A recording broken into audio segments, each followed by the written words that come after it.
Welcome to Fiction Audiobooks. If you enjoy the content, like and subscribing would be greatly appreciated. If you have any recommendations for novels, comment below. Please join my Patreon at https://www.patreon.com/fictionaudiobook. Chapter 281, Chapter 261. I admired the amount of power that was being put off of this yokai. Though, I didn't know if he was intentionally letting his Tuki flare so violently, or it was just a sign of being at a lower threshold than Yasaka's, because even before unlocking her aura, Yasaka was noticeably stronger. Around us, a barrier flickered into existence, covering the center area that was designed to be our stage. Based on their personalities, I wouldn't be surprised if they had in fact made this whole room with the intended purpose of having people brawl right in the middle of it. I rolled up my own sleeves, and locked eyes with him. I'd admit I was a little enthused by this turn of events. I did love a good spar, and I hadn't had a good fight in too long. Damn it, Scat-Hack corrupted me. In more ways than one. Careful. Ayatabo intoned. My flames hold the grudges of everyone who died at my birth. He gave a word of warning before said flames enveloped his fists more thoroughly. And they were not normal flames, even with magical senses/sight. They held a baleful aura to them, with almost a gray shimmer. I could feel it prickle against my skin. Interesting. I couldn't help but grin, raising my arms up, ready for him. Show me what you got. He didn't speak again, but he stepped forward and his massive fist swung down. The Tuki around it exploded, and the flames around it roared. I raised my arms up to block, my aura flaring up protectively as he made contact. I felt it, and my feet skid across the wooden flooring as I found myself several feet back from where I started. He looked proud of himself, raising his fist up again. I clenched my hand a few times and looked at my aura where his flames attacked. They hadn't burned, they eroded. His flames managed to erode away a small portion of my aura on contact. How fun. I thought you were just a scrawny magician. He grunted. Guess you got some kick in ya. Did he not know I fought Susanoo, or was he just goading me, wanting me to go hard? Either way. I kicked off the ground, my own fist covered in my aura. He copied me, raising his arms up to block as I slammed my fist into his guard. He went sliding across the ground, sliding a couple more feet further than I did. He slowly lowered his arms, his glare making it through. There was a slight red spot where I hit him. I don't think this was so much about fighting as proving myself. His Tuki roared to life again, his massive body moved faster than it had any right to. Within the blink of an eye, he was already in front of me again, his fist flying down. My aura-clad left arm swiped up, knocking it away, and I followed up with my own punch right towards his face. He spun his body to the side, rolling with the blow, taking no damage. Instead of immediately turning back and throwing another fist, he continued in his motion, pivoting on his foot, his leg coming from behind, his heel aimed at my temple. It was an impressive display of maneuverability for someone his size. Right at the moment he committed to the attack, his cursed flames enveloped his leg. I ducked under the kick, the cursed flames corroding the air right above me and sailing off, slamming into the barrier. Rah! The large yokai let out a roar, regaining his original footing. A flurry of punches rained down on me. I didn't back down, my aura burst out to meet the intensity of his Tuki as I also began to throw out my own punches to meet his. They weren't mindless exchanges like what I had done with Susanoo to prove a point. No, we each sought the other's openings, deflecting and parrying any blows that would be critical. Within these exchanges I could tell that he was superior to me in unarmed martial prowess. I would admit it wasn't something I could claim mastery of or even much familiarity with. However, my aura and physical prowess were able to offset that advantage without pushing further into my own abilities. Just when I thought he was going to force a new opening, he instead jumped back, gaining distance. You fight well, devil. He spoke, a smidgen of respect present. I should be offended you're not at your best, but I've been enjoying this too much. There was the making of a smile forming on his face. This has gone on long enough, take my strongest blow. I chuckled at his words. I'm better with my sword and magic. I freely admitted. Come, let me see your best, I'll meet it head on. Well said. He raised his voice along with another explosion of power. His Tuki was erratic before, but now, it was running rampant. His cursed flames also started lashing out uncontrollably. The tattoos on his arms, some sort of mystical enhancement or something, glowed with a monochromatic light. His Tuki and his flames suddenly jerked and were forced together. Behind him, they formed an image of a skull, and it let out a roar before it dispersed and gathered around his right arm. Damn brat, you're going to make me put effort into this. I heard Nurarihion groan and felt the barrier around us intensify in power. I looked at his cursed flames that were condensed around his arm, enhanced and empowered by his Tuki.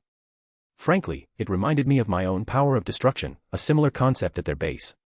His corroded, mine destroyed. His flames certainly had potential to reach greater heights. Impressive, got a name for that attack? I questioned, mentally touching upon my spark of divinity deep within myself. Name. He grabbed hold of his right arm with his left hand, as if to keep it in check. I've always called it my cursed fist. Better than most names I've heard lately. Especially since there were phantom skulls floating around his fist, as if screaming in agony. Showing me something so interesting, I'll meet you in kind. My divine lightning crackled forth. The first time I had done this since gaining my divinity. My lightning armor enveloped my arms, the dense collection of the lightning element with my new divine lightning. Don't die, punk. He let out a shout, and a fully formed smile dawned on his face. He flashed forward, reeling that mass of negativity in the form of a fist back, and swung it forward as he neared. The curses and grudges were released and flew at me along with the massive pressure of his tuki wrapped around the corroding flames. I raised my arm up, and I caught it. My lightning shuddered, and the surroundings around us were blown apart, the barrier fluctuating from the shock waves. His eyes widened at my unmoving body, my lightning crackling and tearing through the corroding flames they came in contact with it. Despite their different natures, his flames were still nowhere near the level of Karna's flames. They stood no chance against my divine lightning. Within that moment, I swung my free hand up towards his chin. A thunderclap sounded off, a shock wave erupted from the blow as his head was knocked upwards and his eyes rolled back. In another swift motion, I placed my palm on his chest and twisted it. My aura gathered around my divine lightning and all discharged at the point of contact. He went sailing off into the barrier with a following burst of lightning. Once the stray bolts of lightning faded, and the dust settled, Aotabo shakily tried to push himself up, only to fall back to his knees. I walked over, his hesitant eyes looking up at me. I dismissed my lightning, my reinforcement, and even my aura settled down. And I offered him a hand with a smile. That was an impressive attack. I wasn't trying to assuage any bruised ego he might have. I'd never seen a grudge used in such a way and was impressed. He was a fire spirit, a yokai who utilized the means of his own birth, the grudges and curses he was birthed by as a means of attack. The yokai looked at me, letting out a sigh and a small chuckle. It wasn't enough. He accepted my hand as I helped him back up to his feet. I flipped my hand over, producing a health potion, offering it to him. He blinked, staring at it curiously and took it after a slight hesitation. Though he did pop the cork off and down it without a second thought. Oh, that feels better. Your defeat wasn't unearned. I blinked in surprise as Nurarihion stepped between us and I hadn't noticed him. Aotabo seemed to slump down until the older yokai slapped his chest with a smile. Even I would have a hard time dealing with divine lightning. Divine lightning. He repeated, looking at Nurarihion then at me with shock. I just whistled, looking away. Go rest, it was a good spar. The old yokai chuckled. Aotabo nodded, shuffling back to his spot he sat out. Now. Nurarihion roared, silencing murmurs and whispers that had started since their comrade's defeat. You all know how I like to do things. We respect strength. He thrusted his fist up, earning a roar from the room. But that doesn't always mean having a strong fist. Sure, most of us are great at punching things really hard. He quirked a smile, followed by laughter from everything. But what we pride ourselves on most is strength of heart and strength of will. There was a round of nodding and acknowledgement. Wilhelm here is a swordsman and a magician. He gestured towards me. He met Aotabo in a fist fight, and we all saw how that went. I think he carried himself exactly like one of us should. What do you all think? Is there anyone who disagrees with his placement? To make him an honorary member of our little parade. He swept his gaze around the room and there were no more glares. Good, you all know the tradition then. He held his hand out, and pushed a cup of sake into my hands. Let's welcome our newest member. He raised his own glass, everyone in the room following suit, even Yasaka. Kanpai. They all shouted, downing their cups. I laughed, raising mine up too. Kanpai. I held it high, before downing the sake in one gulp. All right, all right. Nurarihion started to settle everyone down again. You know I'd usually make this a party and we'd celebrate, but we do have some things to talk about. Boo. Who said that? Nurarihion growled. Slap whoever said that.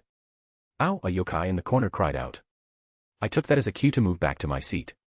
Did I do good? I whispered to Yasaka, sliding in next to her. Oh honey, you did wonderful. She purred into my ear. I'm going to be able to ride this windfall for years to come. You all know my thoughts on other races. I don't normally care who comes here as long as they don't cause trouble. He crossed his arms with a huff. Someone broke that trust. Or should I say, some people. He raised his hand, pointing towards the spider yokai. Joro was the first to notice what happened and we managed to sweep them all up. These outsiders snuck into our territory and replaced some of our people, trying to infiltrate our home. There were shouts of anger, auras erupting at his words. Don't worry, I did a thorough sweep of our territory, there aren't any more here right now. He raised his arms up, trying to clam everyone down. Boss, who dares? Ayatabo slammed his fists down, cracking the floor. Fairies. Nurarion scowled. Most of you lot don't remember when they were active some centuries ago. Not a good group, annoying and vindictive. They hold grudges more than any other species in the world. Specifically, they were elves. Damn good at disguising themselves. Don't know why they were here, and I don't care. They're no longer welcomed. I'm declaring open season on any fairies that come through. There were more cheers, a clear fire in their eyes with venom spat out in hate. Boss. A calm voice carried over the crowd. Everyone turned to see a yokai in the far corner. Jubeiji, speak. Nurarion addressed him. Jubeiji. Wasn't that the name of the pig demon from Journey to the West? I highly doubted that this was the same pig, I supposed some descendant. A boar or pig yokai. His fingers were interlocked, arms propped up. He gazed off into the distance, a serious look on his face. I didn't know who this yokai was, but he had an intense pressure about him. Are they hentai elves? He asked with complete seriousness. Silence filled the room, everyone looked at him in disbelief. Drag him outside. Nurarion said slowly. Strip him and beat him. Boss, please answer. The supposed Jubeiji squealed as a couple other yokai grabbed him. He grabbed at the ground, literally squealing as he was dragged outside. It's a man's romance, boss. Beat him until he cries for his mom. Boss, do we have to? The last time we had to beat him up, he made it weird. One of the yokai dragging him out said embarrassed. Damn it, Jubeiji. Nurarion face-palmed. Mommy, what's hentai? Kunu asked, and everyone in the room heard. Execute him. I said without a second thought. Why does something like this always happen? Yasaka sighed. Mommy. We'll talk later, sweetie. It's not something to talk about in public. She at least got Kunu not to bring it up for now. Jubeiji. I hesitantly asked. Descended from his namesake. Nurarion pinched the bridge of his nose. Even the old monkey wants nothing to do with him. And to make it worse, he's loyal and trustworthy. He's literally put his body on the line for his comrades and almost died a few times. Admirable. I suggest we move on. I offered an out. Excellent idea. Nurarion shifted back to his earlier temper. Fairies. He clapped his hands. They're running around in our home and causing trouble. And right as we got our yearly festival coming up. So I wanted everyone to know about the potential threat while we're all out having fun. I need everyone to be on the lookout this year. He turned towards Yasaka. I'll pass it over to our esteemed ally. Thank you. Yasaka gracefully smiled, standing up and making her way next to the old man. Not much is changing this year. We'll have the arena set up again and do the whole song and dance you all enjoy so much. So no fighting in the streets unless you got a damn good reason, and you will explain your reason to either myself or Nurarion. She glared at everyone, most of who looked rather sheepish. And as the old man said, be on the lookout, but I also got a few extra hands helping me, so also be sure to enjoy the festivities. Besides the new threat, we all had a run-in with those cultists not that long ago. Be on the lookout for them as well. I don't suspect anything, but it's better to err on the side of caution. Damn bastards. Nurarion growled. Set up a bunch of bombs around our home just to distract us from helping you lot. Sounded like both ends got a kick in the side from those Tamamonome cultists. I leaned back as Yasaka continued on. We have a few more details to work out, and the sooner we get them done, the sooner we can start the celebrations. It was fun seeing Yasaka in her element, being a leader. Watching her capture the attention of everyone, captivating them with her charisma. They weren't even her subjects, yet they hung onto her every word. I'm lucky to have such an amazing woman. And I was getting excited for our date that was coming along with the festival. If you want to read 7 chapters ahead or support me, visit my patreon.com/astoryforon. We have a Discord, CMXWMZC39G. Chapter 282, Chapter 262. Hey girls. I greeted Artoria and Reiku, who were sitting on the couch watching TV. Surprised, they turned from the cooking show they were watching. Wilhelm. Master. They both perked up upon seeing me portal into the room. I stretched with a yawn, taking an empty seat. Have you finished with what you needed to do with Yasaka? Artoria asked. Yes, I'm curious about the Nurarihyon here as well. Reiku sounded just as interested. Yeah, we were there pretty late. They were celebrating and we got swept up into it and only left when Kunu couldn't keep her eyes open. So I stayed the night over at Yasaka's. Fluffy tails were always nice to sleep between. Good news is, things are probably as good as they can get between both factions, and from what Yasaka told me, the festival is going to start at the end of the week. I look forward to partaking in the festivals. Artoria smiled warmly. It feels so nostalgic. Reiku looked wistful. And how was the other yokai leader? He's an interesting character. And I can say for a fact that he's sandbagging around me and is much stronger than he lets on. His ability is terrifying and he snuck up on me several times without me being able to notice. Master, you should be wary of him regardless. Reiku warned, perhaps leaning more on her own experience. Yeah, I remembered she said that our version could hide from the world if he chose. Time had no effect and such if he desired it. Fucking terrifying. Thankfully, I think this Nurarihyon is nowhere near that level. And there were no problems that occurred? Artoria asked. There was, but it's not something that needs immediate action. She needed to know, but I wanted to make her understand it wasn't her fault that this was happening. Oh, I almost forgot. I also met with Sun Wukong. The Monkey King from Legends. Reiku tilted her head.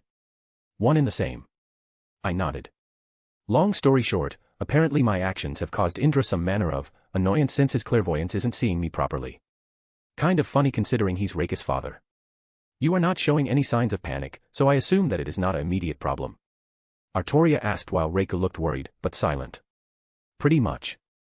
I scoot closer to her. With every Pathian up and about, he can't really send his people over here to cause problems. Oh, on a side note, Chow Chow was one of his apparently, even if he had no hand in what the idiot was doing. I am not surprised. Artoria sighed. Oh. I perked up upon remembering. The Monkey King also gave me this as an apology. I took out the peach. Is that what I think it is? Artoria crawled over to where I was, and even Reiku was up on her feet, only a few inches away from what I held in my hand. I couldn't fault them, it was a very tempting item I acquired. A peach of immortality. I nodded. Granted, it's a little defective, but it's about half as good as the lowest level one in Legends. Are you going to eat it? You're drooling. I pointed out. I am not. Said the servant with drool falling down her chin. I quickly put the peach away as I feared it might enter the abyss that was Artoria's stomach. She looked depressed once it disappeared and I couldn't help myself. I moved in quickly, my lips claiming hers with my tongue sneaking into her mouth. MMMFH. She made a surprised noise before relaxing and enjoying the moment. Tasty. I grinned at her as we finally parted. I did so love seeing her get so flustered. I glanced at Reiku who had been looking at us. You're next. I didn't give my servant a chance to respond before pulling her down to me, taking her just as I did Artoria. Having her sink into my arms always gave me a warm feeling. Master, Reiku cooed when her lips were freed from mine. Just a nibble. Artoria, uncharacteristically pouted, wiggling into my side as Reiku occupied my arms. I have a plan for it, and you'll get to enjoy the taste still. Ooh. Her eyes sparkled.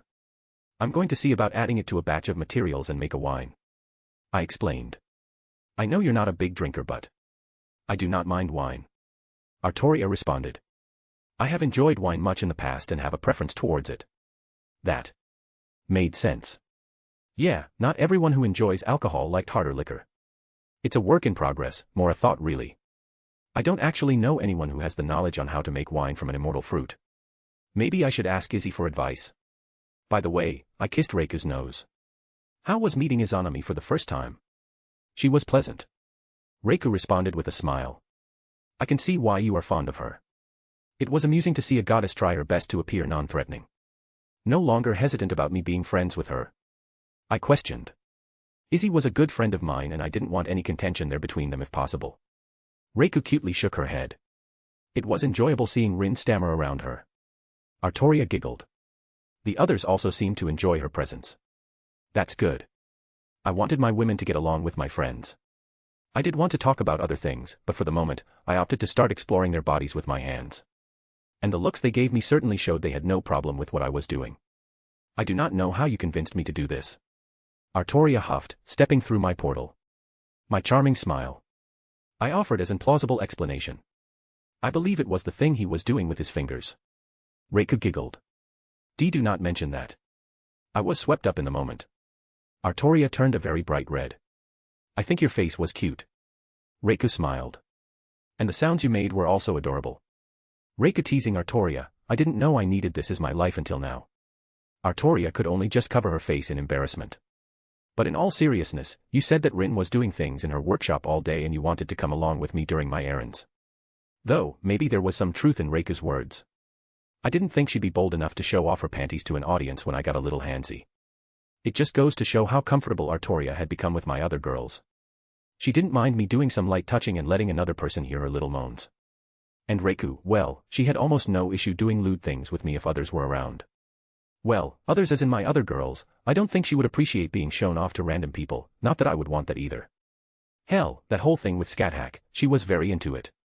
Must we see her? Artoria huffed once more, seemingly calmed down, if still a little red. I like her. I shrugged. I think we're becoming fast friends. Very well. Artoria breathed out. I suppose I do not despise her. Who are we visiting? Reiko asked. You merely said you were running errands and asked if we wanted to accompany you. A servant in Artoria's war. I always was hesitant to reveal the identities of servants to other people, it was a personal thing in many circumstances. To know another servant's name meant you knew very intimate things about them by way of the Grail. Caster. Artoria said dryly. She is eccentric. I believe can I feel similarly to my own caster. Reiko sympathized. But why did you not deposit us at the temple where she resides? Artoria looked at me curiously. Well, I wanted a nice moonlit walk with two beautiful ladies. I shot them a smile. And admittedly, I do have things I need to reveal that concern us that Yasaka and I learned yesterday. I fear a sense of dread approaching. Artoria's expression turned serious. You danced around it, I can assume it involves me in some way as you have taken glances towards me. It does. I wouldn't hide it nor sugarcoat it. She was an adult, and I wouldn't baby her. The Pendragon incident had unforeseen consequences. Of course it did. Artoria groaned, rubbing the bridge of her nose. I am still dealing with issues that are accompanying that mess. Please, just be blunt about it. I wish not to be held under bated breath. The Fae had been moving since then. There was no more blunt way to say it than that. Nurarihion told us he discovered several fairies that had replaced some of his people in secret. I assume that Yasaka is talking to the others and asking for help. Scat-Hack should be knowledgeable on their ploys and magics to find any spies. At least, that was what I got from our talk before. But why would Artoria paused, a realization dawning on her. It's my fault. I used my noble phantasm, both of them so blazingly. Perhaps, but no one's blaming you. There was no denying that her actions were likely what led to this, but it wasn't her fault in the way of blame. And if I see you start sulking, Yasaka gave me permission to spank you. I am doubtful that Yasaka told you to do such. Artoria gave me the driest look. You want to bet? I retract my previous words. There was a little bit of amusement in her tone, so I suppose I did my job correctly. Ignoring my sword for what it is, Avalon may be the more pressing issue. It is not only my greatest defense, but it is also a metaphysical link to the reverse side, to Avalon that resides within the Fae realms. Yup, I thought so as well. There is no doubt that they noticed a new pathway that opened up to their home that also just abruptly appeared with little to no reason. Perhaps I should. Artoria was abruptly cut off, her face pushed between two very large breasts. I don't want to see you depressed. Reiko hugged her tight, without any prompting from anyone else. No one blames you. Reiko being affectionate with other people was wholesome. Why, you made your point. Artoria managed to get out while suffocating in the best way. Reiko set the shorter girl back down. I don't think she did, you should kiss just to be sure.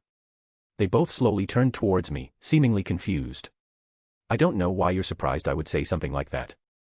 I shook my head. You should know what I'm about at this point. Don't make it sound like we're in the wrong. Artoria squeaked. Master is being naughty. Reiko blushed a little. The thought of them making out was hot though. One day. Feel better. I bumped into my beautiful knight. I am mortified, confused, embarrassed and still aroused. She added the last word very quietly. I do not believe I have room to feel depressed or upset right now. A job well done then. I said proudly. You are ridiculous. She huffed, barely hiding the growing smile of hers. If it makes you feel better, I'll be as ridiculously as you need me to be. I stopped my teasing and took her in for a hug without any lewd thoughts. She sunk into my arms happily, a content look on her face. Thank you. She said quietly. However, I believe we should meet the witch before she gets impatient and moves to us. That's a good idea. She'd probably be irate if we just lingered while not heading her way. Medea didn't like being forced away from her home. I snuck my hand over to Reiku's, interlocking our fingers. I didn't want her to feel left out. I was being affectionate with Artoria because I knew she would start self-deprecating otherwise. Though I could tell by the look on her face that I might have been overthinking things. Well, I didn't expect to see you again so soon. I recognized the voice of Assassin as we approached the steps of the temple. And the little lioness. Sasaki Kojiru. Artoria adopted a smile. It is nice to see you well. A respect between former enemies. And a new face. He looked towards my servant. It's an absolute pleasure to meet such a beautiful woman. My woman. I clarified, feeling a little possessive. Unfortunate. He gave up easily. Sasaki Kojiru, servant assassin. He held out his hand in greeting. Minamoto no Reiku, servant berserker. She took his hand politely. It's a pleasure to meet another from this country. He smiled. Perhaps we should spar at some point. I would not be against such a thing. Reiku nodded. She wasn't quite the battle maniac like some of us were, but she held a high opinion of martial prowess and honing of ability. If she could help it, she wouldn't fight, but a friendly spar would be something she could enjoy every now and then. Cast her in? I asked. She is. He nodded. Do you wish to pass by? He had that same glint in his eyes. Really, going to do this now? I am the guardian of the gate. He chuckled. You know, I could have just teleported right to the temple. I pointed out. That is a fair point. He rubbed his chin. I shall let you pass if. I took a jar of sake out and tossed it to him. Have a nice evening. He quickly stepped to the side. He was easy to please. Honestly, he would have let us go regardless, and I would have given that sake to him regardless, but it's just a little game we played. This is a pleasant temple, however, there is a lingering stench of resentment in the air. Reiku scrunched her nose. An unfortunate happenstance of our Grail war.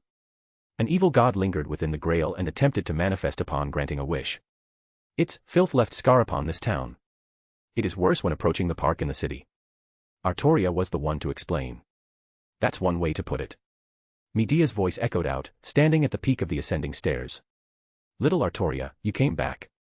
Castor. Artoria groaned. And a new one. She visibly gave Reiku an up and down look. My, I have so many ideas looking at your figure. I would love to get my hands all over you. That sounded lewd. I stated. I know. Medea smirked. And he calls you a friend for a reason. Artoria sighed. My body belongs to my master. Reiku replied to the witch. Fufufu, how delicious. Medea didn't seem dissuaded in the slightest. Can we come in? Got some stuff I wanted to talk to you about. May as well get this underway. I suppose. She shifted demeanor quickly. My husband is inside, so behave yourself. Fiancé. I corrected. And I always behave myself. She puffed up with a huff but didn't correct me. Master, it's not good to lie. Reiku chastised. Yes, Wilhelm. Please don't say such false statements. Artoria agreed. Fufufu, you both are definitely welcome in my home. Medea smiled brightly. This is for the kissing thing earlier, isn't it? They didn't answer, but followed after Castor as she entered the temple. Her home as she called it, even though there were other monks still living there. She led us through a few different rooms until we came to an area that was obviously her own. Sliding a door open, we were greeted by the sight of another person sitting at a table in the middle of the room. Hubby, Medea ran to his side, draping herself over him. He didn't even react to her shenanigans, calmly drinking his tea. Castor, we have guests. His voice was very even. Please prepare spots for them. Of course, hubby. She sprang to her feet, preparing more tea apparently. The three of us wordlessly slid into the opposite spots of the table from him. Master of Castor, it's been a while. Artoria was the first to address him. Yes, Saber. His reply was simple. He didn't seem like a man of many words. How is my former student? Artoria's expression softened. Rin has been doing well after graduating. She is attending various magical schools and continues to pursue her education. The way she worded it was specific. Good. She was an intelligent and well-behaved student.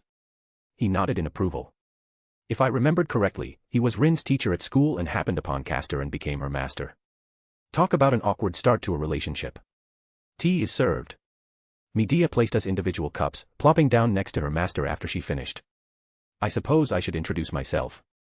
I wouldn't want to be impolite. Wilhelm Henry Schweinorg. This is my servant.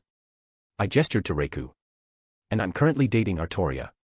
He blinked briefly at that but just accepted it. The faintest of red appeared on Artoria's cheeks again. I swear, this girl was far too easy to get flustered considering her past. But it always made me feel good when it happened. I am Minamoto no Reiku. She said briefly. I noticed that while her mad enhancement was gone and she wasn't dismissive of everyone but me, it still took a lot for her to care about other people outside of our circle. Greetings to your honorable self. He bowed his head slightly, an act of respect towards her. I am Sushiru Kazuki. Reiku looked pleased with that introduction, a little smile forming on her face as she gave him a polite nod. And I'm Medea of Kalkus. Medea sipped her tea. Now, introductions are out of the way, what do you want, brat? She was clearly talking to me. I wanted to extend you an invitation. You're finally getting married. Oh, I have so many wedding dresses for Saber to try on. She exclaimed. Castor. Saber squeaked. We are not getting married. Then I lost interest. Medea deflated. Just spit it out. Over in my birth world, there's going to be a celebration, a festival, in a sub-dimension created for the yokai. I wanted you to come over with your fiancé and have fun. You're inviting us to a party? She questioned. You can look at it that way. Why? She looked at me skeptically. Well, first off, you're my friend. I held a finger up, and she scoffed with an arm cross. Second, I wanted to give you a inroad towards Atlanta if you wanted. I know it's been an awkward situation to navigate and from what I've understood it hasn't gone anywhere. And I don't want to stick my nose where it doesn't belong, already did that not too long ago and caused issues, so I just wanted to present the opportunity at the very least. And this is you not sticking your nose where it doesn't belong. She snorted. This is me being a concerned friend. I retorted. She huffed. I don't need your help. Medea. Her master interjected. Behave. Mao hubby don't take his side. Medea whined. You have spoke of both Wilhelm and Atlanta on a few occasions. He closed his eyes, sipping his tea. Don't dismiss them out of fear. Huh, she told her fiancé about me. That made me happy to hear. When? She grunted. End of the week. I smiled much to her annoyance. Will it be safe? Kazuki asked. I am not knowledgeable about many things. But I do not have a good opinion of yokai based on stories. The leader there is Yasaka, a nine-tailed fox, she's also my woman. Not to mention some other familiar faces will be up and about.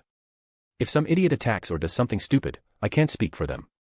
But for the general populace, there are plenty of humans that walk around with no issue. Acceptable. He replied bluntly again. Fine, I guess we're going on a date then. Medea rolled her eyes and tried to sound annoyed, but it was failing horribly. Also, how would you like to get in a research project with me and some other people? It would be very beneficial if I had her help with our research. Research project? She tilted her head. What do you need my help with, boyo? Well, it's complicated and would take a while to explain. There are a few other people who will work at it from different angles, but for now, I would like your help crafting a mystic code with dragon parts. You want my help to create a mystic code with legendary materials? She said dryly. I suppose I could lend my aid since you would at least be working with something acceptable. And she wasn't totally salivating at the idea of working with dragon materials. The gods know you could use some real magical guidance. She added with a rather haughty tone. Oh, so that's how it's going to be, huh? Sushiru Kazuki. I looked towards him. Permission to give your fiancé a purely platonic hug? What? Granted. He replied. Hubby. Get over here. I stood up, arms open. Get away from me, you brat. She squeaked with a flustered look before teleporting away. There is no fighting it, Castor. Artoria calmly drank from her own tea, an amused smile on her face. Thank you. Kazuki's tone still never shifting, but there was a hint of appreciation to it. Castor pretends to be annoyed, she simply has difficulty expressing her true feelings. He had the faintest hints of a smile forming on his face. It's my pleasure. I grinned happily, opening portal to where she teleported to. Real magical guidance, huh? Gonna bully a witch. Non-canon omake, gaining a system. You know, Drake, it's days like this that really make me appreciate life. I laid upon the grass lawn of my house, basking in the sunlight. Ah, lazing around, those times are always enjoyable. Not a care in the world. I closed my eyes, letting myself drift off. I think I was about to fall asleep until something suddenly collided with me. I felt a sudden pain in my head, like someone jammed a Lego into my brain. What the devil? I shot up, looking around. What? What's wrong? I don't know, something suddenly hit me. Ding. What? The hell was that? New host found. Synchronizing system. Installing updated. Loading setting. Greeting, user. You've been chosen to be the next host to system 1.2039. I opened my mouth and closed it again, seeing floating blue panels in front of my face. Yeah, no. I narrowed my eyes. Fuck off. Perhaps the host doesn't understand the opportunity he's been given. Uninstall. I commanded, seeing if that worked. Uninstall initiated, countdown to full removal in 30 seconds. 30. 29. Uninstall paused. System asks host not to make any hasty decisions. The system can provide the host with any number of boons. Oh. I quirked an eyebrow. This sounds sketchy as fuck, Drake stated. Yeah, my thoughts too, but let's shear it out. I waved my hands about. Oh, great, system, what exactly can you do for me, The system is glad you asked. Do you crave power? Do you know that you walk amongst the supernatural? Gods exist of every religion and mythology. Step out from beneath their shadow. Don't be a helpless chess piece in their games. The system will make you strong. I've killed gods. I'm pretty damn strong. Hell, the dragon in my soul can hear you. Do you wish to explore all of creation? To go beyond the mere stars, to seek out other worlds that exist beyond your own small world? With the system's help, you can visit other worlds completely different than your own. The system can take you to see things beyond your wildest dreams. I already do that. The system doesn't understand. I am a master of the kaleidoscope, the operation and manipulation of parallel worlds. I've gone to many different worlds at this point and continue to do so. I explained. The system has more to offer. Do you desire women? Let me stop you right there. I interrupted. I have a harem that I care very much about. Legendary weapons. I have tons of divine weaponry and other such things. Spells. I can call upon the world tree through my own created spells. Not to mention I'm a user of primordial runes. Techniques. Learn to break the rules of reality by swinging a sword from an expert. System uninstalling resumed. Yeah, thought so. I laid back on the grass, closing my eyes. I ignored the countdown and continued to enjoy my lazy day. Wrapping up some things over the next few chapters, doing a small stint in Skyrim, then onward to DxD canon, or what's left of it. If you want to read 7 chapters ahead or support me, visit mypat.rayon.com/asteriaforone. We have a Discord, CMXWMZC39G. Chapter 283, Chapter 263. That was pleasant and far different than I had expected. Reiku commented as we arrived at our second destination. Medea isn't that bad, Artoria just holds grudges. I do not hold grudges. Just how you aren't competitive? I raised an eyebrow. I am also not competitive. She puffed up. I merely have a strong desire to win when competing. So, you're not upset anymore that I cheated on our first day in that axe-throwing contest? You admit you cheated. She jabbed her finger at me in righteous accusation. I turned to Reiku. Exhibit A. Artoria reddened and turned away with a huff. She calmed down and looked around. What happened here? There is a lot of destruction. Our war. Reiku replied. This is where Master destroyed Assassin's noble phantasm. The first time using my Yggdrasil. I admired the landscape. There were craters and scorched earth all around. Luckily it was deserted without anyone nearby except for the Igmalenia family. It seems the large pieces of her fortress have been cleaned up. Reiku swept the horizon. How long has it been since we have last been here, Master? Reiku asked. Should be about 2 months. I tapped my chin. I wanted to give them time to get their stuff together before looking for a status report. Status report? Artoria faced me again. Did I not mention it? I blinked in realization. I sorta am sponsoring and or rather subordinated the Igmalenia family after the war. They were going to be snuffed out after the Mages Association got done with them, so I stepped in and offered them a way out with conditions. You have subordinates now. Artoria looked intrigued. I am curious to see how you lead them. I have yet to see you command large forces. I'm not very hands-on, I don't want to micromanage them. I basically told them what they're not allowed to do, and what I expect them to provide, and then left them to their own devices. Not all leadership is about watching or controlling their every action but directing them with purpose. She stated. I preferred commanding small units. Reiko pulled me back into her arms, her boobs resting atop my head. Yes, smaller and well-coordinated groups are always a more pleasant alternative to large armies. Artoria nodded along. Most of my fond memories are from leading my knights on adventures in smaller groups, not the battles that took place amongst my armies. Luckily I don't have to deal with the day-to-day stuff. I honestly don't know how you both dealt with it in the past, nor how Yusaka currently deals with it. The thought just made me nauseated. Having to be responsible for so many people and every little issue, bleh. There were many trying times. However, there was a pride that came with it as well. Artoria chuckled. Indeed, it was difficult to manage the personalities of even my heavenly kings, but I will always look upon them proudly. Reiko also agreed. I want to hear more stories later. There were probably many things I still didn't know about their lives, and I knew we had a long time together, but I wanted to hear it all. But for now, that's the Igmalenia Castle. I gestured behind us towards the large castle in the distance.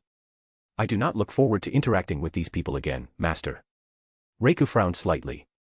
I do not recall any fondness for them even after being fixed. Can you still scowl at them like they're disgusting insects? I asked. She tilted her head, looking thoughtful. Like this, she scrunched her face in a way that elicited a strange reaction from me. Oh, that is disconcerting. I can understand some of Mordred's sentiments now. Artoria quietly commented, but I felt something different. I want to do some lewd things to you while you look at me like that. I sent through our link. Master.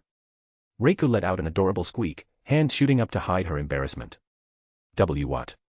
Artoria looked at us in confusion. Master is being naughty. Reiko's lips trembled to keep from reacting.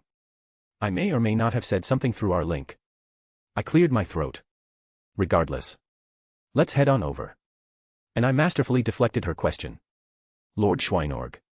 Darnik was there to greet us as the gates to the castle were opened. Along with his entourage, they all bowed politely. Darnik Igmalenia, I'm glad to see that you're still alive. I looked around, eyeing the place and inspecting it. It was closer than I would have liked. He replied. If not for your intervention, and by extension, the Wizard Marshal, I would not be here. And I'm curious how that went. I knew he would escape relatively unscathed, but the details were worth noting. But before that, my companions. I gestured to Reiko first. You know my servant, Minamoto no Reiko.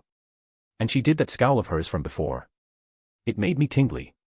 Was it because she wasn't under her madness now that I could feel more comfortable thinking about it? And my girlfriend, Artoria Pendragon.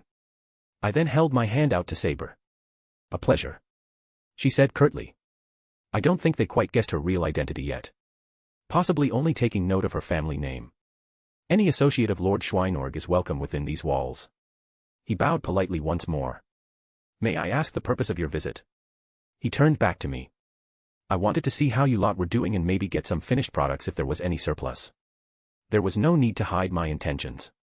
I preferred everyone operating above board. Darnik smiled, no doubt suspecting as much. I shall personally lead you to our workshops that have taken over the projects you have assigned. Wonderful, and I'm curious, how did the meeting with the Mages Association go? We began to walk towards the inner chambers. Darnik let out a sign, relaxing a little bit.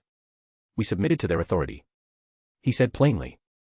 As expected, they attempted to drain every bit of our resources and then disband our faction. And the call for their heads was left unsaid.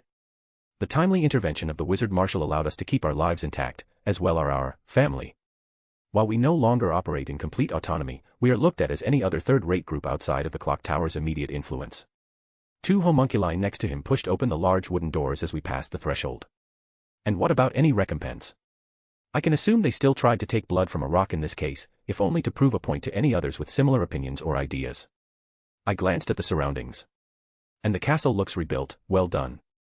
The fines and levies were substantial, in the assumption that we were on the verge of falling apart. There was a small smirk forming on his lips. Enough to seem heavy-handed, yet not absurd enough to have dissension called upon the lords. Ah, I see what happened. I nodded along. Indeed. The fines as they were would have made a hefty dent into our finances if we were still operating before the Grail. As it stood, in their eyes, it would have ruined us regardless and they would have picked up the pieces that were left once we collapsed. And I'm sure they thought themselves clever sidestepping Zelretch's interference. I chuckled at the thought. It's as you say. He shared my amusement. But our sudden windfall put a hamper in their plans and we have rebounded quicker than even I suspected. You mentioned the castle, yes. We have rebuilt and stabilized our situation since your left visit. We began walking down some winding stairs, torches lighting the way and sound muffled by the reinforced stones. I take it they also were not pleased with the development. That is a polite way to describe the situation. A frown made its way to his face. They insisted on sending investigation teams to scour every inch of our estate in retaliation. We of course denied them, but they have yet to cease their attempts to acquire our newfounded resources. I could imagine that things were much less mundane than how they were described. And how has business been? Profitable. He chuckled. Your potions have been selling far and wide amongst our communities.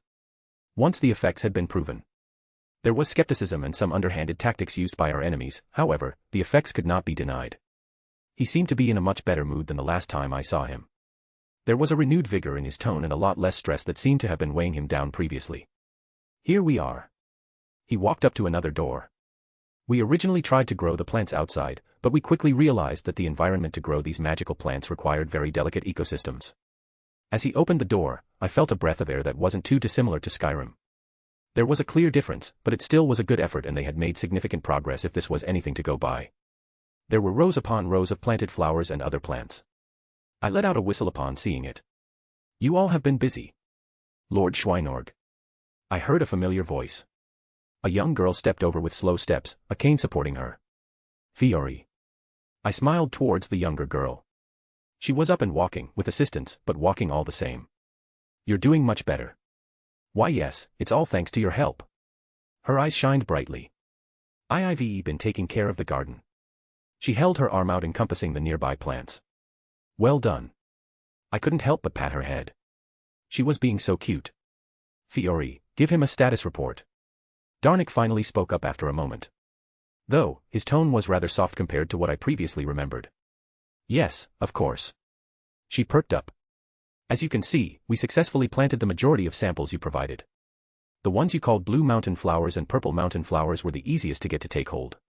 As expected. I rubbed my chin, walking up and inspecting a couple. They grow like weeds where I found them. I plucked it out, getting a good look at its health, its roots, and looking for discrepancies. What ones are giving you problems? You unfortunately, we've had trouble with quite a few as well. She responded with a hesitant tone. Nernroot as you've called it, no matter what we've done, we can't get it to take hold in any soil. Unfortunate, but not unexpected. You're not upset? No. I blinked. I didn't expect everything to transfer in a 1-to-1 ratio. The fact that you all have come this far in such a short time isn't anything short of excellent. She let out a relieved sigh. Also, Red Mountain Flower is having difficulty and we don't know why. By all looks it should behave the same as the other two of a similar name. That's interesting, I'll want to see your notes later. I nodded along with her report. Continue. Going by the names listed in the books you provided, the others are Blister Pod Cap, Bog Beacon, Moratapi Nella, and Creep Cluster.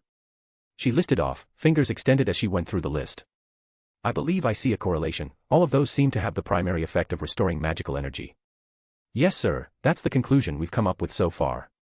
She agreed. Why aren't they taking here? Is it something about the world that rejected the concept or are the conditions just impossible to simulate growth? So mana potions are off the table I presume. Why yes, sir. She nodded. Well, they aren't my main focus anyways. I shrugged at the new revelation.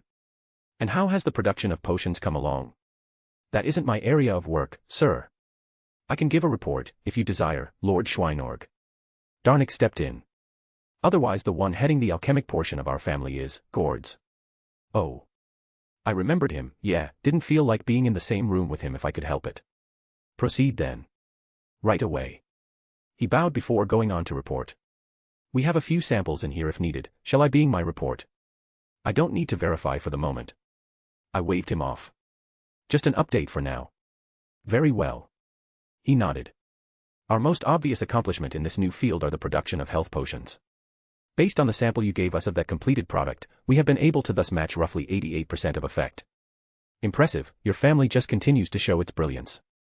It was important to praise them since I was sorta their boss. Yes, we have an almost 70% creation rate of each potion. Based on projections I believe we will reach 90% in less than 6 months. He continued. As for other potions we have achieved some success in, these stamina potions, so aptly named, are are more difficult, but we have cracked them only 2 weeks prior. Unfortunately, we are still experimenting with the creation phase and thus only have confidence in a completed product around 20% of the time. Impressive once again. I know I didn't give you all much in the way of direction, and yet you've carved out a production method in such a short amount of time. And the fact that they'd already started a small farm to keep up with their own demand. There were clearly bounded fields around the room to help stimulate the growth. I could only imagine the trial and error that went into figuring out each individual plant's needs. I thank you on behalf of the Ig Millennia for your kind words. He dipped his head again. We have also started experimenting with other potions but achieved little success. Merely a handful of completed products that we have attributed to unique circumstances or just luck and have been unable to replicate it with any certainty. I have complete confidence that you and your people will be able to achieve the results we both want in time. I wanted to reassure him that I wasn't here to pressure them any further. Their results were already extraordinary compared to what I expected. And what of the finished stock do you have so far? In total, our percentage, the Wizard Marshal's percentage, or your percentage, Lord Schweinorg? He asked for clarification. I suppose Zelretch already told him of our deal, not that I cared. Just mine, what you do with yours is your business and what the old man does with his is his own as well. He appeared happy with my mentality. Calculating the share you proposed to us, you should have about 1,200 health potions available and around 100 stamina potions. I opened my mouth and closed it again. I was expecting a 20th of that amount. Darn it. I clasped his shoulders. Well done. I'm very happy with your results and with your family so far. Thank you, Lord Schweinorg. He barely held back his happiness. I reward my people, darn it. The share you're getting is payment for your hard work, but I want to reward you all separately. I mentally shuffled through my storage, deciding on what to give him, and saw something I thought/figured they would be quite pleased with. With a gesture I deposited a small pile on bones on the ground. I believe you all can do quite a bit with some dragon bones, yes. His eyes widened, and even Fiore, who had been quiet, looked like she was about to fall over. I believed some of the homunculi who were staying out of sight also went stiff. Dragon bones. Darnik repeated. Admittedly, they were used in a ritual to create an undead bone dragon, so they're a little worn in a sense. Necrotic energy had seeped into them after so many years. But dragon bones are still dragon bones. And it's not like I don't have quite a bit more and with access to an even further amount. I am unable to express my thanks for this gift, Lord Schweinorg. Darnik bowed again, but it felt more genuine this time. I hope to live up to your expectations. He was really good at kissing ass, huh?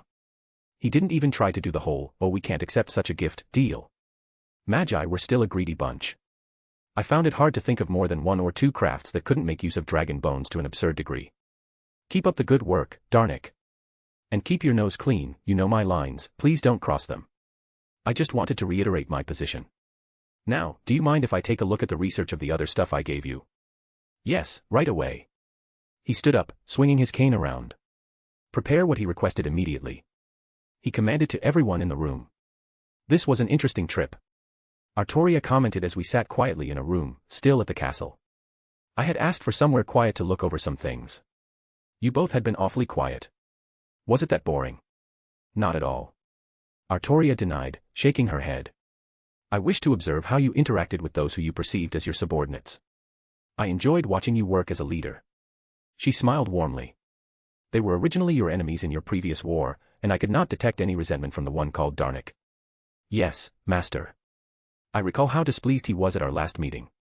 The men we just saw could have been mistaken for someone else. Reiku also added. Well, that could be attributed to having just lost the war and had to settle for a consolation prize. However, it appears they've hit quite the windfall. I didn't even bother asking them about their finances, it was their concern not mine. I only cared that they continue to provide my share of potions and such. And the potions aren't the only thing, their research into dust so far has given me some interesting ideas. They dabble into a lot of different crafts and they had a preliminary idea of grinding down a bunch of dust and creating artificial jewels with it. The idea sounded fascinating and gave me many thoughts. It obviously wasn't that simple, otherwise dust crystals would be a complete replacement for regular jewels. But they still had some neat ideas. I'm happy, Reiku wrapped herself around me again, the excitable servant sometimes just decided she wanted some affection. The place we first met is still bringing my son happiness. Your mother is happy, she said again. Yes, it appears we have an abundance of potions now, and I believe it is easy to understand the significance of them for our allies. Artoria hovered right next to me as well. Do you have plans for distributing them? Split between Yasaka and Thorum in some manner, but I needed to work out the finer details there. I was about to respond until I felt my kaleidophone buzz inside my storage. I took it out to see that Yasaka was on the other end. Both Reiku and Artoria noticed and peeked over my shoulder. "Heya, everything okay?" I asked, answering the call as the beautiful Kitsune appeared on the other end. "Wilhelm." She smiled brightly. "And both of you as well. Are you busy at the moment?" she asked. "Not particularly, was just wrapping up some things." "Good, would it be possible to come home soon? I have someone asking for you." She seemed to choose her words carefully. "Asking for me?" I couldn't even think who would cause her to have to call me. "Yes." She sighed. "Normally, I could turn people away like this, but that damn old man sent him my way with a letter of recommendation."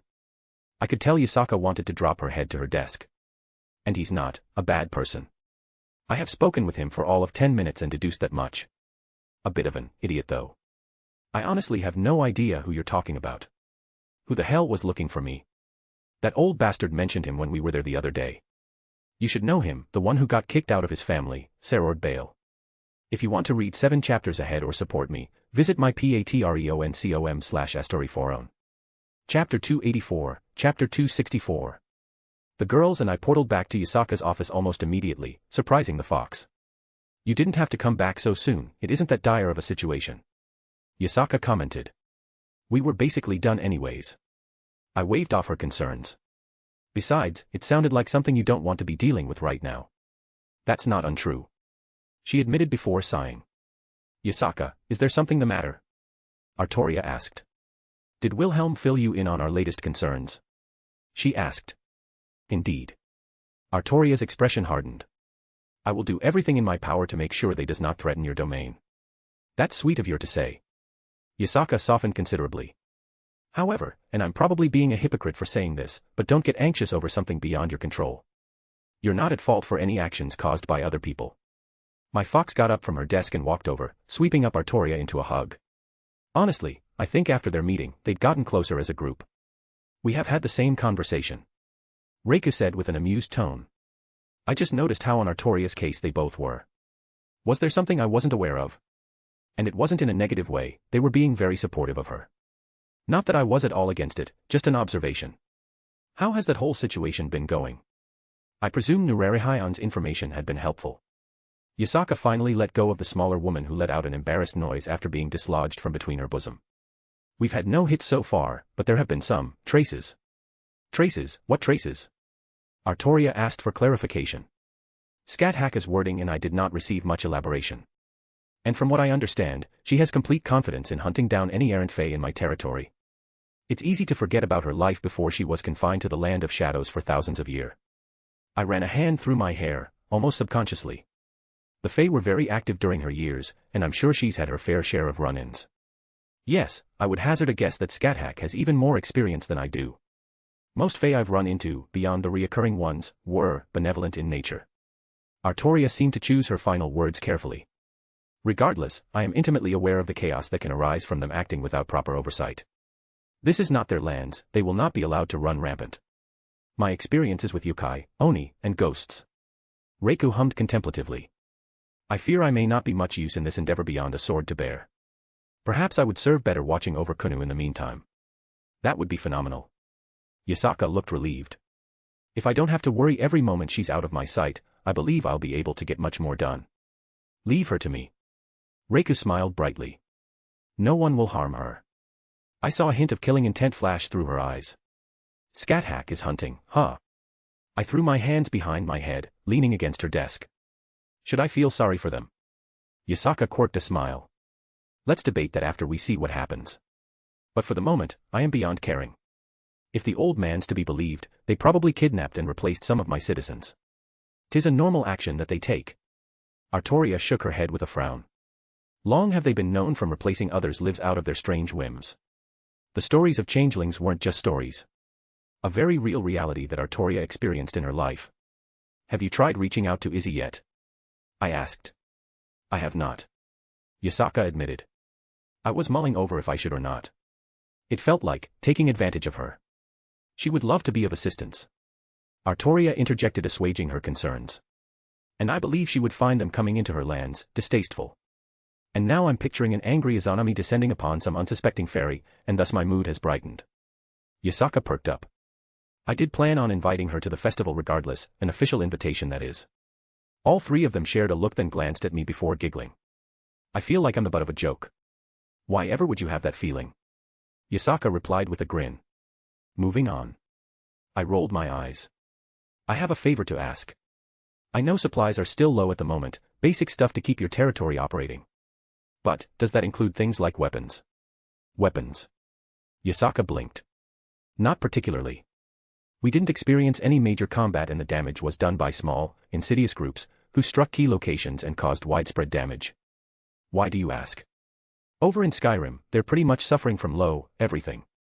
I was talking to Thorum and they specified food, arrows, and spears as being at the forefront, and obviously potions and such but. I heard briefly about the dragon attacks, is it really that bad? It is not a pleasant sight. Artoria's face darkened. I have seen many a field and town ravaged by fire.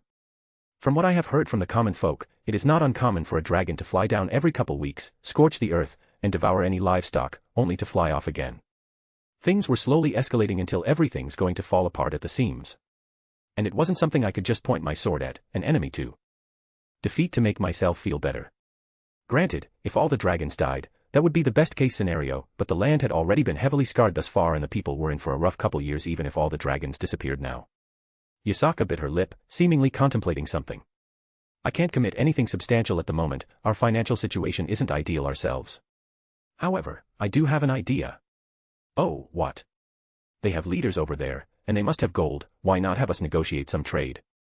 Kunu mentioned meeting your friend without hiding her features, so I don't think they would be opposed to my appearance. That's not a bad idea. I let it bounce around my head a few times. They use gold, thus trade should be rendered without issue. Reiku spoke up.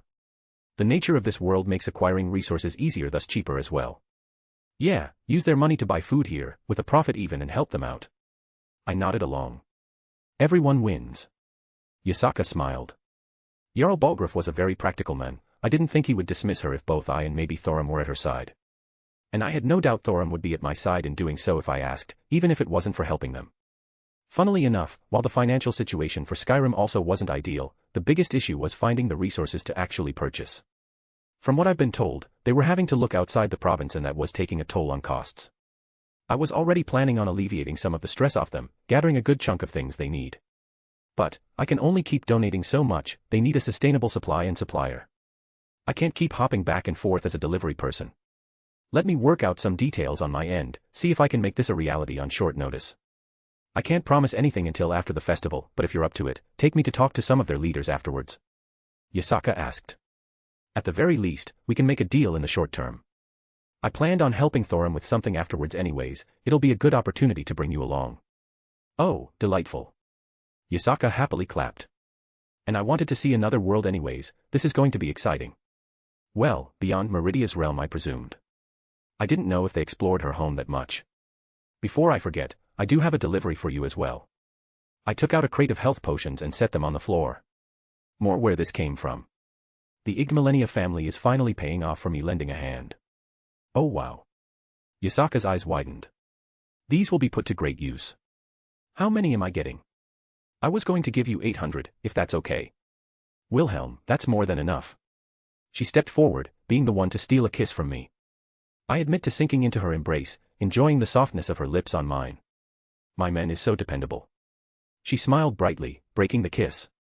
I don't even blink anymore when Yasaka's tail finds my waist, wrapping around me. The remainder I will give to the college over in Skyrim, let them handle the distribution. I ran a hand through her fur. I also have some other miscellaneous potions they were able to recreate, so I'll give you the first pick of those as well. About 500 to the Archmage to do as he needs, which should help, even if only a little bit. A temporary measure for sure, but a much-needed reprieve I could imagine. So, Serorg Bale, what can you tell me about him? I'd rather not go in blind and wanted to shift the conversation. Too much dreary talk for the eve of a happy occasion. I know the basics, he doesn't have the power of destruction and he was kicked out of his clan. Yes and no. Yasaka hummed, the other girls looking mildly interested. It's not a wrong assumption to make and most people believe so as well. However, he was only kicked out in all but name. He was shunted off to a far corner of their territory along with his mother and then neglected and bullied by the rest of the family. Have you looked into him before? I questioned, because that was a bit more in depth than I had assumed. I thought I would just be getting some rumors. When he started popping up in Japan every so often, yes.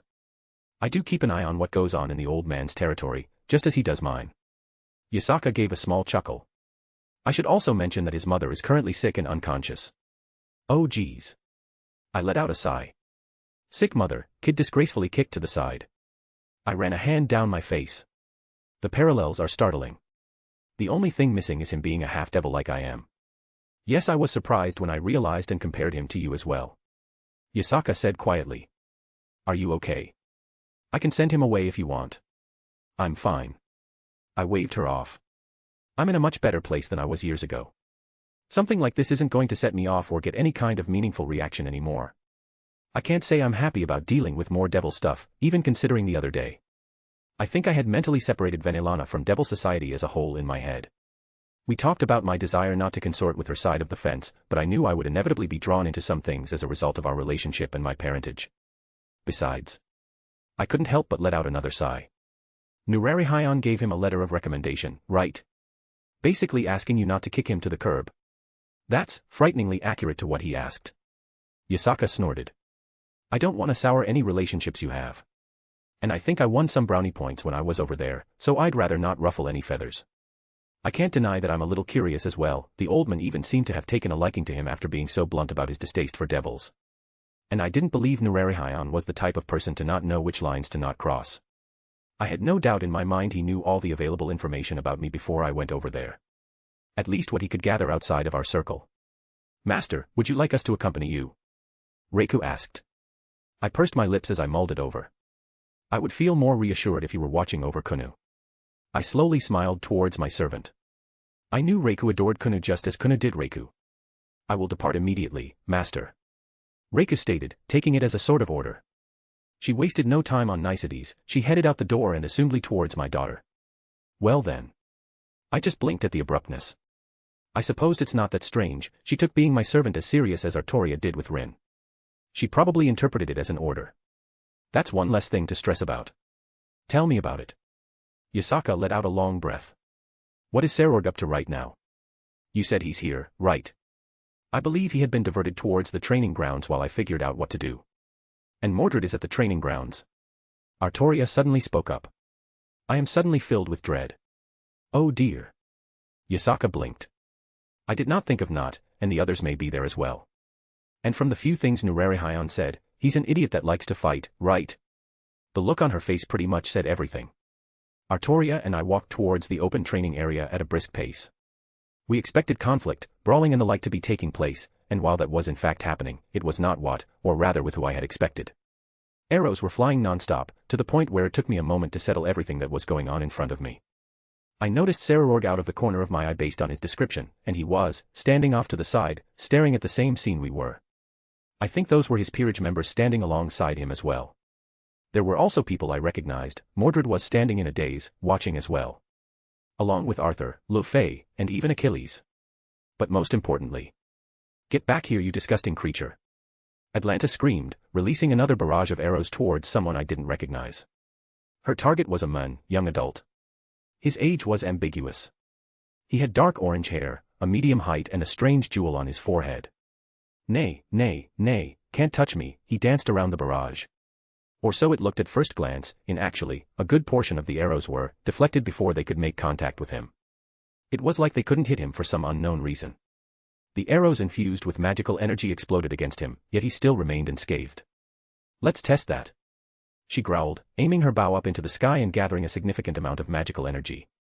I knew what was coming, well enough that I was about to reach for my sword, except someone beat me to the punch.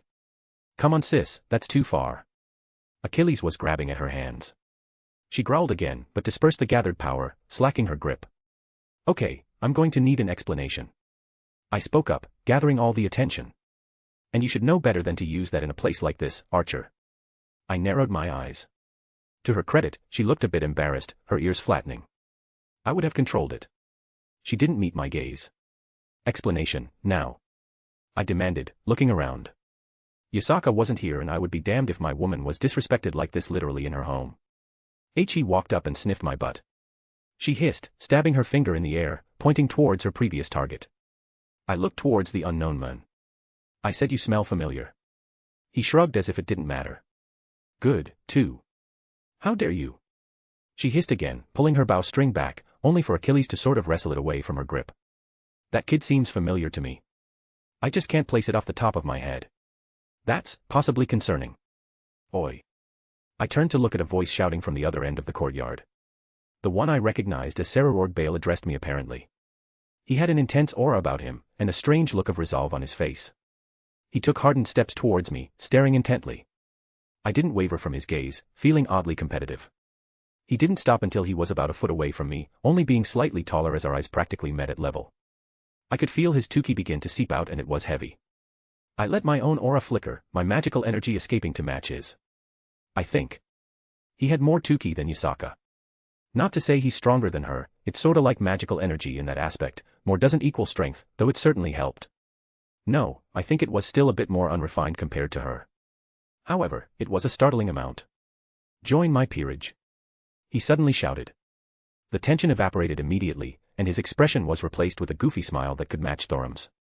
I honestly didn't know how to respond, though a significant portion of his peerage facepalming behind him did resonate with me.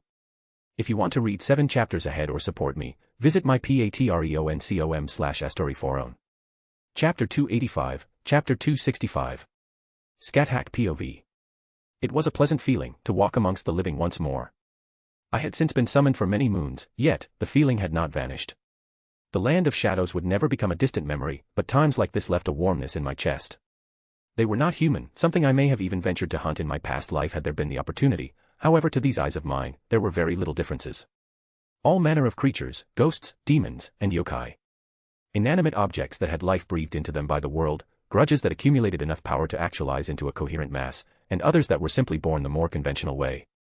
Mothers held the hands of their children, non-human features swaying open in the wind. Fathers doted on their children, and husbands showed affection to wives that differed so drastically at first glance. It was odd to see so many differences, yet no blatant distaste among the inhabitants. I was not unused to non-humans, many different peoples had lived among the lands I called home. However, rarely did they coexist in such a peaceful manner, especially in such confined settings. I remember even Satanta causing wariness among many common folk due to his divine nature. Though I suppose it was not the same. They all were welcomed under the umbrella of being yokai. A common title to draw them into a sense of community even if they did differ so wildly between one another. Regardless, I could not help but enjoy this place, to accept it as an extension of my home. My student's home, my home was placed here, thus I believed this place too also be under my protection. And now I had a woman to call a sister whom ruled over this realm, and my interest in keeping it cleansed of filth had increased. I can understand the difficulties that come with leadership, I believed most of Wilhelm's women could. For someone like me who had thus walked away from such nobility and responsibility, I sympathized with Yasaka. I cannot comfort her in the same way Wilhelm could, and while I did take up the same guard that Reika had in the past of Kunu, I did not have the same gentleness that the children would appreciate. Nor was I able to provide her with resources she would desire for her lands. To render my aid, I believed I only could rely upon my spear like I had done so much in my life. I ran my hand along the side of a building, allowing my magical energy flow out. A frown made its way to my face. "Soma." I called out lightly. The guard of Yasaka immediately answered my call. "Yes, Lady Scat-Hack." He appeared before me, shadowing me along with several more members of the guard. "We are close, I have found traces," I revealed to him. "A mark left behind, I have rendered it inert for the time being, thus we will not be revealed. I will tell my men, teacher." He bowed. I twitched slightly upon him calling me that, but I couldn't deny the title from him and his people. I had spent many days at this point training them, and a small bond has grown. "If I may ask, why did you request me?" he asked, just before departing. I did ask for him by name, along with a handful of others to accompany me. "I appreciate your talent, Soma." It was simple enough. I have never trained a man who dedicated his life to guardship. As Yasaka is someone who has become important to me, I will forge you into a warrior accomplished for such a role. This involves sniffing out potential threats before they could move. I will impart my knowledge of Fae in the hope of him learning for the future. Now, place your hand here and close your eyes to focus. I grabbed his hand, gently placing it upon the stone structure. Spread your tuki out, but keep it restrained once you notice the irregularity. He listened, as a good leaner does. He was hesitant, but I watched as his energy started seeping into the structure, and he almost recoiled once he discovered what I had made more apparent by my own efforts. "What is this?" His eyes snapped open. I let out a small sigh. A sign of Fey activity, a common action among many of their number. They have laid claim to this building in accordance with their own laws and customs. What you sense are their magics that have intertwined with it. Soma looked offended but kept himself from acting out. Good, a cool head was required for this line of work. Lady Yasaka has not spoken of any allowances. I refuse to acknowledge this. Yes, I felt the corners of my lips curl up. It is as you say. Unfortunately, they believe their own laws supersede that of any lands they walk upon. It is why you must be cautious of accepting any debts or favors from one of their kind. A geas is forced upon the recipient if they are not strong enough to resist. I assume I am not yet strong enough? He asked. You would be correct in this assumption. A geas, it is a difficult piece of magic to maneuver around, even if you are stronger than the one who initiated. There are many ways around it, but they require predetermined knowledge of the one you are seeking. The most accessible solution would be to simply not speak but write down your words. A verbal acknowledgement is often required for a geas to take hold, but not always. Names have power, remember this in all things. Writing your name on a parchment will often be enough to elicit a reaction from similar magics. I did not think I was required to elaborate as the concept of contracts was one known. Wilhelm's race was one such notable example of a species that thrived off them. I will take your teachings to heart. He bowed his head. A polite one as always. Not to mention his eagerness to learn anything I deemed to teach, a truly pleasant experience. Good, now call the others. He put his fingers to his mouth, silently whistling. A sound that I would have to take a secondary measure to hear as it was beyond normal hearing. 4 more guards appeared beside him, bowing their heads respectfully. We await your orders. They intoned as one. Do not speak unless I give you prompt. I commanded. Otherwise you may follow my lead. I am not in an official position of authority here, thus you are all acting as extensions of Yasaka. I am merely lending my expertise on this occasion. I wanted them to understand that I would not be holding their hands at every moment during any continued threats in the future. Seeing their hardened gazes, I believe they understood my intent. Now, can anyone tell me about this building? I tapped the brickwork. One of them stepped forward. It's an inn, Lady Scathack. He replied. They have a handful of rooms for rent and offer food and drink in the common room. I nodded along. The concept was not one foreign to me as I had patronied many similar establishments. Speak your experience here. I told him to elaborate. I've been a couple times, mostly due to their good prices for decent food and drink. The place had been owned by the same family for a few decades. He looked contemplative as if trying to remember some information. That is enough, let us enter. I ushered them forth, walking to the front of the building. Placing a hand on the door, I cast a quick spell before pushing it open. We were greeted with all eyes looking upon us. A noticeable bar was in the corner, with a kitchen behind it. A half-dozen patrons were spread out across the tables and a few wait staff served them. However, my eyes were not fooled. The wisdom and sight I had gained from Dun Scaith could see through the illusions. My spear appeared in my hand and I slammed it against the ground. By orders of Yasaka, you all are to relinquish yourselves to her custody pending an investigation. I sent a wave of magical energy forth, distorting the glamours they wore. Every person inside was of the Fey folk. And apparently, even they can look shocked. But resist, if you prefer, I would much like to exercise. *****. Wilhelm POV. An awkward silence filled the area. Join my peerage. He repeated, as if that was the proper thing to say in this situation. No. Damn, all right. His shoulders slumped, before perking up again. How about a fight? Also no. Oh. I just stared at him, not knowing how to respond again. But I guess I didn't need to as a blonde woman, from his peerage, ran up and smacked him upside the back of the head. Idiot. She barked. Did you forget what we talked about a couple hours ago? She began to berate him. Ha ha. I couldn't help it, Serorg threw his head back, laughing happily. He seemed unconcerned that she continued to hit his shoulder. He was strong and I acted without thinking. She turned to me. I'm sorry for him, he was not supposed to ask you that. She dipped her head. I think someone else is owed an apology more than me. I crossed my arms with a frown. She furrowed her brow, reaching her hand out and created a black portal-like sphere in the air. Suddenly, another opened up below that orange-haired guy that pissed off Atlanta. Interesting. Hey, why do you? The strange guy was abruptly shut up as the woman lifted her leg up and slammed her foot down on his head, pushing his head into the ground. We sincerely apologize. She spoke again, grabbing Serorg and pushing his head down. She lifted her foot up, and smacked the other guy again, pushing his face further into the ground. I'm sorry. He mumbled out, barely audible from how far his head was buried. I let out a sigh, rubbing the bridge of my nose. Humph, just keep him away from me. Atlanta huffed. Serorg scratched the back of his head. Haha, sorry about him, he's usually more behaved. Why are you here? I decided to cut right to the heart of the matter. If Atlanta showed any further discomfort than just annoyance, I would have not been so quick to gloss over that little bit. I wanted to meet you. He smiled brightly as if it were the most natural thing in the world. The woman at his side sighed again. And to clarify, we were not coming here to recruit. She glared at Serorg again. Not to mention, his peerage is full, so he couldn't add you even if we all wanted. Oops. He chuckled, somewhat embarrassedly. And we told Lord Nurarihion that we wouldn't try to recruit while visiting. I got swept up in the moment, I'm sorry.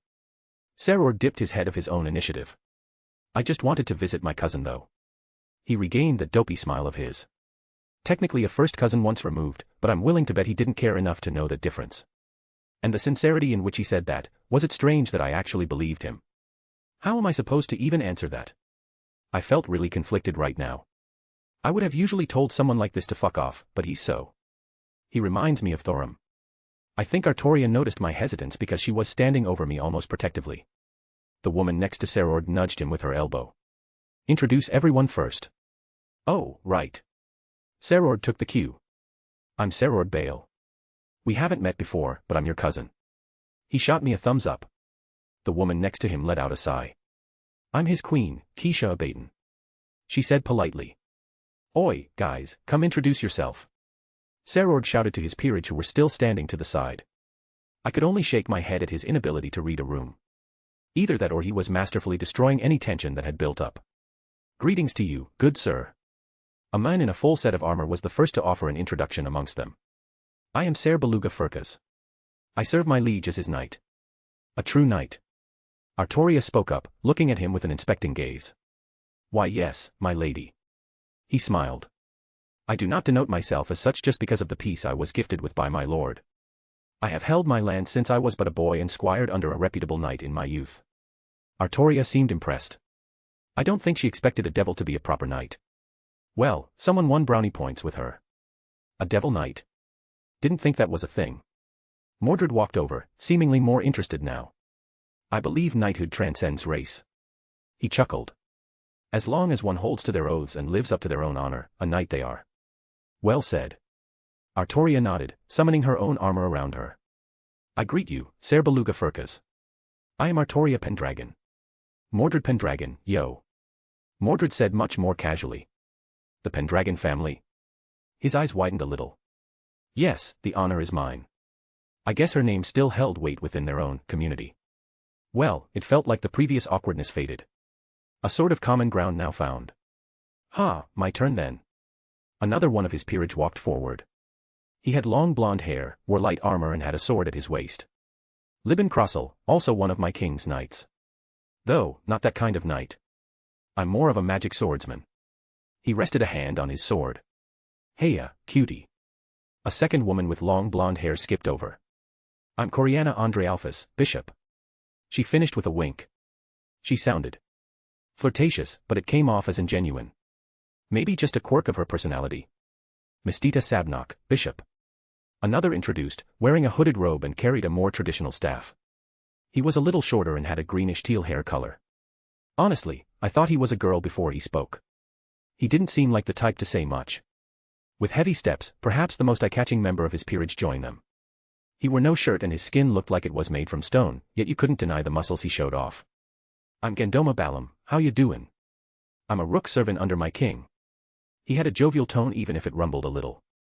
The last unknown stood next to Gendoma, a bit taller than the others, but also pretty lanky and somewhat gaunt. He gave me a odd feeling. Like my draconic parts were being tugged at. I glanced at Artoria who also twitched a little upon him coming closer. A pleasure to make your acquaintance. He stated with a surprisingly posh tone. Despite his appearance, he held a certain nobility to him. I'm Ladora Bune, rook for my king. He lightly bowed. And this is Regulus. Serorg finished up, pulling the other guy up from the ground, who looked no worse for wear. He's my pawn, took all my pieces to reincarnate. Oh. I know who that is now. The name was a big clue. Someone you actually recognize. Yeah, I've run into him several times over the years since getting sealed in here.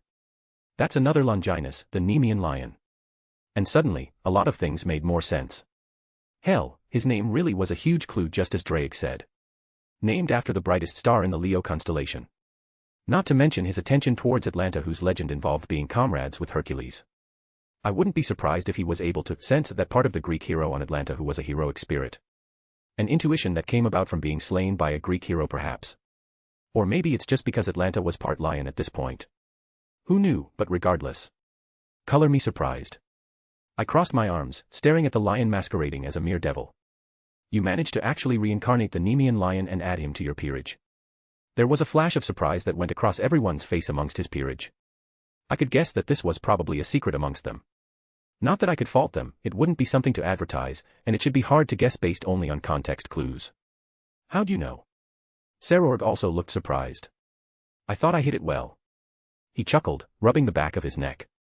I'm curious how he's able to walk around like this if he was sealed within a sacred gear. But at the moment, I didn't feel comfortable asking. Nay, it's because he's cheating. Regulus adopted a mischievous grin. If he could recognize me, do you think I couldn't smell him? Hey there, Drake, it's been a while. He waved towards me. Busted. Well, that's annoying. I thought my best bet was to pretend I don't care. He sends his regards. I made sure not to react even if I was peeved. And if this was your only reason for coming here, I think we're done. I looked back at Serorg. Well, they didn't question Drake, so. Serorg sorta let out a sigh, rubbing his neck again. Look, I'm not really good at this. He looked like he was having trouble getting the words out. I plan on becoming a Satan in the future. He said with a resolute look on his face. Good for you. I blinked in confusion. I know it doesn't mean anything to you. Old man Nurarihion said you don't really like us, so I doubt you'd care. But I wanted to come over as soon as I heard about you. His expression shifted to something melancholic.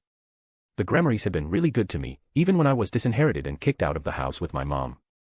I was surprised when something like this happened to you too, and if I found out sooner, I would have offered you a place in my peerage because when I become Satan, I'm going to make sure stuff like this doesn't happen again. As much as I disliked those evil pieces, the way he genuinely said that, I would be lying if I wasn't a little moved by the confession. We're all the same. His queen spoke up next. All of us are castaways. Some of us have human heritage, so our pillars are considered extinct, others were simply tossed aside due to other reasons. We all had nowhere else to go until Serorg came along and took us in. There was a silent acknowledgement of that fact based on the looks they all had. I wasn't entirely familiar with devil politics, but I knew that some of the pillar families were gone. I didn't know that some were gone because they didn't want to recognize non-purebloods for whatever reason. I should have handled it better. Serorg confessed with a sigh. I was just excited to come see you and didn't really think things through, and now you probably hate me also. When I heard the truth, I couldn't help but remember when I was all alone with my mom and I didn't want another person of my family to suffer like that. And I barely knew him, yet I could tell he meant every word of it. I saw you fight and stuff and you didn't look to be in bad shape. I guess at the very least, I just wanted to come and see if you wanted to be friends. He wasn't really good with his words, it came off kinda awkward, but the intent was what mattered. And I don't think he had a deceitful bone in his body. Which made it all the more annoying that he was tugging hard on certain heartstrings of mine so easily. Old man Nurarihion said to come over because the festival was starting in a couple days and I wanted to fight in the small tournament they do. He didn't have the same fire in his eyes that he had a few moments ago. I'll see you around, I guess. He forced an awkward smile. Gods damn it. I let out another sigh knowing I folded so easily. You got a devil phone. ******. If you want to read 7 chapters ahead or support me, visit my patreon.com/astoryforon. No chapter Thursday/Friday, got family stuff that came up.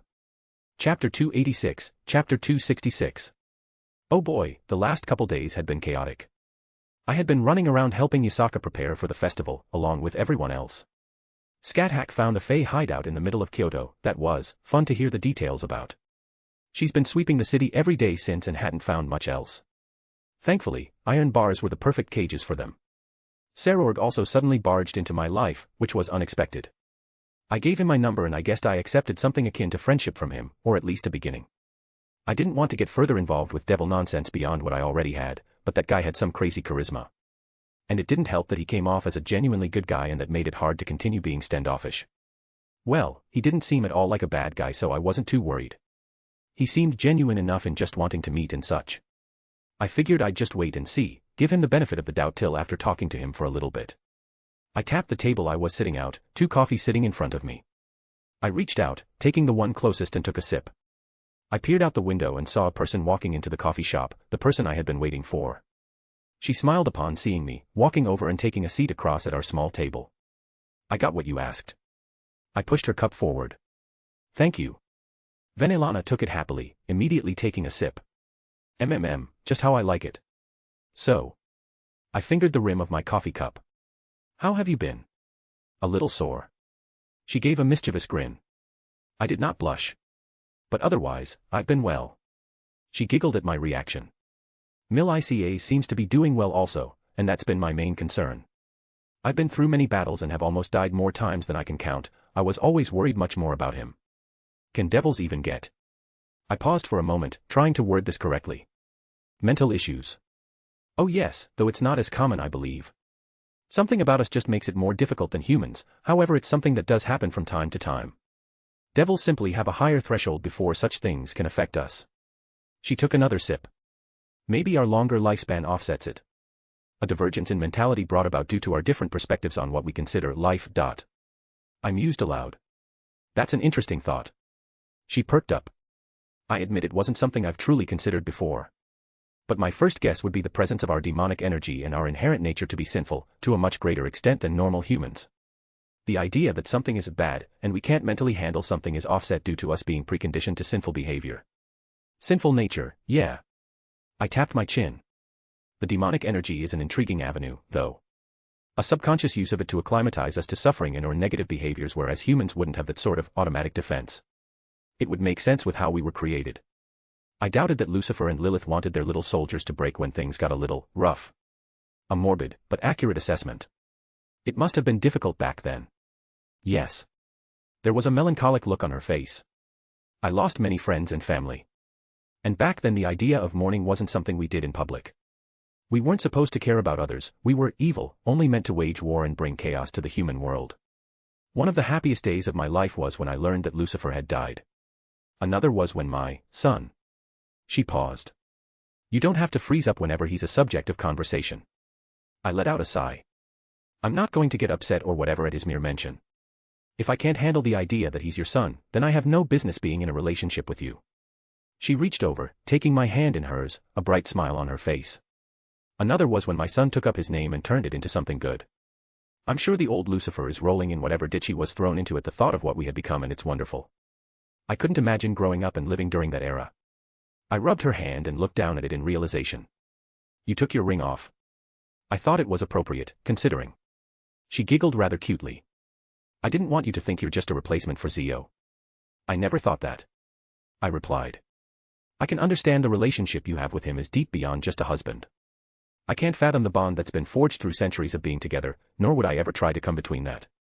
At this point, she was my woman, but her friendship with my grandfather was unbreakable, and I was completely okay with that. Scat Hack often talked about Satanta, a former lover of hers. I never once was overly jealous. I thought it simple nature to be on some level jealous when someone you care about speaks about a former love, but it's not something that weighed on me in any meaningful way. Just as Venelana was close to Zio after breaking up, I knew that Satanta was someone irreplaceable in Scat Hack's heart, and I would never dream of trying to change that for either. However, I knew for a fact that they're both my women, and their former loves couldn't change that. Artoria talked about her previous wife, and I'd done my best to support her emotionally. Yasaka brought up her former husband as well, Kunu's father. Again, I've never tried to replace what that was in her heart. Hell, even Reiku's talked about Kintoki before on quite a few occasions, and that relationship was just as platonic as ours is. It makes me very happy to hear you say that. Her gaze softened, her smile brightened. He did mention wanting to meet you at some point if you're up to it. I know we agreed to keeping family matters separated, but I just wanted to ask and nothing more. It was a little awkward to keep these things separated when we're involved, but we'd see how it went. You're allowed to ask me anything. We can't have a relationship if we don't properly communicate. I've said it before, and I'd say it again, proper communication was the cornerstone of every relationship. I'm hesitant to reach out to him. At the moment, I would prefer if we worked on ourselves before branching out. I believe that's a reasonable course of action. She nodded, taking another sip of her coffee. And I also told my children that we're together. I spat out the coffee I had in my mouth, staring at her in shock. She looked utterly amused with herself. You were waiting until I was drinking something, weren't you? I have no idea what you're talking about. She giggled. How'd that go? About as you would expect. She shrugged.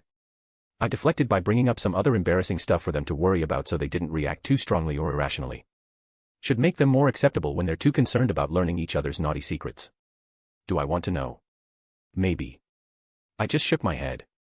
I did enjoy how mischievous Venelana could get. You know, I was happy when you reached out. She propped her head up with her arm. I was a little unsure of if I should have or not. I'm not up to date with how people in this era go about these sort of things.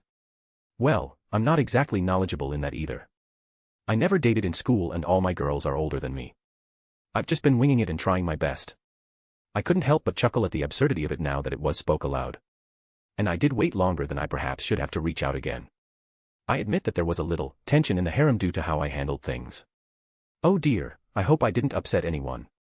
No, the fault is laid solely at my feet. I quickly disabused her of that thought. I handled things poorly and their concerns were completely understandable. We had a talk and set boundaries, and how to go about such things in the future. The more you talk about them, the more I can't wait to meet them. She looked relieved that nothing negative happened. But for now, you haven't told me how you've been doing. How's my grandson been since I've ridden him all night? At least this time she didn't wait until I was drinking again. You make it hard to not want to immediately go for round 2. I grumbled. You wanted to take things slow. She giggled. But I'll take pity and send you some pictures if you want. That's what they do these days, right? Send nudes. She clearly knew what she was talking about, but was playing coy just for a laugh. What a horny woman. Oh dear, you discovered that well enough already. She smirked. But in seriousness, I want to hear about your time thus far. Anything interesting happen? I met Serorg the other day. I leaned back in my chair, crossing my legs. I'd say that was pretty interesting. Really? She blinked in surprise. I could have sworn devils were not allowed in Kyoto at the moment. At least, I heard that they were being turned away right now. That's accurate. Yasaka's still unhappy with Okita and what he did. Venelana sighed, rubbing the bridge of her nose. If it makes you feel better, I was also upset and made him very uncomfortable when he was bedridden. I believe I spoke about all sorts of things he didn't want to hear. That does in fact make me better. And now I knew she'd get along well with many people I know. I think it says something about me that I find that part of you attractive. The part of me that likes to, how do they say it, take the piss out of people. She smirked. I snorted, holding back a laugh. Yes, just like that. Can I guess the other parts of me you like? She very blatantly bounced her chest in front of me. Well, I'm pretty sure that's obvious from the other night. I pointed out. Oh, believe me, it was. She giggled again. So what's this about Serorg? That boy is such a sweetheart, I hope nothing happened. God, he really is. I admittedly was a little standoffish when he came, but by the end, I gave him my number and sorta accepted a friendship with him. Yup, that sounds exactly like him. Venelana let out an exasperated breath. And did you just invoke his name with no recoil? She looked surprised. Oh. I blinked in realization. I suppose I did, I guess I'm not too concerned about it anymore. I followed with a shrug. I know my son and Ajuka can do the same, but even I can't do that. I'm fairly sure the old Lucifer also couldn't do that either. My, it makes me wonder just how strong you really are, and she sounded very aroused by the idea. Devils and their strength fetish. Wanna hear about Serorg or flirt some more? I asked. If we flirt any more I don't think I'll be able to hold back myself. But I'm also really interested in Serorg, no one really knows what he gets up to. You know, he's the rising star amongst the younger generation, undefeated in all his rating games thus far. Outside of those events he just disappears when he isn't at home. I don't really think it's a secret, and I doubt the higher-ups in your government don't know. I ran a hand through my hair, admiring those beautiful purple eyes of hers. But he's well known around Nurarihion and his yokai. I went there the other day and met the old man and spoke a little bit. After that, Nurarihion basically asked Yasaka not to kick Serorg out and let him stay for the festival. That explains where he learned Tuki, or got so good at it I suppose. It wasn't really a secret that he had been training his body so hard beforehand. Venelana had an aha moment. And I forgot that they have that celebration every year. I've actually been to one in the past when Yasaka's mother was still in charge. Yup, it's a bit more hectic since the attack not that long ago. I've been running around helping her set things up to take off some of the pressure. Oh, I could imagine. At the risk of putting myself where I'm not yet wanted, anything I could do to help. The offer is genuinely appreciated, and I'll pass it on to Yasaka. How sweet it was for her to offer. However, I think we have everything sorted at this point. I wouldn't have taken this break and had this little date if we were still rushing. Jumping over to China to pick up the fireworks, then going over to New York to meet with one of her old friends who was helping cater food for some of the stalls. Lots of errands that had me going all over the world. She smiled at that. And going back to Serord, how'd it go in total? You said you left on good terms, and I know that boy is such a kind-hearted one.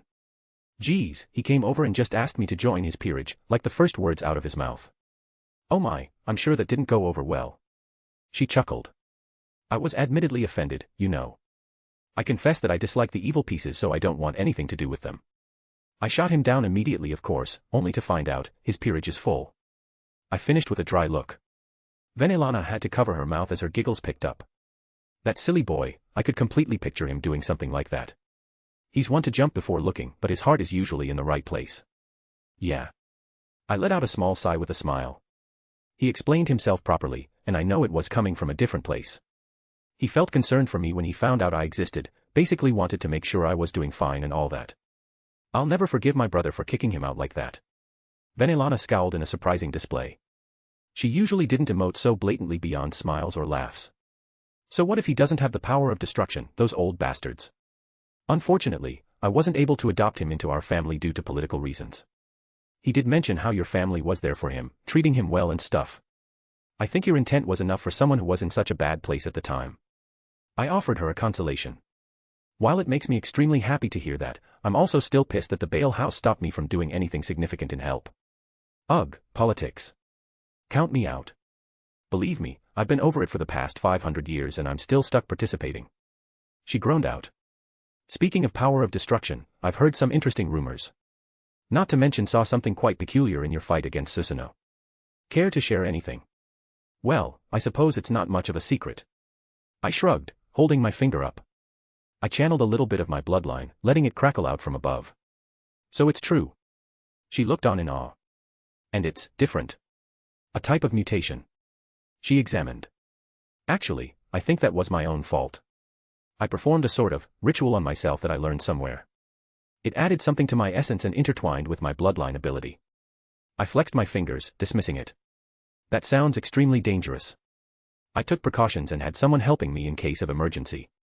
I waved it off. It was painful as hell, but I had been confident in it working out. But that just brings up the question, if it altered your power of destruction, that means you had to have had it at that point.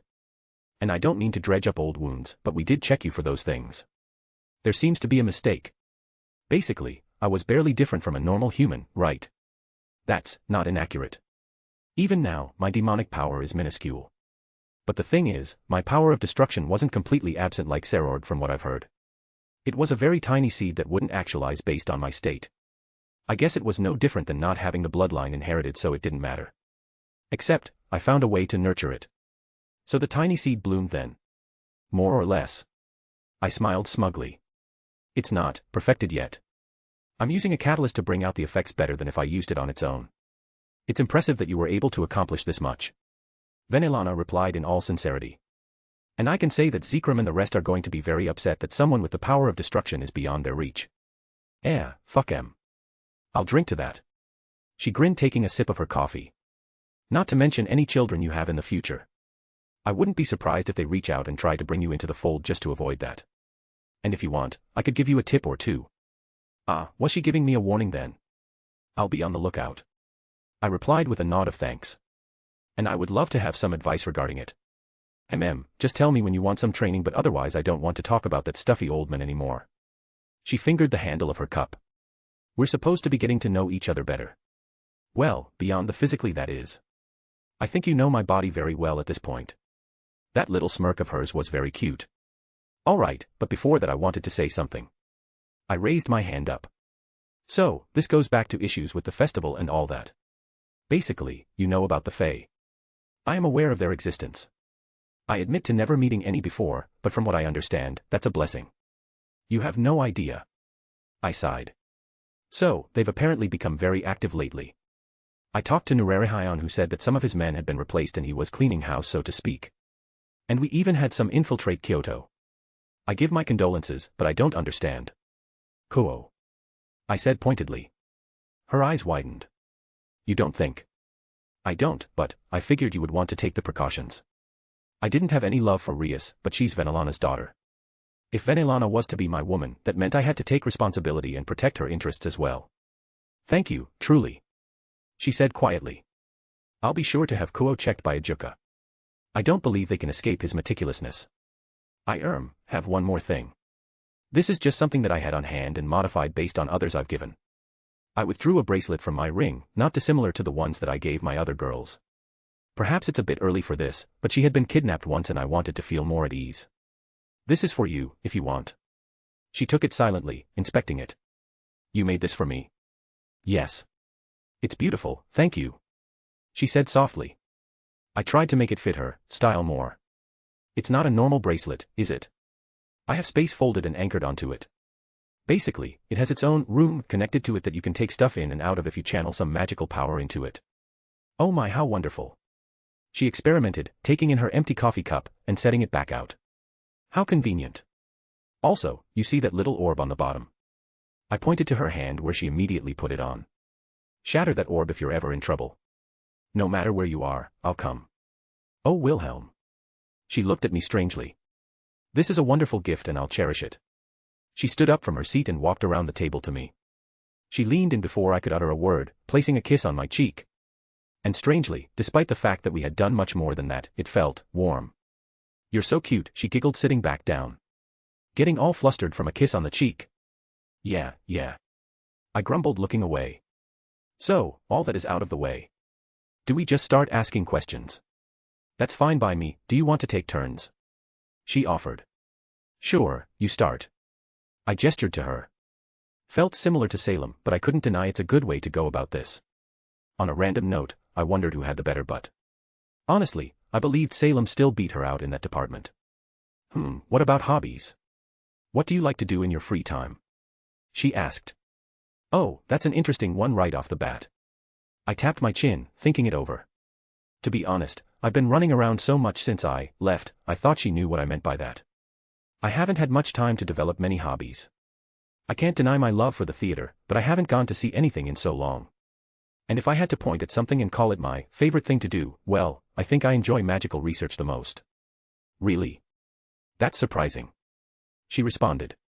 Then again, I have heard that you're quite skilled in magic, among other things. What's your specialty? You skipped my turn, that's 2 questions. I chuckled. But if I chose a specialty, I suppose it's lightning and runes. I let some of my lightning dance between my fingers for added effect. Should have guessed based on what you said before and what I had seen when you rescued me. She smiled. All right, ask your question. Music, what's your preference? Oh, now it's my turn to be interested by the question. Venelana let out that adorable giggle. I love music in almost all shapes and forms. Modern rock to classical, I think it's all a tale of beautiful evolution through history. But if you forced me to choose a specific genre, probably classical, even if that's a very large umbrella we're talking about. I just realized, you lived through all the greats, huh? Oh yes, those were wonderful years. She cupped her cheek, a nostalgic look on her face. I even had some vague memories from Zelretch of him seeing some of those musicians. I do have one question that's been eating at me ever since you rescued me. She finally snapped out of it. Oh. I wonder what she was going to ask about my swords. Maybe my magic. I wasn't entirely sure yet what I was comfortable with sharing if I were to be honest. I had a strange relationship between trust and attachment. That cute little rabbit familiar you had. She smiled brightly. Oh. I quickly brought out the most magnificent rabbit ever to exist. I held him high up into the air. Behold. Sir Wigglesbottom Fluffytail Octavius Benedict III, Crown Prince of Emerald Kingdom. Duke of Carrot Island, General of the Northern Armies, Lightning-born, the Devil Slayer. I would attest that he deserves the title of Devil Slayer after his wonderful performance before. Venelana blinked, gazing upon brilliance. Or just Sir Wiggles. I set him down on the table. He hopped over to Venelana, cutely twitching his nose. Did you really name him that? She giggled, picking him up. Yup, and I add something new every time I introduce him to someone of significance. She was immediately taken with him, as was tradition. My turn, is it? Sure, go ahead. She started playing with her new favorite rabbit. So, this is more of a random shot in the dark kind of thing based on what you told me before. But, do you have any experience making wines? If you want to read 7 chapters ahead or support me, visit my patreon.com/astoryforon. Chapter 287, Chapter 267. I leaned against a table, looking at the portal in the corner of my workshop. I wasn't alone, I was flanked by both Scathach and Jin, both of whom were patiently waiting as well. They weren't the only ones either. Jin was off to the side, standing near both Zelretch and Lucretia. We were all gathered here for the same reason, and our last member was just now arriving. Am I late? Medea walked through the portal, the kaleidoscopic colors fading away after a few moments. Yes. Rin replied. You're not. I decided to interject. Did you invite me right into your workshop? Medea looked around at everything we had gathered. Isn't that a little too trusting? Medea, I don't call you my friend just for the hell of it. I rolled my eyes at this point. Besides, if I couldn't even trust you this much, how could we ever work together? I think I flustered her again, because she wasn't responding. Shall we do introductions? Zelretch offered. Medea cleared her throat. I would appreciate getting caught up as everyone here seems to know each other. Oh, me first. Jin volunteered. I'm Jin, spirit for the relic of knowledge. An item created by the gods of my world. Every century I can answer any 3 questions not about the future. Well, isn't that interesting? Medea gave her a praising look. And that skin tone. I could do so many wonderful things with that color. Oh, should I be worried or excited? Jin smiled brightly. Both. I chuckled. She loves making clothes. Oh, let's talk about that afterwards. Jin perked up, speaking towards Medea. I would love some more clothes that complement my color. I have so many ideas. Medea looked just as excited as Jin at the idea. But yes, afterwards. She calmed down. I suppose I'm next then. Scathach stood up straighter. I am Scathach, the queen of the land of shadows. Lady Scathach. Medea said respectfully. It's a pleasure to work alongside such an accomplished magus. I share the sentiments, Medea of Kalkis. Scathach smiled faintly. A bond of respect between 2 accomplished witches. And Lord Zelretch. Medea turned towards Gramps. It's been a while since we've spoken. Oh yes, quite a few months. Zelretch nodded. Wait, you 2 have met? Rin looked surprised. Of course. Medea scoffed. Do you think he wouldn't want to meet me, girl? I am one of the most powerful and knowledgeable magic users ever to walk the planet. Hag. Medea twitched. Brat. Witch. 2-bit magus. If nothing else, this made the whole thing worth it. I said idly, watching them bicker. You got something to add, Schweinorg? Rin snapped her head towards me. What she said, boyo. I can always call over Artoria and Kazuki. I crossed my arms. They both deflated at the threat. Now we have that settled, we have one last person to introduce. Zelretch stepped to the side to let Lucretia step forward. She had been silent, just watching everything with an amused look. I'm Lucretia Zola, Zelli's girlfriend.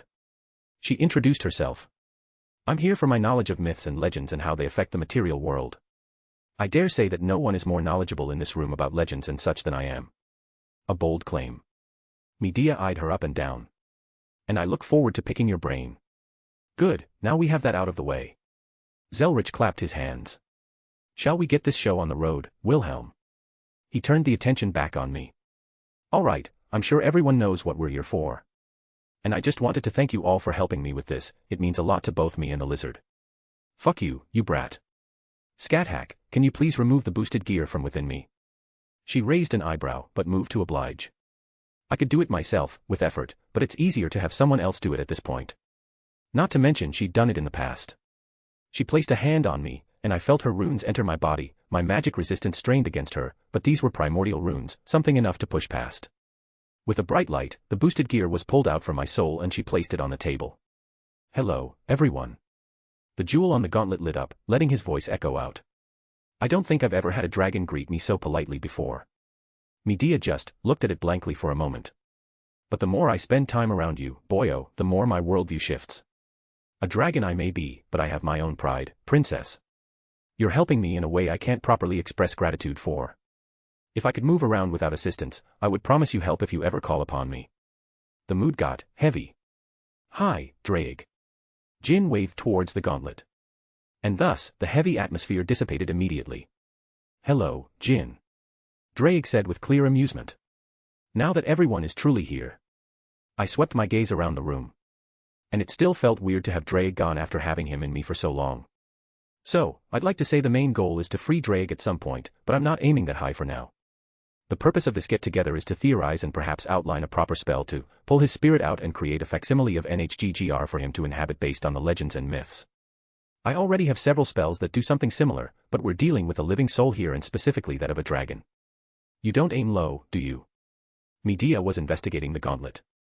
And this was created by divine hands, yes. The God of the Bible. I nodded. Medea bit her lip. You can color it up however you want, but this thing is a prison, that much is obvious. So doing what you want to do is made that much harder. Indeed, and it is by no means shoddy work.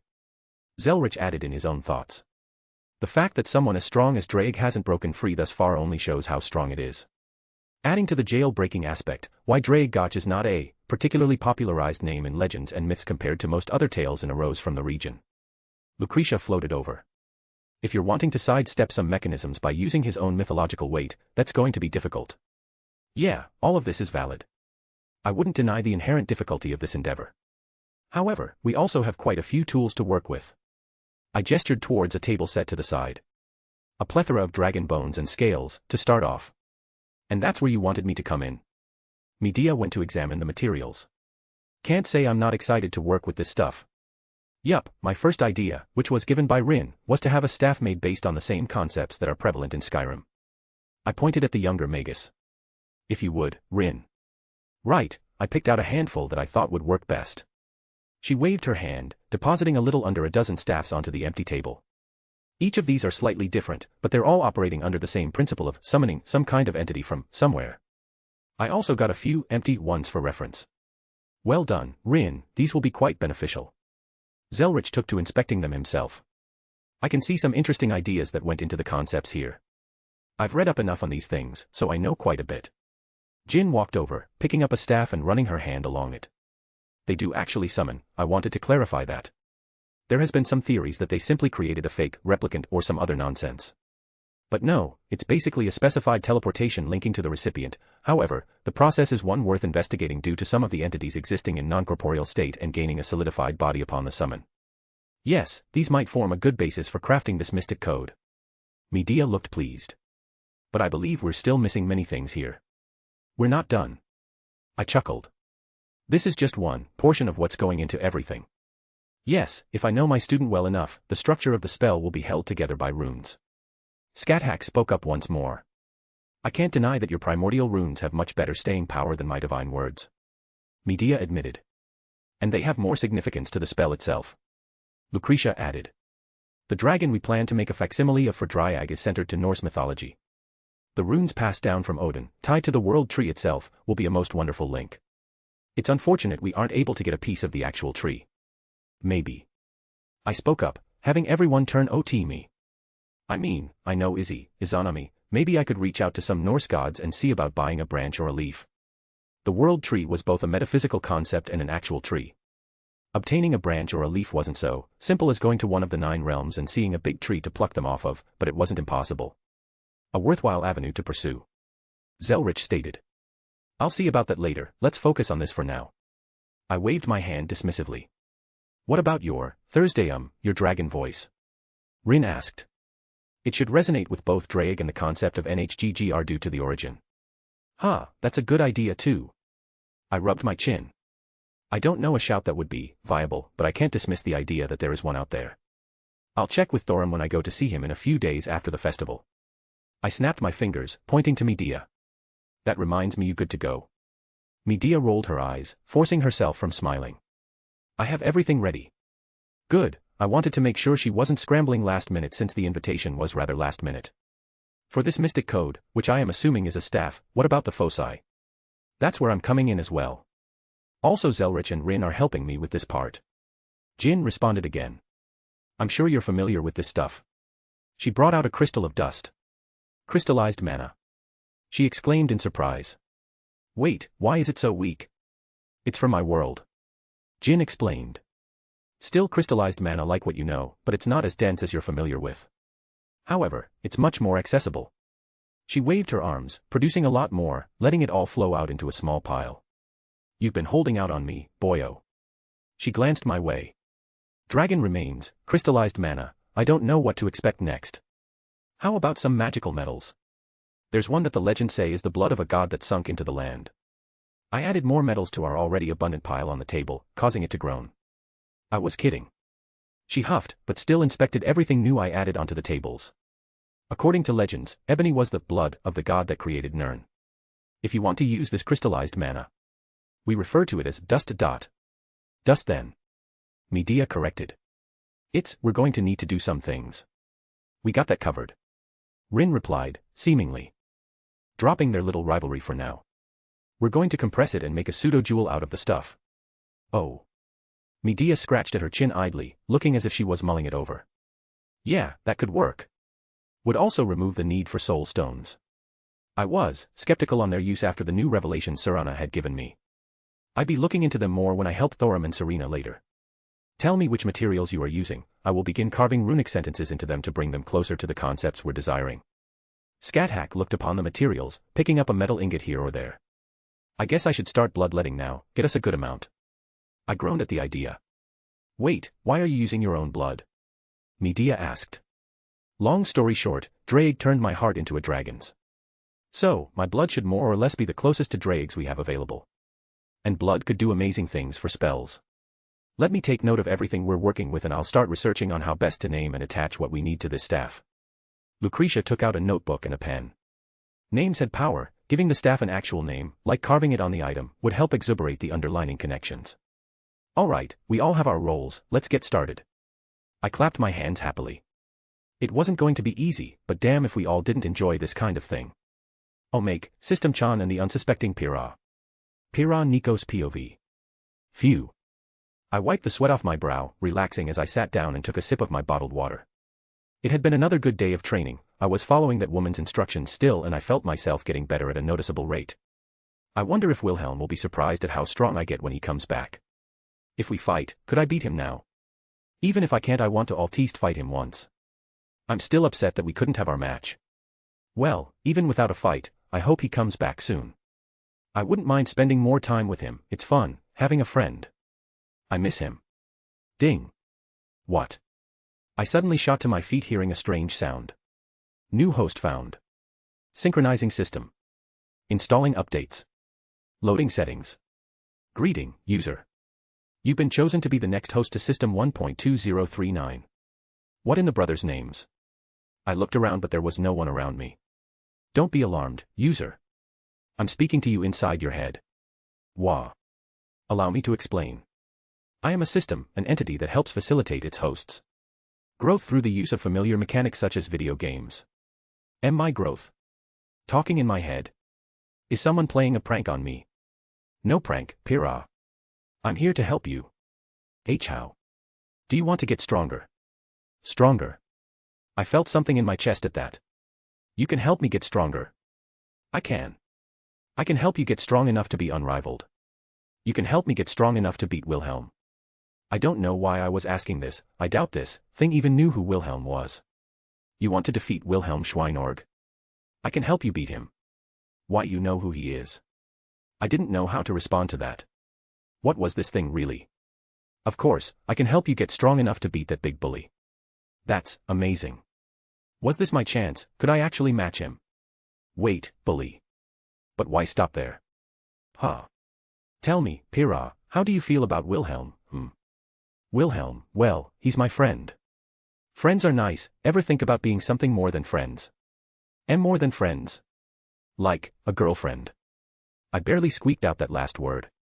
I mean, it's not like he isn't handsome, and funny, and does things to makes me happy. He's strong, and I enjoy spending time with him, and he doesn't care about my fame. He teases me all the time, but he gives me hugs that are nice too. It sounds like you have a crush on him. It doesn't matter. I shook my head. Besides, he said he has a daughter, that means he has a girlfriend or wife already. Are you going to let that stop you? Of course. I huffed. What if I told you he has a harem? A harem? I said quietly. Like, he has multiple girls. He does indeed. Now, does that change your mind? Multiple girls. But, does that mean he would? I could feel my face heating up. I would have a chance. A chance. Oh, Pyrrha, why stop there? What do you suggest? If you get strong enough, How could he deny you? Get strong enough that he has to accept me. I repeated to myself. If I beat him, then he would want to be my boyfriend, is that what you're saying? Sure, let's go with that. But, you're thinking too small again. Too small. Why not aim for being his only woman? His only woman. Imagine it, Pyrrha, Wilhelm fawning over you, and only you for the rest of your life. That handsome smile of his, reserved only for you. Waking up in the morning, and he's there, in nothing but an apron, cooking you breakfast.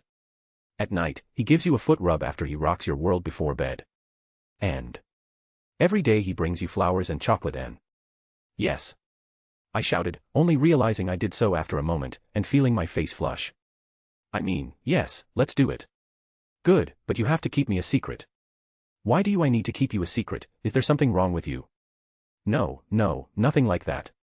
But, you don't want to give away all your cards, do you? And imagine the jealousy and attention you would get. On top of just being famous.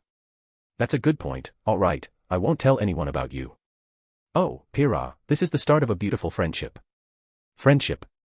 I felt my eyes light up. Of course we're friends. And let's start your super duper secret training. Oh, I like that sound of that. It's like I'm on a secret mission. That's a good way to think of it. In fact, let's call it, Operation Yandere Revenge. Yandere. What's that? It was a word I've never heard before. Oh, don't worry about it. Just remember, you're the only girl he needs. Just a reminder, no chapter for Thursday and Friday, got family things going on. If you want to read 7 chapters ahead or support me, visit my patreon.com/astoryforum. Just got finished with Wilhelm's run-in with the ideal maters, smiley face. Chapter 288, Interlude 17. Serord POV. You sure we should be coming over here? It's fine, Keisha. I slapped her shoulder. What's the worst that could happen? Many things could go wrong. She sighed, but I didn't dwell on it. After meeting Wilhelm, well, I felt like I should visit Rias. It had been too long since I'd seen my other cousin. You worry too much. Shouldn't you at least give Rias a heads up that you're coming over? Nah, it's fine. I continued walking towards this human school that Rias was going to. I couldn't say I understood why she was doing this, seemed pretty pointless to me, but I guess it made her happy. What about the others that you left in Kyoto? She asked. They can take care of themselves for a few hours. There weren't many people around. Did the humans already go home for the day? And we won't be here long, a couple hours at most. Why are you so intent on seeing Rias? It's not like you can't get a hold of her whenever you want. Keisha increased her pace to keep up. I stopped, letting out a sigh. I still feel kinda bad, you know. I scratched my head. I felt like I should have been able to do something about Wilhelm. How alone must he have been? And I heard Rias is having a tough time because of her marriage, and I want to do my best to help the family that has stood by my side. I just want to be helpful somewhere. Maybe I could give her some tips on training or something. I didn't really understand the political stuff, that's what I had my peerage for. Keisha would take care of that when I become a Satan. It's hard to deny you when you say something like that. She groaned. I guess this isn't really as bad as what we did with Wilhelm. At least Rias is friendly and it's not like we can't just pop up if we want to. Not like she hates you. Yeah. I let out an awkward laugh. That was my bad, I just got so excited. Did you see that fight he had with Susanoo? And when I finally met him, my blood was boiling, ready for a fight. I pumped my fist in the air. Maybe he'll want to fight me later. And Regulus said that he had the boosted gear. How strong was he really? I was excited to find out. He was definitely stronger than me. My instinct told me that much. But that just meant I had someone to measure myself against. And I had ways to get stronger. Old man Nurarihion said that my Tuki was still rampaging too much. Something about needing to force it down more. I didn't really understand, I did most everything with my gut feeling, but I'd check with him later to see if he could help me. I usually like to figure everything out myself, but I really wanted to match up with Wilhelm if he ever accepted my request to fight so not to fall behind him. I heard he'd only been training for a few months and he's already this strong, I wouldn't let myself fall behind. This is nicer than I thought. Keisha said we approached the gates. Then again, I'm not really familiar with Japanese schools. Do we just go in? I asked. You're asking me that now? She huffed. Might as well, it looks like everyone's gone for the day. If I remember right, they're in the side building over there. She pointed off towards the side. Let's go. I marched on, my queen following behind. Human schools were a little interesting, I guess. So many classrooms stuffed into the buildings. Must have been a good way to make friends.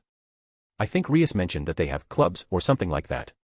I wondered if they had clubs focused on some kind of fighting or martial arts. I sense stronger wards here. I think this is the place. Keisha stated, pointing to a set of double doors. What are you doing? Both Keisha and I heard a shout. It sounded like the tone of someone in trouble. I didn't even think before bursting through the doors. There were many people in the room, but my eyes immediately fell on the ones who were not part of Rias's peerage. I recognized the man standing off to the side, his hand engulfed in flames. Under his heel was a young man, struggling under the pressure.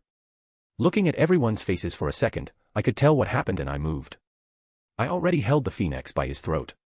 His flames burst off, but my tuki wrapped around me, stopping his flames from reaching me.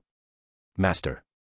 A woman standing behind him screamed as she began to cast some magic, but I trusted Keisha to handle her. Her signature black spheres ate the magic circles the unknown woman had created and my queen slammed her to the ground, sealing the woman with Keisha's own magics. Why, you bastard. The phoenix brat choked out. How dare you attack my cousin? I squeezed a little harder. Sigh. Rias finally realized it was me. Rias, want me to take out the trash for you? I offered, glaring at him again. That will be unnecessary.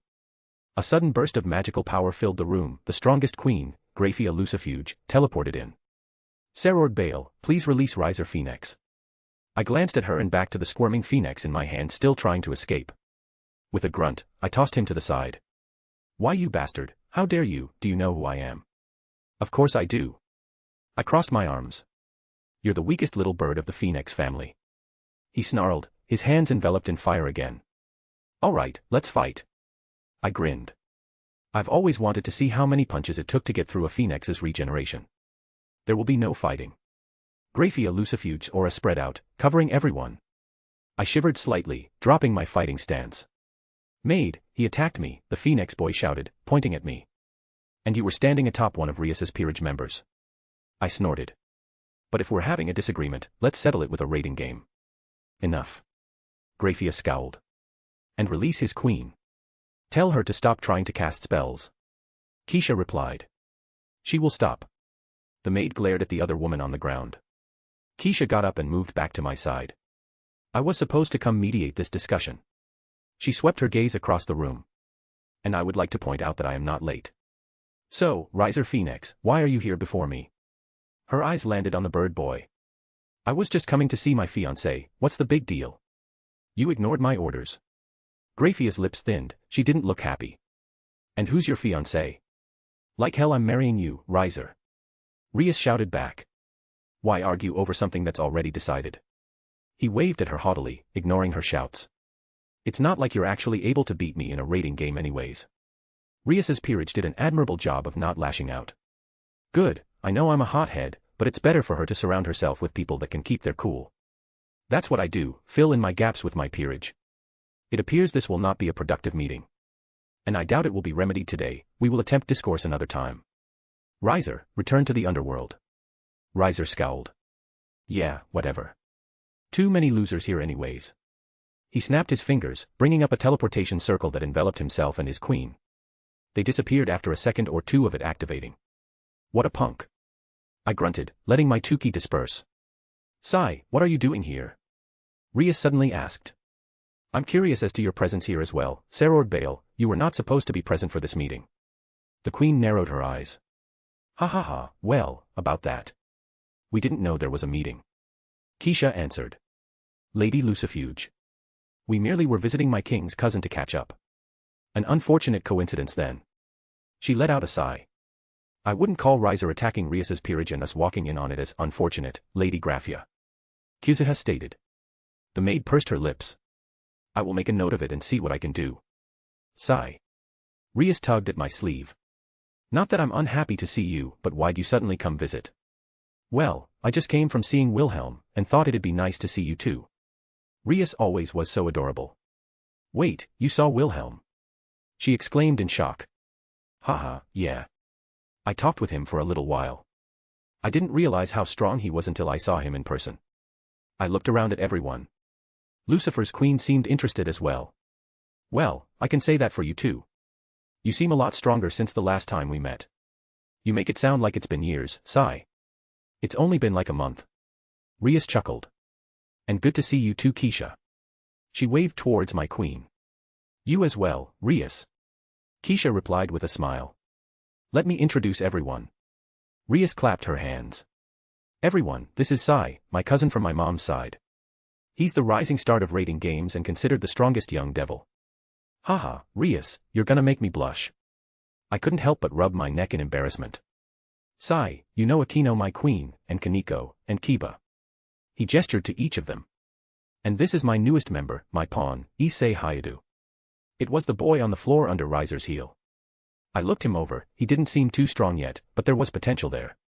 He had a good spirit though, and he hadn't stopped struggling. Nice to meet you. I held out my hand in greeting towards him. Why yeah, thanks. He took it with an awkward smile. Thanks, by the way, Sai. Rias said. Things were already difficult with Riser around and everyone talking about the marriage. If I was more forceful, he could have said some things and maybe moved up the marriage date. Ah, no wonder she didn't make a move. Devil politics, I never enjoyed them. No problem at all, Rias. I assured her. I'd be happy if he came looking for trouble. I've never fought a phoenix before, it's a pretty exciting idea. Only you, Sai. Rias giggled, shaking her head. But what's this about Wilhelm? Oh, yeah. I almost forgot. I went to Kyoto and thought I'd check up on him since we'd never met before. Just like that. I thought you would be kicked out. Well, I did have a letter with me that let me come around. I see. Was there something going on that I didn't know about? So that was your fiancé? I asked her. Rias scoffed, crossing her arms. So I'm told. I keep denying it, but yeah, if I don't win my rating game, I'll be forced to marry him. I've only heard a thing or two about Riser Phoenix, I don't really like him that much. I think she had much better options available to her. I've been training and stuff, but there's only so much I can do. Don't sell yourself short, Rias. Sometimes people needed a pep talk. I remembered my mom used to give me them all the time.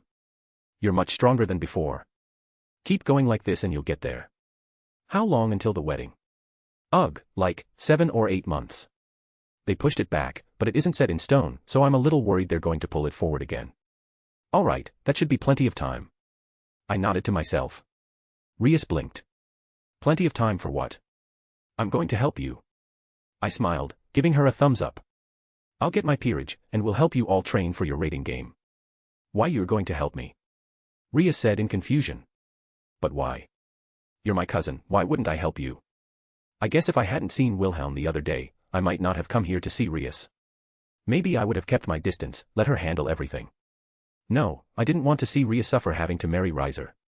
She's always been so kind to me, I wanted to repay that. Don't get me wrong, Rias. After you make your debut, you're on your own and we'll be competitors. But right now, you're fighting to prevent your marriage, so I'll do what I can to help you. I put a hand on her shoulder. After all the help she and her family gave me, how could I not? Sigh. She exclaimed with a big smile, wrapping me up in a hug. I chuckled, rubbing her head like I used to do when we were kids. We're gonna be busy for the next couple days, but afterwards, I'll come over with everyone and we'll start some good training together. And it meant that her peerage and she will be stronger once they start truly competing. She had some strong members with her, I'd love to face off with them once they reach their full potential. But for now, I just wanted to help my cousin. Non-canon Omake, Wilhelm Henry Schweinorg, attorney at law, the other side of the table. Wilhelm Henry Schweinorg. A voice boomed. It wasn't simply loud, no. The voice echoed through reality, every plane of existence heard it, felt it as it reverberated through the minds of every sentient being in this universe. The entity looked like it was made from the stars itself. It stood massive, yet its size was immaterial. If so it desired, it would hold the entire universe in the palm of its hand. It was golden with 3 faces, one covered, one partially covered, and one fully revealed, each representing an aspect. To what do I owe the pleasure, O great living tribunal? I said with no small amount of sarcasm. It shrunk down, still massive in scope, but I didn't need to tilt my head 90 degrees to look at it. You stand accused of many crimes. It no longer boomed, yet its voice was still so loud and authoritative. I plead innocence. I said immediately. And I can prove it, if you remove these handcuffs that are stopping me from using my magic to run away. I smiled innocently, shaking my cuffed arms. Don't know what they're made of or what effects were forced into their creation, but they were somehow stopping everything I had from being brought to the surface. I was effectively neutered.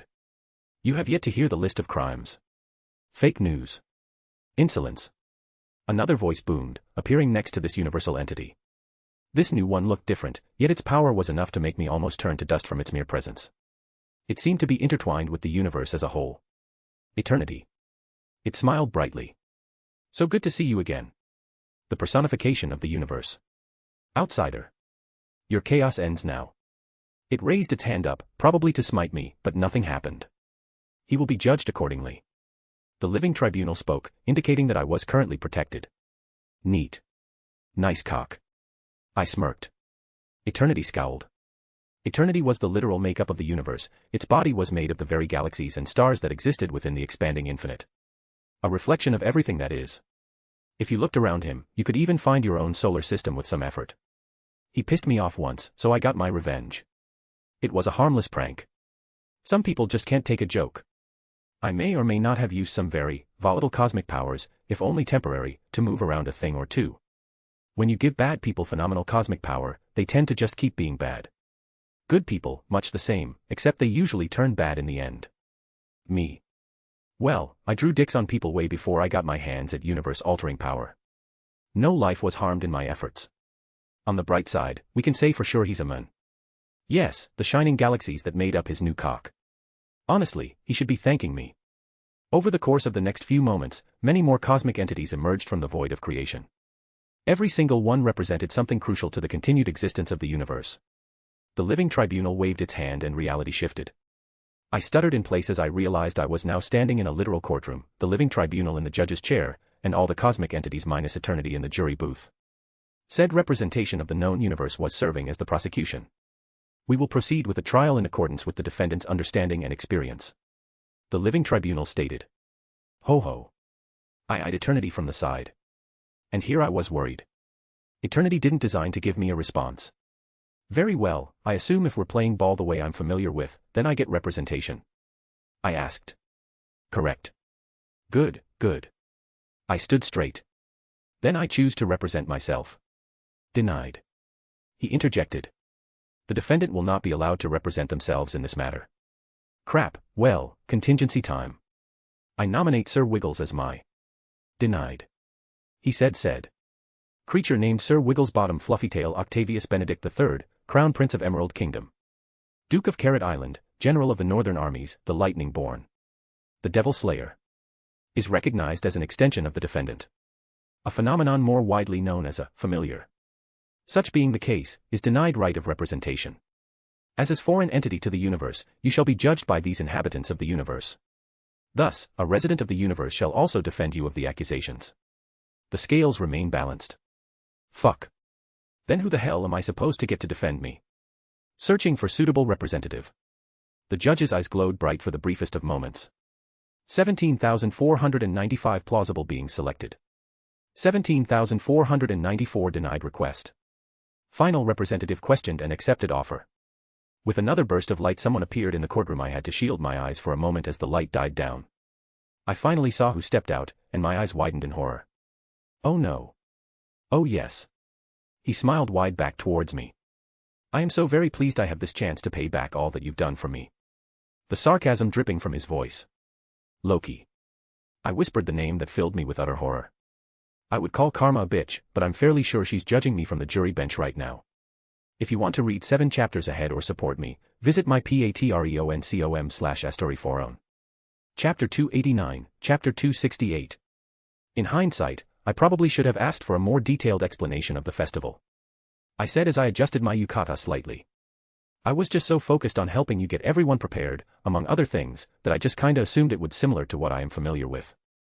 I suppose I should have explained it in more detail as well. Yasaka was fixing her hair in the mirror. I'm so used to everyone around me knowing everything about it, I sometimes forget how little you know about our culture and customs. She spun around, posing. How do I look? Absolutely stunning. I don't think I could have peeled my eyes away even if I wanted. If I didn't know how much effort she put into looking this good, I would have torn it all off right there. Funnily enough, she looked a little bashful. Her usual mischievous demeanor was nowhere to be seen. It's been so long since I've had a date like this, it's making my heart beat faster hearing such simple words. Why are all my girls so cute? Just one of many more in the future. I reached out, lightning tugging on her hand so she was pulled into my arms. Her ears twitched adorably. I can't wait to experience all of them with you. Why you were teasing me on purpose. She pouted cutely. One of the rare occasions that I'm able. I didn't deny it, kissing her forehead. Mau you bully. She huffed, burying her head into my chest. Come on, now that you've undressed me with your eyes enough, let's go get our daughter. She giggled, pulling on my hand. Well, I wouldn't refute her words. Getting Kunu was a simple matter of walking out into the living room of her living quarters. Our cute little fox came bursting out of her own room. Daddy, look. She exclaimed, showing off her own cute kimono.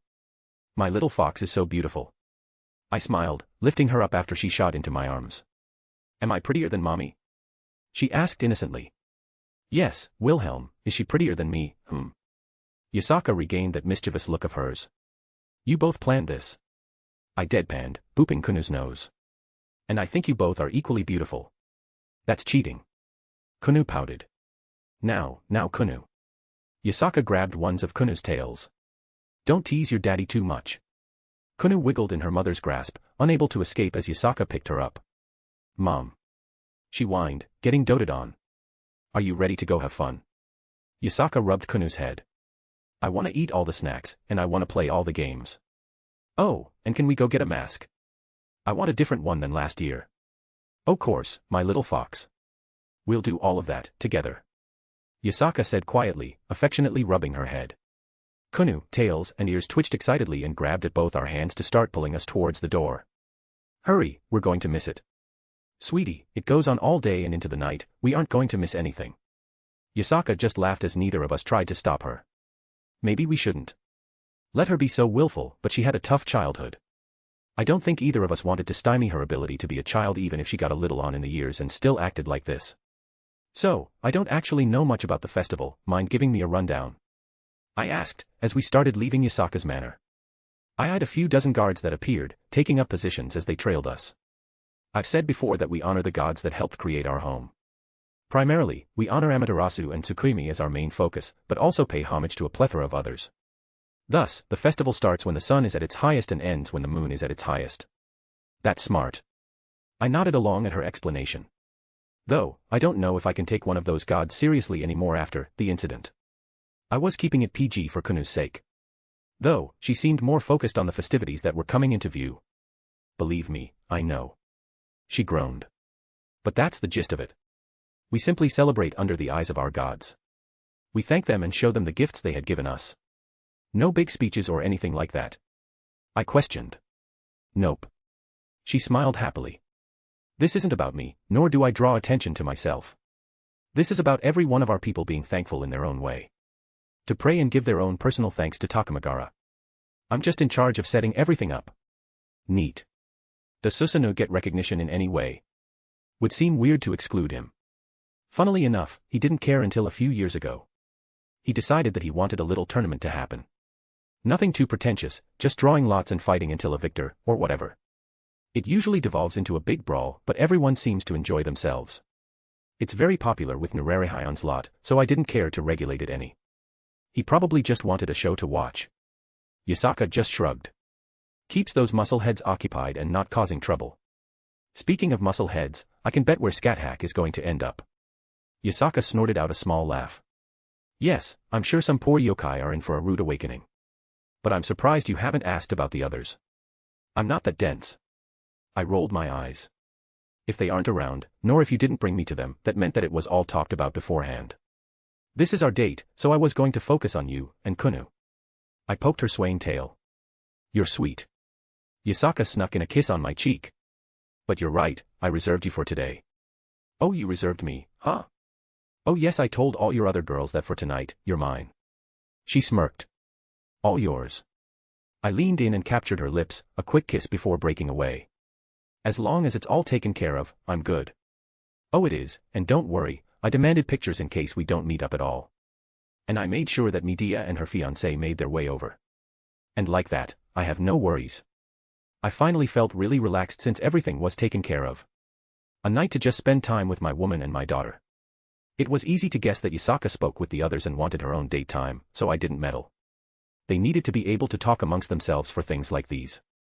And I highly doubted any of them protested, with the effort that Yasaka put into making this a reality. Daddy, I want that. Kunu interrupted my thoughts, pulling on my sleeve. She was pointing at the dango stand near us. I shot a glance at Yasaka, who looked exasperated but conceded. Since it's a special occasion, you can splurge today, she said reluctantly. I wonder if Artoria is a bad influence on our growing glutton. I wouldn't be surprised if Kunu admired that about her. Yasaka said dryly. Here you go, Kunu, I'll be giving you your allowance with a little extra. This is all you're getting, so make it count. Thank you, Mama. She happily scooped up the money and ran up to the dango stand. You know she's going to run out in like an hour, right? Oh, I know it. And neither of us are going to be able to resist giving her more when she comes at us, looking depressed that she ran out. Without a doubt. Okay, just wanted to be on the same page.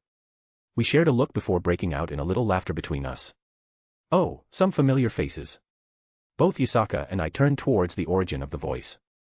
I recognized the owner immediately, but was more surprised by who stood beside him. Ayatabo. I greeted the large yokai walking over, and my gaze landed on the woman next to him. And Reika Rikudu. It's been a while. The master of Assassin of Black, Jack the Ripper. Brother, it's good to see you again. Ayatabo smiled brightly, slapping my back after he walked up. You know my girlfriend. Was he calling me brother now that I was an honorary member? Regardless, I was surprised by the other revelation. Girlfriend. I blinked in surprise. Mr. Schweinorg. Reika said, almost respectfully. Ha ha ha, yeah, we met when she came around the place. One thing led to another. He scratched his cheek a little embarrassingly. He's surprisingly a big softy. Reika giggled. I was taken back. Since the last time I saw her she was extremely on edge. And I owe you an apology. She dipped her head. I was not in a good place the last time we met. You were very kind to me and did me a favor I can't ever repay. Thank you. You were stressed beyond belief. I hold nothing against you. I made sure to reassure her. Curious how openly you're talking about such a thing. I'm guessing by Ayatabo's expression that he knows then. Yasaka's lips thinned. Oh, I hadn't even focused on that. She told me. He said simply. I haven't told anyone else, even the boss. He finished with crossing his arms. We were getting serious, so I wanted to be honest. She said quietly. And he could tell that Jackie wasn't exactly normal. We were born practically the same way, of course I could tell. He nodded. Huh, I guess they did have similar origins, though Assassins was dialed way up. Is that why you stepped out to challenge me? I asked. Huh, something like that. He said sheepishly. Boss asked a couple of us and I volunteered. He wanted it to be all clean like and not cause any messes, so to smooth over the talks and stuff. Reika told me some stories and I wanted to see for myself. And you really didn't tell the old man? Yasaka eyed him suspiciously. Of course boss asked me some questions, but I told him it was a secret not mine to tell. He crossed his arms, blowing air out of his nose. A man's allowed some secrets, I told him. Geez, I don't think he has a deceitful bone in his body. A big soft idiot like Thorum and Serorg. Please don't be upset with him. Reika said softly. Stop. I interrupted, smiling warmly. I'm happy you found your own happiness. Could I really be upset about this situation? If she was in a meaningful relationship, she had the right to not keep anything from her significant other. Thank you. She bowed her head again. Mommy, look what I got. Mama, I got you some. Almost simultaneously, two little girls came running up to us. Kunu, sweetie. Jackie. Both women held their arms out, their daughters running up to them. There was a strange silence as we all looked at each other. Don't hurt Mommy. Jackie glared at me. Don't talk to Daddy like that. Kunu huffed. Though, Jackie looked less murderous. And not like it was hidden below the surface, she felt significantly less malicious. I'm Kunu. We're Jackie. Both mothers set their daughters down. Do you want some dango? Kunu offered. Jackie nodded, taking a stick from her. You can have one of our taiyaki. The two little girls exchanged snacks, silently nibbling on them as they sorta glared at each other. Do you want to go play some games? Kunu hesitantly asked. Mommy, can we? Jackie looked up to Reika. If it's okay with her mom. Reika seemed unsure and looked towards Yasaka. Well, my instinct weren't blasting me to keep her away from my daughter. Why don't you take Sir Wiggles with you? He should get out and have fun as well. I waved my hand, letting him fall into Kunu's hands. Oh. Jackie's eyes lit up. Just stay where we can see you. Yasaka gave her blessing. Follow me, I saw a game over here I wanted to play. Kunu grabbed Jackie as the two ran off, rabbit on top of the fox's head. So, I turned to them. She's different. I helped her settle some of her grudges. Ayatabo answered. Helped her even out once they all weren't screaming in her head and pulling her every which way. That made a frightening amount of sense. Does she call you daddy, too? The corners of my lips curled up. The large yokai blushed. She does. Reika grinned. I snuck my hand to Yasaka's and our fingers interlinked. She leaned into my shoulder as we watched our daughter run around, a big smile on her face. Thank you, again. Reika spoke up. If it weren't for you, I would have never have found a place to call home. Home, huh? Asterisk asterisk asterisk. Suchira Kuzuki POV. I didn't like crowded places. Wait, sis did what? The ancient hero Achilles exclaimed in shock. Oh, did she never tell you? Medea was having fun teasing her old friend. Atlanta, dear, tell him all about how you guessed wrong about the shared bathing for that city we ported in. That wasn't my fault. Medea's old friend, Atlanta visibly hissed. Her feline ears flattened against her head, depicting some form of embarrassment. Visible weapons were worn by the various species of supernatural creatures passing us. An array of powers I had no previous knowledge of. Uncertainty surrounded us. Either way, I believe those men got a wonderful view. Nye, Medea. Shadowy figures lined the rooftops. Guards or possibly something else. Looks matched the mythic Tengu. Why don't you tell him about the time you tried to eat a sea nymph? Atlanta huffed. She looked like a fish and got caught in my net. What kind of foolish nymph would get caught in a net like that? Medea squeaked out. Besides, you're the one who tried to take a bite out of her even after she revealed herself. I hadn't eaten in several days. Atlanta looked away. The emotional turmoil in Medea had subsided. She appeared to have forgiven her friend and had been cordial since initial talks. I'm jealous, I heard all those amazing stories when I was growing up. Achilles threw his arms behind his head. I feel like missed the best generation. Don't be so quick to judge, boyo. For every fun story we have, there were another 100 days of sailing miserably at sea. Medea scoffed. Ugh, don't remind me. My fur would get so matted and I can barely even look at fish anymore. Atlanta's shoulder slumped. And the smell. I tried to forget that. Atlanta groaned. Hey, I know what that's like. I sailed all the way to Troy without stop. Achilles snorted. How many were there on the Argo with you? And I'm damn sure the boat was magical. I was stuck with my men in our little dingy of a boat and it got bad. I could imagine. Medea turned her nose up. Boys, EU. I know. Atlanta rolled her eyes. I get enough of it from being around Achilles. Hey. Ignore him. Atlanta chuckled. So, how's it been over in, what's the name of that city? Fuyuki. Medea replied. It's been pleasant. After the war was over, I've just been spending time with my hubby. She grabbed onto my arm. I've been trying to break into certain clothes design circles, but that's been difficult. I think Wilhelm mentioned some about that, you making his clothes. Not my best work as it's not really my style, but it turned out pretty well. Medea replied. However, she was not being entirely truthful.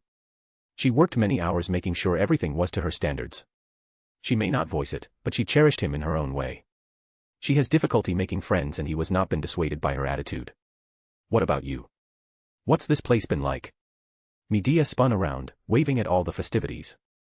I doubt it's like this all the time. A more traditional festival wasn't something I had experienced in many years. It's nice. The feline woman said simply. I think that's the best way to say it, to be honest. Achilles added. We sorta were just hanging around to pay back some debt to the ass. But. Atlanta cut in. It's been nice here. The people have been accepting, we didn't really have to hide anything, and, well, I wouldn't mind calling this place home for now. You ever think about settling down somewhere else more open? She was broaching an obvious insinuation. I don't care where I am as long as I'm with my hubby. Medea grabbed my arm a little tighter. She was smiling brighter than I had seen her in many days. I looked around. I hated crowds. Too many uncertainties made me anxious. However, seeing Medea happy, such things were an acceptable accommodation. Asterisk. Rin Tosaka POV. Father, what about that one? I saw Mordred point at another food stall. Yes, we have yet to taste that one, good catch, Mordred. Artoria's eyes sparkled as they both walked over to claim all they could. I sometimes think I'm rich, then Saber reminds me how much she eats. I deadpanned. I know the feeling. Kyrie sighed. I thought I was being paid really well, then I realized it was just Mordred's food budget. You have to try it too. Jin could be seen dragging Wilhelm's goddess lover with her to follow after. I do not require food. The goddess seemed flustered, unable to deny the blue-skinned woman. I thought she couldn't leave her realm very often. Kyrie and I looked on at the scene. Don't ask me, I don't keep up with them. I just shrugged. Though, I thought she just couldn't leave for long periods or many times in a row. Here or there shouldn't be a problem from what Saber said, so it wasn't that surprising to see her up and about. I hadn't thought she would dress the part, I could easily see why Wilhelm liked her. Definitely had some amazing legs. It doesn't feel real sometimes, like I'm living in a dream. I know exactly how you feel. I nodded. It's like 1 minute I was in the clock tower, then in comes Wilhelm, and suddenly I'm living amongst a bunch of yokai, in a world where gods still walk the planet, and I've learned more in the past few months than I have in the past few years. Not to mention all my financial hardships have all but been taken care of, I've gained so many things I couldn't even put a price tag on. I thought for sure I was going to die in my war, and now here I am. Kyrie took out a cigarette, lighting it up. Doing some random jobs for yokai of all things. Living with a heroic spirit, and my employer is the literal bastard son of Satan. We're going to hell for sure. I couldn't help but laugh melancholically. And there's angels running around too, what even the hell is this world? My dad warned me about his type. His type? I raised an eyebrow. Yeah, the kid's the type of person that'd either take you to heaven or pull you down to hell, but regardless, you'd have the time of your life riding along. God, he has an annoying amount of charisma that makes it hard to go against anything he wants. I scoffed. Don't I know it? He chuckled. And funny thing is, I don't think he even realizes it either. I know, that just annoys me even more. I crossed my arms. Damn idiot, making it hard to ever stay mad at him. Always checking up on me, making sure I'm not in trouble or need anything. Hell, he pulled me into his little project even when I had nothing substantial to add, and I've learned a lot just by proxy. And it's infuriating because that was probably his intention. Even if Mordred says so much crap, she has a big soft spot for the brat. Kyrie chuckled again. At least you don't have to hear her gushing over him because they're dating. Saber's so shy, but once she gets going, it's like sugar injected straight into my veins. Though, I'm happy for her. I can't admit to liking that type of relationship myself, nor could I see myself in an harem, but if it worked for Saber and she's happy. Not to mention the two Saber servants would have never met like this had Wilhelm not been involved. And that's saying nothing about this entire situation. How many people should have never met but somehow got together and get along like this because of him? I met Izanami, that should say it all. And she was fucking nice. Oh, and she had an obvious crush on Wilhelm as well. Heaven or hell, but fun all the way, yeah, I can't even refute those words because I've been happier in these past few months than I have in most of my time since my parents died. It's not a bad place to settle down. Kyrie took a seat on the curb, blowing out some smoke. Don't have to hide your magecraft, got jobs if you want, and people that are pretty nice. Oh, and the leaders look out for us. And it's not the clock tower. If I had a drink, I'd raise it to that. Kyrie laughed. I don't miss all the annoyances that came with that place. It was an objectively amazing facility for learning, but the stress that came with it was excruciating. I didn't realize how bad it was until I started attending the College of Winterhold.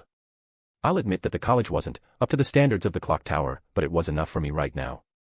I was learning tons of things I otherwise wouldn't be. And I could always go back there if I wanted. The old man was there and everything.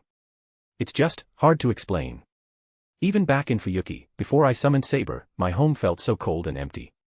I was only dedicated to perfecting my craft and raising the Tosaka name again. Now though, I'm light years ahead of where I was back then, but at the same time, I'm happy. I guess I didn't really realize it until this moment.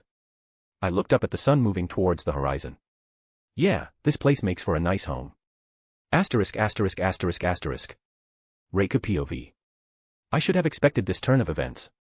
Once the moon rose, the yokai began to party harder than they had before. Once there were less children active, the more adult activities took precedence.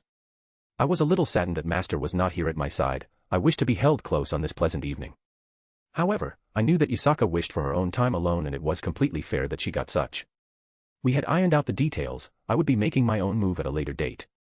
I wish to acquire Wilhelm for my own purposes for some of our own alone time. Is there no one else? Scat Haka's voice rang out, Her demonic spear slammed to the ground in the middle of the arena that had been set up. There were people carrying away the victim of her latest fight. I had been accompanying her thus far through the festival. We had been having a wonderful time exploring. I don't know why, but I believed I was closest to her out of Master's other women. Perhaps it was due to the intimate time we both shared with him. I felt a little kinship with her. This scat hack has drank every challenger under the table. Now I ask of you, am I going to become uncontested in battle as well? She once again shouted out across the area. Yes, we had partook in some sake and scat hack was taken in by a challenge by some of the more foolish younger yokai. I watched it with amusement when she continued to drink through all of them even as their elders challenged her as well. And now, she was reigning in the arena they had set up. I think there was supposed to be a tournament, but she simply started beating up everyone and rousing the ensuing crowd to come challenge her. Yasaka spoke of it before, to keep the more wild yokai from starting problems during the festival. To focus them in one place and control it here. I believed it was a smart decision. I knew firsthand out of control these yokai could get. By this point, she had worked through several dozen challengers, and I believed that none would answer the call. I too wished to partake in more of the festivities. I was not one for deadly conflict, but I am also a warrior and enjoyed crossing blades. I locked eyes with my harem sister, her smile widening as she realized what I was doing upon my approaching the steps to the arena. I shall accept your challenge, I declared, walking into the open area. It's Big Sis. Big Sis Reiku. Big Sis, kick her butt. Yeah, beat that old hag. Scathach looked confused at that, glancing at the source of the voices and back to me. Fufu, those are the children from Kuna's school. I sent them a wave. I had spent many a day there during my duties to Master's child. I was keeping her safe while she was away, and by extension, I have spent much time with the other children. It seems I finally have a worthy challenge. Scathach twirled her spear, taking it back properly into her hand. Shall we give the crowd a show? She grinned. I did not mind any more. This Minamoto no Reiku shall face you, Scathach of Dun Scathe. I declared, summoning forth my armaments as a servant. This was my home. I did not feel the need to hide myself any longer. Even if there were reactions to my name, I did not feel any conflict within my heart. Why, hello there, ladies. A male voice interrupted us as we were about to battle. I recognized it from a meeting a few days prior. Sasaki Kojiro. I stated his name, all eyes turned to him. Room for one more. He grinned, hopping up on stage. You sure you can handle us, little boy? Scathach was able to tell his nature as a servant at a glance even if I did not name him. Oh ho, I'm sure you'll find that it's my blade you'll have trouble handling. He was confident in the face of the immortal witch. I feel as though I am being ignored. I let my mana burst flow out. I have taken offense to that. With a smile, I didn't wait for any more declarations, and launched myself forward. And all chaos was let loose. Asterisk asterisk asterisk asterisk. Wilhelm POV. The day had gone by quick. And I can say for a fact, that's because I've had so much fun that it was like the blink of an eye. Even with a yawning Kunu, we made our way towards the final destination, the last event, so to speak. I might call it cliché, but it was also a tradition for things like these. Yasaka went to great lengths to order fireworks to finish off the festival. Almost everyone started making their way towards the open hills right outside the city. We found our own little spot at the top, as if it was reserved for us, overlooking the lake from which they would shoot up from. I'm tired. Kunu snuggled up between us as we took seats on the grass. How did I ever end up with such a cute little fox for a daughter? I stroked her hair. You seduced her mom. I'm pretty sure her mom seduced me. I countered with a chuckle. Maybe, Yasaka giggled. But this is nice. It's a lot different than last year. Oh, what was the festival like last year? No. She shook her head. The festival was about the same, I meant, well, us. Yasaka looked up into the sky, sorta staring into the distance. Last year it was just me and Kunu, and now, our family got quite a bit bigger, didn't it? Family, huh? I reached over, putting my hand on top of her. Yeah, we do have a pretty big family. I couldn't help but smile, thinking about all my girls and everyone else. Speaking of. Yasaka smiled. Master Reiku's voice reached my ears, as a crowd of people made their way over. I called them over. Yasaka's expression turned very warm. I think our family should spend this last part of the night together. Nice spot, Schweinorg. Rin plopped down a few feet away. You look good, Rin. I admired her kimono. Hey, if you're going to gawk, do it for your girlfriend. She nudged Artoria. Do I like good? Artoria asked. You look beautiful. I replied without hesitation. Ugh, flirt later. Mordred huffed. Yes, we all look good. Scat Hack laughed. Let him take us in some other moment, I believe we are to witness the last moments of this gathering. I glanced at Meridia as she also came by, that smile of hers that formed was always heart-stopping. Jin pulled her along so cutely, I wanted to tease her, but I refrained. I'm glad she decided to come too. Medea rolled up with her own group, saying their greetings and such. All right, everyone, it should be starting soon. Yasaka made sure to quiet everyone down. Moments later the first one shot up into the sky. An explosion of color that filled the otherwise dark night, the shape of a flower forming. Many more fired off, taking all kinds of shapes and forms. Religious symbols for their gods, popular figures in myths and legends and even random shapes or items. I saw 2 swords burst into existence, swinging at each other before dissipating. Magical fireworks, they were pretty damn cool. It would have continued on like this had something not grabbed nearly all our attentions. A big explosion of color lit up the sky, and it took the form of a face. And not just any face, because almost all of us knew this particular one. Is that? Rin trailed off. I do believe it is. Artoria confirmed. How in the hell? I stared on in shock. It was Zelretch's face. Should I be impressed or scared? Yasaka giggled. Daddy, it's Grandpa. Kunu tugged on my sleeve. How did Grandpa's face get up there? I have no idea. I stared blankly, only for something to catch my eye off in the distance. I could have sworn, for a brief moment, I saw Zelretch and Lucretia holding hands. Well played, old man, well played. I had honestly no idea what lengths he went through to leave the world line for even a short period at this point, but kudos, he likely did it just to mess with us. I just opted to laugh at the absurdity. It was hard to believe that not that long ago I didn't even have anyone important in my life, and now look at me. For the first time since my mom passed, I had somewhere I could call a proper home. One of the happiest moments of my life thus far. How far have I come since awakening my memories? Love you mama, love you daddy. Kunu mumbled, seemingly closing her eyes as she nestled between us. I suppose it's time for another first since my mom passed away. I love you too, my little fox. Asterisk asterisk asterisk. Insert Yasaka lewd here. Asterisk asterisk asterisk. Author's note. Didn't have time to do the lewd yet, I'll add it at a later time. So, I felt like this chapter was a sort of milestone. The point where I built them up to be a part of the yokai faction going forward. Next is a few Skyrim chapters, then back to DxD to wrap up the arc. If you want to read 7 chapters ahead or support me, visit my patreon.com/astoryforon. Chapter 290, Chapter 269. Here we are, everyone, Skyrim. I happily declared as everyone filed out of the house. The cool Skyrim air immediately splashed against our faces, the mountains on the horizon a towering recognition of the new land that opened up before them. The very moons in the sky were a stark reminder that they were now very far from home. The air is nice. Atlanta spoke up, taking a deep breath. I know what you mean. Yasaka agreed, sniffing the air visibly herself. I can't even smell any of the pollution that's so prevalent on Earth. I think I'll be able to make a lot of progress on my senjutsu if I cultivate it here. Huh, that's not something I considered before. It feels oh so similar to my era. Medea added. The mana, or magicka as you said it's called here, is so much denser. Yup, even Medea wanted to tag along.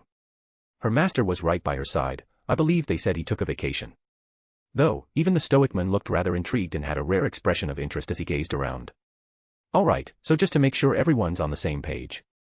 I clapped my hands, gaining everyone's attention. I felt like I was chaperoning a school field trip.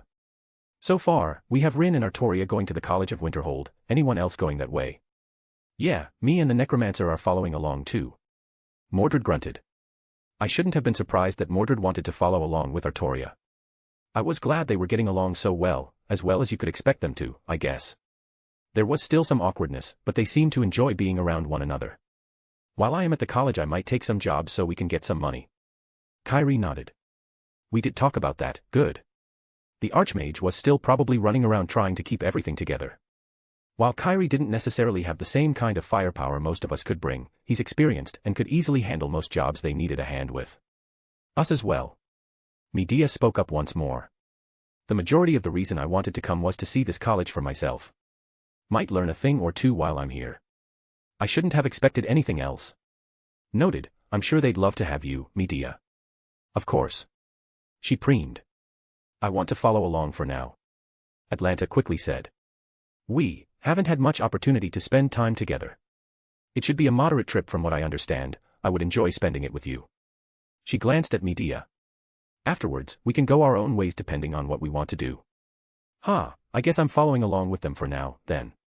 Achilles rubbed his head. I don't want to stay at a stuffy school for too long, though. I was just going to pick a direction and start going. Sasaki said with a chuckle. I have no destination in mind, I shall see where fate takes me. Well, alrighty then. I shrugged. So, you all have your bracelets. I swept my gaze around, looking at all of them. I made sure they all had their own versions of the storage bracelet. They each got a little orb on them. If you get in trouble, break it and it'll alert all of us and act like a beacon. Thought what I did for Venelana was practical in more than one application. Also, you all got a general map. I made sure to stuff one of those in all their bracelets. And a bag of septims, gold coins, their currency here. It should tie them all over for quite some time, though if they wanted any more money for anything, they'll have to earn it the old-fashioned way. A wonderful gift, thank you. Sasaki looked like he was investigating his bracelet, discovering how it worked with relative ease. You didn't need to do this, boyo. Medea sounded uncharacteristically gentle in her words. Just something to get you started or if you didn't want to stick around for all that long. I waved it off. Otherwise, you'd be stuck asking Rin for money, and I don't think you would want to do that. Does the poor witch need a hand? Rin's face quickly twisted into a malicious grin. And I suddenly have no reservations. Medea quickly changed her tune. Well, I'm sure the trip up to the college would be entertaining with both of them within reach of each other. For some reason, they opted for the long trek, should be a couple days' walk if they took it slow to take in the sights. I could understand that, they probably wanted to do some sightseeing and whatnot. It's not every day that they get to visit a totally different world. Alright, Artoria, you're in charge. I designated her right off the bat. She quirked a little amused smile. I shall endeavor to ensure no trouble arises. Unlikely, but I shall hold out hope. The Archmage was probably going to develop a drinking problem once they're through. Stay safe, enjoy your time. I stepped in, wrapping my arms around her. Artoria's bright smile was always something that could make my heart flutter. I will surely. More bonding time with Mordred, I'm sure she's looking forward to it. Make sure Mordred specifically doesn't cause trouble. I glanced at the scowling knight. Oi, you got something to say, dandyman? Mordred huffed. I chuckled, kissing Artoria's head. Let's go, father. Mord pursed her lips. It'll be like old times, traveling the land and helping the common folk. She slowly adopted a smile. Indeed, I too look forward to it. Artoria shared the sentiment. Come, Rin and I know the shortest path, however it is littered with all manner of dangerous creatures. Oh. Achilles perked up. Dangerous creatures? I have not hunted a meaningful prey in too long. Even Atlanta looked interested. With waves and goodbyes, I saw them off until they disappeared down the road moving slightly around Whiterin as they made their way up north. A moment, Wilhelm. Sasaki had yet to depart. What's up? I have a query. I believe I spoke to you about my intention for creating a new sword. Oh, right. I snapped my fingers. I'm sure you'll want an idea of what to work towards, yeah. Yes, that would be appreciated. Let me see your map. He produced it very easily, not even blinking as he withdrew it from his bracelet. I unfurled the piece of parchment, scanning it over. With a flick of my wrist, I pulled out a pen and marked it. Around here. I bit my lip, trying to recall specifically. I vaguely remember Thorim telling me that there was an orc settlement on an ebony mine around here. They're very isolationist, but are also honorable warriors. I handed the map back to him. I suppose I can try to work with that. He nodded as he looked it over. He turned around a few times, trying to adjust his sense of direction. And ebony, is it? You mentioned that metal before. Yeah, legends say that it's actually the blood of a god or something. I waved my hand flippantly. Regardless, it's a very good metal, enough to go toe-to-toe with a noble phantasm and not outright break like your sword did. Intriguing. Assassin smiled.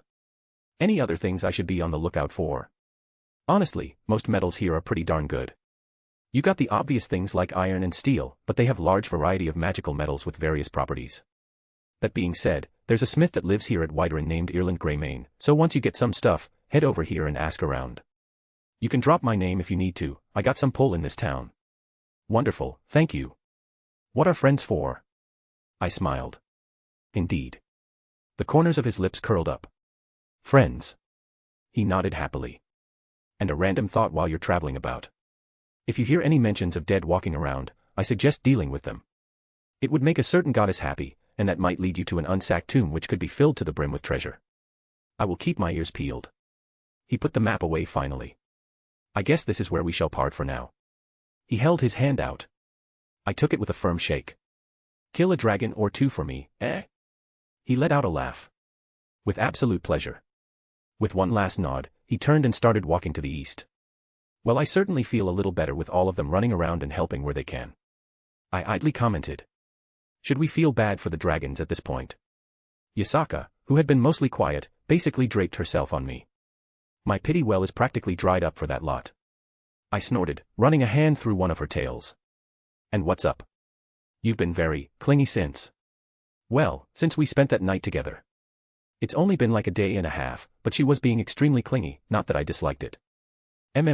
I don't want my scent to leave you. She practically purred in my ear. We don't have to go to Whiterun immediately. I offered. Her smile turned feral as she started dragging me back into the house. Her kimono was tossed to the side before we even crossed the threshold. Asterisk asterisk asterisk. Yasaka held onto my arm as we walked down the road towards Whiterun. You know, you're probably going to want to let go, lest the people here judge you rashly and not give you the proper respect you deserve. I know. She squeezed my arm. I'll present myself properly when we get close.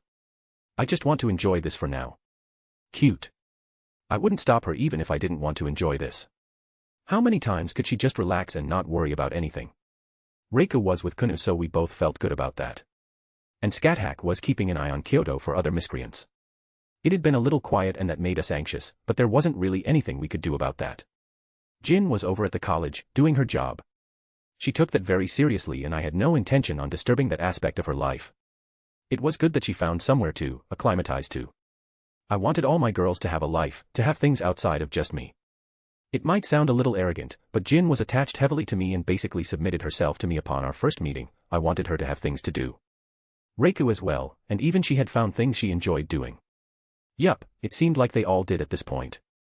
Almost abruptly, Yasaka let go, straightening herself. That cute and affectionate look of hers disappeared and she looked rather serious now, though still a bit regal. This is the city then? She asked as we approached the walls. Yup, Whiterun, a nice city that I've come to adore. I nodded. Noticeable damage to the walls from nearly every angle I can see. She inspected everything intently. You were right, farmlands have been ravaged quite thoroughly, nothing will be growing there for a long time. A lack of traffic is a little concerning due to the nature of this kind of city. At this time of day, I believe we should see people coming and going more noticeably. Dragons have everyone spooked. I think they're all still bunkered down for the moment, trying to wait out the storm. She hummed to herself. Perhaps devising some strategizes on how to negotiate with the Jarl. And you can help me meet this Balgruuf without issues. I think he'd be ecstatic to see me again. It's been a few months since I've been in his keep, and he was trying desperately to keep either Thorim or I close at hand. So not a foolishman then. Not someone with more swords than brains. He's definitely a warrior, but he's an adept leader and know how to play the political game. It didn't take long for us to approach the large gates. As we got closer and I could see the faces of the guards, I relaxed upon noticing one of them. One was the guard with the scars on his face. Well, look who it is. I greeted them with familiarity. Red Dragon Emperor. He slapped his fist against his chest plate. It's good to see you back again so soon. And you brought a companion. He looked at Yasaka. In fact, every guard who was in the vicinity was looking at her. And not just because she was absolutely beautiful. A significant portion of it was due to the ears atop her head and the fluffy tail swaying behind her. This is Yasaka, Kunu's mother. I introduced. It's lovely to meet you. I heard you took extra care to make sure my daughter was looked after. You have my gratitude. Yasaka's tone was polite. The guard broke from his stupor. 'Tis just my duty, ma'am. He recovered easily. I guess after seeing me with Jin, a woman with fox ears and tails wasn't that strange. Hell, they knew I have wings and didn't say anything. Is Thorim around? I seem to ask this every time I came. The Dragonborn is currently in Helgen, methinks. He looked thoughtful. I heard that he was over there checking on some bandit issue, should be back before nightfall. I see. I nodded in thanks. Can I ask a favor? Do you think you can send a runner to the Jarl, tell him I want a meeting? A meeting with the Jarl? He blinked.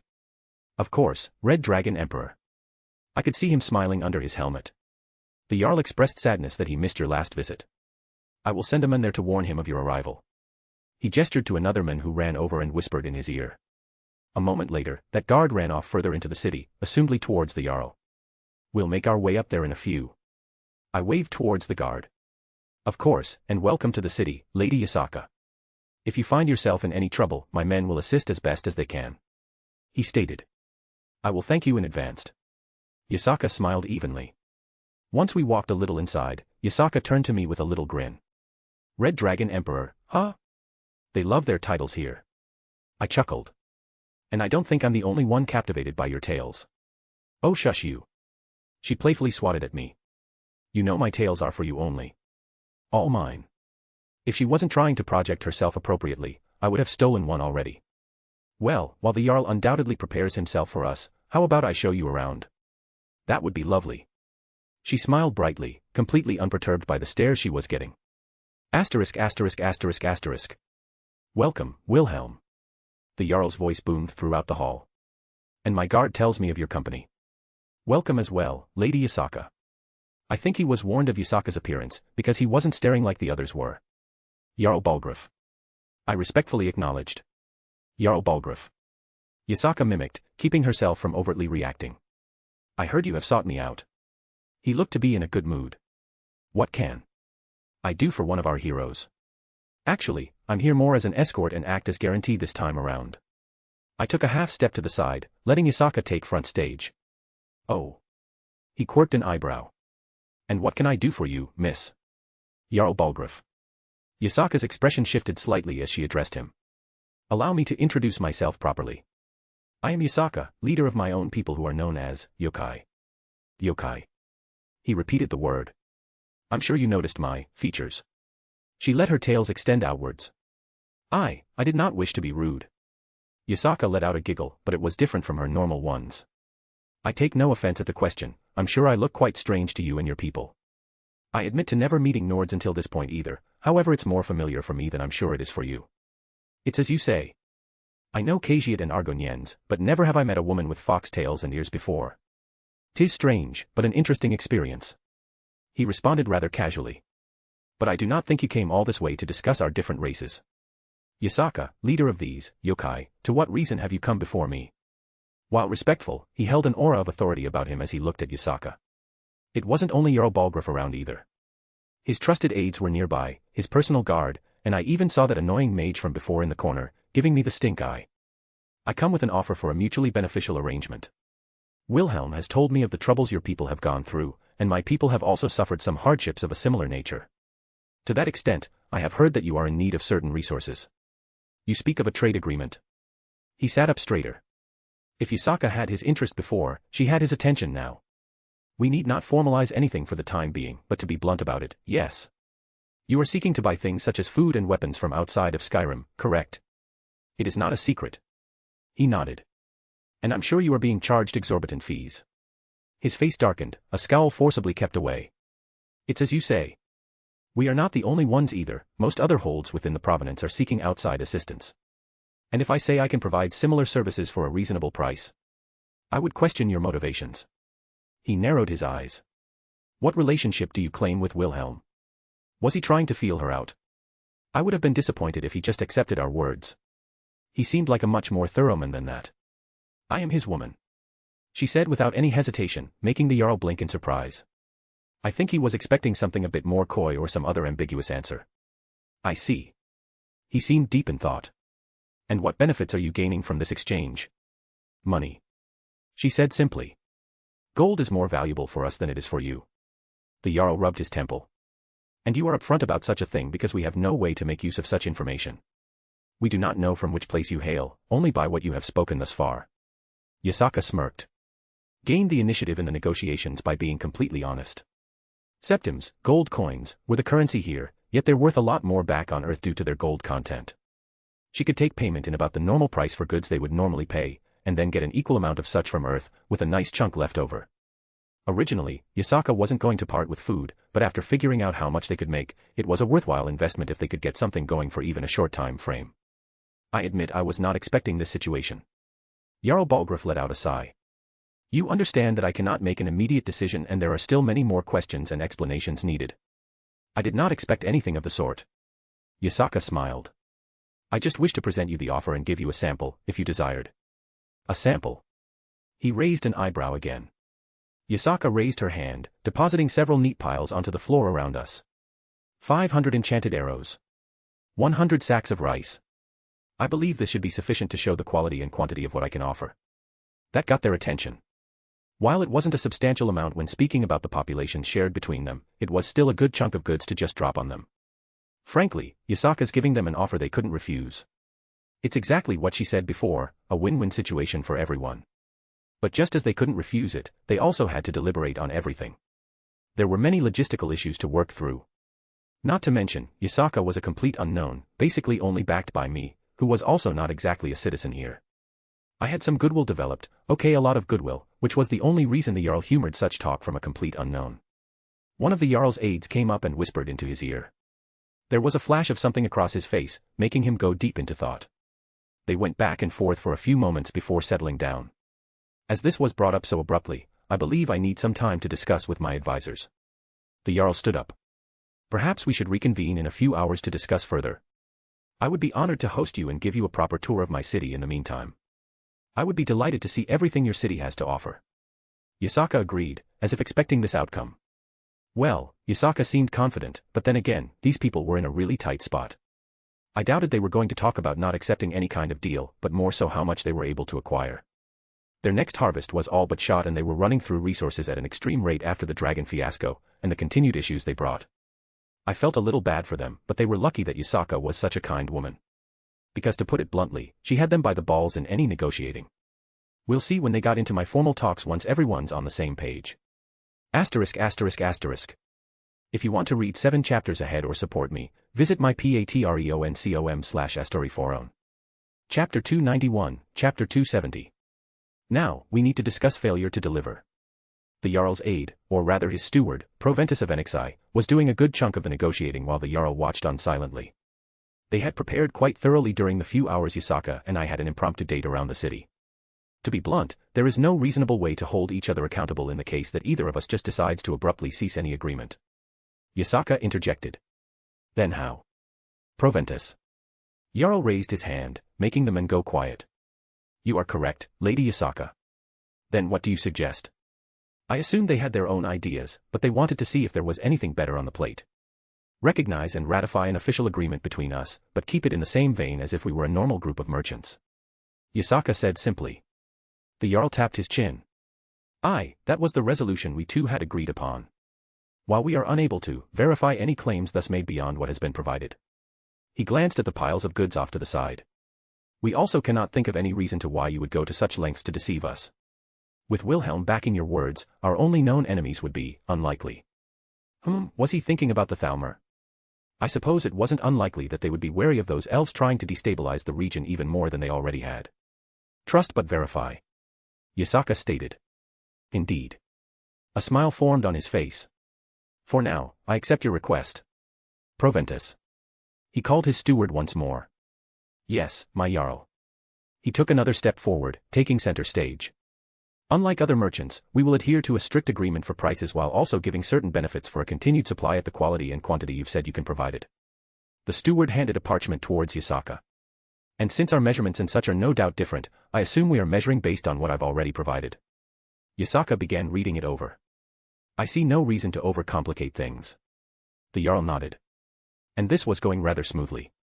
Not all that weird considering both of them were more than willing to take steps back as they both would benefit highly from the exchange. I did take some time to look over some things being sold publicly around town. Yasaka flipped to another parchment. Our main 2 points of trade will be rice and arrows. And since your people have no standard rate for rice, being that it is a foreign good, it's hard to put a price on and I've only been able to eye a general comparison. But arrows are a different matter as iron seems to be in short supply considering the situation. Yes, most arms and armor are not available for common purchase. While we cannot regulate every single arm due to our own cultural reasons, we can still acquire the majority, raising such prices substantially. Yup, when the government was buying up every scrap, prices skyrocketed. The Jarl was being candid, expressing the fact that current prices don't reflect an accurate value due to scarcity that could be seen by just walking around. A seller's market for the moment, but I was able to ask around about prices a few months ago as well. Yasaka smiled. Shall we begin the price negotiations then? The Jarl twitched slightly, probably not looking forward to this part. As we said, different ways of valuing quantities of goods. How would you suggest we define the goods? Let's price out each sack of rice, and every set of 500 arrows. Yasaka offered. The Jarl tapped his throne, looking deep in thought. Acceptable. He nodded. And what price were you considering? 35 septims for each sack of rice, and 2,500 septims per 500 arrows. Yasaka shot out immediately. Well, even if they were doing each other a favor, there was some wiggle room to get a good deal. The Jarl didn't outwardly react like it was an obscene amount, but he did frown slightly. Too much. He denied. My people are not familiar with rice, you expect them to take to it as they do other foodstuffs. I would be more comfortable doing 15 septims per bag. Yet you seem knowledgeable enough about the grain. Yasaka pointed out. My time spent in the Legion meant I experienced a great many things. One of which was different foods across the Empire. The Jarl chuckled. There were a few dishes I quite enjoyed and I have had my cooks learn a few of them since Wilhelm was kind enough to donate some on his last visit. Oh yeah, I did do that. I'll pass on some recipes if you want. Yasaka didn't bat an eye at his initial refusal. You just need to set an example, maybe have Thorum enjoy some meals made with the foreign food to convince your people. She countered with a good point. I can move down to 30 septims, but food is also something I can't acquire large amounts of until I get a more steady flow of gold. Unfortunately, the budget I am working with is not what it usually is.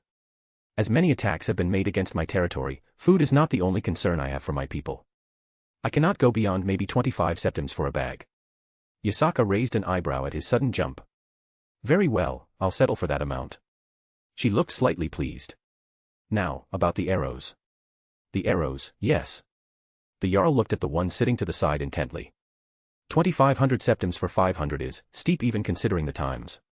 Yes, but they also come enchanted. Yasaka pointed out. And I'm sure you've tested the quality yourself so far. Tell me, how do they fare against standard iron armor? The Jarl laughed. Well enough that I'm considering this price. Normal arrows have been little use against a dragon, but perhaps these will fare better. He seemed to think aloud. But I am more focused on their use against the roaming bands of bandits that have sprung up and are strangely armed to such a high degree. Was he dropping a hint about something? The glance he sent my way implied so. Or was it more of a warning that things were happening around us? Warning heard then, I supposed. 2,500 septims, it's a fair price. The Jarl didn't even argue with it. Enchanted goods were at a premium right now and I could guess that arrows were not something people focused on to enchant. I will have my steward write up the appropriate documents and consider this batch as the first of hopefully many. I'm pleased we could reach an agreement. Yasaka smiled warmly. Even if this arrangement may not last more than a few months. You are correct. Our current crisis may pass at a moment's notice, but our home is still going to be suffering for a period of time. Shall we agree upon terms for when either side wishes to end the agreement? As I said before, neither of us can hold the other accountable, but there's no reason to make enemies. Once the dragons were finally taken care of, they could both focus on rebuilding. A year down the line, would they need something like this? Maybe food and stuff, but the need for arrows would slowly fall to the wayside. I agree with the thought. It seems we're both in a difficult situation based on our current crises, but I doubt either of us wants to become overly reliant on the other. Perhaps a warning several months beforehand that either side wants to end the trade. It gives times to prepare in advance. A fair offer and one I cannot refute. The times are turbulent so we cannot predict such things in the future. The Jarl stood up from his seat. Let us begin drafting the required documents then. They were really amicable about everything. Asterisk. I let out a yawn, walking down the streets of Whiterun. Yasaka was still working out the finger details with the Jarl, and I was basically unneeded there. I wasn't really concerned for her safety or anything like that. I don't think anyone in the building could harm her, and I knew Meridia was keeping a watchful eye. And she knew how to get home, so she basically shooed me away at some point. I'm sure she wouldn't want me hovering nearby while she sits and negotiates for hours. I still stayed until someone came and gave the Jarl the heads up that the Dragonborn had returned. Not surprising, he probably made sure to keep up to date on every one of Thorum's movements. I couldn't even fault him for it either. Thorum was the best deterrent they had at the moment, both for dragons and any other people who wanted to cause issues. I weaved an illusion around myself, just a basic one that would break on even the mildest of hits. But it would serve its purpose. I caught all the eyes in my walk towards the Jorvasker. I was dressed in a pretentious black hooded robe and matching black leather armor. pointed ears visible to anyone who looked at my face. Raising my foot up, I kicked the door open, grabbing everyone's attention inside. "I've come for you, Dragonborn," I shouted. There was a moment of silence as everyone seemed to process that a supposed Thalmor had just kicked their doors open and demanded one of their companions.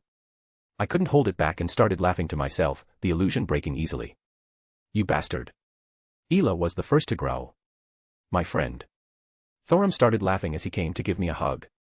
"You fooled me." "Hey, Thorum." I patted his back in a quick hug. There were a round of shouts at me, all in good nature as they settled down. "Milk drinker, I ought to wring your neck." Ela was still huffing. "Oh, come on. Like any Thalmor would have the balls to walk into here like that." I rolled my eyes. "Bah, even if that's true, you're still an ass." She snorted, though there was a slight smile on her face. "My friend, what brings you back so soon?" Thorum asked. "Is it time?" "Yeah, I brought Yasaka around, Kunu's mother," I explained. "She's setting up a preliminary trade agreement with him, so that should help a little bit around here." "That is wonderful news." Thorum's signature big goofy smile spread across his face. "And I settled things on my end for now, so I had time for the thing we talked about before." As I said the words, Serena joined Thorum at his side. "If you want to get started," I offered. "I have no matters that need my attention." Thorum nodded. "Yes, I believe the sooner the better," the vampire added. "I wouldn't fault her for being impatient, it's her mother we're going to save." "Right, well we need to do some experiments first and I need to investigate the spot you spoke about." "Going to rescue the vampire's mum?" Ela asked. She was the only Inner Circle member still hanging around right now. "I'll hold down the fort while you're gone." The way she said it, I kind of felt bad as if she was getting left out. "I have a favor to ask, while I'm away." "Yasaka's still around, and you should know she's not exactly a normal sight for everyone here. Think you could watch out, make sure no one gives her a hard time. I'm sure the guards spread the word around themselves, but I want someone I can personally trust to watch over her. Leave it to me." She lightly slapped her breastplate. "If we got someone helping us with the crap going on, it'd be poor on us if she got caught up in anything. I should figure out something nice to go do for her." She wasn't exactly a friend in the same vein as my others ones were, but she'd been very nice to me and pretty much had my back since day one. Maybe I could give Thorum some tips on awakening someone else's aura. I gave her a nod of thanks before opening a portal to Harkin's old castle. "Shall we?" "How convenient a method of travel." Serena looked around at the half-ruined keep. My friend. I have not heard of such a method beyond teleportation, but such a thing is outlawed by the Empire." "Well, it's a good thing it doesn't operate under the same principles, thus isn't affected by that particular law." I chuckled. I remembered being a little hesitant about that myself, but no one said a word. Hell, I doubted they would even if I were blatantly teleporting anyways. "I assume you've looked around since the destruction then." I kicked over a stone piece. "We have." Serena squatted down, picking up a cracked mirror. "I had to see it for myself once I heard. And I did look through many things to see if I could find a trail that my mother left behind." "And you said you found some clues in her old workshop. Was that the term they use?" "Yes, I found her old research and found some things that led me to the conclusions I told you about before." She turned to look towards a certain part of the castle still standing. Luckily it was still there. She chuckled mirthfully, eyeing the wreckage. "Speaking of magical things, how's your magic training going, Thorum?" I asked as we followed behind Serena through the maze that was this destroyed structure. "Higher level spells are still difficult for me." He rubbed the back of his head. "But I have practiced my restoration magic as often as I could, helping out locals who have been hurt." That's right, he was having trouble with restoration. "I'd love to help you where I can. I also had some thoughts about the Thursday I wanted to run by you when we had some time. Among some other things I wanted to talk to you about." I looked to the side to see a very creepy painting of Harkin. With a flick of my hand, I set it on fire. Better than he deserved. Serena scowled, eyeing it ashes with annoyance. "What did you want to discuss, my friend?" Thorum asked, decidedly not poking at that little Tibet she just let out. "I never really told you where I came from. You're my best friend and I wanted you to know everything about me."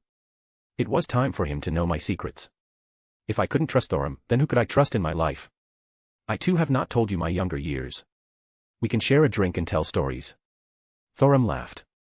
As fun as that sounded, it's obvious he didn't know what I was going to reveal to him. Even Meridia was shocked by the revelations. I think it was the first time Meridia ever felt small. And thinking about my cute goddess, I couldn't help but rub the ring of Cageat on my hand. Even if its effects no longer worked on me, it was a gift from Meridia, thus I would always cherish it. Maybe if we ever have a child in the future, I could give it to them. Here we are. Serena declared, snapping me out of my thoughts. Though, there isn't much to see. She waved her arms around.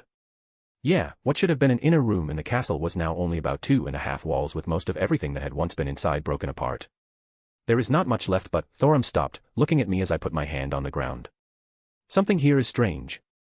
My friend, did you discover something? I snapped my fingers, causing an explosion of wind to burst out below, knocking away all the dust and grime that accumulated. Looks like the remnants of a spell circle. They were faint, but the markings left on the stone had burned into the hard surface. There were very tiny traces of lingering magical energy that, if you squinted, could form a circle of some sort. Though, most of it was destroyed through the passage of time, and my own hand made it worse. How did I miss that? Serena groaned. Rather easily. I wouldn't have noticed either if not for my experience in sensing the fluctuations of spatial turbulence. Or rather, the telling signs of spells that involves teleportation. This spot had definitely been used to invoke some manner of teleportation, and it was not a simple one like going from here to Whiterun. No, it was powerful, and clearly tore through the boundaries of Nirn. Either a Daedra was summoned from Oblivion, or someone teleported to another realm that lies within Oblivion, and based on what Serena told me, one answer seems more probable. Well. I interlocked my fingers, stretching my arms. Let's get started then, shall we? Do you require any aid from us, my friend? Thorum asked. Can you move some of the rubble away? I want a good look at the area. I can help with that too. Serena volunteered herself, immediately picking up a stone that was about the size of herself. Honestly, it's easy to forget how physically strong she was because she's a vampire. So. I whispered towards Thorum. How strong do you think your dragon vampire babies are going to be? I nudged him with my elbow. As expected, the mighty dragonborn turned a bright shade of red and started sputtering. I slapped his shoulder with a laugh and made my way towards one corner that still had a pillar standing up. I slapped a talisman on it and started moving to 4 other points, mimicking my earlier actions. I held my hand up, invoking a spell. God of the East Sea, Ame. God of the West Sea, Shakuryu. God of the South Sea, Kyoju. God of the North Sea, Gukyu. Gods of the 7 seas, fend off the 100 demons and drive back the fire of disaster. Order. I slammed the last talisman onto the ground, invoking a wide-scale magic circle. Serena and Thorum stopped in their actions as they watched my magic be invoked. A large pentagram spread out, below and above us. Your magic never ceases to amaze me, my friend. Thorum looked up in awe. And, I did feel a little proud when he says things like that. What is this? Serena held her hands out. It feels nice. I'm cleansing the area of residual corruption, for lack of a better word. It would be difficult to explain without going into depth about the logistics and concepts of the whole Onmyoji system of magic. This place had been steeped in so much necromantic and blood magics for so long, it's hard to get anything useful out of this residual circle. Luckily it didn't affect vampires, a difference in worldview than the Christian cosmology. Otherwise, it would have been difficult to do this through other methods. With all the disgusting things that have happened here, I'm not surprised. Serena groaned. So there's a possibility we can't get anything useful out of this. Who knows, let's get it cleaned up first. The fact that there's even something noticeable is a point in our favor.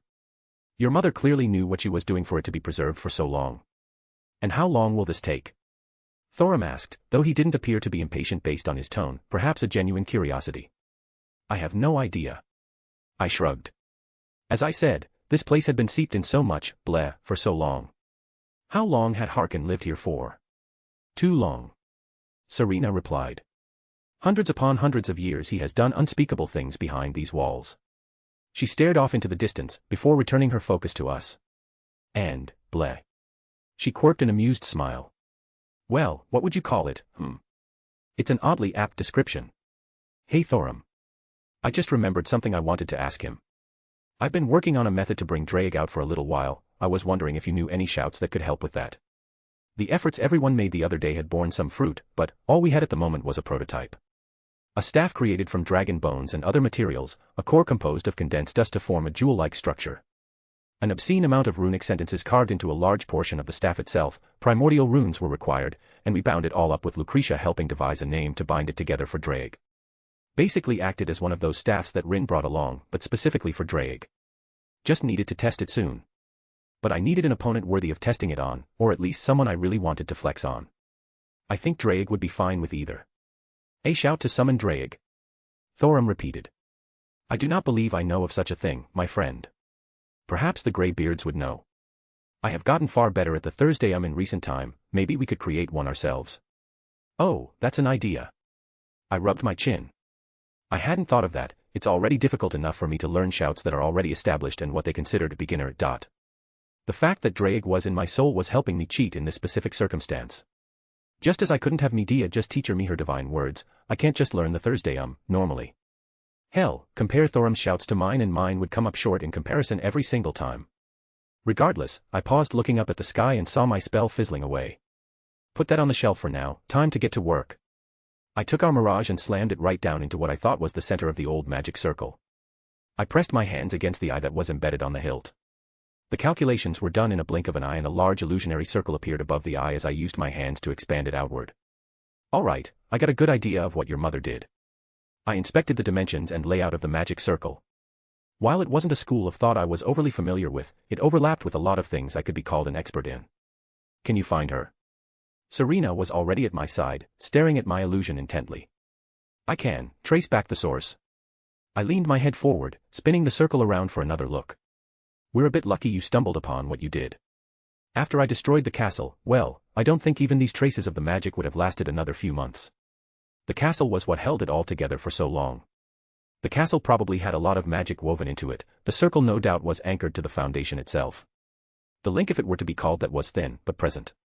The thinning of space between 2 points led me off Nirn into a point in oblivion, not too dissimilar than going to Meridia's realm. Mirage began to light up as I focused on it and used the residual magics and what remained of the spell circle to facilitate a similar casting. Slowly, a portal began to open up in front of us, different than the one I usually did. Amazing as always, my friend. Thorum exclaimed with glee. Let us. I yanked him back as he was walking right towards the portal. Don't just walk into magical effects that you have no idea about. I deadpanned. Is it not the entrance to this soul cairn? He looked confused. We still need to make sure it's safe first. I have no idea what's on the other side and I'm not going to risk your lives because of that. Give me 2 hours to make sure it's all good to go before we just jump right in. I usually threw caution to the wind when I could shoulder my own actions, but with Thorum involved, I wasn't going to take unnecessary risks like that. 2 hours. I can wait 2 hours. Serena muttered to herself. Alright, let me just do a couple experiments to make sure our aura will hold up and then we can go through. Asterisk. Non-canon Omake, a series of unfortunate Hogwarts events Part 1. How do I end up in these situations? I sighed, looking out the window, watching the scenery pass by. Honestly, the only silver lining here was riding on this train. It might seem odd that I'm pointing out at that specifically, but I've never ridden on a train before and it's kinda neat. Choo-choo. If I weren't so depressed right now, I'd have a big smile on my face. It's a mundane thing, but I am allowed to enjoy this. After all, I'm only 11. That's right, I'm 11 fucking years old. How might that have happened, one might ask?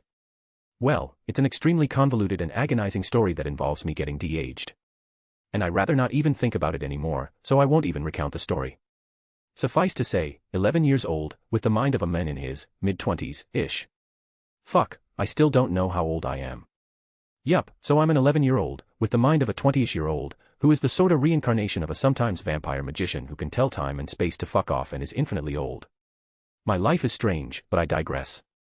I was going off on a mental tangent. So, my sometimes vampire magician grandfather, who I'm also the reincarnation of in the future, he thought it'd be funny to send me to this parallel reality and attend a magic school. I swear, one offhand comment about a ruined childhood and he thinks this is a good idea. Well, maybe that, or he feared for my life. Killing 2 birds with 1 stone. Now, someone may wonder, what would I have to fear? My sometimes vampire magician grandfather could certainly keep his now 11-year-old grandson safe, right? Well, not when the danger comes from one of his various harem members. My girls took the revelation surprisingly well. Because let's be honest, this was not the strangest thing that I've ever done or been a part of. We're all going to live an extremely long time, a few years, probably less than that, and I'll be back to normal. Actually, most of them took it better than well. Let's just say, I'm still able to perform like this. More than able, actually. For some reason, my little Wilhelm is not so little, in comparison to my age. It actually hadn't shrunk at all, I was still operating at peak efficiency in that department. Scathack has a surprising maternal side to her. She was very gentle, and horny. Very, very horny. That could describe the majority of my girls. Even Meridia was motherly to me. Can't say I didn't like it. Venelana, well, she discovered a new fetish, and that's saying something for a devil that's many centuries old. Really, the only one who had a problem doing lewd things was Yasaka. Yup, the horny fox just couldn't not see me as similar to Kunu when we were a similar age. Hell, even Salem was enthralled. Who knew that the Queen of the Grim was into Big Dick Shota? She didn't even complain when I flipped her dress up and spread those big cheeks of hers in the middle of her throne room. The Queen of the Grim usually huffs and complains when I take her in the rear, even if she's as much into butt stuff as Jin is. But in this circumstance, she practically encouraged it. It was all quite exhilarating and peaceful. That was, until the Reika nation attacked. Her motherly and lustful aura went into overdrive. I wonder to this day if her mad enhancement was forcibly returned at the sheer happiness she exhibited at my newfound state. Honestly, I think I spent more time with her sitting on my face rather than not once she found out. And wait, why am I upset about this? I mean, yeah, it was a little excessive, but it's not like I couldn't keep up. Hell, she was the one usually out of it by the time we finished. I guess it was getting out of hand and she pretty much kept initiating at every free moment we had. How many times did one of the others walk in on us doing the deed or something lewd in the middle of the house? Yup, it escalated quite a bit. Which I'm still not really against now that I think about it. I have a very high libido that lets me keep up with the fact that I have a harem of beautiful women, most of which have a high sex drive as well. And at this point in my life, pretty much all my girls had teamed up at one point or another. There wasn't really any awkwardness when they came in to see Reika bouncing up and down on me in the middle of the kitchen. So why exactly am I fretting over Reika being overly lustful again? And how did Zelretch convince me that this was the best answer to escaping a lustful Reiku? Seriously, how the hell did he convince me that I had to escape a horny Reiku? I would have lived between those amazing thighs of hers and been happy about it. I've made a terrible mistake. I realized my error immediately. Are you okay? I turned to see a boy standing the door of my train compartment. You just said, how do I end up in these situations, and stared off blankly for like 5 minutes, then just said you made a mistake. I blinked in realization of where I was again. Sorry, was having an inner monologue about a poor decision on my part. I quickly regained my sensibilities. So, who are you? And Neville Longbottom. He said rather meekly. I was wondering if it was okay for me to sit with you. Sure, come on in, Neville. I smiled towards the kid. He seems like he needs some company. Thanks. He ducked his head, sitting opposite of me. How timid. He kept taking peeks at me when he thought I wasn't looking. Reminded me of my younger self with how he was acting. Hey Neville. Why yes. Let's be friends. I held my hand out to him. If I was going to be stuck here like this, I was going to make the best of it. I would start by taking this Neville under my wing. I'm sure the next few years of this Hogwarts is going to go smoothly. Asterisk asterisk. So, this chapter was supposed to be together with the previous one, just got too long so I had to split it up between 2 days. So, here's an omake to make up for it. As per my patry on people, they all thought it should become a side story, so it'll appear as a side story in the next part. If you want to read 7 chapters ahead or support me, visit my patreon.com/astoryforon. Chapter 292, Chapter 271. The portal in front of me pulsed as I withdrew a piece of rubble I had placed/dipped into it. I wrote down a few notes for later reviewing before storing the rock into my ring. Alright, good news, I was pretty much right on the money with our aura. I clapped my hands, gaining their attention. Thorum hopped off the large stone, coming down next to me. Serena had been hovering nearby, a visible anxiety on her face. It is safe then? Thorum asked. Well, safe is relative. Keep your aura active and all that. If things look too dangerous, we may need to evacuate in a hurry. While I felt confident in fending for myself with my Campione physiology and magical resistance, I wasn't going to risk it if I didn't have to. Honestly, if it weren't for the fact that we were going to find Serena's mother, and Thorum was being very adamant about this, I would have taken much longer to scope things out. Where we're at was basically, we won't die from just stepping in there. That and the fact that Meridia hadn't come to smack me upside the head for even considering going there. I considered getting her involved, but I doubted she wanted anything to do with Serena or her mother considering they were vampires. Alright, be ready for anything, I got no idea what's on the other side besides what you've told me. I rubbed my storage ring and withdrew Dawnbreaker, clutching its radiant warmth in my hand. I watched Thorum's aura flare up around him protectively. Again there was that strange dragon-like appearance that definitely wasn't normal of how aura should work. Serena's eyes glowed slightly, as if she were ready to cast a spell at a moment's notice. With you both at my side, I have little to fear. Thorum said warmly, easing the tension. He had that big goofy smile of his. All right, let's get going. I put a hand on his shoulder. I'll go first. Thorum nodded at me. We will be right behind you, my friend. And thank you, Wilhelm. Serena had a rare smile on her face. She tended to keep herself from reacting overtly, but there was a genuineness to her. I'm glad she apparently opened up more, especially around Thorum. I would endeavor to tease him more after the matter was settled, especially when Serena's mother was in earshot. As was my duty as his friend. Without another word, I stepped through the portal. Immediately, a deathly air slammed against me. My aura sprang to life, forcing away the malicious energies of this place. I paused to look at my surroundings just for a moment, and my eyes widened at what I saw. I felt a strange sense of unease, as if something was staring right at me. I flicked my hand, 4 talismans appearing between my fingers as I threw them to 4 corners of the area around the portal. The sapling hides in the tree's shadow. The earth is overlooked by the heavens. The wind leaves no traces. And the fire fades from memory. I invoked my spells. For elements concealment formation. A bounded field actualized through my on-Myoji arts. While Magecraft has a much broader spectrum of bound fields it can apply, it's hard to match such a specific application that I can get with my on-Myoji. It's a rather intricate concealing bounded field that should hide the portal from most general prying eyes. I didn't know what was lurking around and I didn't want any wayward nasties to just mindlessly escape this place through a portal I created. Meridia would be most upset with me. This. Thorum stepped through, having a near similar reaction that I did. This place feels like death. Serena even shuddered. And that was coming from a vampire. This place reminded me too much like the Land of Shadows. The vehement hatred that I felt, I think it was directed at me due to being a living being. I imagine that Thorum felt something rather similar at this moment. Even without this oppressive feeling, this realm did nothing to make me feel at ease. There was absolutely northwest life within this place, a cursory glance could tell me that much. A baleful purple hue invaded every corner, an aurora of necrotic energies hung overhead.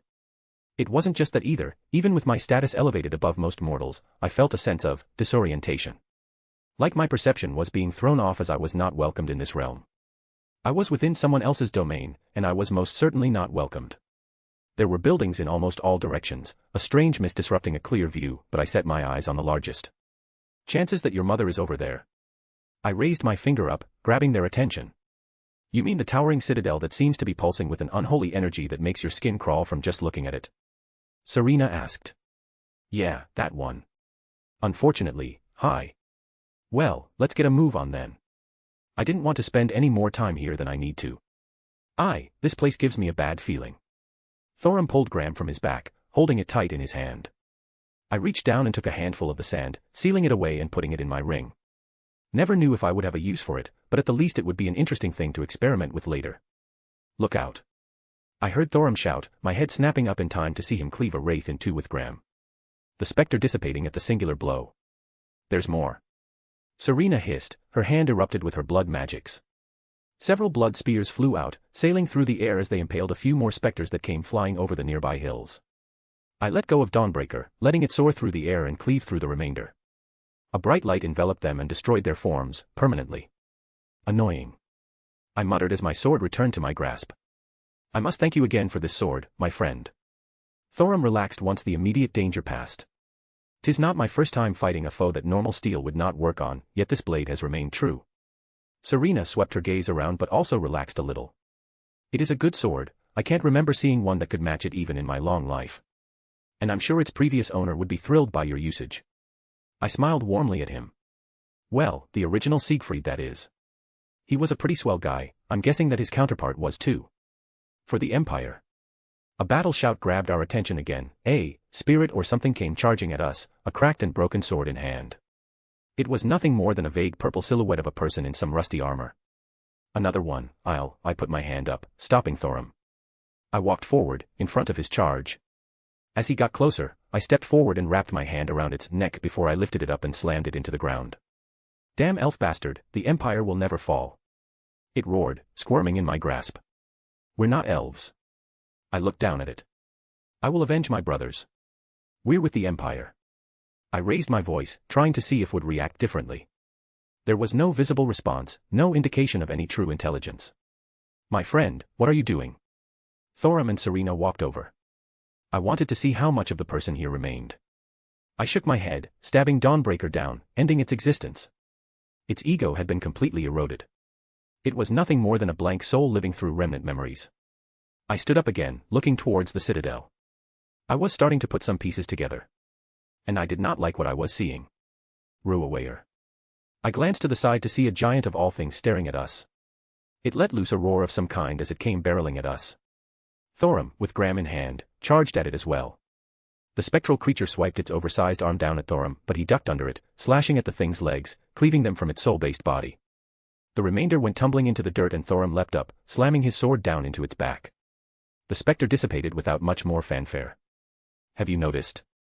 I glanced at Serena. Yes, it became obvious now. She nodded. Noticed what? Thorum asked, returning to us. So far, only me and you have been the ones targeted. I let out a sigh, brushing the dirt off my pants. The Solider, the giant, and even the specters, they never specifically went towards her. It could be coincidence, but I find that unlikely.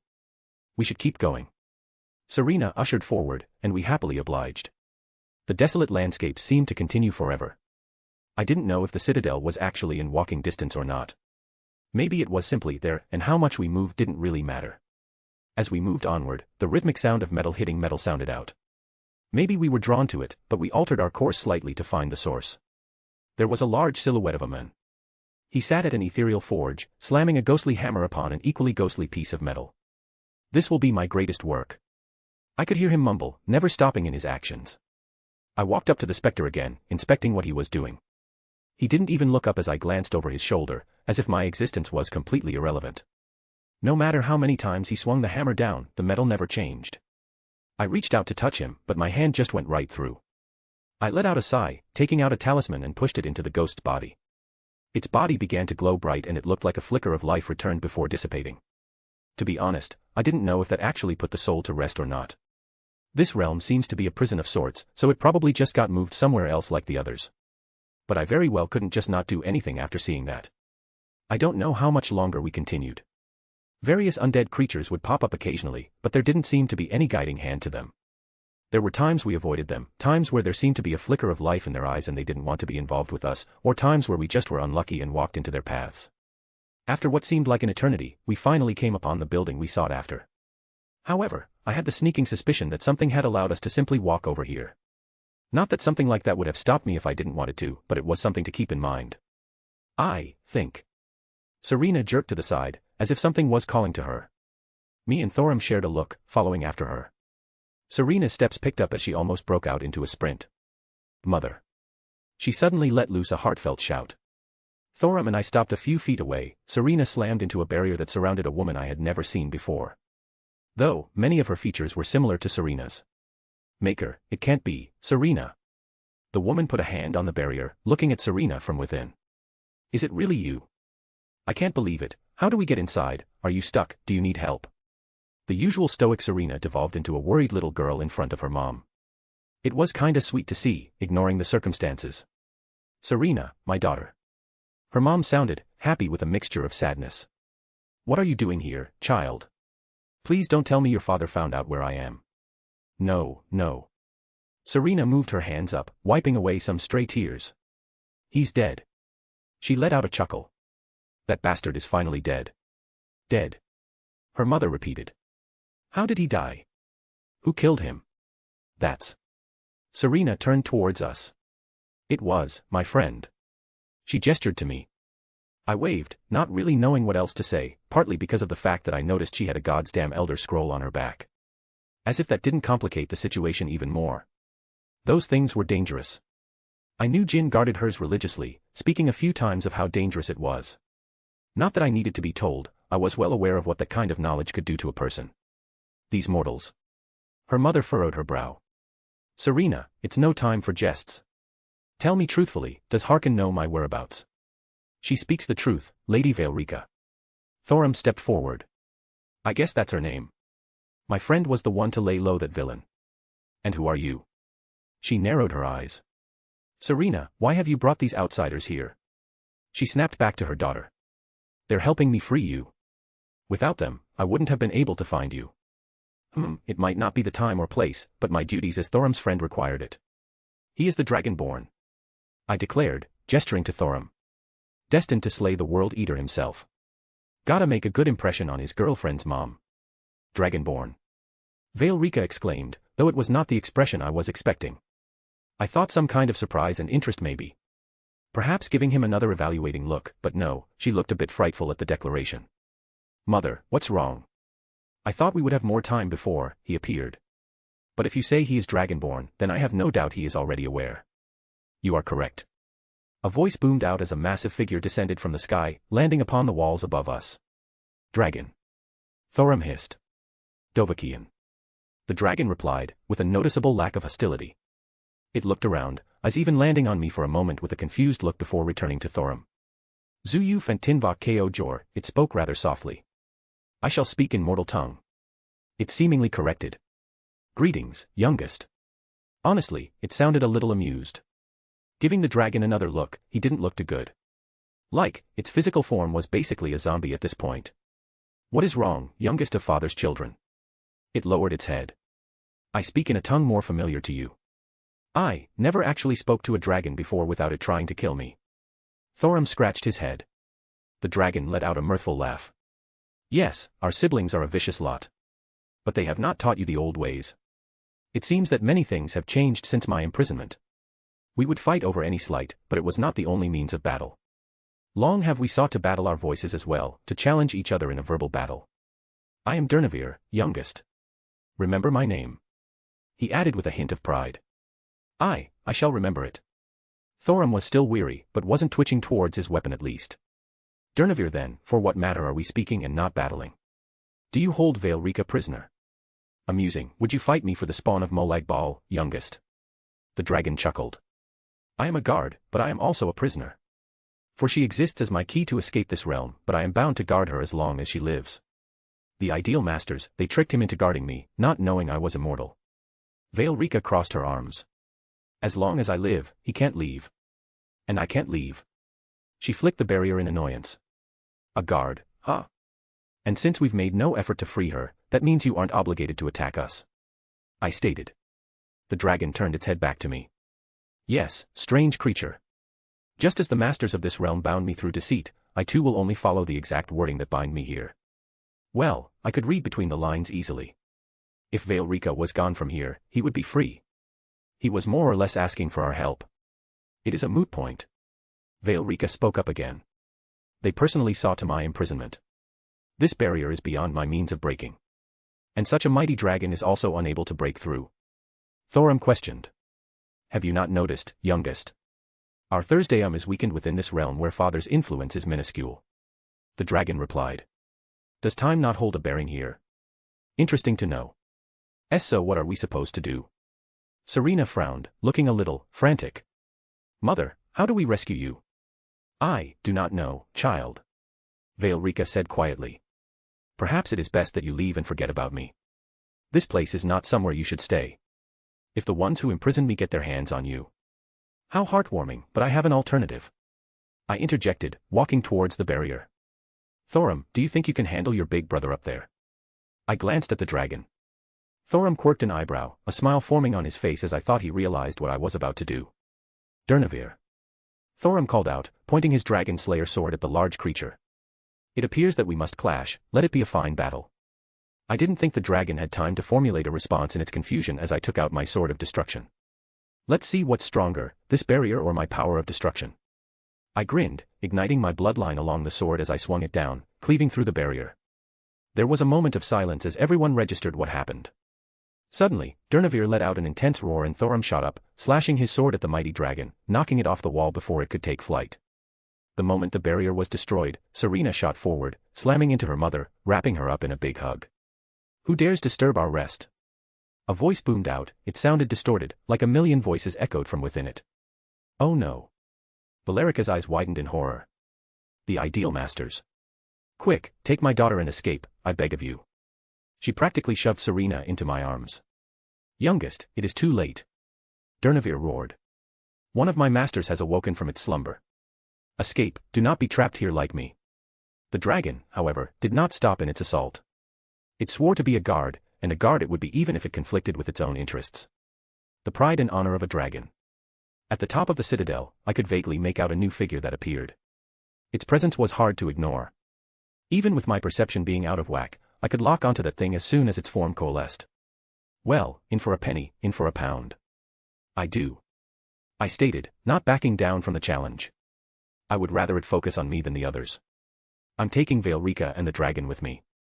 I crossed my arms. The dragon had been rather kind, so I didn't mind bringing him along.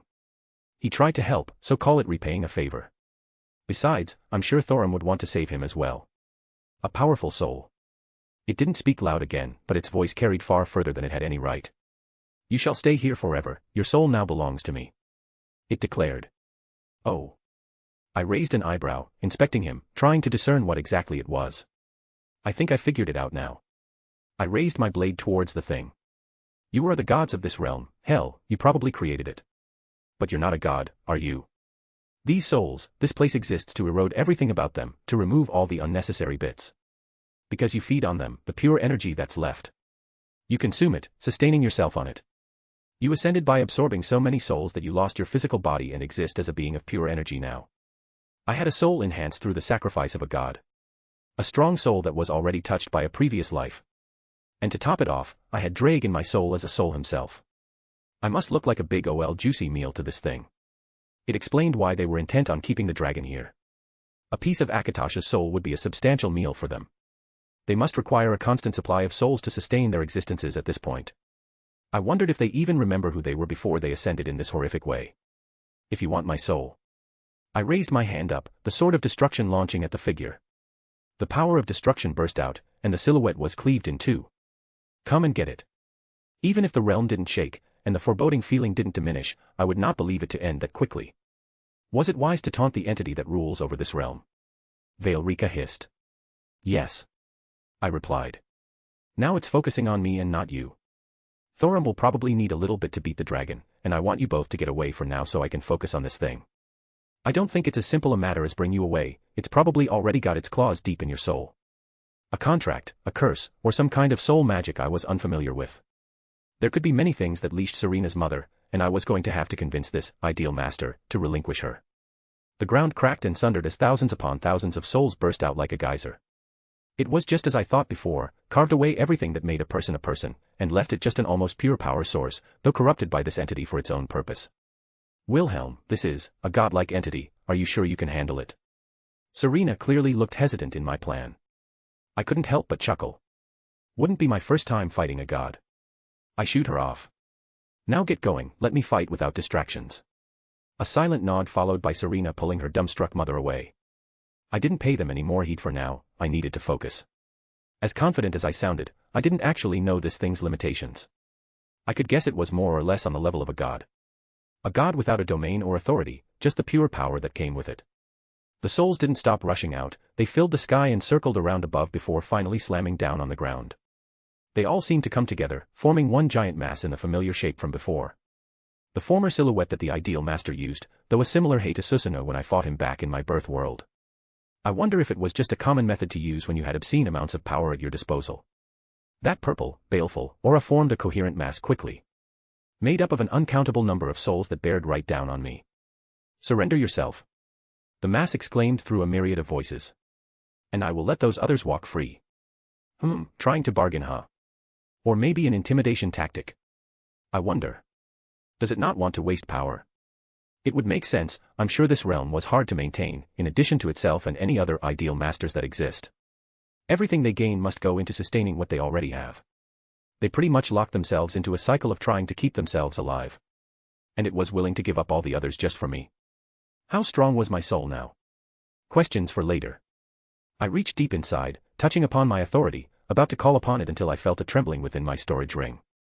Something forced its way out, turning into a bright light and slammed into the entity's arm. The true Longus was impaled into the creature's arm. The conglomeration of souls in the immediate area of the spear began to shimmer in holy light, a stark contrast to the baleful hue it usually held. And I was overcome with shock as I witnessed the spear absorb a good chunk out of its arm. The following roar didn't even seem to break me from my stupor. The spear dislodged from it, a swing of its arm to fling it away, only for it to slam into the ground right in front of me. With a hesitant action, I slowly reached my arm out. I had the strange feeling that the spear wouldn't reject me this time. The holy power was welcoming even though it should be poison for me. My fingers griped around the shaft as I pulled it out of the ground. The entity looked at my spear, with a little bit of hesitance itself. Well, isn't this something? I lifted it up with a wide grin of my face. I felt some strange presence seep into me, not malevolent by any stretch of the imagination. Words entered my mind, a feeling of warmness that touched upon my own soul.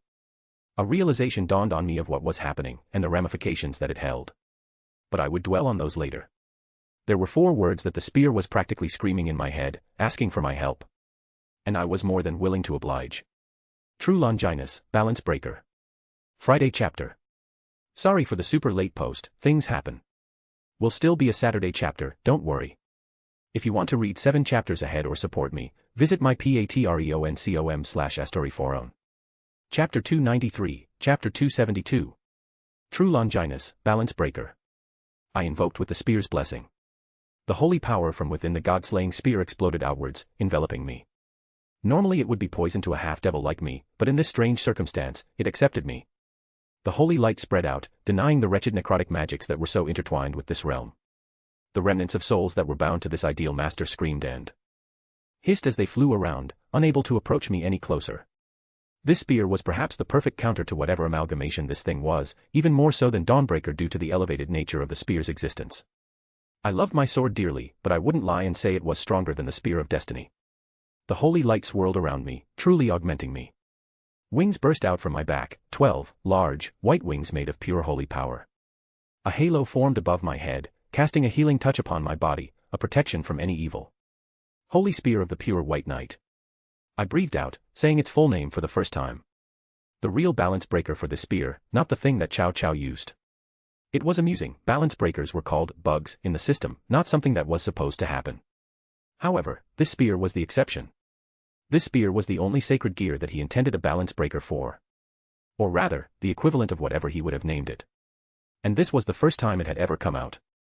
It was normally supposed to pull upon the system of heaven to power it, but with him dying, things fell apart, barely held together. The main functions of the spear went dormant and only subspecies balance breakers would be something that users could actualize. Which made it all the stranger that I was able to call upon it, being out of reach of heaven's system. There was only one explanation, and the implication left me hesitant. The one who created the system of heaven. Convince me. I said quietly. All 3 factions entered a strange state of relative peace even if it isn't official. I rarely care about things outside my reach, but any issues that involve them will inevitably consume the world. Convince me that I'm not condemning an uncountable number of people to death. A faint voice entered my ears. Peace. It felt warm. I'll believe you for now. I let out a breath again, spinning the holy spear in my hand. The holy light cascaded out from it at my every movement. It wasn't the time to get distracted. This thing, what I thought before was correct. Holy power burned through my pupils, I could see things more clearly than before. I see your true nature. I lifted my spear up, addressing the monstrosity before me. Submit. 1,000 different voices boomed at me, clearly not giving up even after my little display. We are gods here. It held up its hand and a spell circle formed. A massive amount of power gathered at the precipice and was unleashed in a condensed burst. Necrotic energies intertwined with the pure mass of soul power he had accumulated. My new wings ignited with a fervor of holy light, a star that had erupted within this bleak landscape, the void of death filled for the first with true light since its inception. My spear gathered the holy power and shot forward, extending towards the oncoming torrent. The necrotic powers were torn asunder where my spear pierced through, searing right into the heart of the spell and through the hand of the monstrosity once more. Again the spear devoured a chunk of souls that were within reach, to the point where the amalgamation staggered backwards, the spell of his veering off into the distance, tearing through the fogs and alighting the horizon with destruction. Magic. I let out a laugh, taking to the skies, my 12 wings slicing through the air allowing me to take flight. A god does not use mortal magic. The wretched thing's arms were swinging up towards me as I weaved between them, the wailing of souls flying by. Raising my hand up, I forced the holy power into shape, spears condensed and fired off into the massive body. It launched its own attacks in response, necrotic imitations that collided with my own spears. However, the majority of mine flew true, searing into the mass and dispersing souls that came in contact. It reeled back, an amusing flash of annoyance radiated from its face. I stabbed the spear forward, slicing into its body, carting away more of these souls that were nothing but leftover husks. The true Longinus continued to drink them in happily and I didn't care to stop it. Though, every so often, I saw what looked to be one turn bright and fly away. An actual semblance of self that still remained within the flickering soul. The massive body of the creature shuddered as souls were torn off, reshaped into wraiths that filled the sky. They screeched in an unholy chorus, coming right at me. I spun my spear again, a mental image of Scathach burned into my mind at how she handled her own spear. I was about to unleash an attack until I felt myself shudder, my eyes blinked uncontrollably as I looked up to see a massive hand that tore through the void and lashed out at me. I quickly moved to block, but nothing happened, the hand disappeared as if it was never there. The wailing wraiths regained my attention. My other swords flashed out, slicing and stabbing through the air at the wraiths that descended upon me. Each of them was more than capable of dealing with such insignificant undead.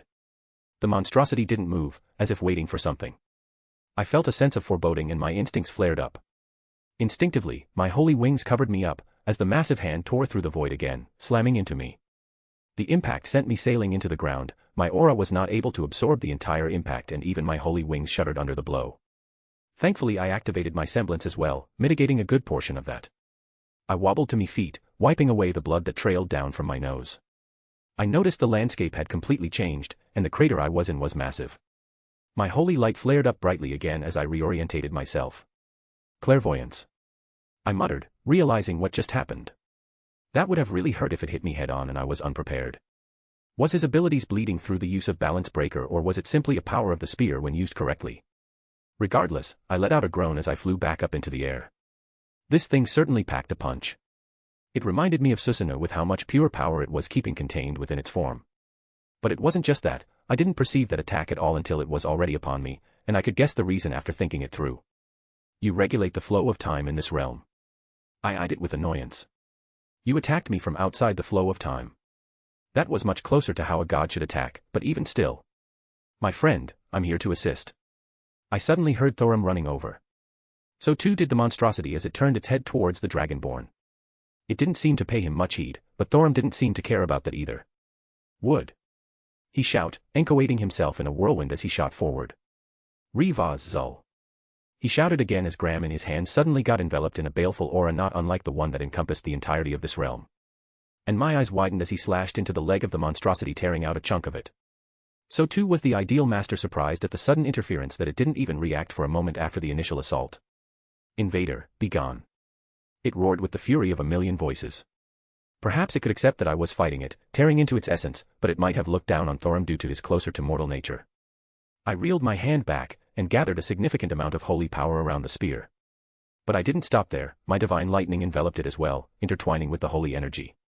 My divine lightning shifted into holy lightning. It threw it as hard as I could, the air exploding as it left my grip. It impaled the giant hand that was about to slam down onto Thorum, severing it from the main body.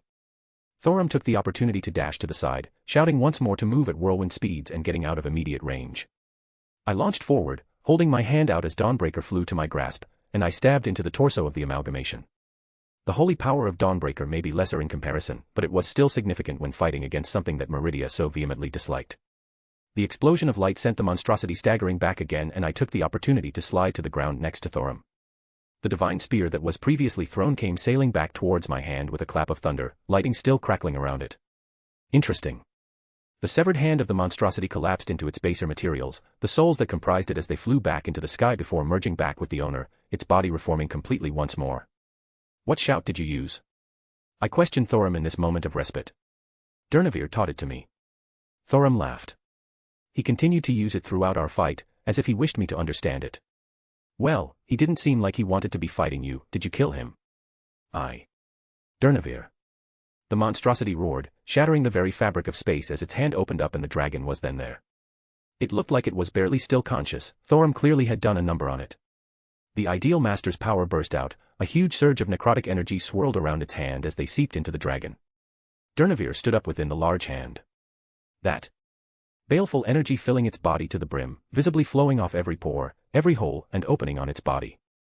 Its eyes glowing bright with a purple hue, and every movement it took left a necrotic miasma in its wake.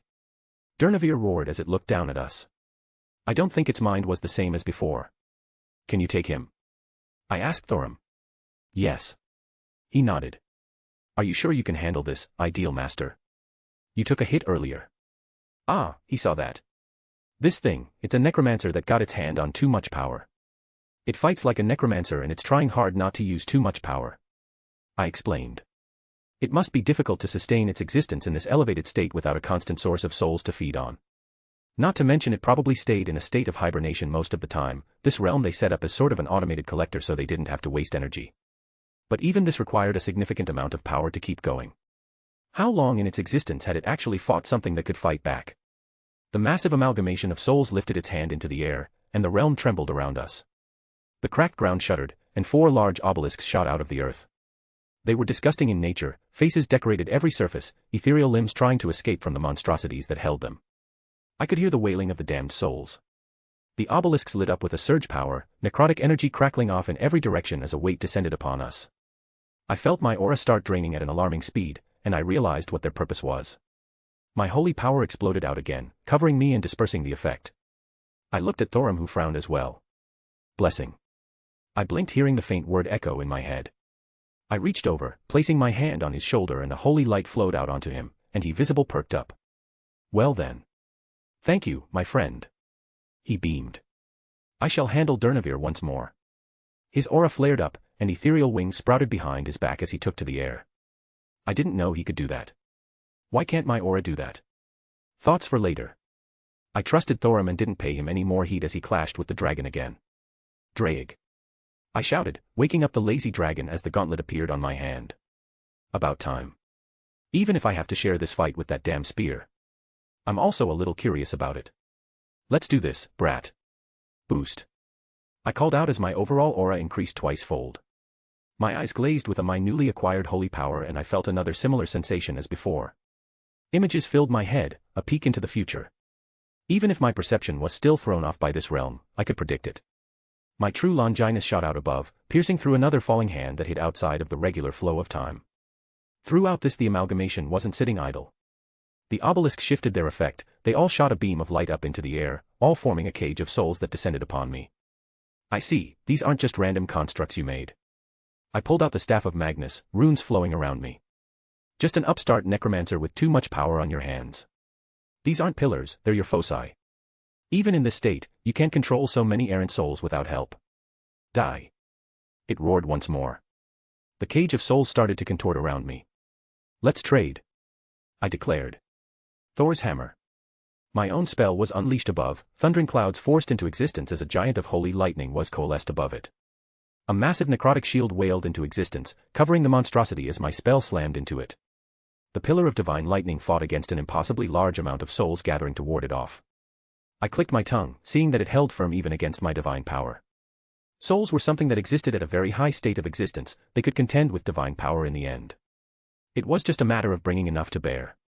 With a grunt, my spear lashed out, tearing through the cage he tried to trap me in. I took the opportunity as it was warding off my spell to shoot forward. My holy spear shot right into its chest again, grabbing hold of hundreds, if not thousands more souls that were sucked up into the spear. Enough. The thousands of overlapped voices sounded out, and the giant collapsed into a cyclone of souls that spread out, enveloping the entire area in an impenetrable wall. My spear extended outwards, piercing through it, taking hold of more souls, but the damaged slash hole was immediately repaired. How many souls does this thing have? Even Draig sounded annoyed. It's been alive for how many years? Millions upon millions probably. I glanced at Thorum to the side. I put the staff of Magnus away and took out Gibalg. I aimed for a moment before throwing it as hard as I could, nailing the dragon right in the side, making it stagger in its movements. Thorum saw, and took the opportunity to gain the advantage. Without a second to think, images flashed through my mind again as I quickly let myself fall downwards. A massive baleful hand sprung out from the cyclone of souls that still persisted. My wings flapped as I dashed to the side, another near miss. I looked up and several more lashed out at me as I dodged to every side. The onslaught didn't cease in the slightest. Similar spells to the one he used in the beginning would fire off from a random spot. I was forced to bring the spear up to block it, as predicting it wasn't going to be a reliable option. Boost. I called out again, my speed increasing as the true Longinus sprang out at every opening, drinking in more souls with every movement. Even my swords were sent outwards, sweeping through the air to take down any kind of undead that were being summoned. Souls literally dripped to the ground, raising all manner of undead creatures that sought to attack me. Wraiths, ghosts, skeletons, and a plethora of ones I couldn't be bothered to acknowledge. Just how a necromancer would fight. Whittle down an opponent with as minimal effort as possible. Draining energies were coalesced and ripped through the air from the vortex, beams of necrotic power slamming into me as I tried my best to defend from every angle. My spear would shoot off at the source, taking away more souls, but there was never an end. Even adding a volley of spells, divine lightning arrows numbering in the hundreds, did nothing to distort this continued vortex. Little by little, my holy power would run out, my aura would start to deplete, and even my stamina would start to peter out. And I would admit, the continued use of the spear was draining. Perhaps it was because I, as a devil, was not meant to wield holy power, but it was taking its physical toll.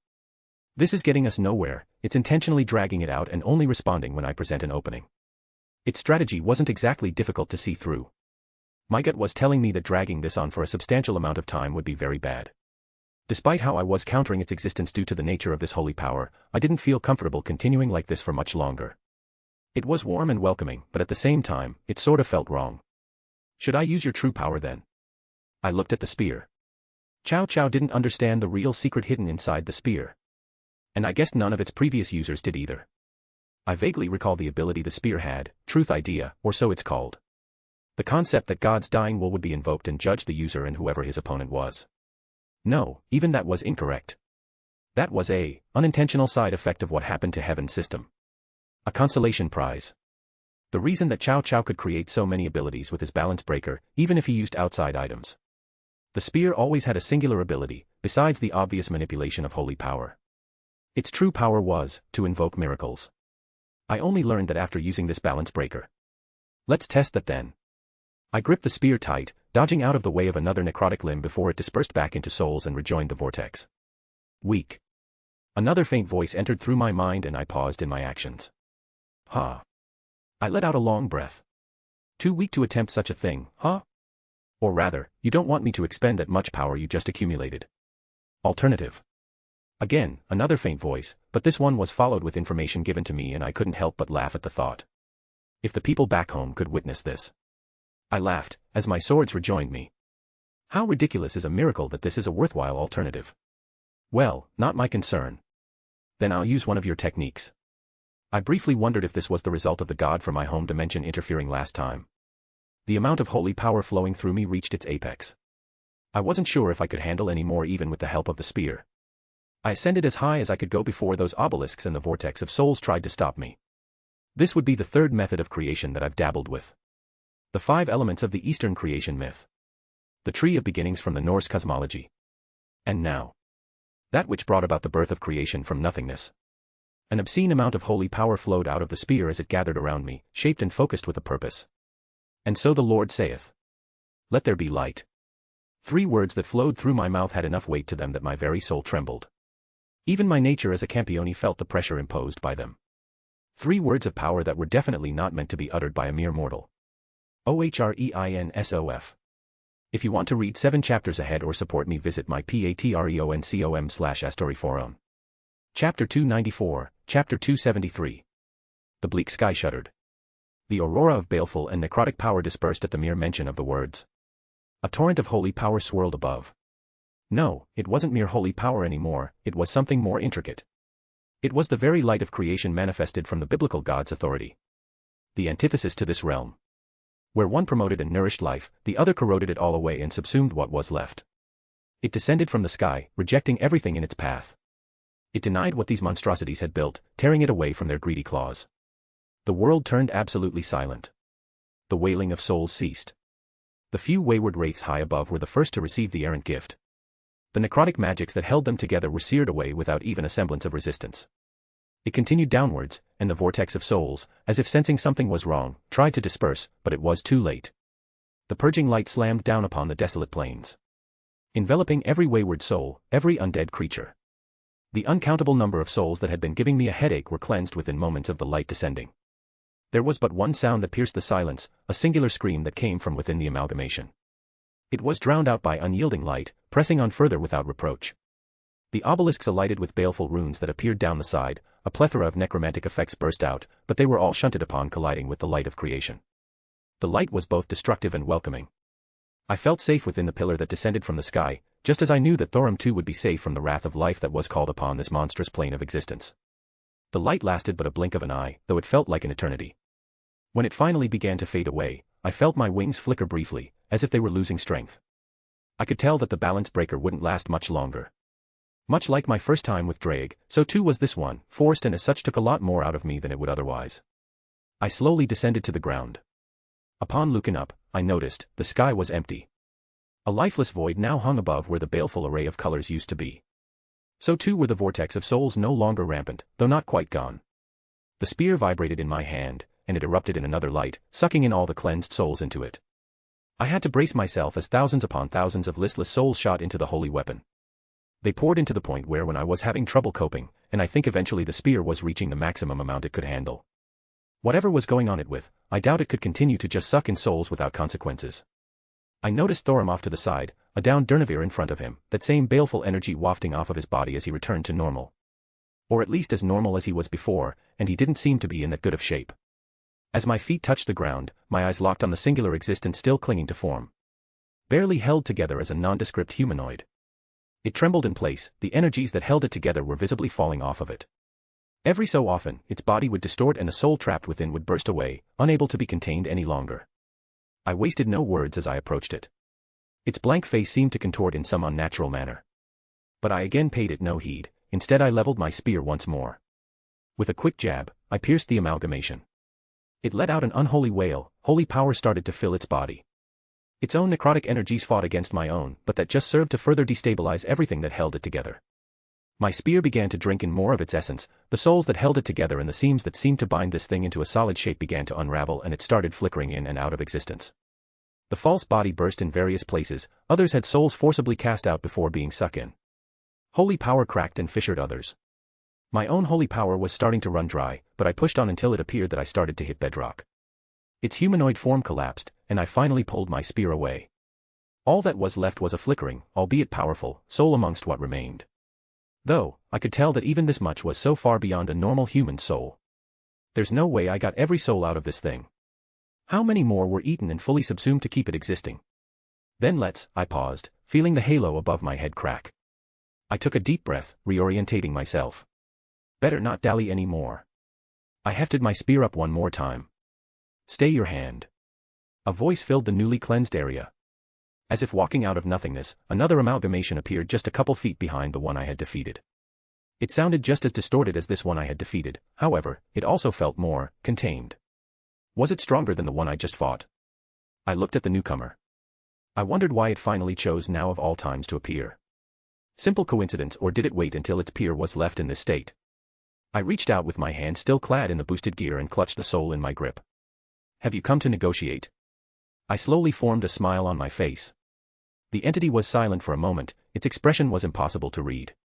Release our brethren and leave this realm henceforth. We shall pursue this matter no longer. I felt a tingling on the back of my neck as I turned my head to see another one standing near Thorum. Were they subtly threatening me?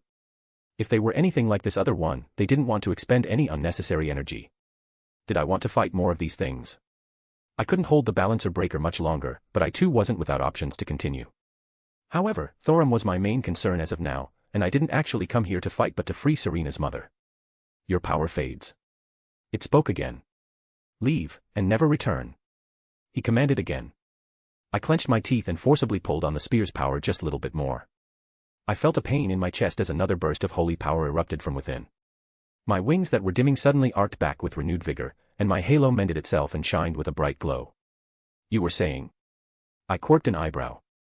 I guess it was betting on me not wanting to stick around because I would be vulnerable soon. Creature of flesh. It intoned. Take the mortal and retreat from this realm. Our brethren has been thus punished sufficiently for any slight. Punished? It tried to devour me, I'm fairly sure I should respond in kind. You invade this realm. We sought to rescue an unwilling inhabitant. I crossed my arms. He is diminished beyond words. Reduced to a mere flickering remnant. It replied. And I'm sure this pales in comparison to what it would have done to me if the roles were reversed. Our realm is scarred due to your action. It seemed to ignore my indignation. Leave, and do not come back. It added some power to its words. I didn't waver under its tone. I wonder, did you not interfere before because you were hoping that one of us would fall and you could clean up the mess? I've already seen through you lot, necromancers who munched on too many souls and became this. I gestured to them. What a perfect opportunity to redistribute the pieces, so to speak, yeah. With this one how it is now, I shook the soul in my hand. I'm sure you'll be getting a much bigger portion of whatever comes along with the other one.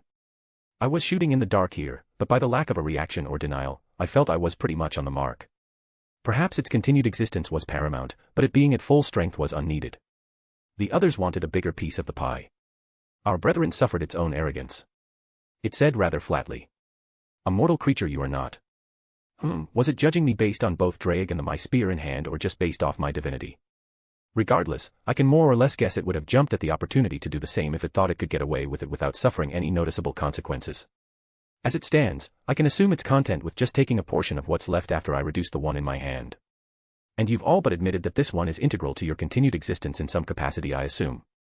Be it a pillar that holds together this realm or something enticing enough to not get upset at what I did.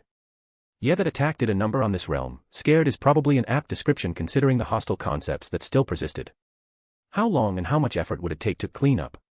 I did not like these things, this whole place for that matter. But, I didn't come here for this purpose. Perhaps it's best to take a step back, for now. Speak your demands. It finally spoke again. I stopped myself from smiling. Myself, Thorum, the dragon and the vampires. You will relinquish all claims or perceived claims and seek no retaliation. We will leave without issue. Those who trespassed may return freely. Those who are imprisoned shall remain here. It replied. So, it doesn't want to give up 2 immortal souls, huh? You will forswear the vampire and the dragon as well. Stabbed my spear into the ground and instead held out a single finger to the soul clutched between my fingers. A spark of my power of destruction manifested, and I held it right above the soul. Cease. Its voice boomed out, shaking the realm, though I still didn't react to its attempt at intimidation. Did it know what this was, that I was able to fully destroy this amalgamation of souls? We will abide. The presence that flared up had simmered down again. Called its bluff. It was pretty clear that this ideal master I held was unfathomably valuable to them.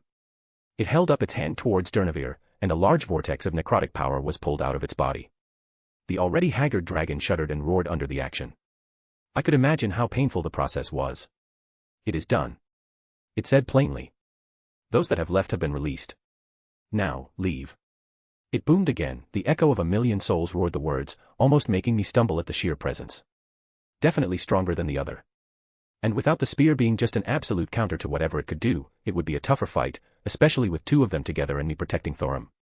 It might seem strange that I'm trusting them, however, there was one reason for me to do so in this situation.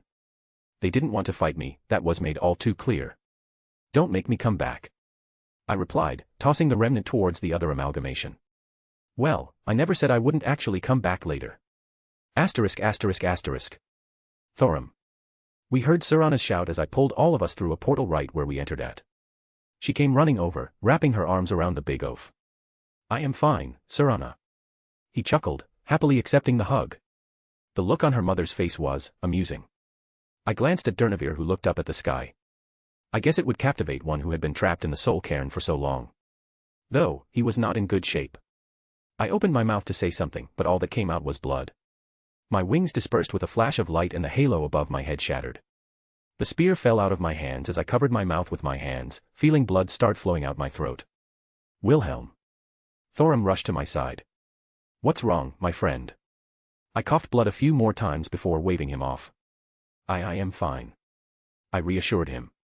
I guess, even with the spear letting me use its power, it's still holy power and I'm still a half-devil. Perhaps forcing that last bit at the end pushed me over the edge. I'm not burning from the inside out, so I know this wasn't intentional on the spear's part. However, this holy power left traces and it's running around my body. I would have to sit down and deal with it later. You are substantially in my debt. I whispered, putting the spear away in my ring. Acknowledged the voice entered my ears, but it felt even fainter than before. I'm guessing it wouldn't be active for a while, either using too much power or needed to digest everything it just gained. I'm fine. I squeezed Thorum's shoulder. Just pushed something harder than I should have. I wiped the blood away from my mouth. What happened? Serena finally asked as I steadied myself. Yes, how did you escape from one of those beings? Veilrika added. My friend here defeated that supposed ideal master. Thorum boasted. What? Veilrika shouted in shock. How is that possible? He also demanded the release of Durnavir and yourself from the other's grasps.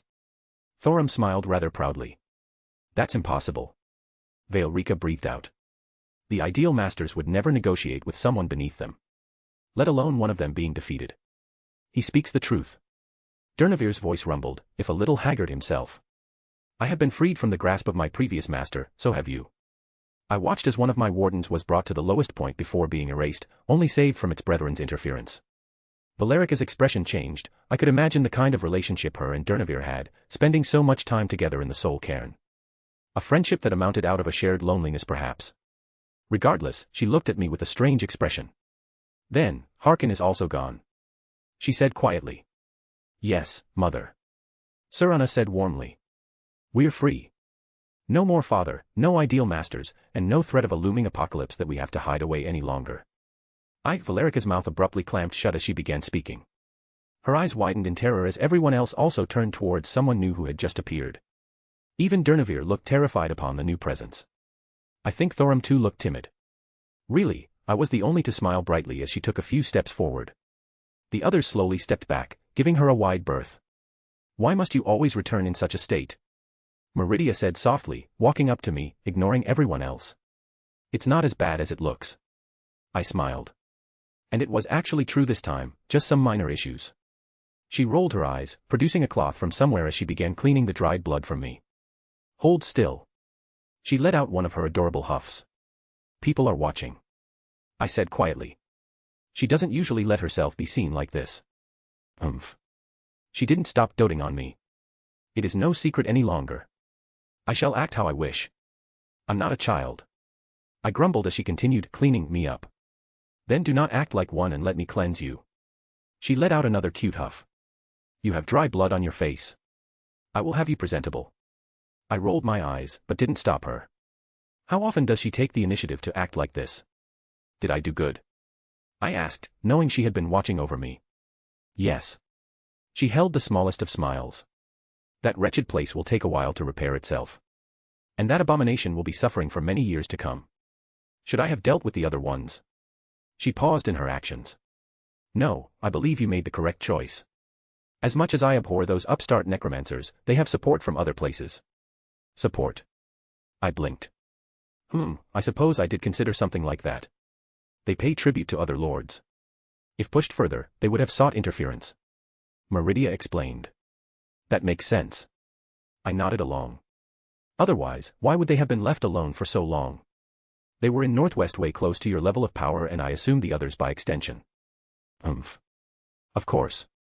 She puffed up happily. I let myself lean into her bosom and I could feel her fingers run through my hair. I could tell she was really happy right now. You have some of this light still within your body. She whispered. It is being eroded away without going too rampant, however, I can remove it immediately if you prefer. Well that certainly fixes that problem. That would be appreciated. My Meridia is so cute. I loved when she worried over me. There was no visibly phenomena, but I felt a little strange for a brief moment. It is done. She said gently, slowly removing herself for me. I only stepped away for a moment. I must return. Mem, then I'll come visit you after dealing a couple more things. Very well. She tried not to react I think, but there were the makings of a smile forming on her face. Before I depart, she turned her gaze at the very quiet dragon that was trying very hard to make itself seem small. You. She addressed it. It was kinda funny to see a dragon bow its head like this. Child of Akatosh. Meridia intoned. Your body is deteriorating. You will not last past a few more days. 500 years of servitude, and I shall mend you back to your former state. It must have been a good offer, because Durnavir actually appeared enthused even if it took a moment to contemplate. 500 years and I am free. It asked. My word is beyond reproach. Meridia said firmly. I accept. It bowed once more. Very well.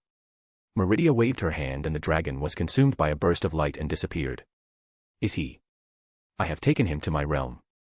He will mend through my own power and be reborn anew. Not some monstrosity that those ideal masters tried to turn him into. She crossed her arms with a scoff. And I am on good terms with Akatosh, I would not harm one of his without cause. And 500 years isn't that long for beings like that. Dragonborn. Meridia snapped her head towards Thorum. Why yes. Thorum's body jolted to attention. Lady Meridia. Receive my blessing. She didn't give him time to answer as a beam of light slammed into his head, disappearing into his body. Thorum just blinked, apparently confused as to what just happened. Vampire. Meridia practically hissed, not even deeming to cast her gaze towards Surana and her mother. Which might have been considered a mercy on her part. Payment is rendered. she said very bluntly, a hand extended and the Elder Scroll now filling it. She pushed it into my hands. She cast me one last warm look before disappearing. What just happened? Serana's mother finally blurted out. What do you mean? Me beating one of those ideal masters, Durnavir being whisked away, Thorum getting a blessing. Or do you mean the fact that Meridia, the Daedric prince, is my lover? I asked with a wistful smile. Veilrika just made a confused noise in response, unable to formulate any real words. I think you broke my mother. Serana groaned. Asterisk asterisk asterisk. If you want to read 7 chapters ahead or support me, visit my patreon.com/astoriforon.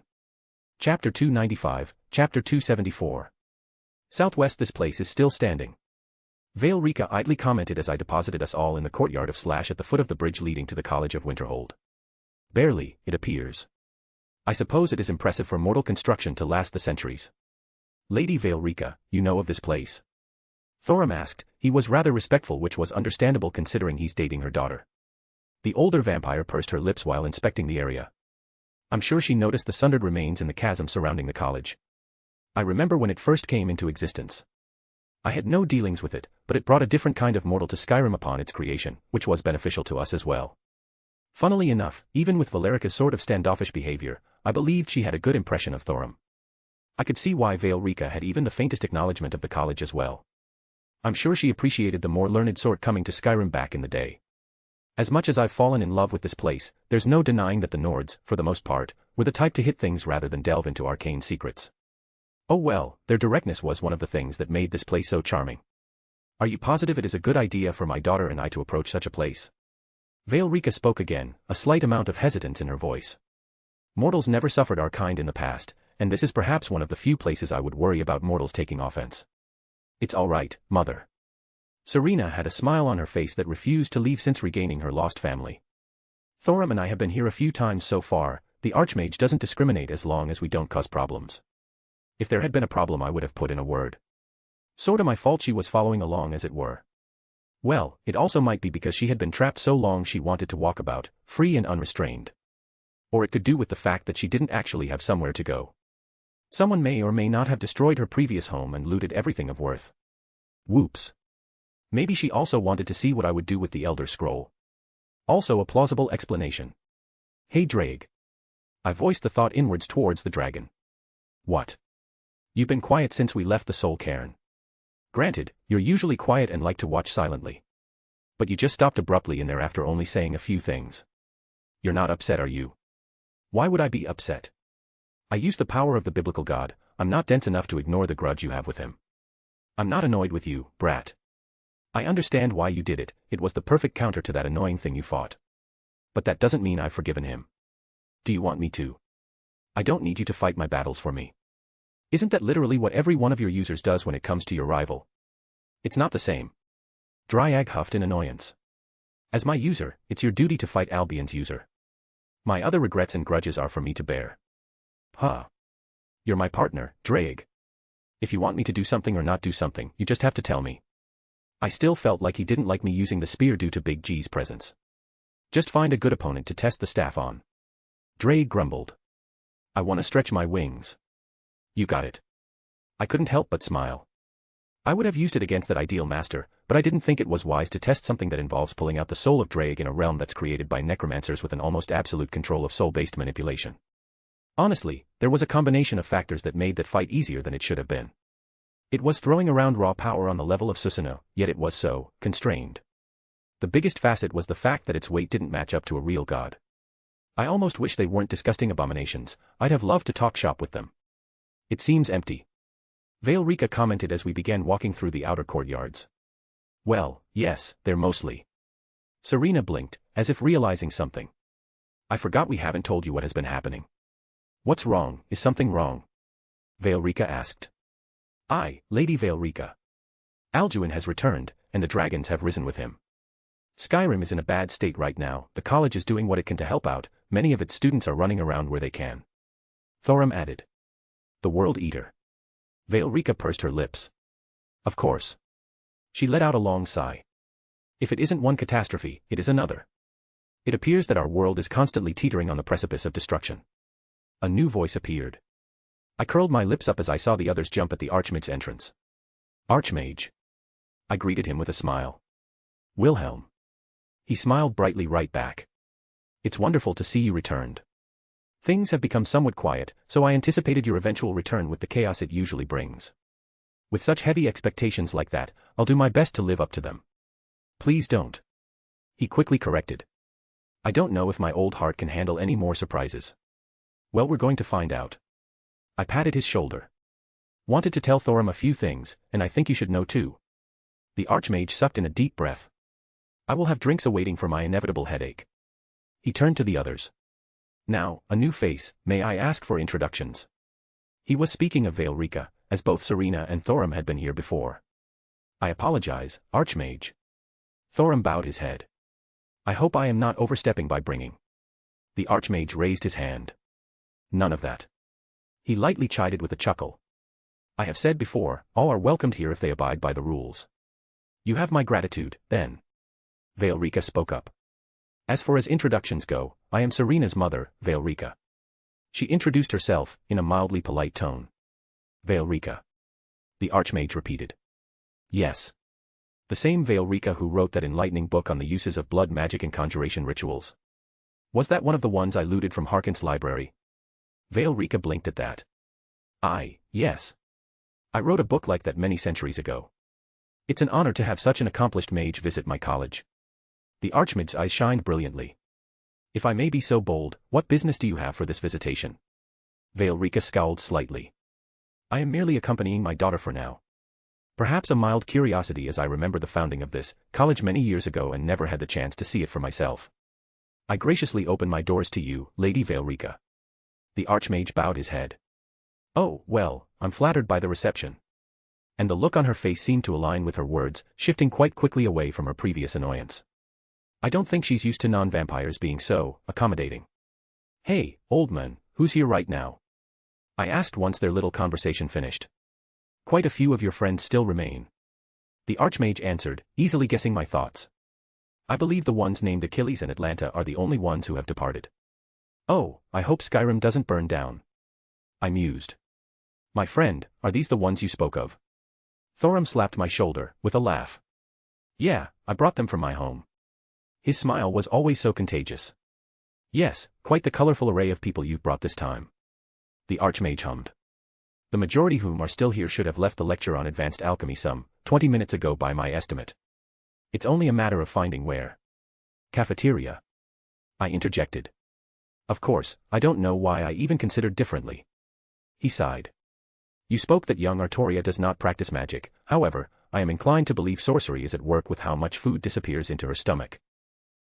I guess you haven't seen Mordred yet either, Oh no, I have. He shook his head. Which leads me to believe that it's a hereditary magic. And I have not yet been convinced otherwise. Oh. I clapped my hands.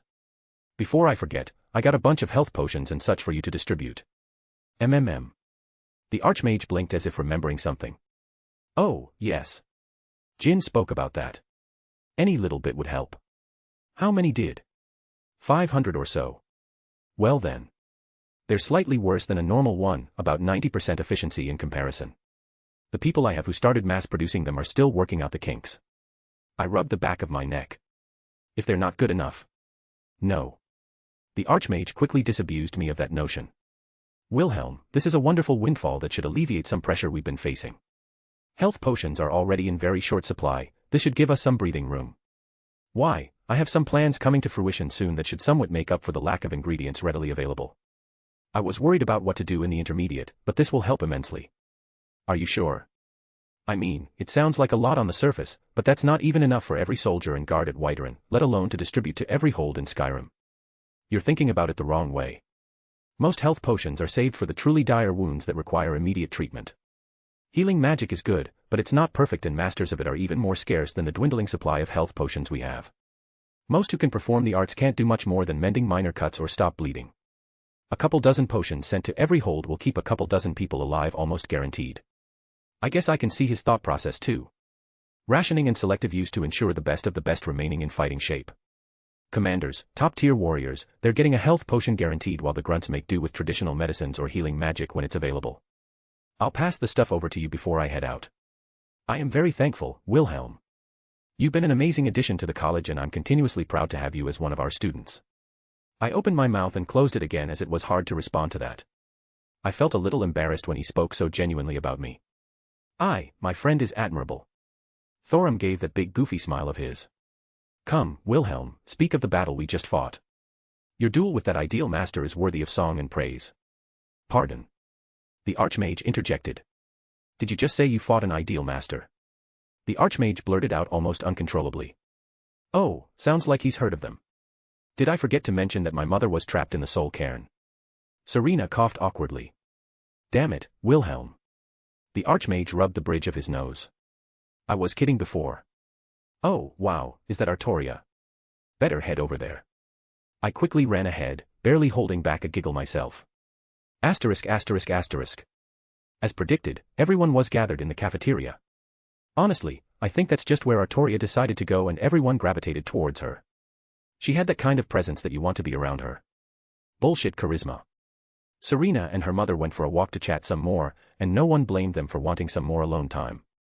They had a lot of catching up to do. There were smiles and acknowledgments as I entered, followed by the others. I saw Medea with her back to me, looking intently at some parchment in front of her. When presented with the opportunity, I did the most obvious thing, and bullied the witch. I reached out, pulling her hood up over her head.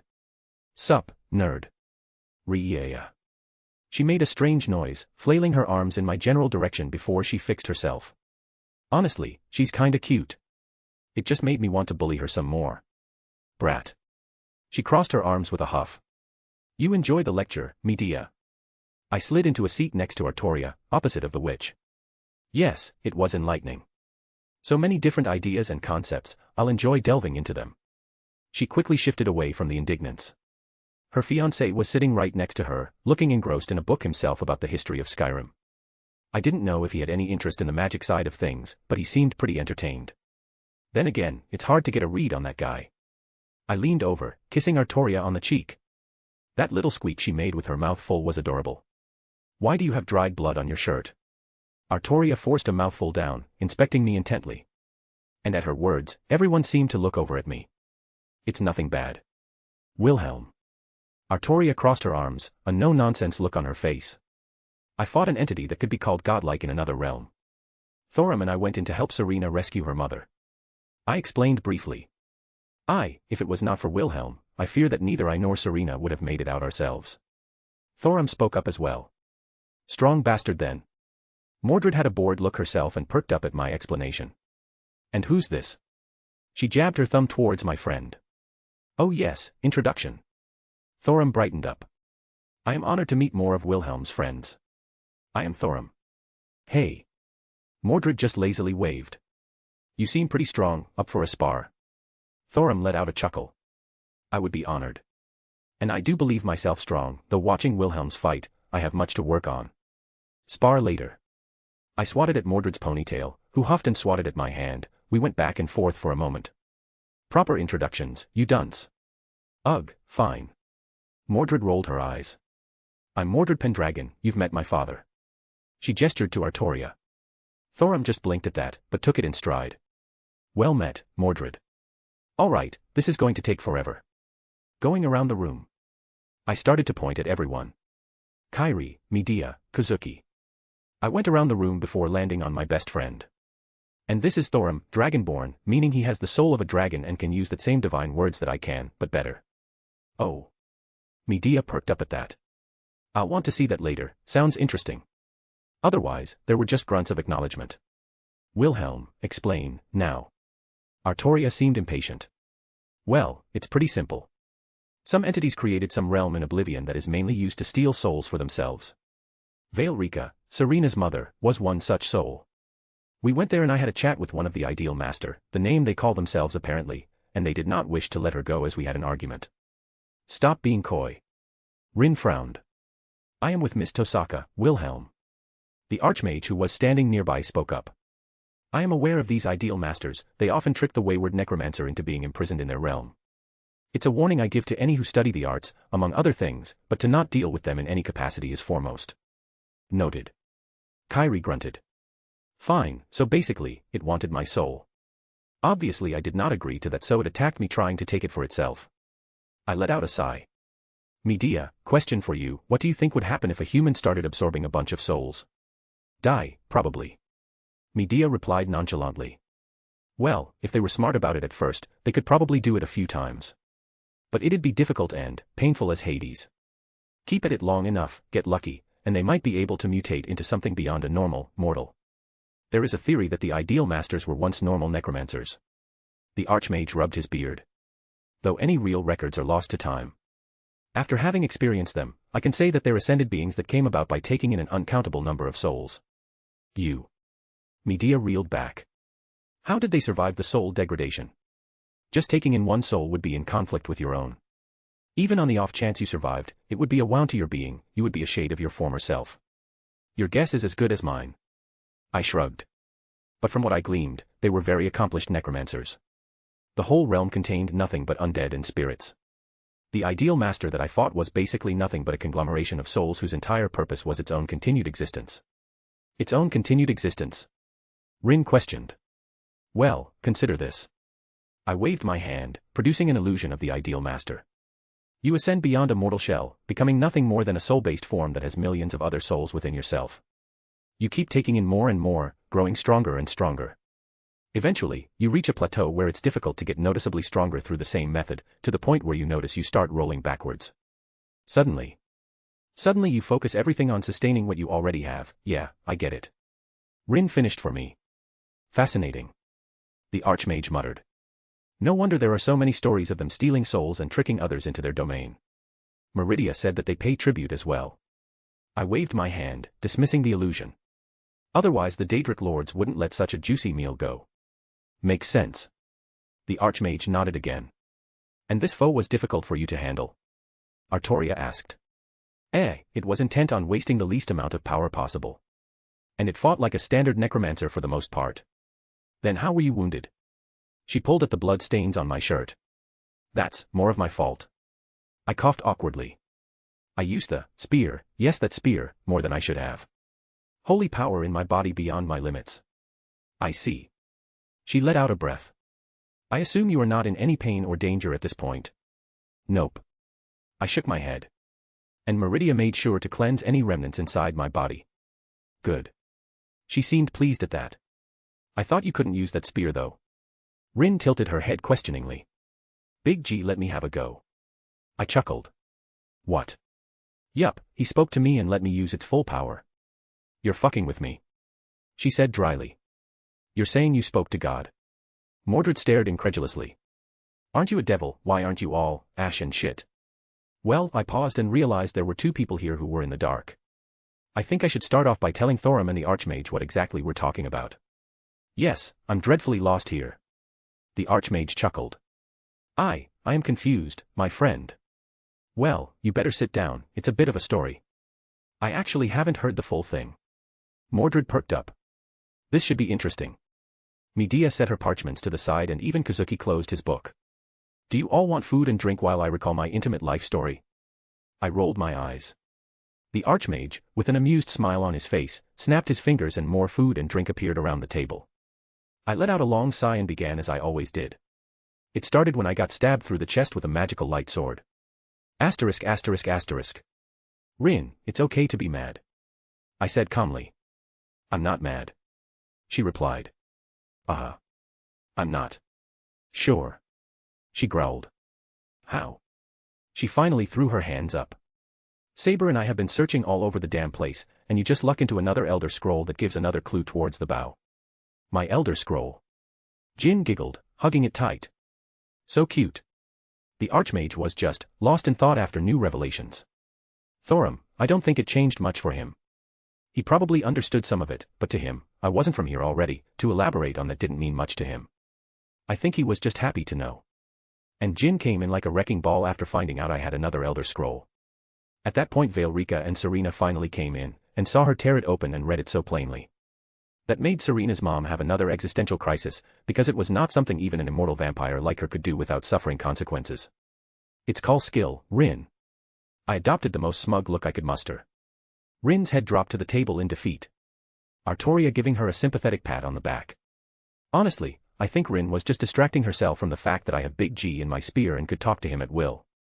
She was someone of the faith, surprisingly enough. And Artoria too. I asked her about that a while ago and she said something to the effect of, my faith is my business alone. Not in a dismissive way, but more in response to me being a devil and if that would be a problem for her. Regardless, it seemed we're a step closer to finding that divine bow, and I wanted to reach it first just to lord it over Rin. Well, I'd leave Rin to wallow in her defeat. I got up and walked over to Thorum, who was a little quiet. Maybe it was weighing on him more than I thought. My friend. Thorum said kindly as I sat next to him at the side. Thorum, you okay? I asked. I shall be fine. Merely. Lots of things happened today, huh? I leaned back with a chuckle. Yes. He shared my reaction. Well, now that you know, I'll bring you around to see my home sometime. He looked mildly surprised. You would bring me to see your home? You big idiot. I huffed. Of course I'd bring you. You're my best friend. I playfully punched his shoulder. And I'd love for you to meet my Gramps, he can't really leave, well. I already explained that. Yes, 'tis confusing, but I understand he cannot leave. Thorum nodded along. I admit it is hard to wrap my head around. Well, in all honesty, does it change much? No. He blinked in response. It does not. He smiled brightly again. You are my friend, the same as you were before. No matter what strangeness happens between us, that will not change. Now that I know your secret, could you perhaps tell me the full story of this blade you gifted me sometime? Oh, Gram. I eyed it on his back. Yeah, I'll fill in the gaps. I meant what I said before, I think the original wielder would be proud that you're the one who has it at this point. I nudged him with another chuckle. Thorum laughed again, before going silent as he watched Veilrika and Serena happily chatting off to the side. Thank you, Wilhelm. If not for you, I do not believe I would have seen Serena this happy. Bah, don't say that. I grunted. There's no need for thanks between friends. I know if I ever called on you, you'd answer without a second thought. I was lucky to have him with my friend. She is beautiful though, I can see where Serena gets her looks from. Thorum blushed a little. Serena inherited her beauty from her mother. I had a thought, the corners of my lips curling up. Thorum, my friend. I slapped his shoulder, leaning in. I'm going to teach you a magic word from my culture. A magic word? Thorum repeated in interest. Where I come from, it's known as Oyakodon. I said in a hushed tone. Oyakodon, what's that? Thorum repeated, louder than I think he realized because a good portion of people in the room had their eyes snapped towards us. A good amount of people here apparently knew what that meant. Schweinorg. Rin spoke up, narrowing her eyes. I quickly got up from my seat. Well, I do believe it is time for me to skedaddle. Off to Meridia's realm I go for a visit, then back to Kyoto. Schweinorg, get back here. I heard Rin shout as I quickly escaped from the room. *****. Here's Tuesday's chapter, which was delayed. Just a heads up, hurricane hitting me right about now, can't guarantee anything for Thursday. If you want to read 7 chapters ahead or support me, visit my patreon.com/astoryforon. Chapter 296, Interlude 18.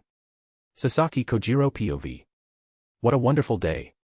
How long has it been since I'd left the temple, the festival notwithstanding? Though, that was quite the event as well. I was able to cross blades with such renowned figures and even held my own.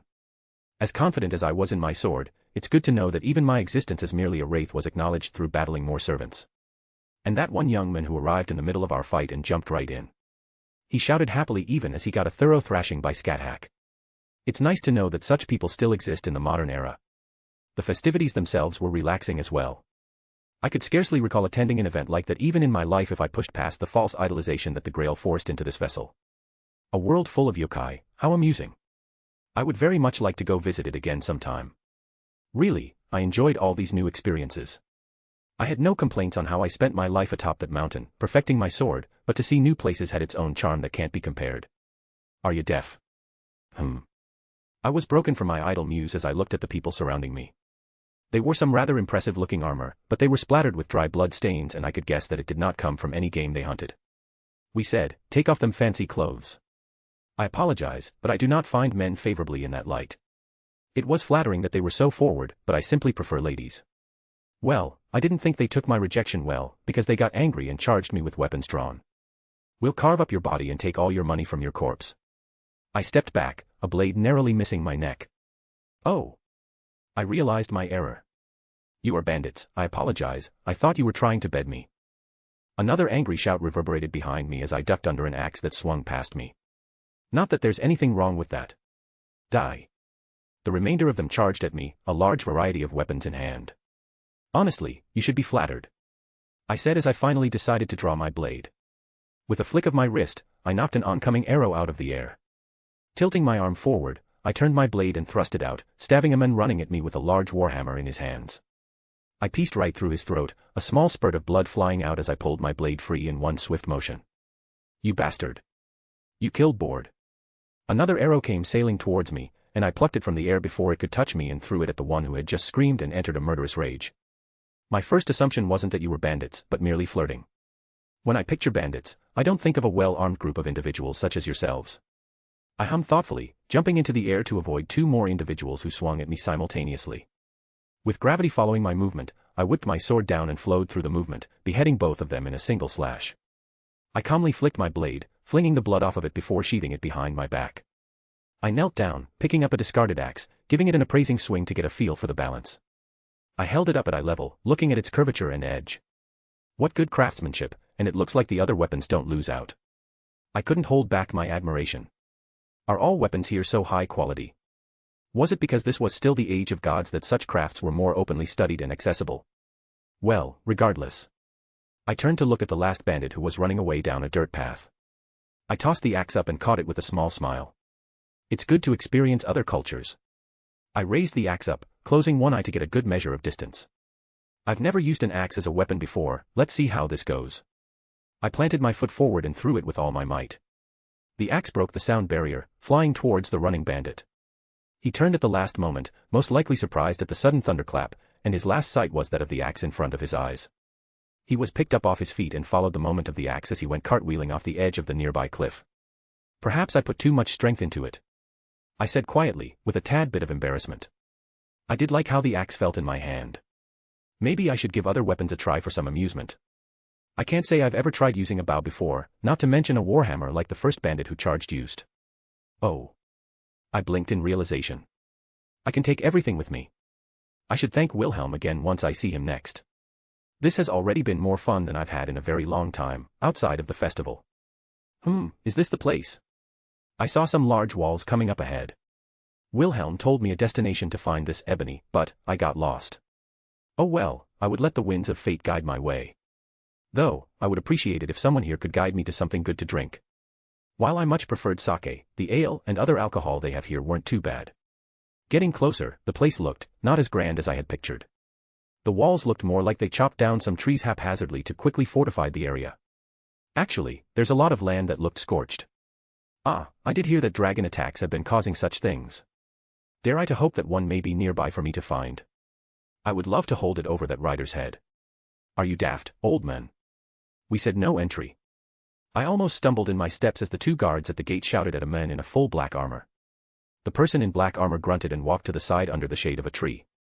Though he seemed to perk up once I approached further, I glanced at him as his head seemed to be staring at me. I don't know what kind of face he was making as he was covered head to toe, including his face. No entry. One of the guards scowled upon my closer approach.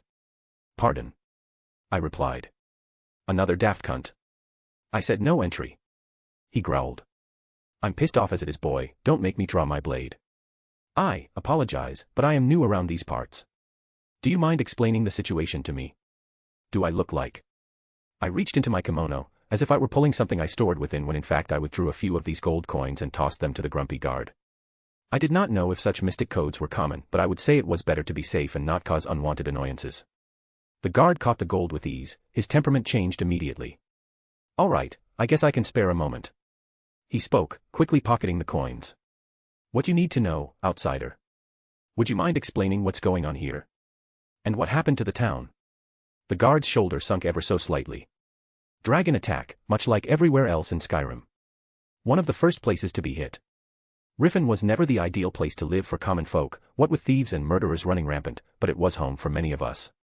Then along comes a dragon and burns most of it to the ground.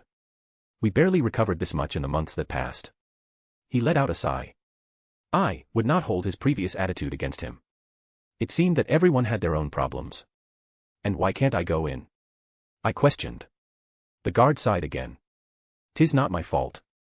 The Jarl commanded that the city be sealed, no one in or out while we search for those thief guild bastards." He growled.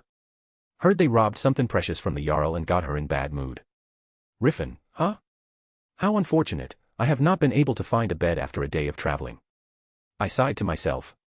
"Do you mind showing me the way towards the nearest town or village where I can rest?" "Ah well, the nearest village is more than a day's travel back the way you came." The guard awkwardly rubbed the back of his neck. "The nearest city is about the same distance north if you want something bigger." "How unfortunate, I suppose I shall head north then. Thank you for the information." "Wait." He suddenly called out. "The Jarl should calm down in a few hours if you be wanting to wait. This is not the first time the Jarl has been at odds with the Thieves' Guild." I rubbed my chin in thought. "That doesn't sound too bad, I don't mind waiting, thank you." The guard mumbled something about polite strangers. "Ah, well, think nothing of it. Shall I look around, find a nice spot for a nap maybe? There's no better time to nap than under the evening sun while it's high up in the sky." "Stranger, a moment." My idle musing ceased as I stopped my steps and turned towards the owner of the voice. The man covered head to toe in the black armor was addressing me. "Greetings, how may I help you? You wear strange garb, and a sword the like of which I've never seen before." He looked like he was inspecting me. "Yes, I'm aware my appearance may seem abnormal to people of this place." I wasn't put off by his observations. It was simply the nature of people to look at the differences that we each compose. I'm sure I was sticking out like a sore thumb. "You misunderstand me." He shook his head. "I may not know you nor where you come from, but I can tell you're strong." "Oh." I quirked an eyebrow. "Are you maybe looking for a spar?" The armored man paused briefly. "No, not a spar, stranger.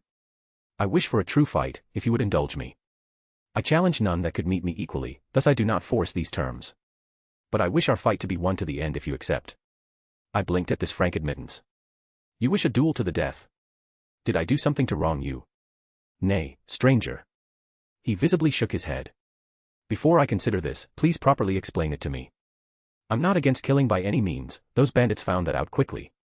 However, I am hesitant to raise my blade against someone who was so forthright and had done me no wrong." He let out a tired sigh. "I have done all that can be done, stranger. There is nothing left. No quests to be undertaken. No villains to be slain. No challenges to face. You want a warrior's death?" "Yes." I could almost see his eyes lightening up in expectation through his helmet. "I can only seek out strong warriors to face me, to give me a true death worthy of heading to Somgard with honor." That was something anyone who dedicated themselves to battle could understand.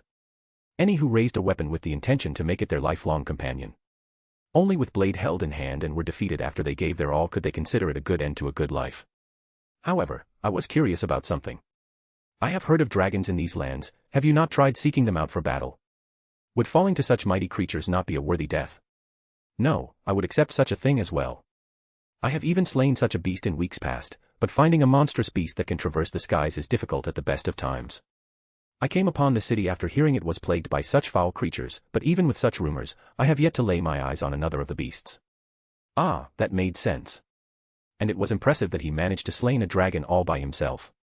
My own pride forced me to answer him. "Very well, if it is a duel you wish, a duel we shall have." I saw no reason to not fulfill his request. To cross blades with a strong warrior in these lands, it was one of the reasons I wished to come here. And one thing was for certain, this man was powerful. I didn't quite know how much, as many strange things existed here, but my instincts told me he could put up a fight. "Do you have a name, stranger?" We both instinctively took positions opposite each other, several feet apart. "In my culture, it's polite to introduce yourself first." I grinned, gripping my blade from behind my back. I briefly glanced at the guards at the gates, and they didn't move to stop us, so I didn't bother with them anymore. "Ha ha ha, very well. I am known far and wide as the Ebony Warrior. I have long discarded my true name, stranger. But from one warrior to another, it is simply Sodder." "Sodder then?" I nodded. "It may sound strange to you, but from the lands I hail, I go by Sasaki Kojiro." I drew my blade, holding it to my side. Yes, a name that my tongue is not used to speaking, however, it will forever be etched into my memory. For how long that lasts. He drew his own weapon, a great sword that was also behind his back. "We shall see." He let out a roar as he charged at me. My eyes briefly widened at the speed his produced, even hampered by that encompassing armor. His footsteps dug into the ground with each step he took, and he accelerated to speeds that would leave a normal man with no manner of retaliation. I could not stop the smile from forming on my face. I watched his movement with ease, and swung my sword to meet his overhead slash. The colliding of steel echoed out and the ground beneath us was cracked at the force. "You blocked my strike." He spoke aloud with a surprised tone. "Yes. I have not been mistaken. You are a warrior that makes my old blood boil." He laughed merrily as he followed up his first attack. A speed that again was unnatural for the weight of his weapon and armor. A flurry of strikes were unleashed as I moved to block and deflect each one. My hair and clothes fluttered at the sheer momentum behind each of his swings. "Interesting." I mimicked his laugh, stepping to the side as I thrust my sword forward. He jerked his body to the side and my blade sparked against his impressive armor. I raised an eyebrow, seeing that his armor remained unscathed from an admittedly casual strike, but still my sword was not normal. "My new friend, you will have to do more than that if you wish to land a wound upon me. This ebony armor of mine has been tempered through numerous battles." He stomped on the ground and swept his long blade at me. I stepped back, taking the moment to pull my own sword back to deflect the strike again. The strength left behind it another notch from his previous strikes. He should be a little weaker, physically, than when the witch used those magics to enhance her master. And did he say ebony? Would it be impolite if I acquired this armor of his after I defeat him? I didn't dwell on it. To get distracted with my foe while fighting honorably, it would look poorly upon myself. I stepped into the strike, sliding my long blade against his overextension as I moved forward. I pushed away his large sweep and slammed the hilt of my blade against his shoulder, causing him to buckle under the blow. Pivoting my feet, I spun my body, fully swinging my sword around and slashed at his midsection. He scrambled to bring his sword up to block, but it was haphazard at best, as the force of it knocked him off his feet and he tumbled to the ground. Quickly, he sprung back to his feet and charged at me again. I took a deep breath, grasping my sword with both hands and held it in front of me.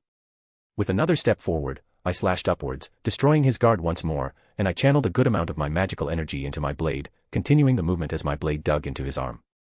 His armor shuddered and my blade ever so slightly pushed into the strong metal. He let out a roar as his body became enveloped in a glow in a shade similar to his armor. A magical force fought against my continued slash, not letting me push any further. He tried to swing his sword at me, but I used my opposite hand to reach out and grab hold of his arm before he could finish a motion. "Well, this is awkward." I let out a laugh. Both of us slacked our arms, slowly pulling our weapons free. His armor was very impressive. I could see why Wilhelm recommended me ebony. It would be able to battle noble phantasm from what I had gleaned thus far. Blood of a god. I could believe such a myth have some truth to it. I struck at what should have been the weakest part of the armor with a strong blow on my part, and I barely pushed through. Magic. I questioned shimmer of energy around him. It reminded me of a spell I'd seen Wilhelm cast. "Yes, does it offend you?" he replied. "Not at all." I smiled. "If you are skilled in such arts, then that means you studied and trained them just as much as I have my blade. I cannot fault someone for seeking skill where they have talent. To hear such words from a young man such as yourself." I couldn't make out his expression, but I believed he was happy. "A different time, I would have enjoyed a friendship with you." Silently, we both agreed to take a step back. Such things happened sometimes. If you couldn't find the humor in such a situation, then there was no point in having a friendly duel, even if the consequence was death. To overcome my greatest pride, my ebony armor, in a single slash. He inspected the minor damage. "I am awed beyond words, stranger. Truly I have chosen the most wondrous opponent for my potential final battle. However." His tone shifted. "You dishonor me by holding back." "Ah, you noticed." I breathed out. "I am usually the one holding back my blows. It is humbling to be on the other end for once."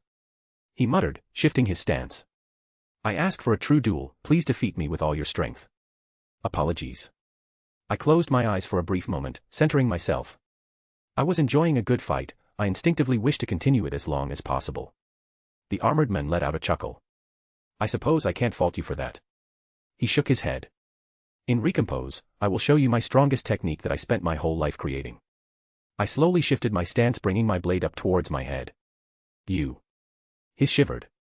"I feel the touch of death if I take a single step forward." He let out a hearty laugh. "Yes, I believe this will be my final moment, and I will see with my own eyes what you consider a worthy technique. Allow me to send you off, warrior of another world. Heiken. Ruer." We both stopped abruptly, a thunderous roar that shook heaven and earth. Our heads snapped to the source as a dragon came over the mountains, a rage in its eyes as it bared its fangs right towards the town. "Dragon." A shout immediately went out as bells rang, and people scrambled to attention. It came in fast, soaring through the air towards the susceptible city. A maw of fire bellowed out upon the first victims. A house wasn't merely burned, but turned to ash amidst the torrent of fire. I turned to look at the ebony warrior. He nodded at me, another silent agreement to put our fight on hold. It seemed our honor both dictated a certain action. Without a second thought we shot off the ground towards the dragon that was hovering in the air only a few dozen feet above the gate. The guards ducked for cover. A few upon the walls were brave enough to take up their bows, but the arrows harmlessly cracked against the dragon's scales. "Faz are you, Mar?" The dragon made sounds I couldn't quite understand, but an invisible source rippled out. The guards that were about to engage suddenly trembled and ran away in fear as if a mental affliction overcame them. The look on the dragon's face, it seemed to take great pleasure in the fear by the terror it let loose. Despicable. I was the first to arrive, the dragon not noticing my presence. I channeled a significant amount of magical energy around my blade as I jumped up onto the top of the wall, then pushed up, leaping into the air as I ascended towards the flying beast. It looked surprised at my sudden appearance, my blade flashing out. It instinctively flapped its wings, allowing it to moving backwards, but my blade still sliced its underbelly, drawing a line of blood at my passing. The dragon roared, either in pain or anger, as it became disoriented at the sudden wound. It fell down, crashing into the wall, destroying a good portion of it. It quickly reorientated itself, glaring right at me as I landed not far from it. Fo krah zin, more strange sounds spoken as a torrent of cold air was unleashed from its massive maw. I dashed to the side, its torrent of icy breath turning everything in its path to a frozen wasteland. "Foul beast, cease your destruction!" The ebony warrior roared as he slammed into the beast's back, his ebony sword slicing right into its body. The dragon's back arced in an unnatural way before whipping around, throwing the warrior off its back. He rolled on the ground before sliding back onto his feet. "Stranger, do you have a plan? This dragon seems to wish the destruction of the common folk." The warrior quickly reorientated himself. With a motion, he withdrew an axe made of the same material as all his other armaments. I suppose such spatial items were not as uncommon as I thought. My technique requires that I get close. I lifted my sword over my shoulder, flashing him a grin. It was nice to have someone to fight next to. "I see." He nodded. "I shall give you an opening then." I could best this dragon in pure power, but I didn't trust my blade to hold up. I would end it in one blow then. The warrior spent not another word, retrieving a shield as well and bashed his axe against it. "Cowardly lizard, dare you fight this warrior head-on?" "Salo Jor, Zuyu Balak, Yahin Dinok," it spoke in response, intelligible words, if spoken in a language I didn't understand. I don't think either of us understood it, but we took it as a challenge. The ebony warrior dashed to the side, drawing its long head to follow along. It opened its maw again, the strange sounds erupted out followed by a torrent of flames as the warrior held his shield up and fended them off. To even hold up against dragon fire, impressive material. "Stranger!" the ebony warrior shouted. I smiled lightly as I took my steps forward. I pulled my sword back as the dragon's attention now turned to me. "Watch closely." I turned serious. I never thought I would use this technique against a dragon. I admit in my heart, I wanted to prove that I could reach such heights with nothing but my determination and will. I had no true noble phantasm, merely my sword that accompanied me on that lonely mountain. This was the fruits of my effort.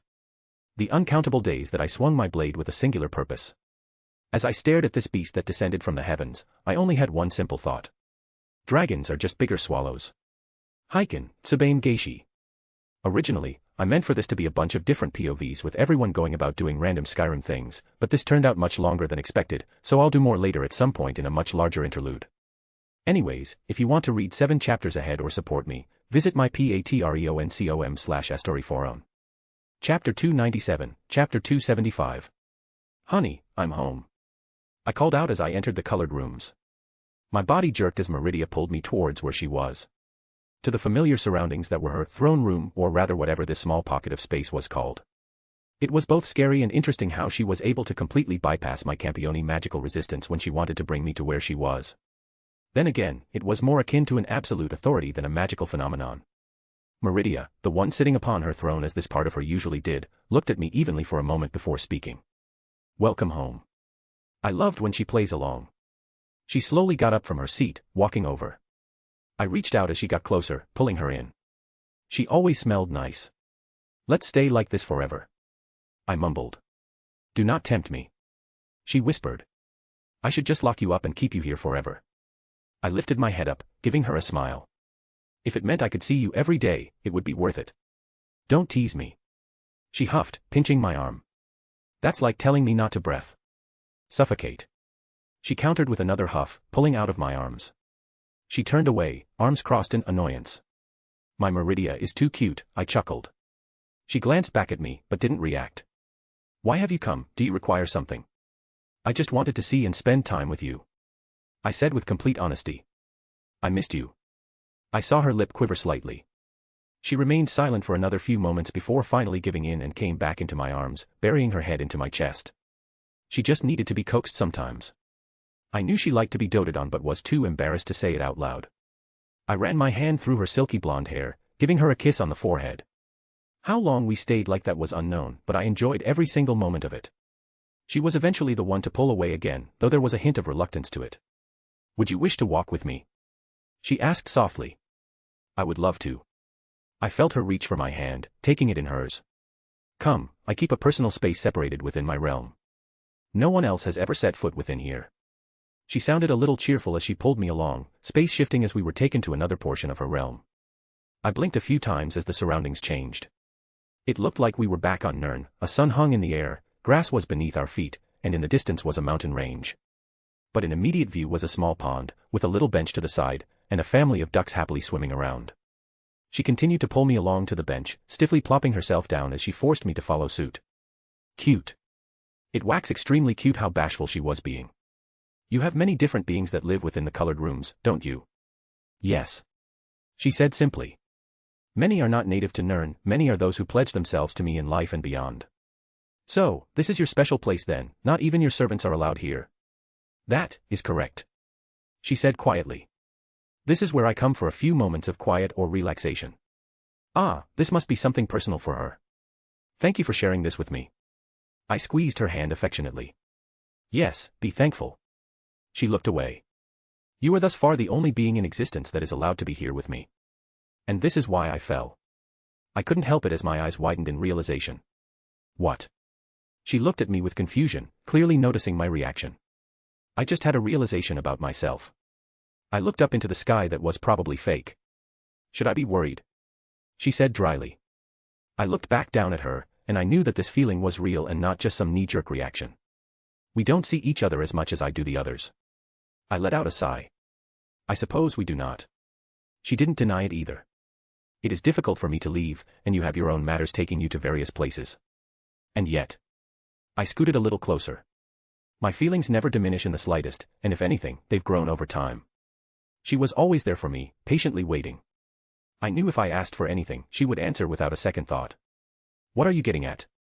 Do you remember what I said when we first met? Wilhelm. Her breathing hitched. I was such a mess back then. I bit my lip, pulling my eyes away from hers.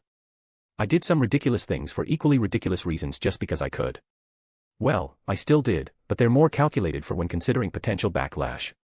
But there's one thing I've never regretted and I'm thankful I had the audacity to do it. Turning back to her, I met her gaze as I wanted her to see me as I said it. I love you, Meridia. Why you silly man?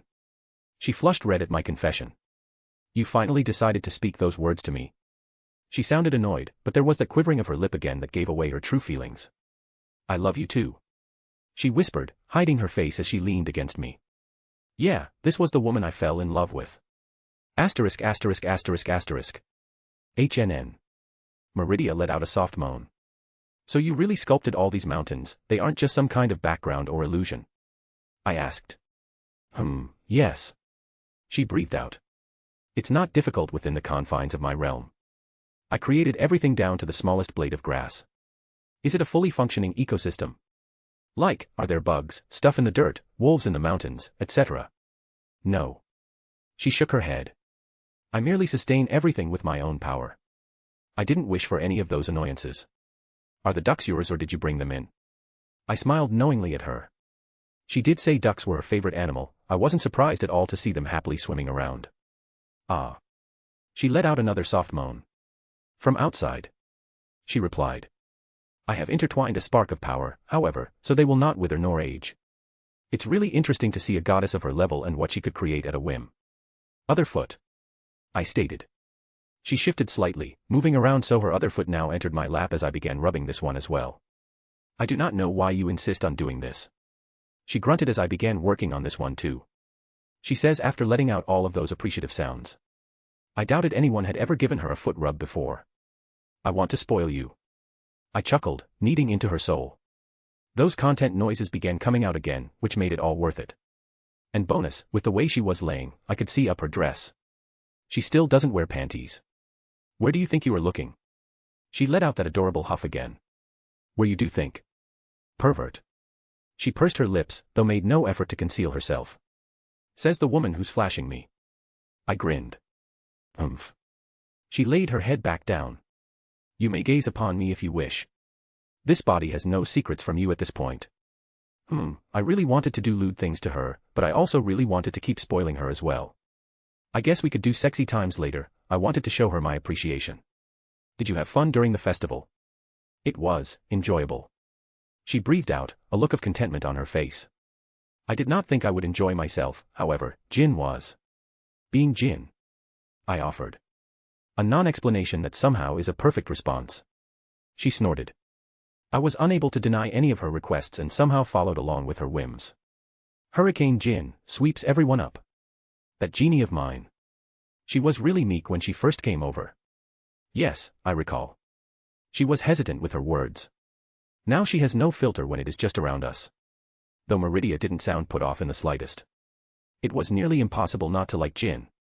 It's unfortunate that Izzy didn't show up. I would have loved for them to meet as well. I'll have to check in with her to see what's up in Yomi.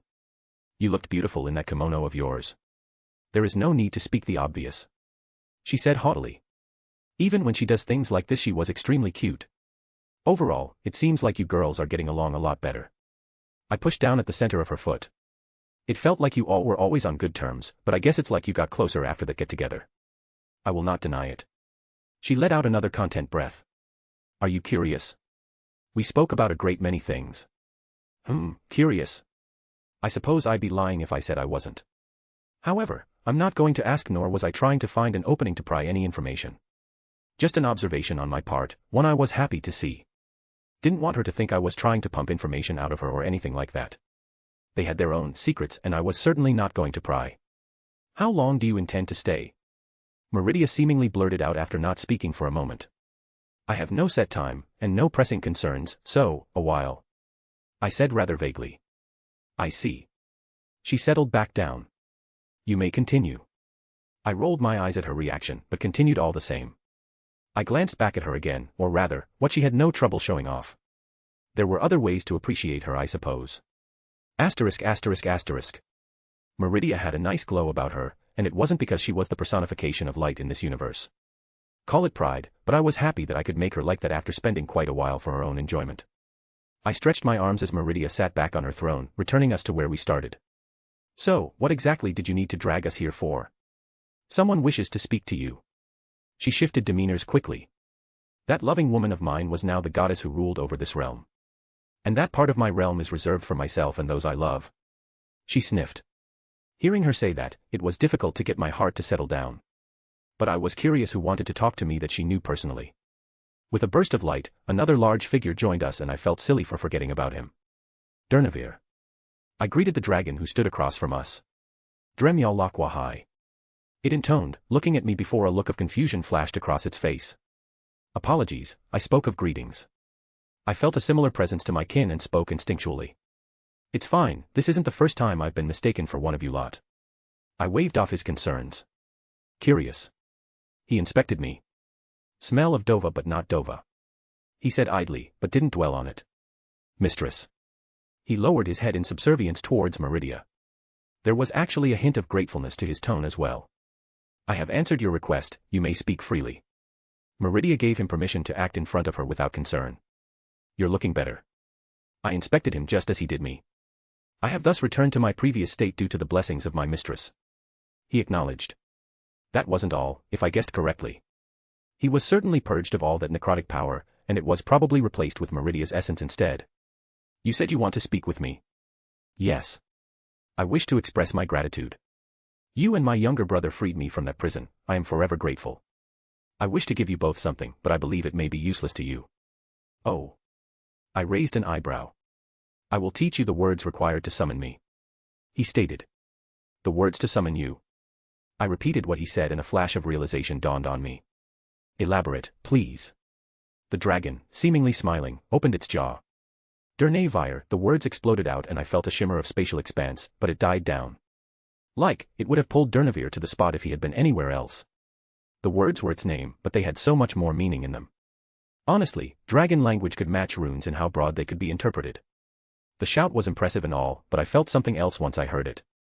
A sudden realization, as if a final piece had been slotted in for the spell I needed to summon Draig. I already contemplated that a shout might need to be added to the function of summoning Draig, but seeing it now, I knew without a shadow of a doubt that this was the correct path. Dernier. I tapped my chin in thought. I have something I want your opinion on. I would be willing to assist in anything you require. My debt is large. The dragon replied. I'm not like Thorum, a dragonborn. I'm getting by because I have a dragon living in my soul right now. The dragon blinked in surprise.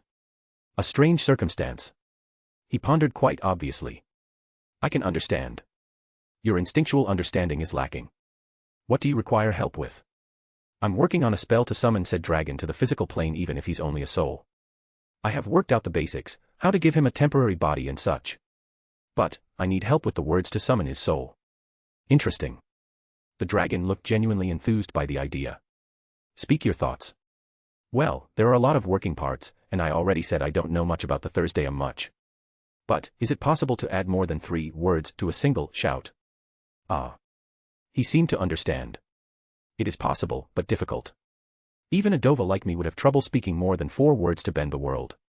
Eldest can do so without difficulty, but I am not as strong as Alduin. Is it really that hard? I questioned. I've learned several shouts at this point, and going from 1 or 2 words to 3 didn't seem that significant. It would be a lie to say the difficulty didn't noticeably increase, but not to the point where it seemed impossible. Untwa Mindak. Try to understand. The dragon told me. Pick a shout, I will have you add a word. Unrelenting force. I offered. That will do. The dragon nodded. Repeat. He stated, lifting his head up to the sky. Fus ro davaz. The shout was familiar, but with an added word that changed the entire effect. It didn't release an invisible force to merely slam into something, I could feel the air being torn apart upwards. Ah, he didn't look like he was strained. I glanced at Meridia who was silently watching us. She showed no discomfort, so I looked up towards the aurora in the sky. Fus ro davaz. I shouted. I expect a similar effect, or maybe something like what happened when I was first learning the Thursdayum in general, but instead, the shout seemed to implode upon release. The invisible force that should have lashed out, instead turned inward. The rippling effect collided with the tearing and an eruption happened at the focal point, causing me to get knocked back. I was unharmed, merely brushing myself off as I stood back up. I see what you mean. I scratched my head. Before, it was just understanding and becoming coherent with all 3 words. Now, it was like the effects actively fought against one another. The Thursdayum, as the mortals say, it speak not from the mouth, but from the soul. The dragon explained. You are neither Dova nor Dovakian, yet you show surprising mastery of the Thursdayum. This speaks well of the strength of your soul. And I'm guessing that it isn't merely the strength that matters when you try and push the shout further. Correct. The dragon seemed pleased with my guess. It's basically a different version of divine words. I can see that they weren't so simple. I believe I may know a solution. The dragon stated. A solution. You have said that a Dova lives in your soul, thus 2 are 1. Can 2 not work together? I blinked at that. Draig. I'm listening, brat. I don't see a reason why we couldn't. Well, that is an interesting train of thought. Let me tell you what I'm working with so far. I didn't have to explain too many details, but this was way too good an opportunity to pass up. Take care of yourself. I kissed Meridia lightly on the lips. Should I not be the one saying that? She rolled her eyes. Don't get into fights. Make sure you. Are you going to just tell me everything I should be saying to you? She pressed a finger to my lips. Maybe. I grinned. She huffed, lightly tugging on my cheek. Behave yourself. I always behave myself. Lies are unbecoming of you. Name 1. She crossed her arms, giving me a look. 5. She raised an eyebrow. Name 100 times. I said smugly. Her expression collapsed rather quickly as she now held a small smile. You are ridiculous. She leaned in, giving me a quick kiss as well. She let out a sigh, setting her head against my chest again. Before you leave, can you say it again? I'll say it however many times you want, whenever you want. I ran my hand through her hair. I love you, Meridia. I love you too, Wilhelm. She replied. They were foreign words for both of us, yet they felt inexplicably warm. I'll come back soon, okay? Yes. You are forever welcomed here. She took a deep breath, taking a step back. I quickly made a portal, because I knew if I lingered for too long, I would never want to leave. I gave her one last look, a smile that she returned as I entered the portal, back to Kyoto. Asterisk asterisk asterisk. Wilhelm. Yasaka blurted out upon my arrival in the middle of her office. She looked anxious and like she was in the middle of something. Is something wrong? You have the most amazing timing. I was just about to call you, there's been an attack, Nurarihion has called for aid. I was preparing to leave myself along with my men. It only took me a second to process what she said. Nurarihion's people were attacked. I doubt it's as simple as the terrorist attack they also suffered. No, Yasaka looked way too anxious about this. I was a member of the Hyaki Yako, even if only honorarily, I wouldn't let whoever it was so brazenly attack people I was connected with. It's always something, isn't it? Let's go. I said without a second thought. If you want to read 7 chapters ahead or support me, visit my patreon.com/astoryforon. Also got a new chapter of the Hogwarts side story up. Chapter 298, Chapter 276. The teleportation circle we have connected to Kanto isn't responding. Yasaka informed me as her guards were filing into the room. We tried others that were set up, the more public ones that our citizens use to move between the east and west, but they're all much the same. Enemy action. I breathed out, looking at the retinue that she had gathered. Without a doubt. After the first message, I haven't heard from the old men, which makes me think they're sealing both communications and any means of movement. Probably some sort of spatial scrambling. I clicked my tongue. The go-to method for such things. What of Scathach and Reiku? Scathach had left for a mission the other day after you all went to Skyrim. Reiku is watching Kunu right now. Yasaka replied, a clear sense of unease in her voice. Reiku. I sent my message through our connection. Is Kunu okay? Yes, master. Reiku replied. I have heard from Yasaka, Kunu will not be harmed while I am around. I let out a breath, feeling confident on that front. Chances it's a trap? No idea. Yasaka shook her head. But I'm making preparations in case it's meant to lure us away. And I doubt they can account for your unique abilities. She finally formed a small smile. By preparations, she probably put everyone on high alert and was only bringing a small amount of elites. If you want to say. No. Yasaka denied me immediately. Even if I wanted to stay, I couldn't. I have to personally answer this call for aid from Nurarihion. She explained. Besides. A tail wrapped around my waist. I'm strong, Wilhelm. Worry not for me but for those who anger me. Yeah, I guessed I might be getting worried over nothing on that front. She's strong, and even stronger now that she had unlocked her aura. It seems we're ready. Yasaka turned around to see her people lined up, weapons ready, spells cast, Tuki enveloped. I thought for a moment before withdrawing my staff of Magnus. Yasaka eyed me curiously as I held it up. Let me give everyone a little boost, ebony flesh. I pumped magical energy into the spell, chaining the casting over every single one of her guards that were present, the staff helping in facilitating the chains to each individual. A standard strengthening spell, but it operates outside the person it's on. It also absorbs a certain amount of damage before breaking, don't rely on it, but it can save your ass in a pinch. I said loud enough for everyone to hear, though with the silence present, that wasn't too difficult. Good. Yasaka relaxed ever so slightly, taking a deep breath as she addressed the crowd.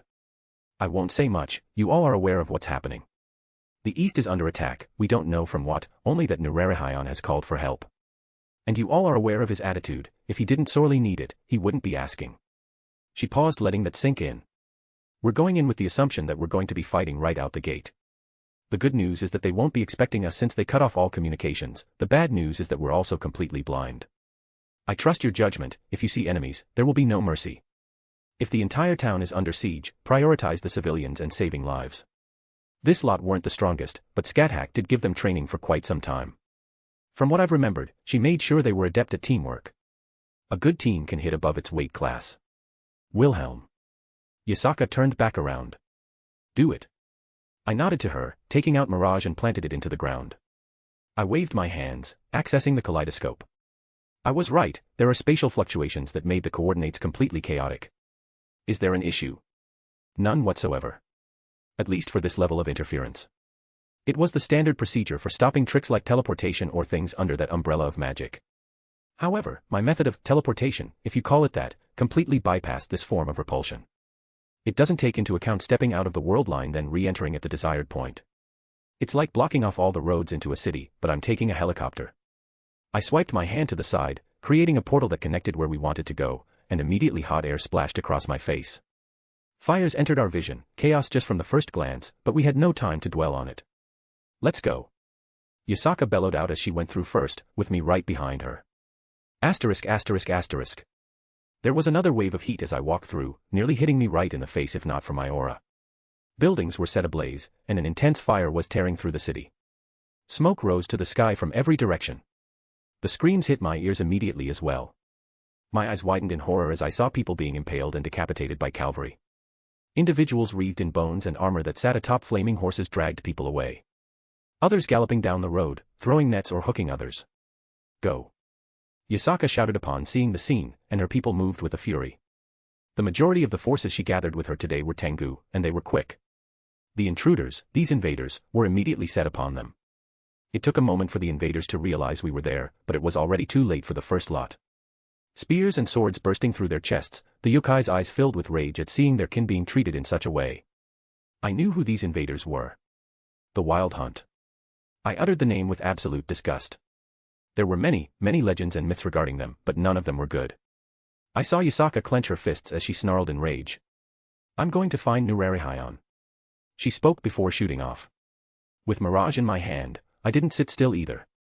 I found the closest enemy and I shot forward. I didn't know what type of fae it was, but it spoke something that not even my devil heritage could translate as I sliced through its neck. Without thinking, I began casting healing spells with my staff on every one of Yasaka's people or any other yokai I found. I didn't even give them a second glance. If I passed them, they got healing. With an extra wave of my staff, I cast runic circles above my head. My lightning circles. While their damage weren't significant, they were versatile in usage and I continued to use them. I also thought they were the most apt magic to use right at this moment, because there were way too many enemies. On the ground and in the sky. I didn't notice it at first, but above us, there was a sort of distortion in the world, a connection of space to somewhere else. I would have to investigate to know more, but a quick guess was probably all I really needed due to the large number of enemies surrounding it. Hundreds upon hundreds of similar horses and riders wearing similar armor and covered in bone-like decorations. I focused on the ones in my immediate vicinity first. The ones who were apparently looting and pillaging as they caused wanton destruction. With a growl, I summoned my other swords around me. I caught the attention of a group as they shouted something unknowable and charged at me. Their phantasmal steeds alighted with a baleful aura as each step seemed to stain the very ground. My swords shot off with a volley of lightning bolts behind them. A good half the group were down by the first blow, but the others summoned up their own magics, and deflected my sum of swords. Fey magics, something I had little to no knowledge about. And they were apparently able to stave off my lightning even when intertwined with divinity. With a snort, I held my staff up and cast a real spell. A spell circle forming at the tip as they got closer. Thunderbolt. I intoned. I wanted them to hear me, the last word for them. Because the spell actualized, and divine lightning erupted from the focal point and tore through the street and everything in its path, especially the riders that were covered in the blood of innocent people. Still, there were way too many to even count running around, not to mention the ones above. Should I summon Yggdrasil? Most of my spells were very destructive in nature and I couldn't guarantee no collateral damage if I did so.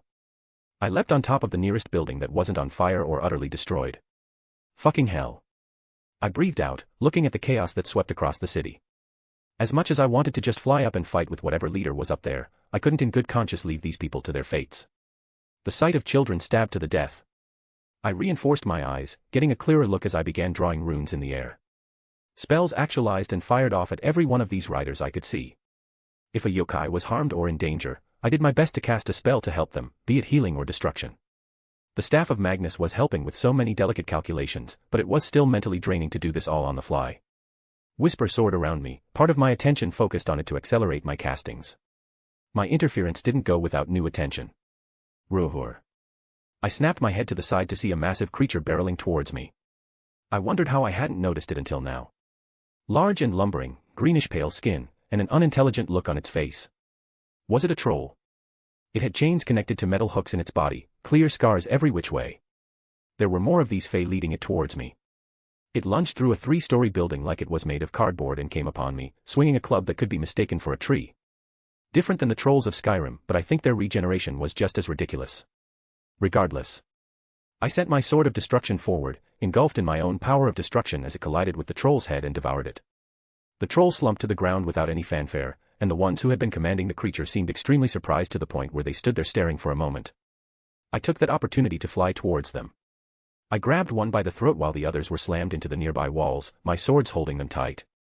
Speak, I know you can understand me. I chose this one specifically because he had an adornment on his armor that the others didn't have. Sean Lortal, I didn't understand him, so I squeezed. Stop. He managed to squeak out. Why is the Wild Hunt here? I hissed in anger. Princess W was captured. It managed to eke out between my fingers. Princess was captured. The hell did that mean? While I was giving that thought, I saw his eyes go up towards the sky and I followed. I saw Nurari-Hyon, flanked by Yasaka and the Hyaki Yako ascended the sky towards the large group above. However, they were heavily outnumbered. What appeared to number in the thousands, horsemen all moved forward, anticipating the attack. And it wasn't just them, there were a wide variety of creatures, a good chunk of which were these large hound-like creatures of pale skin and glowing red eyes. There was one at the front, who even form here, I could tell was strong and the crown on his head spoke of many things. He was the first to lead the charge of his own men, and he was the one who met Nurari-Hyon. A large broadsword was drawn from his back as he slashed down at Nurari-Hyon who also wielded a sword in hand. Yasaka began tearing into the enemies, wreathed in her own tuki and aura, she clawed and decimated dozens all around her. Even still, they were outnumbered 100 to 1 it looked like. I couldn't sit idle. I was a member as well, and I would be damned if I allowed my woman to fight alone. Well, this guy was useless. I squeezed my hand, crushing his neck and my other sword stabbed through his friends' heads. I held my staff of Magnus into the air, drawing the required runes. The smoke clouds above shimmered and dispersed as a light began to peek through, grabbing the attention of many of those in the sky. My large runic circle came into focus. Light of Alfheim. I called down the lesser form of one of my 9 realm spells. It was a wide area attack, but it only focused on those I counted as enemies. It wasn't inviolable, nor omnipotent, but it was good in this situation. However, I was surprised at the actions of the one fighting Nurari-Hyon. The one with the crown on his head erupted in a green hue as he slashed towards the sky. His energy cut through my spell and destroyed the spell circle, dissipating the remainder of the magical energy that was gathered and dispersed it. If I didn't despise these people, I would be impressed. His head jerked towards me, and the slits of his helmet seemed to be focused right on my person. He waved his right hand at me as well. I think he might have said something because a chunk of his people broke off and started coming down right at me. Brat. Drake spoke up from within. I don't like these guys. I won't say I haven't caused my own share of destruction in my wake, but not like this. I've never taken pleasure in killing random people like this. I put away the staff of Magnus and my swords. I made a mental note to expand my repertoire with less spells that would be harmful to nearby allies or the surroundings. There's a lot of them, let's even the playing field, yeah. I took out an entirely different staff. A shaft of orichalcum and ebony, with veins of moonstone just like my mirage. At the tip were dragon bones, runes covered over nearly every inch of surface. They curved and intertwined around a singular jewel, a combination of dust so condensed and reformed into a solid orb. The foci that had a singular name carved into it, the name of the spell that was also the name of the staff. This staff was only for casting a single spell. I summoned the boosted gear to my hand as I placed it over the top of the staff. Ready, Drake? I've been ready for a long time. All of this together still wasn't enough. If it weren't for Durnavir, I wouldn't have been confident casting this successfully. I picked up the staff again, and lifted it towards the oncoming mass. I began casting the spell. A large runic circle emerged in front of me. Drake, together. I took a deep breath. Together. Dragon words had so much meaning in a single word, it was difficult to put them into a mortal understanding. With Durnavir's help, we were able to figure out 5 words which would serve our purpose. Open. Spirit. Legend. Temporary. Deceive. Forcing the boosted gear, the prison, open for even a moment. Pulling out the spirit of Drake. Recreating the legend of NHGGR. A temporary attunement to the state of being. Deceiving the world. Each word reinforced every aspect of the spell that was already put together through the staff. As if in anticipation, a deathly silence fell down upon the city. The flames of war that were raging seemed to dim in acknowledgement. The clash of steel faded to the background as it became a secondary concern. Words that bent the very fabric of reality. Bex Z Zoar Frul Lo. Drake and I shouted as one. The world shuddered. An invisible ripple of power cascaded out in all directions. Words of power that caused the fight above to come to a standstill. There was a weightless feeling that shook my body. A sudden lightheadedness overcame me for a brief moment that had me stumble before I reorientated myself. I could feel it. Drake left my soul, the boosted gear was empty. His spirit flew into the runic circle, the magics entangled as they swirled around him. There was but one more step, to actualize everything together. The name of the staff and the name of the spell. It was Lucretia who named it, and upon a silent world was it declared. Disginiad ir Imrauder. Names had power, but so did meanings attached to names. A Welsh name that connected to Drake without outright stating his name. Descent of the Emperor. Massive claws tore through the runic circle. They pulled the remainder of its body through. Black scales that seemed to absorb all light, a poisonous miasma that seeped out with each breath it took. Fangs and claws that would rend the toughest of steel. 2 sets of dreadful wings that arched up across its back, kicking up cyclones with each flap. It was with his permission that sound returned. A dragon roared to life. ******. If you want to read 7 chapters ahead or support me, visit my patreon.com/astoryforon. Chapter 299, Chapter 277. Drake POV. I remembered when I first woke up, strapped to that brat's soul. The information that flooded me were different. The memories of my wielders were something I could always see, yet the fact that I had some manner of whiplash, something I had never been experienced before, was interesting. I never told the brat, but I almost drowned in the amount of memories that hit me. I don't think even he realizes how much he doesn't remember, but I still got metaphysically slapped in the face with all of his memories and was able to see the holes much clearly. It took a while to sort everything out and realize the position I was in. The way he took me out of Issei, it didn't quite damage the boosted gear, but it wiggled some things that shouldn't have been. I was a little more free in my actions than before. I could force the boosted gear to not allow it to grab hold of my power for balance breaker if I didn't want it to. I could temporarily stop the facade that was the twice critical from becoming the true gauntlet. The brat didn't know that he would have eventually overcome my meddling on that part either. Though the balance breaker would have forever been out of reach if I didn't commit on my end. I didn't know how to feel initially, when I realized I was stolen. It had never happened before, and I will admit my pride had taken a small hit. Even after seeing what could have been with Issei, I didn't feel particularly attached to Issei. It was like watching a movie, the emotional investment wasn't the same as if I went through everything with the little idiot. So I watched him while I tried to understand everything that was bouncing around in his head. All those memories that didn't make sense until I realized he wasn't from my world. Reincarnation wasn't something new to me, I'd seen many powerful souls come up over the years. Not quite in the same way as the brat, but the general idea was the same. It was the first time my new user would be a reincarnation, an interesting deviation. Then I fully began to understand the ridiculousness that followed his previous life. Kistjer Zelretch Schweinorg. I usually didn't care much about humans, not many burned themselves into my memory. But that man had a name I would always remember. Eventually, I decided to extend my hand, accept the brat as my true wielder. He was, not really in a good place when he first got me, but he slowly got better. And I admit that I slowly began to like him too. Looking back, I have no regrets with how things turned out. He was different from my other wielders, besides the obvious reasons. My previous wielders I often had to coach, give advice, or otherwise guide through their time as the Red Dragon Emperor.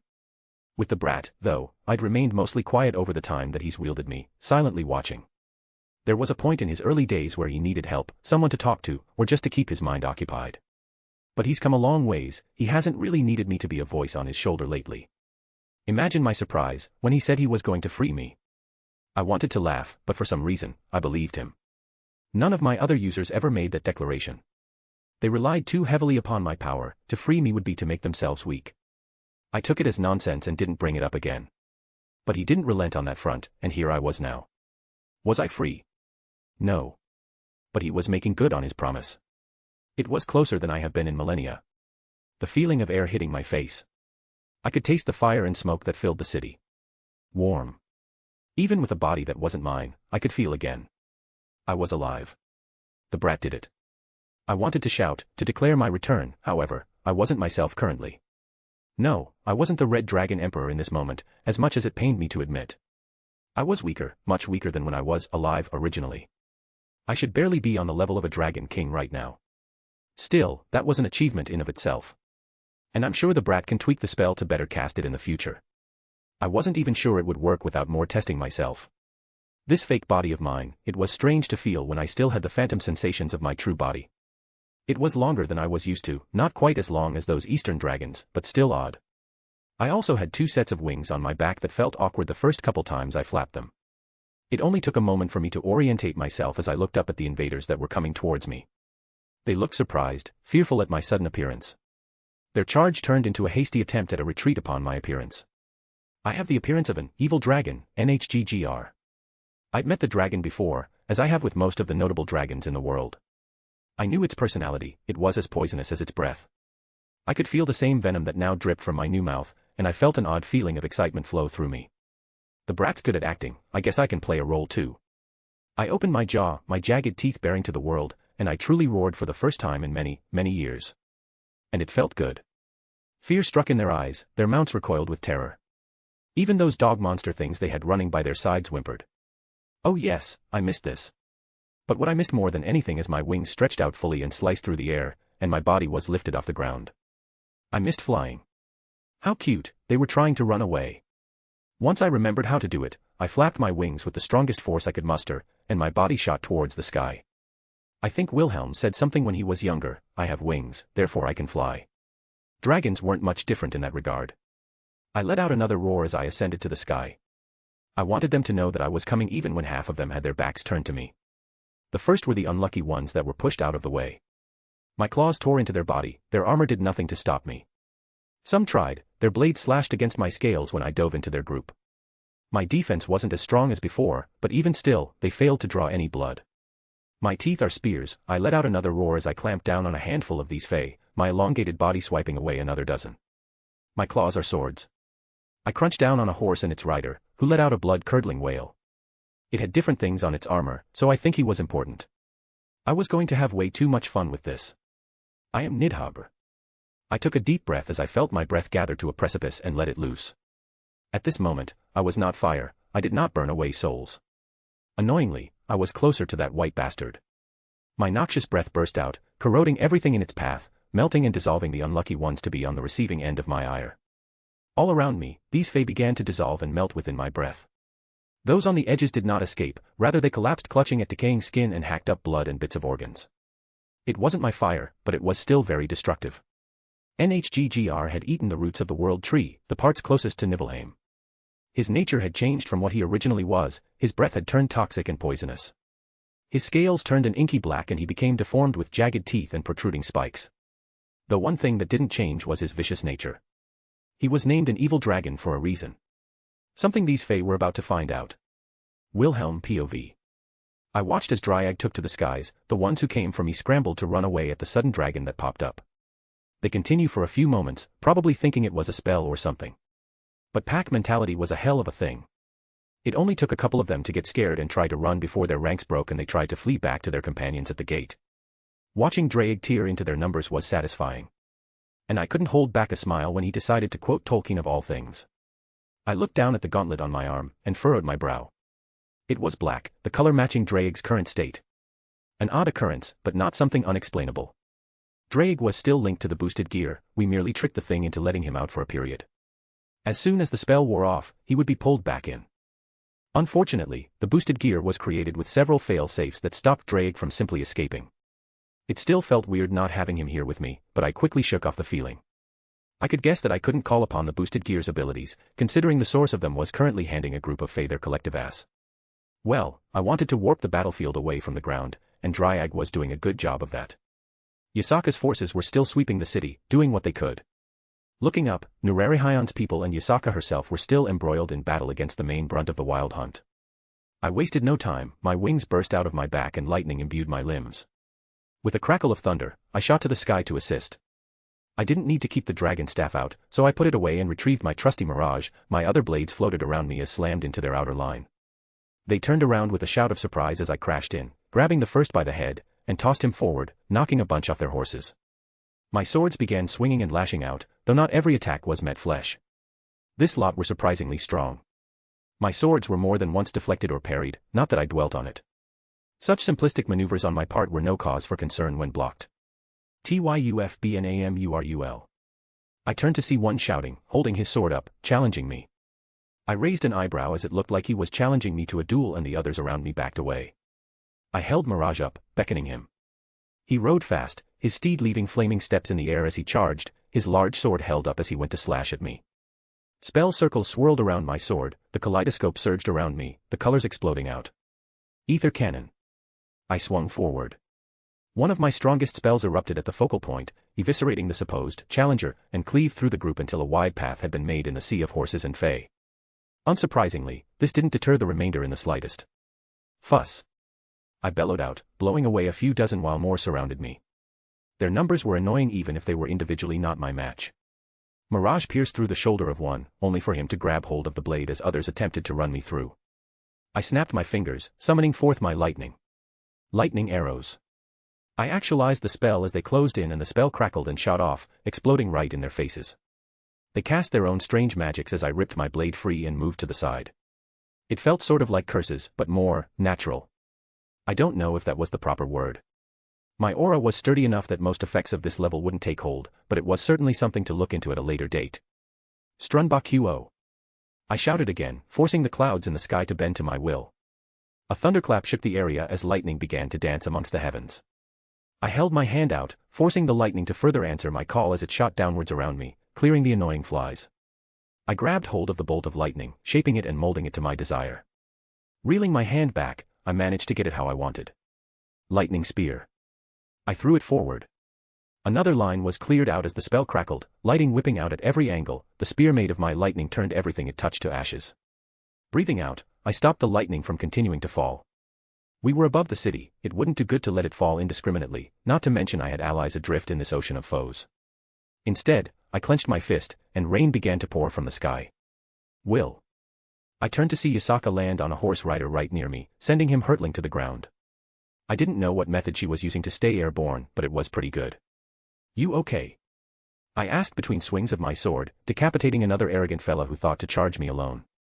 Define, Yasaka growled, punching forward as her tuki molded itself following her movement and erupted outwards, causing a couple fae to buckle and deform under the pressure, basically reduced to paste. Okay. She finished with a grunt. These guys are fucking relentless. My swords returned to my side after I swung them out again. The old man is fighting their leader, apparently. I let him have it by himself. Yasaka raised her hand up, and swiped her claw downwards. A massive phantasmal visage followed suit, clearing a good chunk of space in front of us. Eichelfraut Volterel. A rider came blazing forward towards Yasaka. I will mount your tails on my wall. He shouted again in a language we could understand. Though, all it served was to anger me. The lightning beneath my feet crackled and I disappeared from my spot, turning into naught but a streak of light as I landed on the back of his horse, Mirage moving towards his neck. Surprisingly, he jerked around and deflected the blow, jumping off his horse as the animal fell over itself, losing its flying momentum and fell to the ground. I flicked my wrist, producing a couple talismans, and threw them at the rider. They turned into shooting stars, accelerating towards him with blinding speed. His blade glowed green as he brought it up to block, my talismans colliding and caused a cascade of energy. I slid behind him as his blade tore through the paper spells. This time he couldn't react as my blade cleaved through his midsection, his body losing altitude immediately as he fell to the ground as well. Yasaka dragged another towards me, kicking and wailing with her hand gripped tight around its neck. I heard a crunch as the person stopped struggling and went limp. How exactly are you walking on air? I ignored the falling body again. The old man's doing. She flicked her hand, blood flying off. The mist around us isn't just for show. She explained. And yeah, I could see a small layer of fog or mist that was beneath her feet and that of any other allies I saw in the area. Interesting. She got up next to me, as there were still plenty of enemies around us. Are you going to transform? I asked. She pursed her lips, staring at the ones immediately in front of us. No. She finally said. If you didn't summon a dragon, maybe I would have. But he's serving the same purpose I would be doing if I transformed. Yeah, Drake was causing quite a bit of chaos as he rampaged through their formations. I guess it was better for Yasaka not to be a bigger target when there were plenty of enemies that could take a hit or two of mine without immediately crumbling. Regroup with the others. I offered after losing sight of anyone else but Yasaka. Yes. She let out a long breath, looking a little tired. I don't want to get too separated, we're already heavily outnumbered and I worry for the others. Carrying Yasaka in my arms, I landed next to a familiar face, setting her down. Brother. Ayatabo shouted upon seeing us. He was wreathed in his own cursed flames, punching a Fey rider through the chest as the curses set upon it. The Fey screamed in agony as it was consumed. I looked around as Yasaka joined the fray again. I wouldn't need to overly worry about her, she could certainly take care of herself. I blinked in confusion as I watched the pig yokai from before. The one who, well, he wielded a large glaive in a single hand and a massive tower shield in the other as he charged forward, swiping and bashing his way into the enemy groups. Followed by an obscene amount of oinking with each heavy movement. Everything wasn't as good as it seemed though. Not every member were as strong as these ones up front. I could see quite a few who were sporting wounds and a few that didn't look to be breathing anymore. I took the staff of Magnus out again and held it to the sky, the runes simmering around me. The breath of magic, Vanaheim. I called out, creating the specialized magic circle that operated similarly to my 5 elements mutal generation. Though there was one distinction, it was meant to reshape and change spells that came across it as well. However, it was still a work in progress, but it would be enough for this. I cast the strongest healing spell I knew, Greater Healing. The golden light connected with my Vanaheim spell. The single target spell morphed and designated all my allies as its target.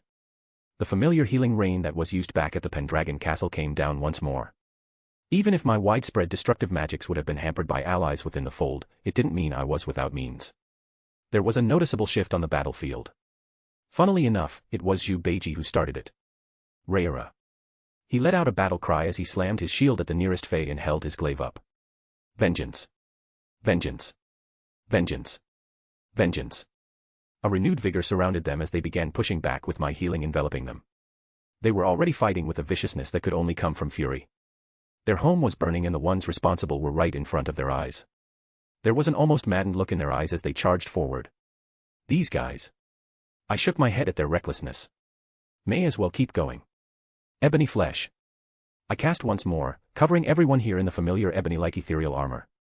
I joined in, making sure to keep everyone around me alive. If an ally looked like he was about to get hit, I would fire off a spell or cast a healing spell. It got to the point where the Wild Hunt noticed me and started trying to avoid everyone else to take me out. Well, it made sense, target the healers first. I was about to show them why that was a poor decision when something came barreling down from further above us, crashing into a few of the Fey riders. Honorless Cur. A rough, yet melodious, voice rang out from the source of the sudden intrusion. It was the leader of the Wild Hunt. He pushed away his companions as he got to his feet, basically dusting himself off. You want to talk about honor? Nurarihayon appeared above us, a look of rage on his face accompanying the slowly healing wounds and blood on his body. The faint shimmer of his own ebony armor flashed slightly. Guess he had been in range of my spells. My city is on fire. Nurarihayon bellowed out, disappearing from the spot he was in and appearing in front of the leader, sword already swinging as the Fae brought his own up to block it as best he could. The ringing of steel caught the attention of the battlefield as the leader was sent hurling back once more. My people are being dragged away and killed like animals. Nurarihayon's blade tilted sideways as he thrust it forward, slipping through the Wild Hunt leader's guard, piercing into his lower stomach. The leader reeled for a moment, before bringing his sword overhead and slashed down, a burst of greenish energy discharging at the spot, only for Nurarihayon to disappear again. I blinked, seeing him not far away from me, taking a few steps over, wiping a little bit of new blood from his shoulder. He apparently got nicked. Thanks, kid. He spoke up, glancing at me. My body is too old for crap like this, but that healing was timely. Let me show you something good that I stole from that monkey. He stretched his back. Can only do this for a second or two. His Tuki and his Jujitsu enveloped him until his body was completely hidden and his presence shifted.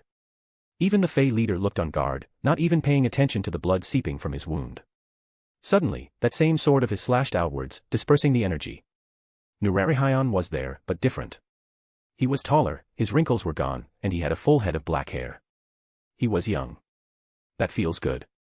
Even his voice sounded gentler. This doesn't, the Fey leader spoke up but was abruptly cut off, just as his arm was.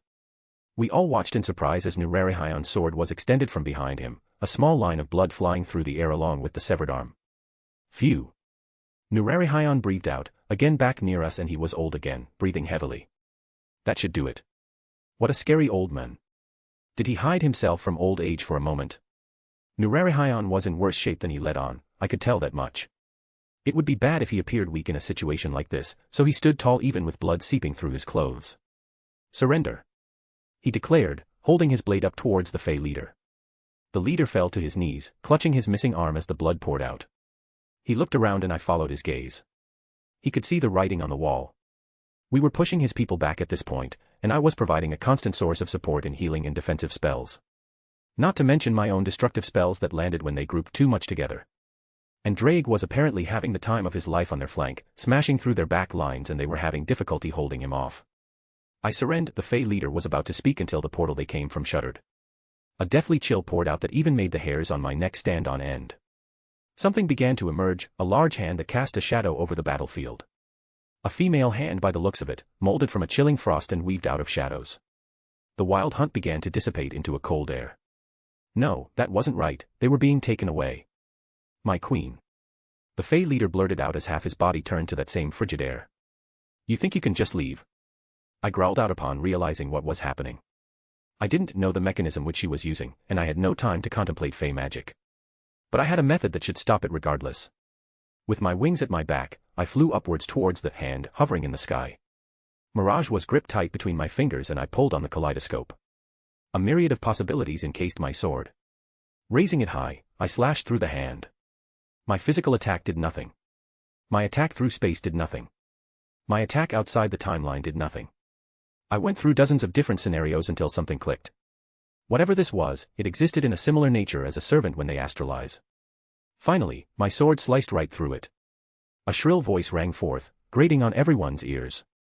Like 1,000 razors trying to slice through steel. The hand dispersed quickly as the source was cut off, and it seems like the portal was forcibly shut off due to the hand's actions. While a good chunk of the wild hunt were recalled, there were still several hundred that were left, along with their leader. Drake chose that perfect moment to slam down upon what looked like another higher-up in their hierarchy. He let out a miasmic roar, glaring at all others around. They began dropping their weapons. Nurarihion looked at me with a thankful expression and I nodded to him as he raised his sword up. Victory! He shouted as his people followed suit.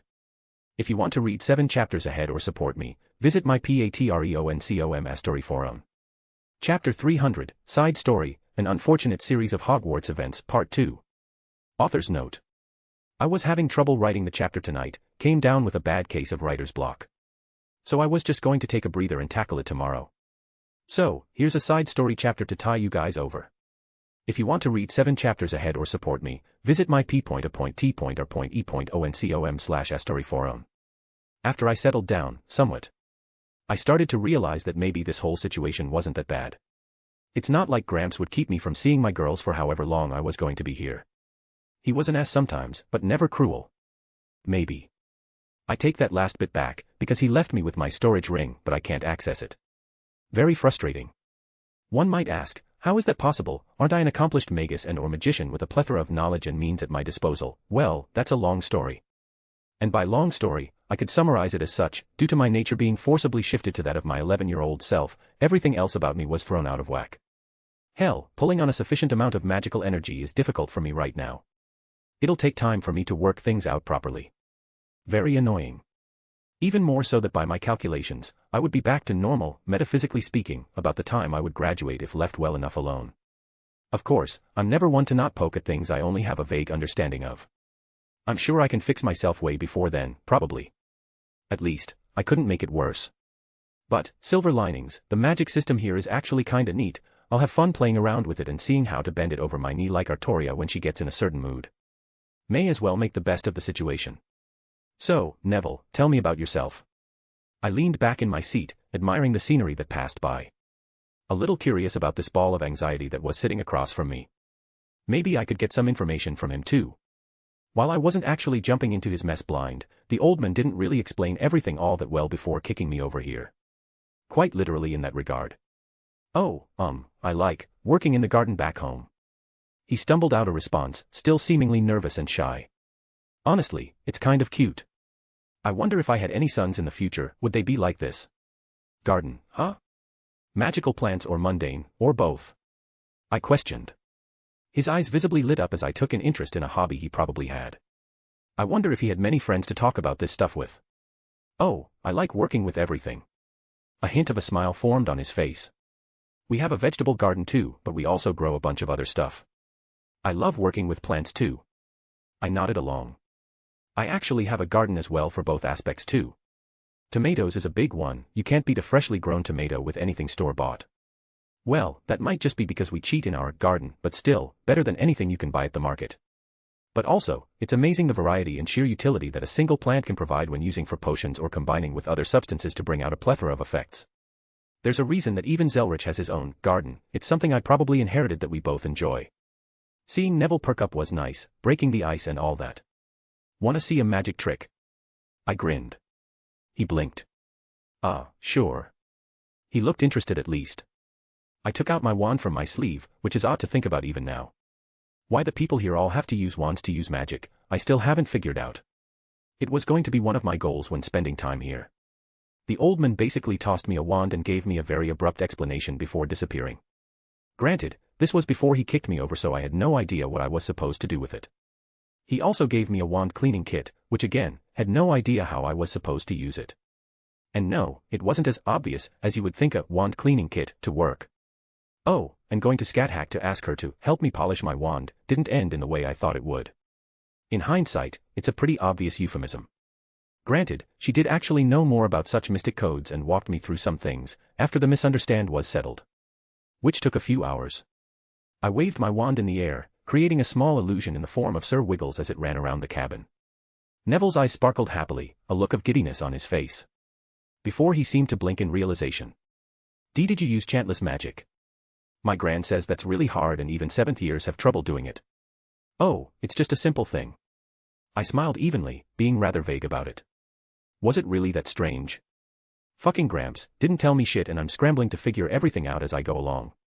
Anyways, wanna see my familiar? Your familiar? He tilted his head in confusion. Is that not the word they used here? I read the entire rule book for this Hogwarts, and it mentioned a familiar specifically in the text. So my ring wasn't working, but Gramps wasn't cruel. I still had my hat. Which, according to the school rules, was within dress code, neat. He probably questioned why I had it, but I just smiled, reaching my hand inside, to pull out Sir Wiggles. Ta-da! I declared, holding him up. This is Sir Wiggles. He has a much longer name, but it'll take forever to say it. A rabbit. He looked amused. But I thought you were only allowed a toad, a cat, or an owl.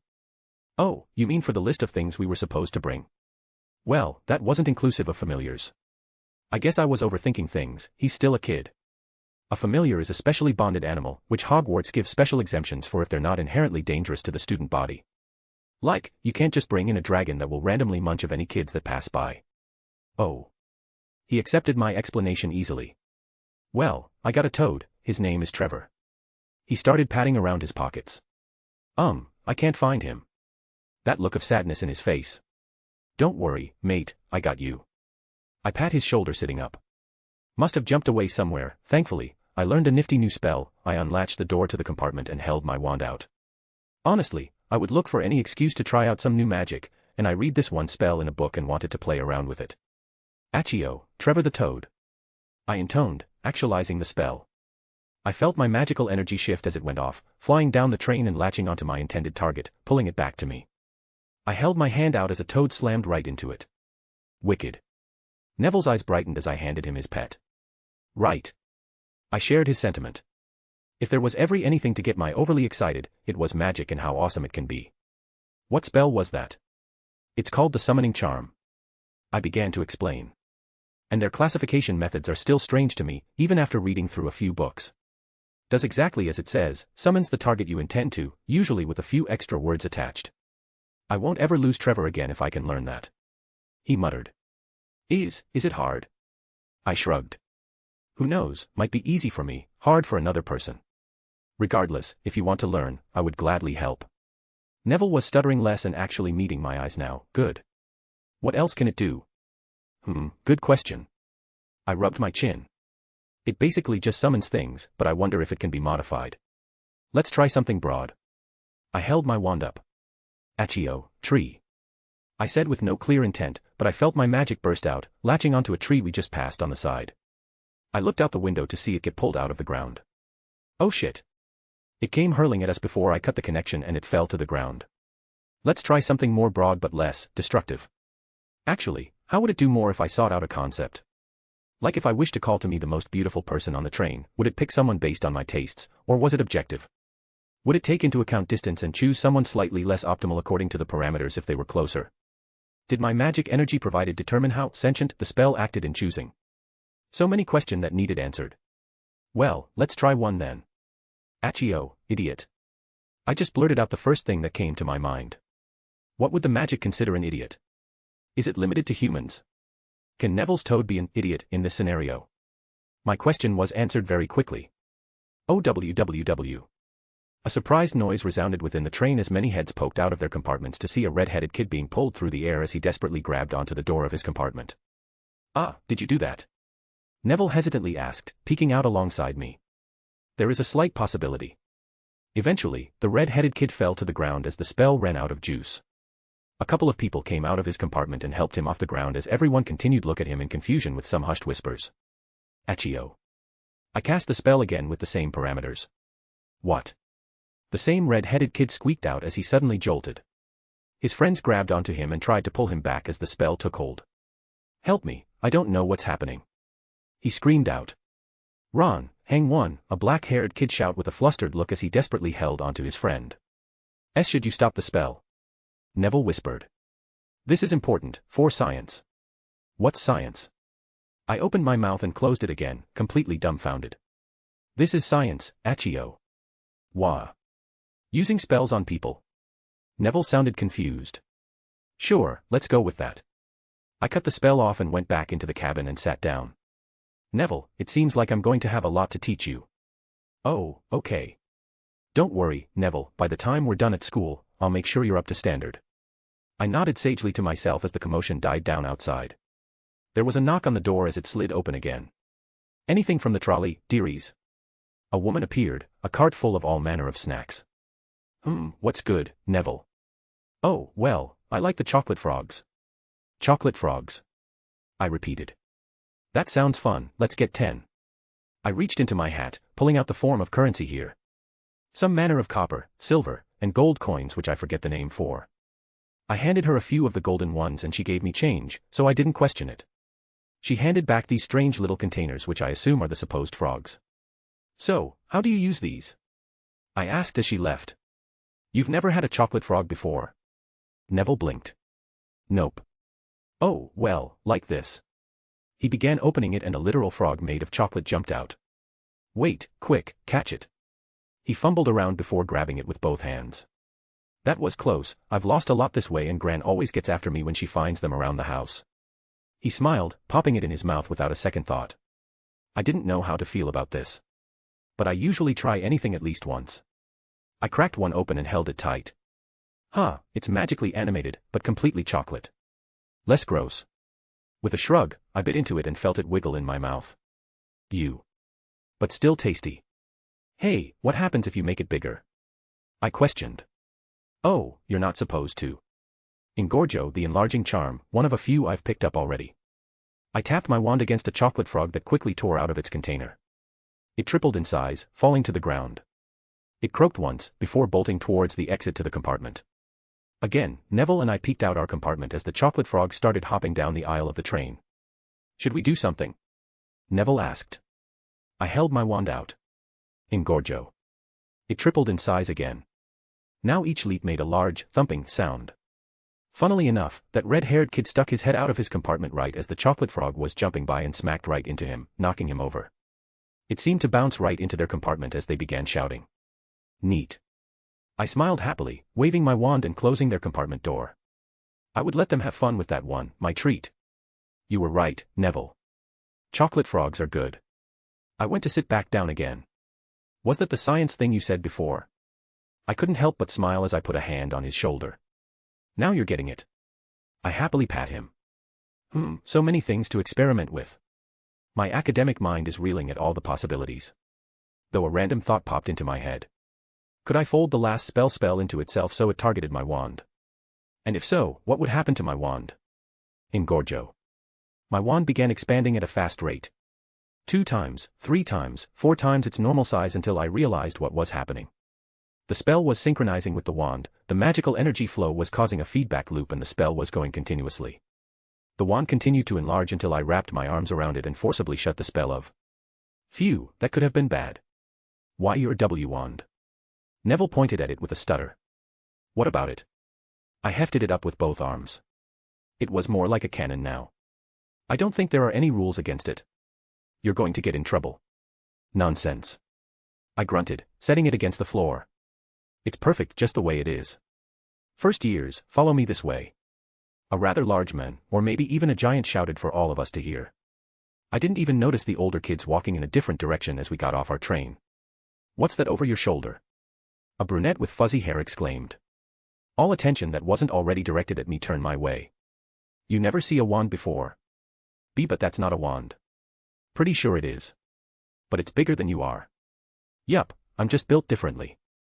T, that makes no sense. So it's true, Harry Potter has come to Hogwarts. A kid started parting the crowd, redistributing the apparent attention I had. He narrowed in on a familiar black-haired kid with glasses who looked like he had some chocolate patches here or there. And a familiar red-headed kid at his side.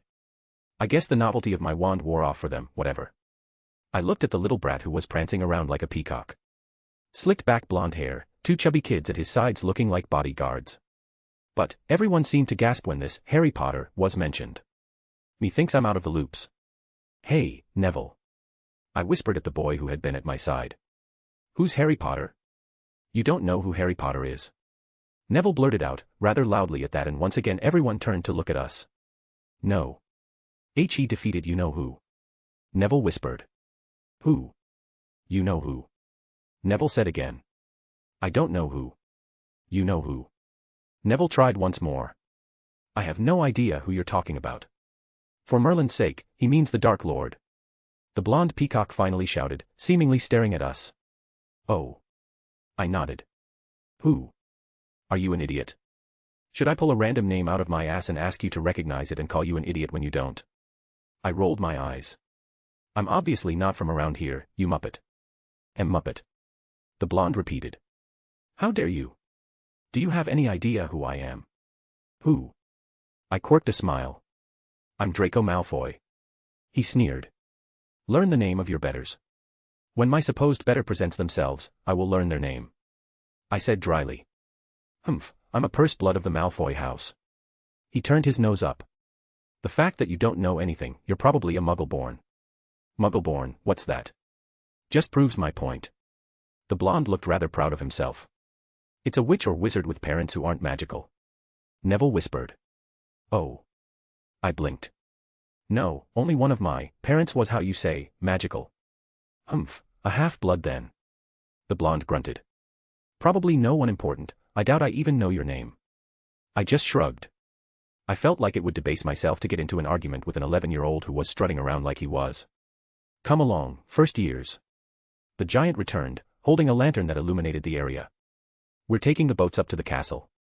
He turned around, seemingly for us to follow, I guess. We came up to the edge of the lake, a bunch of boats floating about. Okay, kids, 4 to a boat only. He turned around, a rather warming smile on his face as he looked around. Though he jerked his head, landing on me. Lad, what's wrong with your wand? What? I questioned. It's not supposed to be that big. He pointed out. Says who? I countered. And the big guy seemed to ponder that.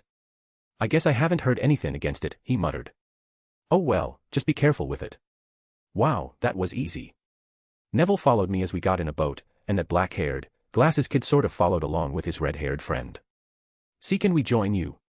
He hesitantly asked, looking a bit sheepish like Neville. Sure, the more the merrier. I smiled as we got on board. Rode a train and now we were taking a rowboat. Are we supposed to paddle? The red-haired kid muttered. The boat is enchanted. Looks like it rows itself. I tapped the wood. How you know? I shrugged.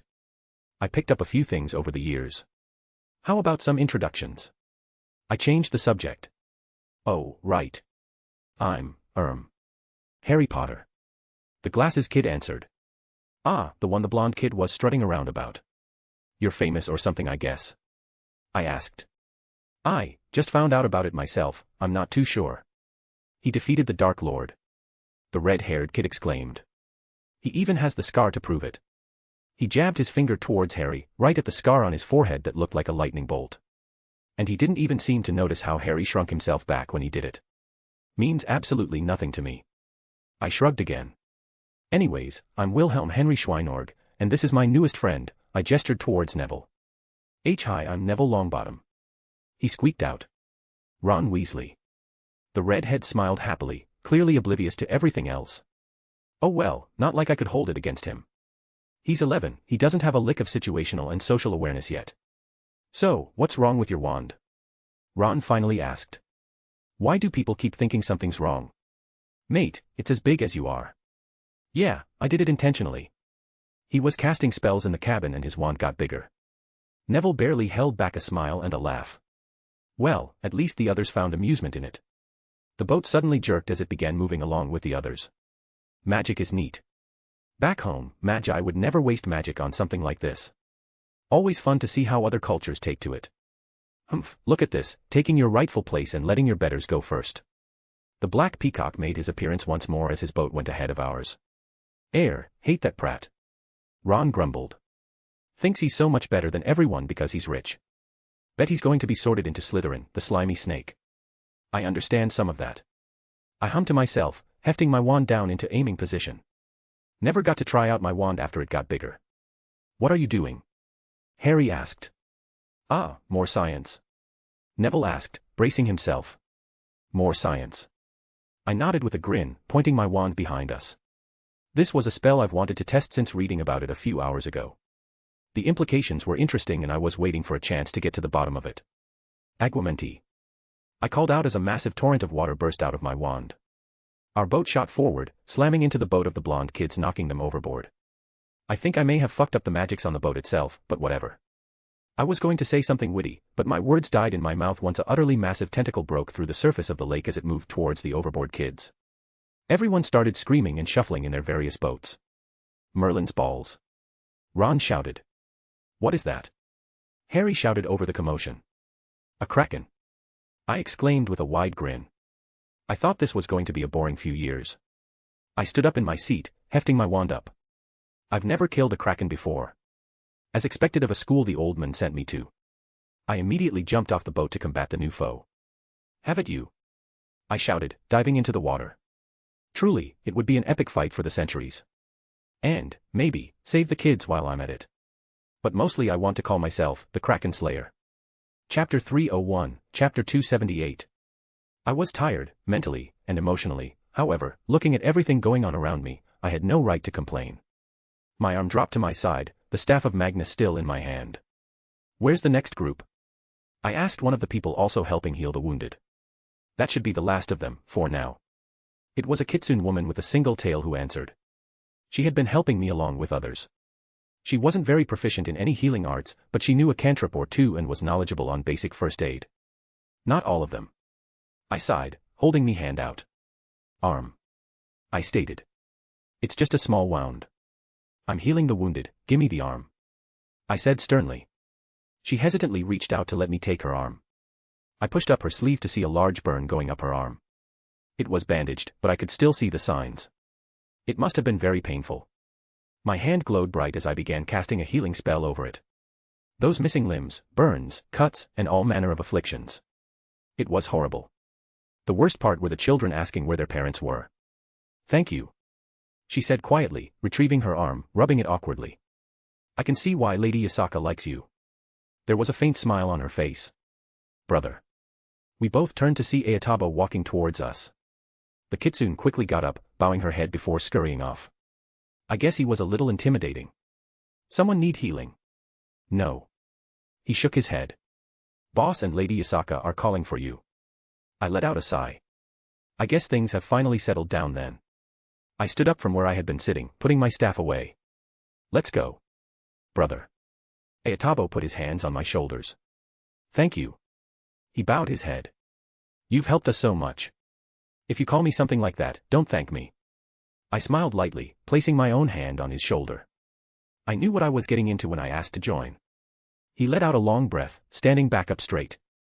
We'll talk more later, don't want to keep the boss waiting. Right. I honestly wasn't looking forward to this meeting. I saw everything that happened firsthand, but I didn't want to hear the numbers. Is Reika? She's fine. Ayatabo replied. None of them could get close with Jackie around. Yeah, that little girl would definitely be able to protect her. What a scary assassin servant. It wasn't just Reika either. She was able to protect a bunch of people by herself. Ayatabo sounded rather proud. Sending them here was a great decision. They both deserved a better hand than they were dealt. All right, let's get this over with. Again, I was not looking forward to hearing everything. Even the manner that they usually gathered at was barely standing. I think that's a polite way to put it. There were some obvious makeshift repairs made to keep it standing, a mark of defiance I could imagine. And it's not like they could stop rescue efforts to just start making repairs to one building. Ayatabo led me to the same place as last time, that large open room. Even more open if one considered the holes in the ceiling. There was an understandable somber atmosphere amongst everyone. Seats were taken as everyone waited patiently, and I had to do a double take because I saw a new face sitting right next to Yasaka. Izzy. I blurted out. Wilhelm. She nodded slightly towards me. You know each other? Nurarihayan muttered. I glanced at Yasaka. You didn't tell him. It slipped my mind. Yasaka sighed. We've been busy with other matters. That's fair. We're friends. I said plainly.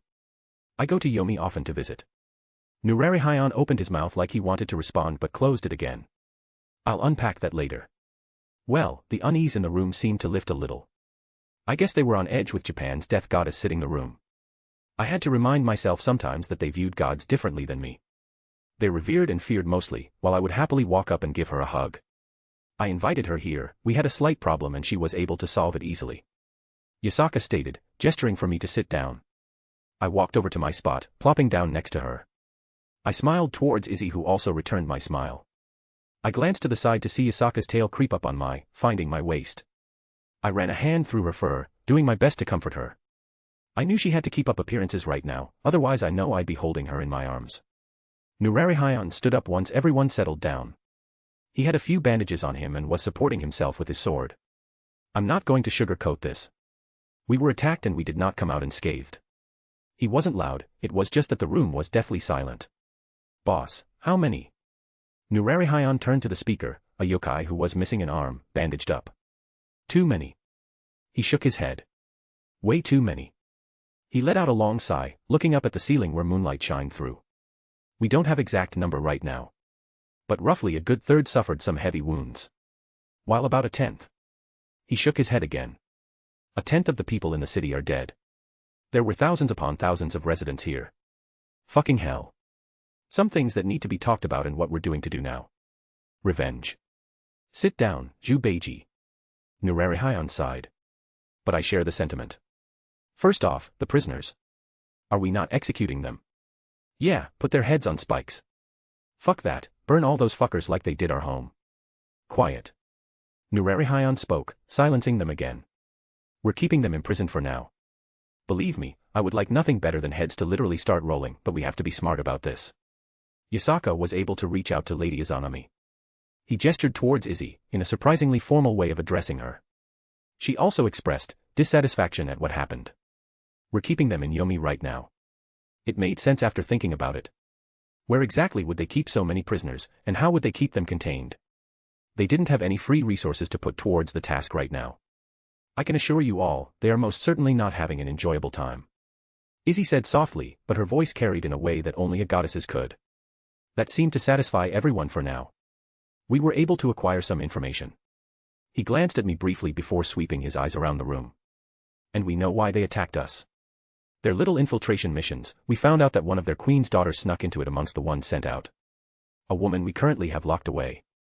They attacked us to rescue her. A rescue mission. That had been a recused mission for them.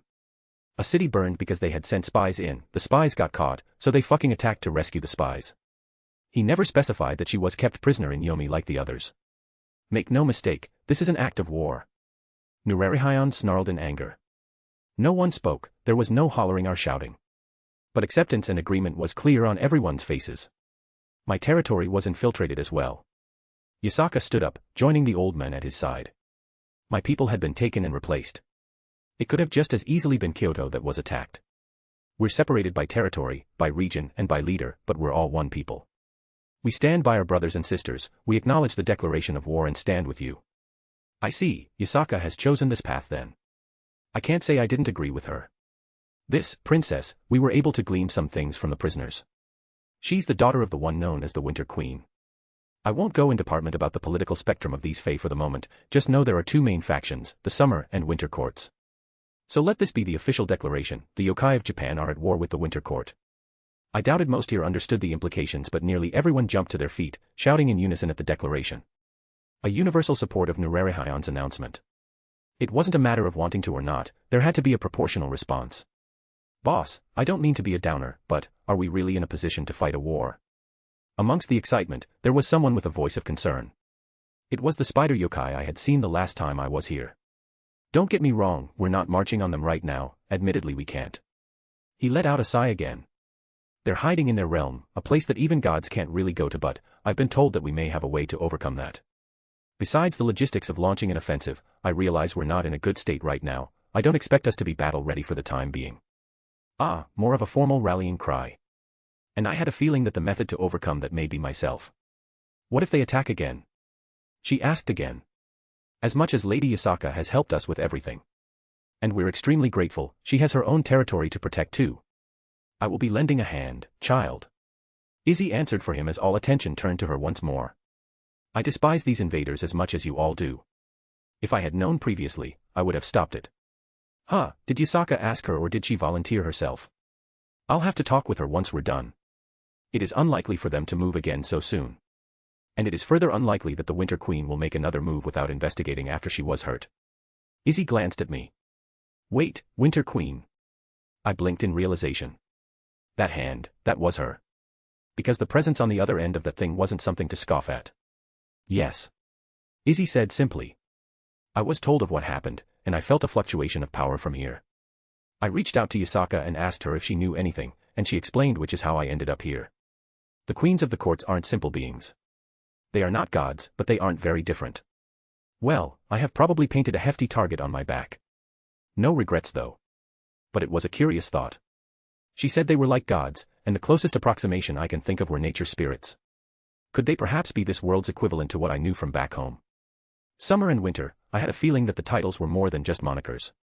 There were many stories and legends, but I was very far in the dark about the true facts. I would have to do some research on my own to figure it all out. But one thing stuck out to me as she spoke. You're acting as more than support, you're being a noticeable deterrent. The Winter Queen won't move if she knows you're freely moving around here. Izzy didn't answer, but the look on her face made me think I hit the mark. She's always so sweet. She usually doesn't like drawing attention to herself, yet here she is, out in the open and basically declaring to everyone that she's front and center just so no one would try anything. I wanted to go over there and give her a hug. Speaking of large deterrents. Nurari Hyon stopped, turning around to face me. An explanation on the dragon would be appreciated. Oh right, I never did say anything about that. So, I scratched my head. I have the boosted gear, and I made a spell that lets Drake come out under the guise of another dragon. I gave a very abridged version. And that's not the strangest thing I've heard today. Nurari Hyon accepted it on face value. Are people worried about him? I could imagine that a dragon presence would be cause for some concern. The opposite, actually. Nurari Hyon shook his head. Drake, he seems have been eating those nightmare horses like they were snacks.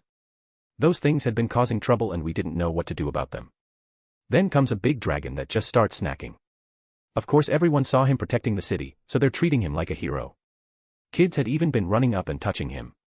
That was stupidly wholesome, and when I was in a better mood, I was going to tease Dryag later. I don't know how long the spell will last, and I didn't want to force it to end since it's the first time he's been out in a long time. Knowing the extent of the duration would be very beneficial. So far, it's been about an hour and a half. Don't worry about it, he's welcome here just as much as any of you all. Nurari Hyon let out a melancholic chuckle. That's good, I want Drake to enjoy his temporary freedom. On a side note, can we keep the fact that I have the boosted gear quiet? Nurari Hyon looked at me before nodding his head. My people won't talk about it. He didn't even need to make an announcement, he seemed to trust them well enough. And I trusted the old man, I would take his word for it. It's not that I was overly cautious about it being revealed, but I didn't want to just wave it around for the world to see if I didn't need to. Now with that settled, we need to start discussing our next move. Nurari Hyon stated, tapping his sheathed sword against the ground. I don't predict another large fight in our immediate future, so our priority is stabilizing. We'll help where we can. I recently had an influx of money that'll help with certain things, but we still need to be frugal. Yasaka spoke up. But we too need to start preparing in the worst case. Agreed, I don't want to see Kyoto suffer like we have. You have more civilians than we do, I fear what would have happened in a similar situation. I'll also ask around, see if there has been movement of the Fae in any other places. I'll ask around too. The Fallen should answer my inquiry after the last debacle that their leader was involved in. And I'm also holding a small incident over the angels' heads. It should not ruffle too many feathers if I try to get this kind of information out of them. Yasaka added on. I had my own trees I could shake as well.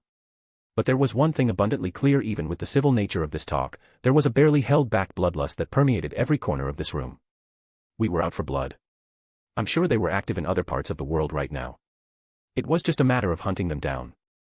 Sorry for late chapter, had to go to an urgent care earlier today, the medicine they gave me made me super drowsy. If you want to read 7 chapters ahead or support me, visit my patreon.com/AstoryForum. Kokabil had his appearance. Chapter 302, Chapter 279. The meeting was tedious. That air of anxiety hung over everyone, it made it difficult to keep everyone together for long.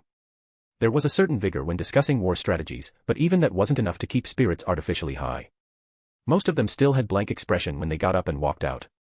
I had many more things on my plate as well now.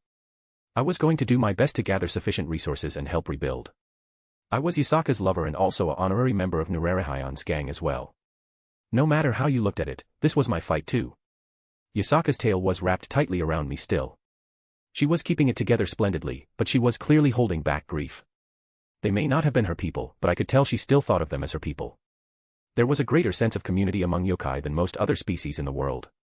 Nurarihion was whispering something to Izzy as they walked to another side room, presumably they had some private matters to speak about. Yasaka slowly climbed to her feet and I followed along, not that I had a choice in the matter. Her tail refused to let me go. We went a different way than Izzy and Nurarihion, but we went further into the mansion to a secluded area. She slammed a door behind us, taking us into what looked like a storage room. I was about to ask, but she immediately threw herself at me, her face buried in my chest, and I felt the fabric start to get wet. Why? She manages to blurt out, it was written with sniffles. Why do things like this keep happening? First those idiots that attacked Kyoto, now this. Her muted sobs filled the room. I didn't even think about it before, we weren't really together back then. She must have had to shoulder everything herself. Who else would she have allowed to see her like this? To see her so vulnerable. She always had to appear as a strong leader to her people, and to Kunu as a strong mother. I wrapped my arms around her, my fingers running through her hair. SHHHH. I quietly whispered. It's okay, we're going to be okay. I'm here with you, and the others are too. You don't have to do this alone anymore. I hate this. She said very quietly. I know. I did my best to reassure her. This was definitely not how she usually acted, but I couldn't find any fault given the circumstances. How much stress must she be under right now? I hate this. She started hitting my chest with her fists, though there was no force behind them. I hate it, I hate it. How many more families do I have to go to and tell them their fathers, brothers, sons, aren't coming home? I didn't ask how many of her own soldiers didn't make it. I had been so caught up in healing after everything had settled, then immediately sat in on the war meeting. She looked up at me, her face was covered in tears, before settling down again, just resting herself against me. She had it tough. I'm sorry. She began pulling away, wiping her eyes. I don't like you seeing me like this. I just wanted to vent for a moment. You have nothing to apologize for. I gave her a gentle smile, pushing some stray strands of hair out of her face. I must look like a mess. She sniffled again, rubbing away a few more tears. I was about to respond, but there was an abrupt knock on the door, and the person on the other side was letting out their aura slightly so it was obvious who was on the other end. Do you? Come in. Yasaka said loud enough for the person to hear. Izzy pushed the door open, pausing as she saw us, specifically her eyes landed on Yasaka. Oh you poor girl. She quickly went over to the fox and wrapped her up in a hug. Yasaka let out a small noise, pushing her head into Izzy's chest this time, clearly appreciative of the moral support. In any other circumstance, I may have said something about how cute it was that Izzy was gently rocking Yasaka back and forth. Izzy let out a sigh. This has become a large mess and I don't know if the other gods will stay out of it. As horrific as everything was, I didn't think the gods would care. It's just their nature not to care unless they're directly affected, for the most part. For the most part, you are correct.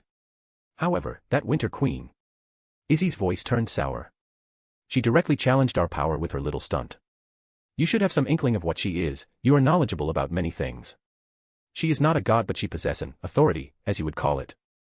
Winter Queen is more than just a title. And she basically broadcasted that right in the middle of Japan, right in the middle of Takamagara territory. I finished what she was trying to say. It was no different than if Zeus came over and started flexing his power. To do that so blatantly, clearly this Winter Queen has some degree of confidence. Nurarihion said they hide within their realm, and your statement implies that even gods would have difficulty going there. That's true. Izzy pursed her lips. I don't have confidence in forcing my way into the fairy realms. Even for me who watches over a realm of death, that place is strange and confusing. It's as if the realm itself is a living entity that dislikes other species from intruding. The more I hear about them and their home, the more I'm reminded of my own. I took a step forward, putting my head on Izzy's shoulder. Yasaka quietly listed as we talked. She didn't seem to want to speak right now. The reverse side of the world, where Avalon resides. Even with my magic, I can't force my way there. I don't think this world's version is quite the same, but that portal or whatever they used, it's not so simple to backtrack and mimic. I would need to do some calculations to figure everything out. Lots of testing to do as well. The old man would probably have some answers if I asked him. I'm sure it's something he's had experience with before, even if I couldn't recall anything. Regardless, the Winter Queen shouldn't be making any overt actions anytime soon. The gods are watching and she should be aware of that. Are you familiar with her at all? I've never met her, but I know someone who has. He told me a few stories many centuries ago, but I didn't give them much thought until now. Izzy shook her head. I'll be reaching out again for more information because his pantheon had dealings in the past. But for now, I am going to focus on keeping her from getting ideas. What a fucking mess this is. I could always ask Meridia. No. Izzy cut off that train of thought immediately. Everything you told me about her, if she were ever to appear and use her real power, the world would descend in true chaos. Everything is already teetering on the brink in many places. Honestly, the fact that there aren't any more large-scale wars right now is something of a miracle, and I say that as a goddess. I winced slightly at how thoroughly she rebuked me. How bad are things right now? I haven't really cared about things outside of, well, the three factions. Their ceasefire right now can be described as tenuous at best. The Norse, the giants recently have started open conflicts again and Loki is causing problems. A few titans escaped Tartarus in the Greek corner. And the Indians, well, they've never really truly settled down, they just handle their messes quietly or keep it internal. Asuras and Rakshasas causing trouble is nothing new, but they're being much more noisy about it than usual. The Tuatha De Danann over in Ireland have started getting aggressive too. I could go on, but I think you get the idea. Yeah, that doesn't sound good at all. I could see how introducing someone like Meridia to the greater world in such an abrupt manner could cause all kinds of problems. We're getting off topic from what I wanted to talk about. Izzy stated, rubbing a hand through Yasaka's hair. I'll be able to keep this place relatively safe. As I said before, the Winter Queen isn't a fool, she won't so blatantly cause issues openly. Subterfuge is still a problem, but I think there are solutions in both places for that. Yeah, Scathack had been handling things on that front. Izzy nodded in approval. And Nurarihayon is admittedly extremely skilled in things like this. Much more than he lets on. Izzy almost hissed that last part out. Yeah, seeing him somehow return to his youth was a big surprise. Do you know him from before this? Izzy looked away slightly. I've met him once before. And it was several centuries ago when he was much younger. He snuck into Yomi and stole my undergarments. She had the hint of a blush on her face. There was a moment of silence before Yasaka broke out in a fit of giggles.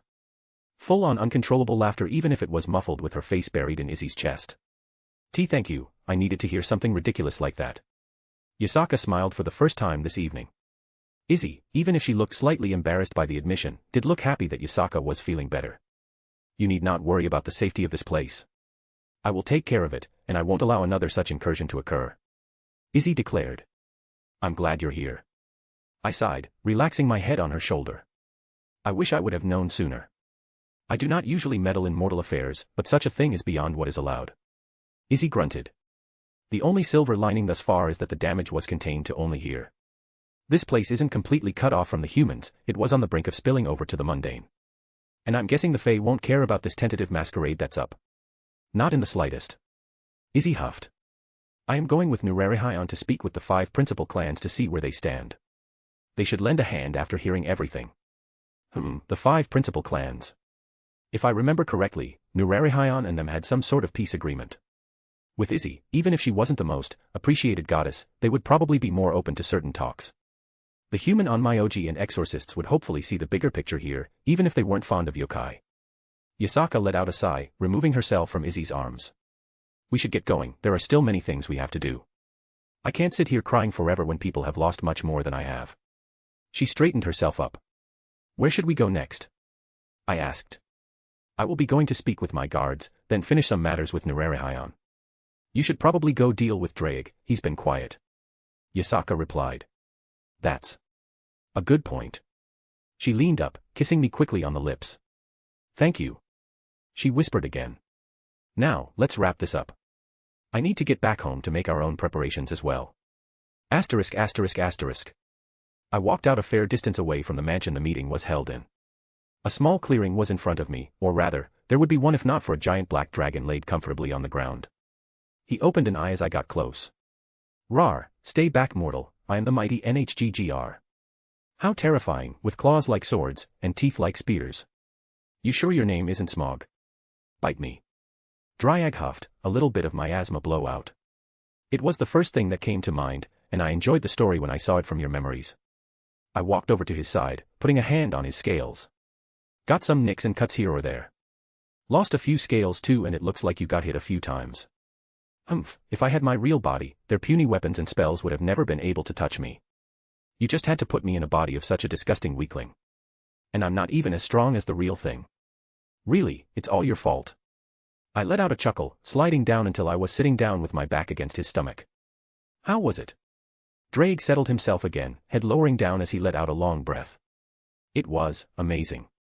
He said quietly. A rare sort of gentleness in his words.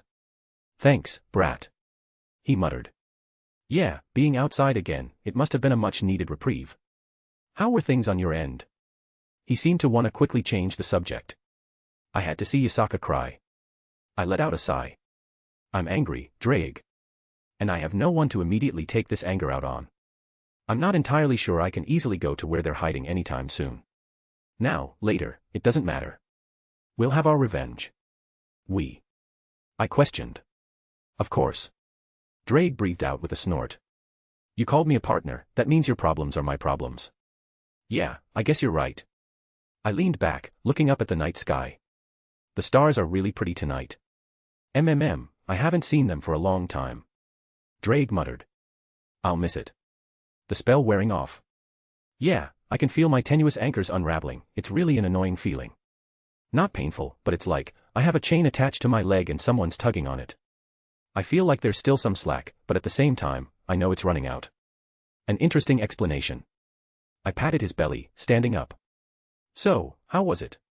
Tell me about the feelings and your thoughts. May as well get the data. Drake shifted, slowly rising to his feet. Took a while to get used to the body. His wings stretched out. I think we messed up some things on the casting. The words didn't align with the spell parts as well as they could, I feel like I could. Be stronger in this form. That's to be expected, we'll have to practice it more. I rubbed my chin.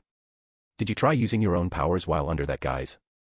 I had a feeling that the spell would entirely unravel if I tried to boost or use my real stuff, so I didn't attempt it. He explained, his head tilting up, looking at the sky again. I just wanted to enjoy this time for what it was. I smiled faintly at his words, lightly tapping his side. Don't worry about it, we can figure that stuff out later. And let's put the staff in the gauntlet, let it absorb more of my draconic aura, that should help smooth things out too. Drake spoke as part of his body started to dissipate. Dryag. Why are you looking at me like that, brat? Drake chuckled. It's not like I'm leaving, just going back in the gauntlet. I know he wasn't going anywhere, it's just. I stepped forward, grabbing hold of him. He was large, so it was a bit awkward, but I tried my best to give him a hug. Geez, brat. Drake huffed again, his body becoming ethereal as parts disappeared. I've gotten soft. I felt his head lightly tap me on the head before he burst into magical energy, his soul forcibly returned, slamming into me as it delved into my body and straight into the boosted gear that was still within my soul. I put a hand on my chest, feeling like a part of me returned. Home sweet home. Drake chuckled, though it felt melancholic. I promise I'll find a way to free you fully, Drake. Asterisk asterisk asterisk. Sorry for the late chapter, my medicine apparently hit me much harder than I thought it would. Just a heads up, I'm driving up to see my mom from Wednesday through Friday for Thanksgiving, American holiday. Anyways, if you want to read 7 chapters ahead or support me, visit my patreon.com/astoryforum. We're in the Kokabeel arc right now. Chapter 303, Chapter 280. I let out a long sigh as I stared at my handiwork thus far. Holding my arms up, I let out a yawn, stretching them, another content sigh escaping my lips as I realized I was almost done. How long had I been working on this? I seemed to have lost track of time, but I could see the end now. Every so often, some random person in the city would stop and stare at me and I would just wave at them. I had set up in an isolated part of the city, more or less, but it was still in the city regardless, so there were people who came by to see what I was doing. However, no one interfered with me. Probably a result of my status as Yasaka's lover, which was pretty well known at this point. Almost done. I breathed out again, about to get back to work. What are you almost finished with, my student? I turned to see Scat walking towards me. Just a little project, more of a proof of concept at the moment. I loved seeing her in different outfits. Not that I didn't like the tight purple bodysuit she wore for combat, but seeing her in a tight pair of jeans and a sweater that hugged her so wonderfully was also a welcome sight. She hummed as she got closer.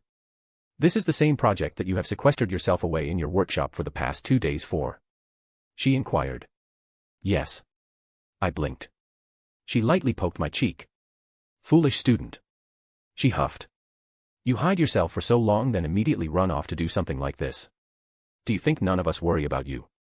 I'm a magus, we go disappear into our workshops for weeks at a time without blinking an eye. I countered. Hell, Rin did it often as well, which was when Artoria usually came to spend her time with me. Yes, but when have you ever been a normal magus? It was nice, feeling her hands wrap around me from behind, peeking over my side as she rested her chin on my shoulder. Let me see what has you preoccupied. She held up her finger and ran it down the markings I made. Leave it to a man to make such a phallic object. It's an obelisk, I retorted, giving her a light spank from behind.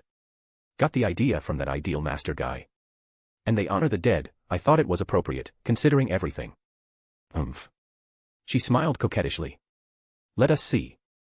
The material appears to be normal stone then. And you have inscribed many runic sentences, however, the one that gains my attention the most is right, she moved her finger towards a specific spot. Here. An interesting string of runes, Fehu, Thurisaz, Iwaz, Berkana, Dagas, Laguz. She trailed off, as if speaking her thoughts aloud. And you anchor it all together with a primordial wisdom rune, how peculiar, my student. I wanted to make it semi-intelligent with regards to its effect. An automated dispenser, if you will. An automated dispenser. I waved my hand, producing a notebook, handing it over to her. She dislodged herself, cracking it open as she quietly read as I finished up my preparations. It wasn't difficult, just tedious more than anything. And as I mentioned to her, it was a proof of concept than something for practical application. I don't doubt it would go through several iterations before I could consider it a final product. Finishing on my end for now, I waited for a few moments, but Scat made no move to stop, only flipping a page every so often. I don't take enough time to appreciate how beautiful she is. I could honestly just stare at her for hours on end. And she was right, it had been a few days since I basically locked myself up to finish this project as quickly as possible. She didn't even make a noise of annoyance when I walked over and buried my face right between her breasts, my arms wrapping around her. You smell nice. Don't say strange things. She chided with a small huff, though a little red crept up on her cheeks. My hands found her nice round but quickly, giving it a gentle squeeze. She shifted slightly but otherwise didn't deny me, so I took that as acceptance. It was only when my fingers started to pull on the waistband of her pants that she made an adorable sound. She slammed the notebook shut and bopped me on the head. I chuckled looking up at her again, her faint red was a bit more pronounced now. I discovered pretty quickly that she gets flustered easily when it comes to affection shown in public. Doing the most lewd things in our bedroom. She wouldn't even bat an eye. But if I tried to hold her hand while people was watching, she would turn red at the thought. You seem to be in need of disciplining. She pried my hands away from her jiggling rear. This Scat will happily take care of you tonight once we have both finished our duties. Control yourself until then, my cute student. She puffed up, bopping me once more. Now, I have read through your notes, explain to me what you desire, I will aid you where I can. Right. I got back into research mode. I could grope her later when we weren't busy. Where do you want to start? I believe I understand, you have created a mystic code that responds to negative intent.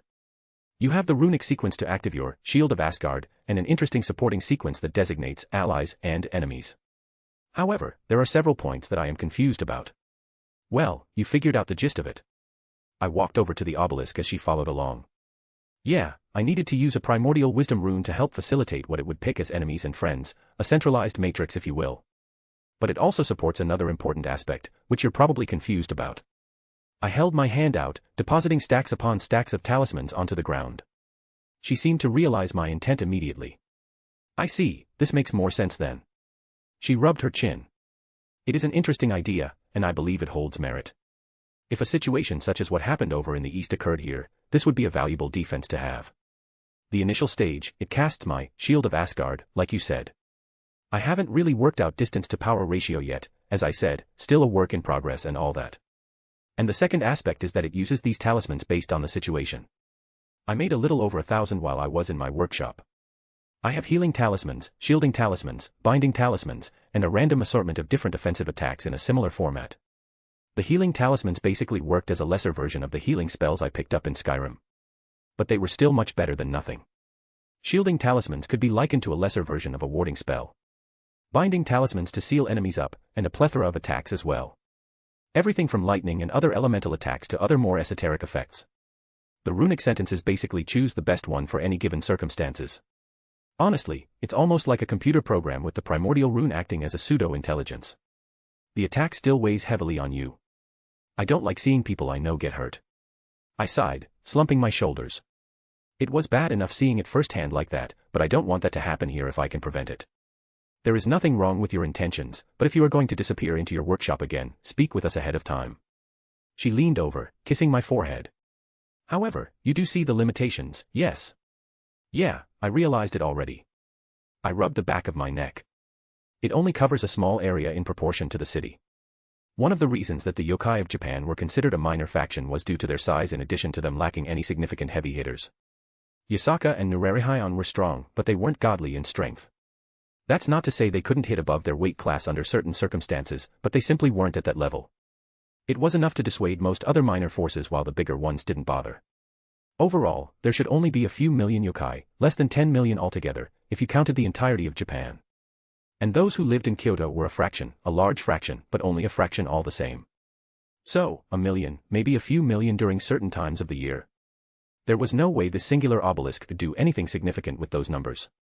There would need to be hundreds more scattered throughout the city to have the effect I want. I breathed out. And yet you will work towards it all the same. I refused to ever see her cry again.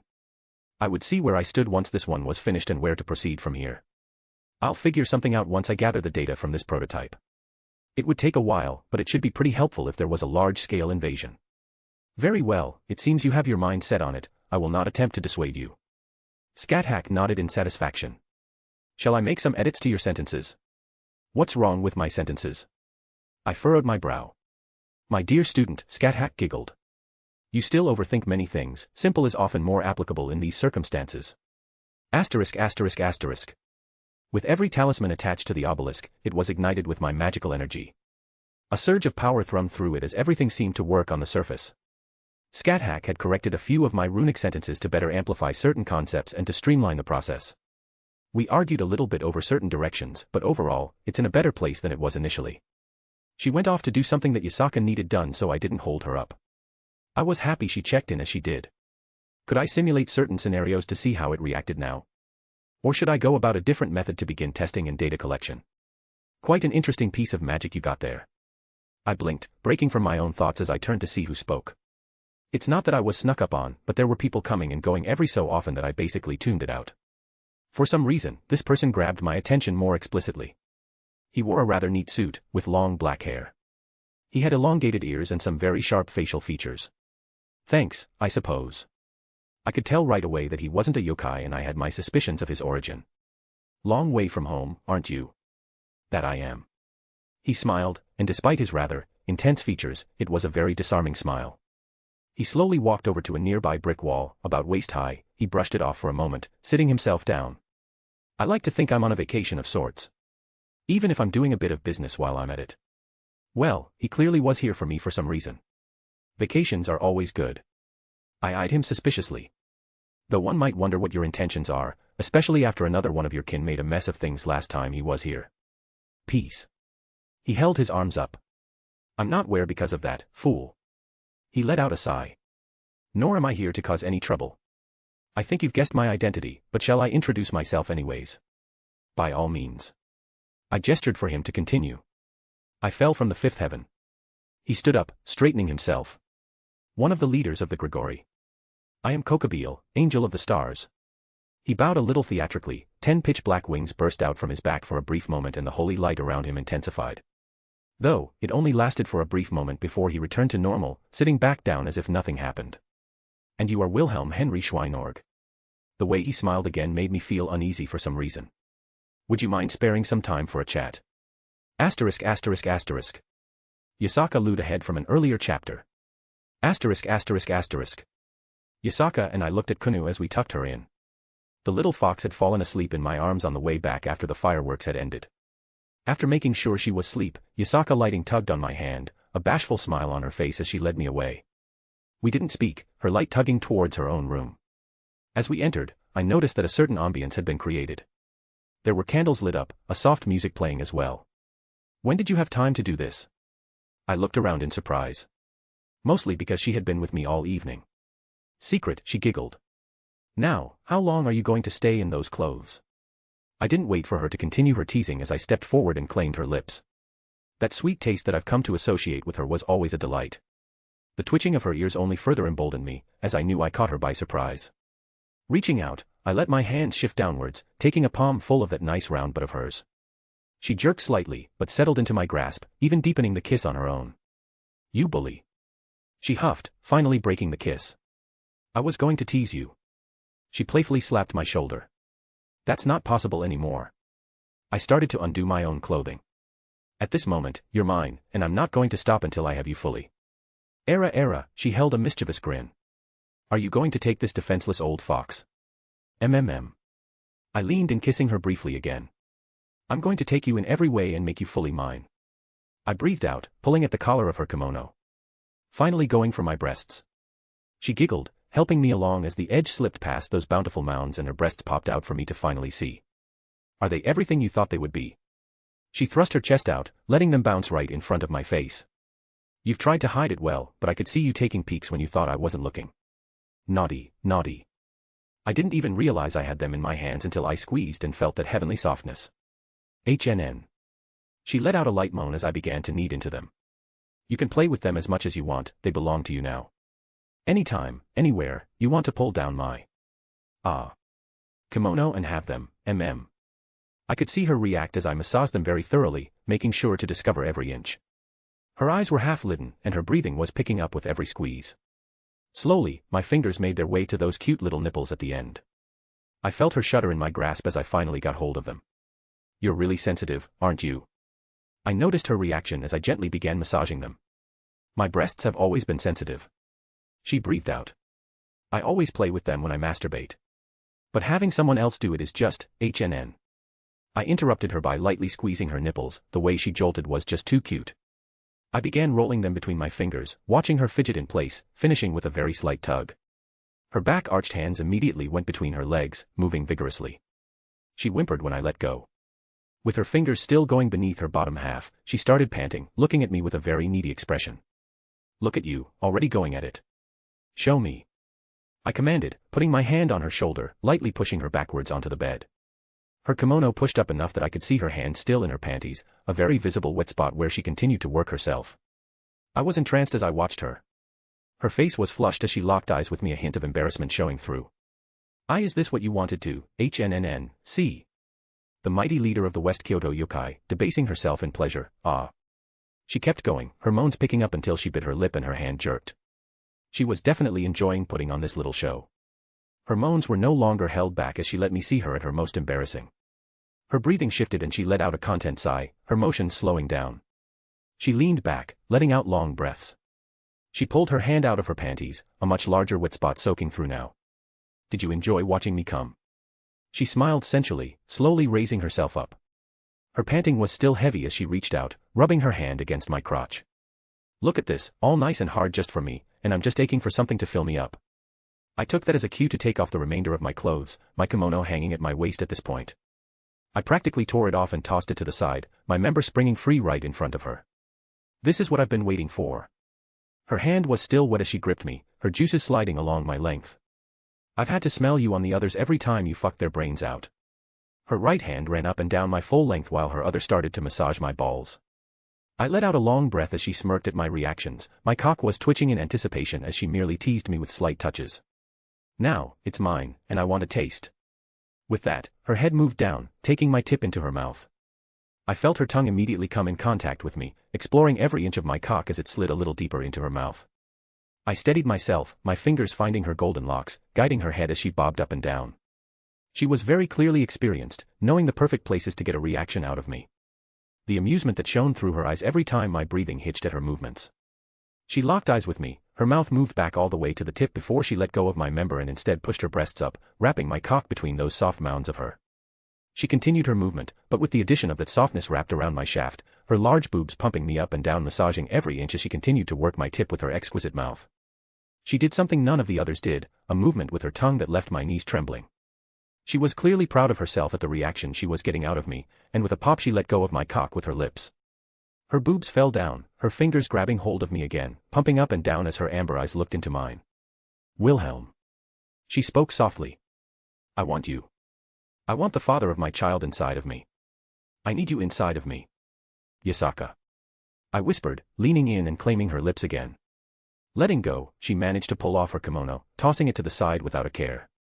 Breaking our kiss, she looked at me again as she reorientated herself, slowly sliding off her panties with a smirk. She held them up for me to see just how thoroughly wet they were before laying herself back on the bed.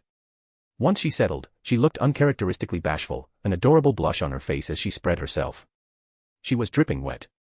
Her previous orgasm having done nothing to satiate her. I slowly climbed onto the bed with her, my body hovering over her own. Gently, I lowered myself down, my tip pushing against her entrance. She let out the faintest whimper as I pushed past her entrance, her insides clutching down around me with each inch I further inserted. "Ah," she breathed out, a hearty moan escaping her lips. I was about halfway in her at this point, spreading her out nicely before I pulled back out, letting her have time to get used to my size. Her hands reached behind me, her claws were already grabbing me hard. "All the way," she whined. With a grunt myself, I obliged her. I pushed myself back to where I was before, and began going full inside until my cock bottomed out. She moaned, pushing her hips into me herself. I began moving as she loosened up, my hips meeting her in a nice rhythm before I started picking up speed. She felt phenomenal, and I was starting to think each species had a different feeling to them. Venelana felt like every fold of hers was meant to milk me, while it felt like Isaka was unwilling to let me go once I was inside. Ah, yes. She no longer cared about holding herself back. HNNNN. Her folds squeezed me tight with each thrust, her legs wrapped around me as I felt myself approaching my limit from the earlier blowjob. She must have realized it too because she pulled me in for a deep kiss, her tongue immediately intertwining with mine and her legs refusing to let me go too far as I pushed forward. I made no effort to hold it back as I felt my first release of the night. Right into her deepest parts, my cock twitched uncontrollably as my seed filled her up. Her throaty moans filled my mouth as neither of us let the other go, my light movements riding out what little I had left in the orgasm. We sat right there for a moment, enjoying the aftermath as our tongues continued to dance. "Oh." Yasaka breathed out, finally breaking the kiss. "It's so warm." She leaned back, clearly in a pleased state. Maybe Kunu's going to get a younger sibling. I laid my head between her boobs, enjoying the large mounds to prop me up. I wouldn't be against it at all if that happened. "And you're still hard." She giggled, rubbing her belly where I was still inside. "Good, because I'm not done with you. I had to hear the stories from my sisters, and my tits still haven't been fucked enough and my ass isn't filled either." She donned a mischievous grin. "I had my lovemaking and will want more later, but now, I want to be fucked." I pretty much shot up, pulling my very hard cock out of her pussy. She let out an adorable gasp as I fully withdrew, a shaky breathing followed. "Look at you, all excited." She playfully teased. "What does my man want, Is it my big tits that you want to milk your cock?" She pushed her boobs together, letting them bounce up and down. "Or maybe." She sat up, turning around. Her tails waved around, slowly unfolding as to give me a view. "You want to take that big cock of yours and plow my tight ass?" She spread herself with both hands. "Jin should have told you how this was going to go." I slowly edged forward until I was basically grinding against her ample rear. I gave her a light smack, watching her cheeks bounce for a moment. "Oh my," she shuddered, a noticeable drip coming out of her pussy. "And yes, Jin told just how thoroughly you took care of her cute little butt." "Don't worry, I came prepared." She spread herself again, and her magical energy flared up for a moment, a surprising thing because she doesn't really use magic. What caught me off guard was the now tight little rosebud of hers that was leaking what appeared to be lube. "Is that your first time seeing a sex spell?" She giggled again. "I don't do much magic, but I know a couple things. Don't worry, I'll make sure to introduce you to plenty more, but enough of that, I'm completely ready for you." I blinked, and decided not to question it anymore.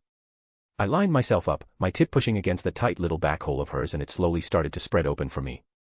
She let out a groan, clutching the bed sheets as I pushed myself all the way inside of her, my cock fully sheathed inside much easier than I had anticipated. Yet, she still squeezed me unbelievably tight with every slight movement I made. Sex magic, huh?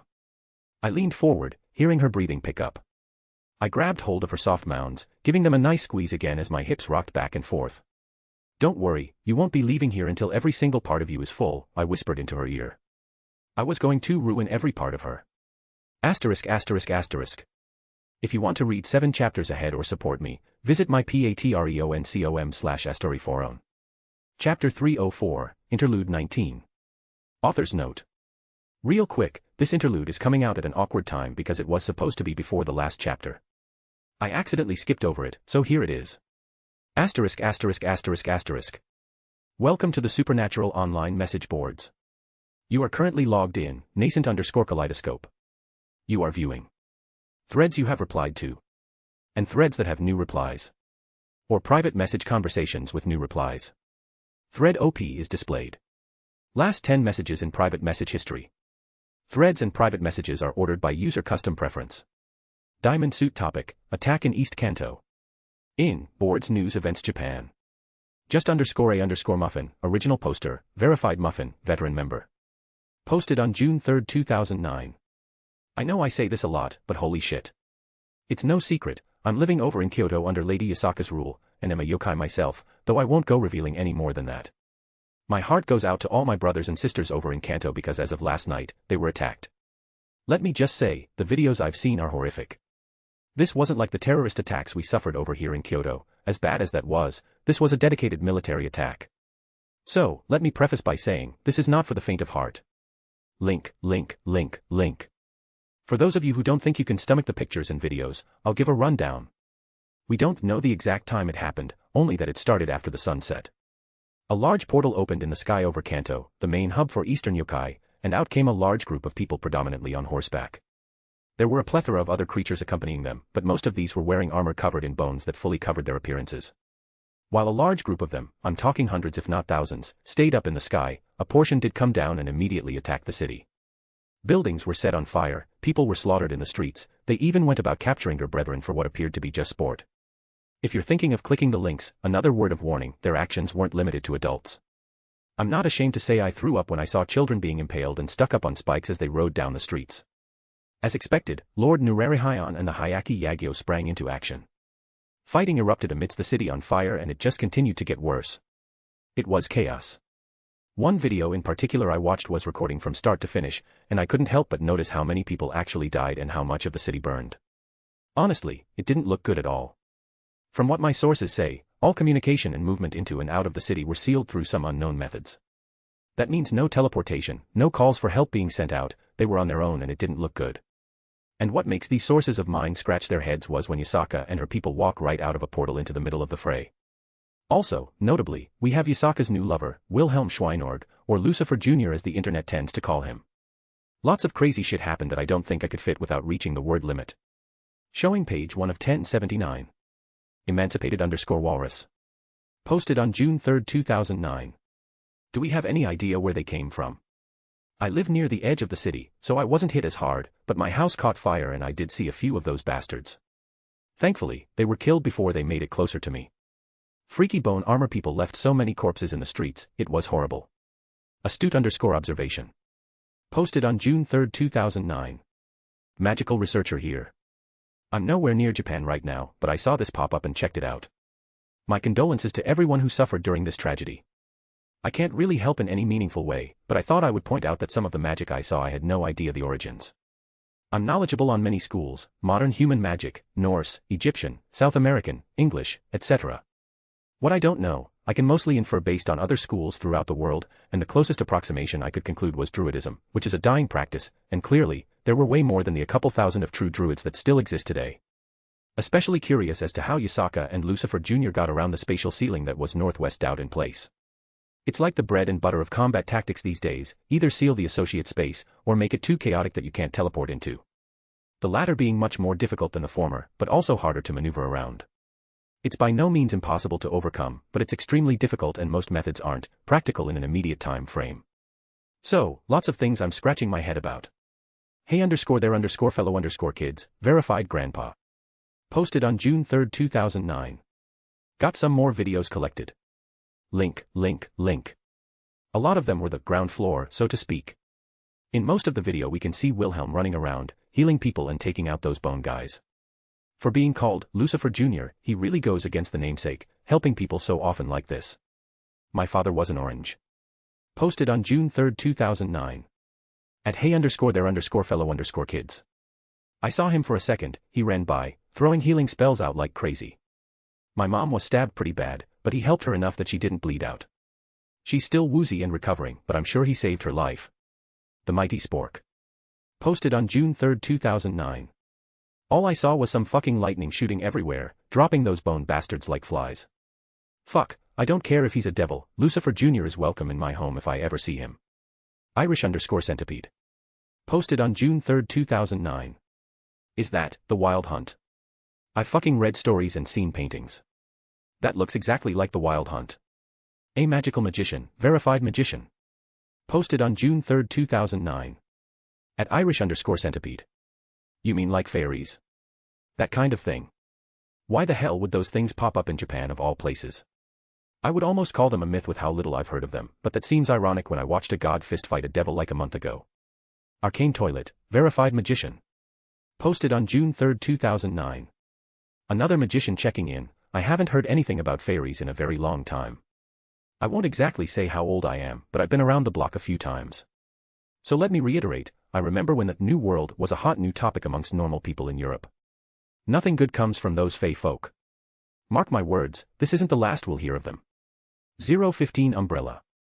Posted on June 3, 2009. Holy shit, did anyone else see that fucking dragon?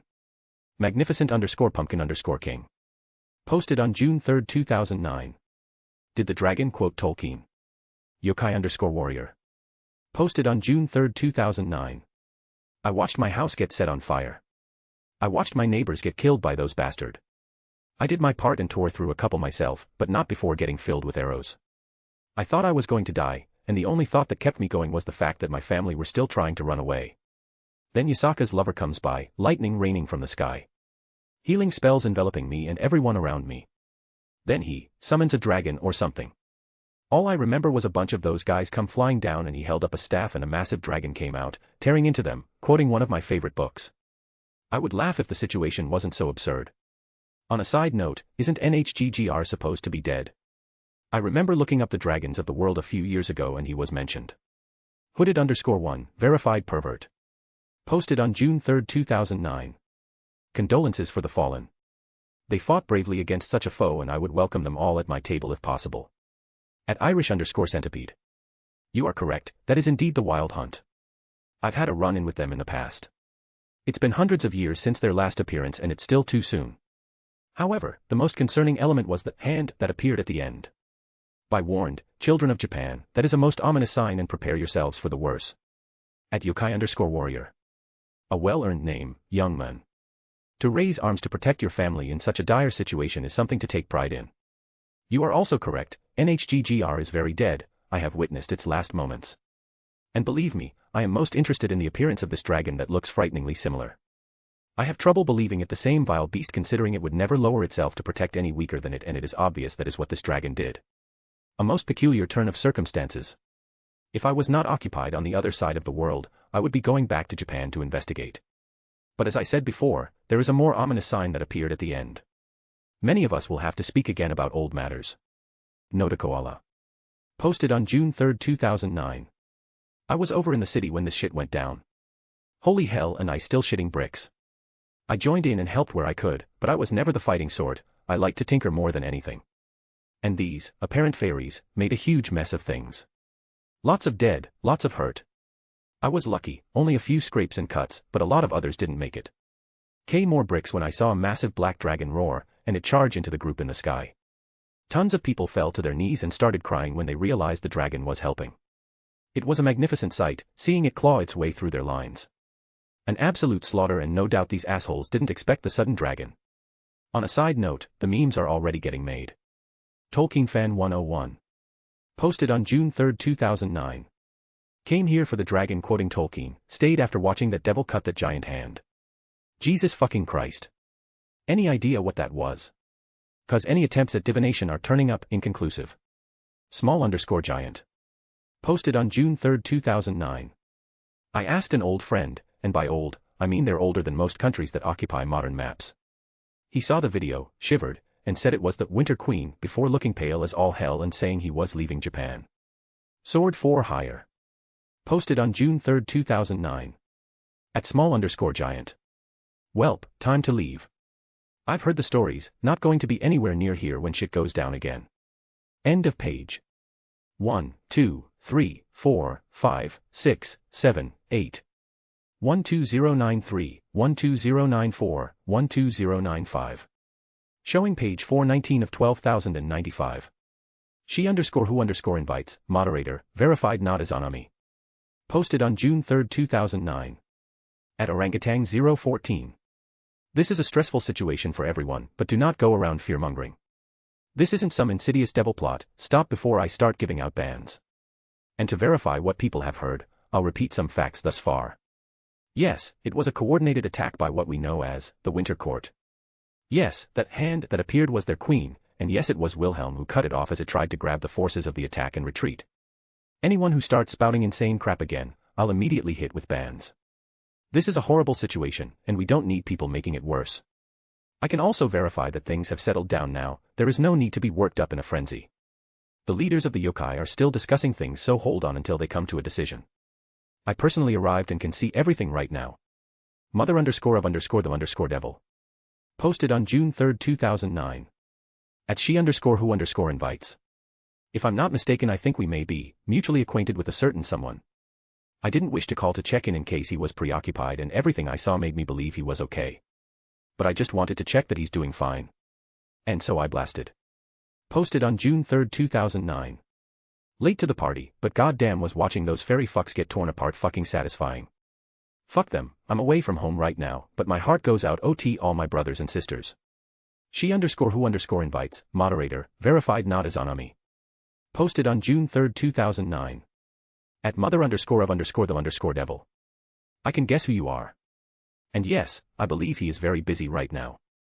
Last I heard, he's helping with healing everyone that was hurt. Otherwise, he is okay with no visible ailments himself. Mother_of_the_devil. Posted on June 3, 2009. At she_who_ invites. Thank you very much for answering me. I look forward to meeting you someday. I'll wait to call him in a couple days then. Broccoli_canon. Posted on June 3, 2009. Heyo everyone. Yokai Magician here. I know a lot have talked about their perspectives, but we don't get much attention in our little corner of the world. With so many eyes on us, I wanted to just add to the sentiments. It was bad, and things are still bad. My house is burned down, but I'm trying to look on the bright side of things. My family is relatively unarmed, more than I can sew for a lot of people. I don't know much healing magic, but I'm helping where I can. It's heartwarming seeing the community come together like this, and I hope anyone who can help will reach out. I'm relatively young, less than a century old, so I can't speak about a lot of past grievances. However, I have many friends from all around the world, all worshipping different gods, all of different species, yet we all come together online to game or just shitpost. I'm saying thing because I hope so others out there will send support where they can. We may not be of the same culture or the same species, or worship the same gods, but I'd like to think we're mostly decent people who would help another in need. A lot of people are not in good shape, and any help would be appreciated. A_quiet_priest, verified priest. Posted on June 3, 2009. At broccoli_canon. I was lurking when I saw your post. I don't usually say much over the supernatural internet, mostly because it's run by Devil's Witch. You can guess my hesitance based on my name. I'm a Catholic priest. I live in the Vatican most of the time, but I have a home over in Ireland. I say this because there had been some issues with Fae appearing once more over in my homeland. The church knows about this, and we've gotten a supply of iron sword and other iron weapons for such occasions. I've seen the handiwork of these creatures firsthand. I've seen children spirited away into their realms, or some horrific acts that were taken due to some misguided idea of pranking on their end. It's as you said, we are so far away, and I had no extra thoughts about yokai. Before, they were just Eastern demons that I left it at that, the words that the church propagates. But seeing your people suffer like this, seeing the same acts of violence and the same reactions from the people. Parents crying and mourning over their children's deaths. Children wandering around looking for parents that will never return, my heart would have to be made of stone not to be moved. I'm not particularly well off, but I'll send what help I can. I know you don't care for it, but I mean this with all sincerity and hope God blesses you and your people in this dire time. Light_of_Ireland. Posted on June 3, 2009. So it begins. At she_who_invites. When you have time, reach out. I have already spoken to some others including the old men you know well.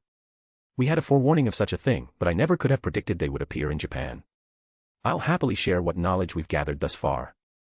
She_who_invites, moderator, verified not as Anami. Posted on June 3, 2009. At light_of_Ireland. I shall contact you at a later date. I am helping with other matters at the moment that require my attention. Once_you_go_black, verified annoyance. Posted on June 3, 2009. Damn, Father above, that isn't good. And yeah, just woke up and saw everything that went down. The hell was with that dragon? 'Cause I know for sure that NHGGR is dead like the other guy said. Looks like they got some prisoners at the end. I wonder if they'd be willing to pass some over for some experiments. It's been a long time since I've had my hands on a fairy. Red_princess. Posted on June 3, 2009. Is that Wilhelm again? Can he summon dragons now? How strong was that giant hand thing? I read people saying something about this a winter queen, but I can't really find any information on it. Is she strong or something? At mother_of_the_devil. Mom, is that you? White_dragon. Posted on June 3, 2009. Oh. That black dragon looks pretty strong. I had someone tell me that NHGGR wasn't that weak either. I wonder if he's still around and I can get a fight. Once_you_go_black, verified annoyance. Posted on June 3, 2009. At white_dragon. We had this talk, you're grounded. End of page. 1, 2, 3, 4, 5, 6, 7, 8. 12093, 12094, 12095. Showing page 9011 of 12,095. God_OF_storms. Posted on June 4, 2009. Mother, I have figured out this device. Where are you? Enthusiastic_melon. Posted on June 4, 2009. So, I saw his magic again, Wilhelm's that is. I've tried to get it out of my mind, but every time I see it, I have an uncontrollable urge to figure out how it works. This is I don't know what attempt I'm on anymore, and I'm open to anyone who has any ideas because all my attempts at analyzing it have given me strange returns. And none of my experiments have given the same result even if I have the exact same parameters set. This time specifically, my devices got some kind of strange virus. Something I didn't even know was possible, and it took me a long time to manage to wipe them clean. Some strange woman appeared and continued to taunt me until I reset all my devices. Called herself BB-chan, and I'm still scratching my head at that whole thing. Anyways, any other thoughts are welcome. I'm sitting here confused. God_OF_storms. Posted on June 4, 2009. Mother, is this the correct place?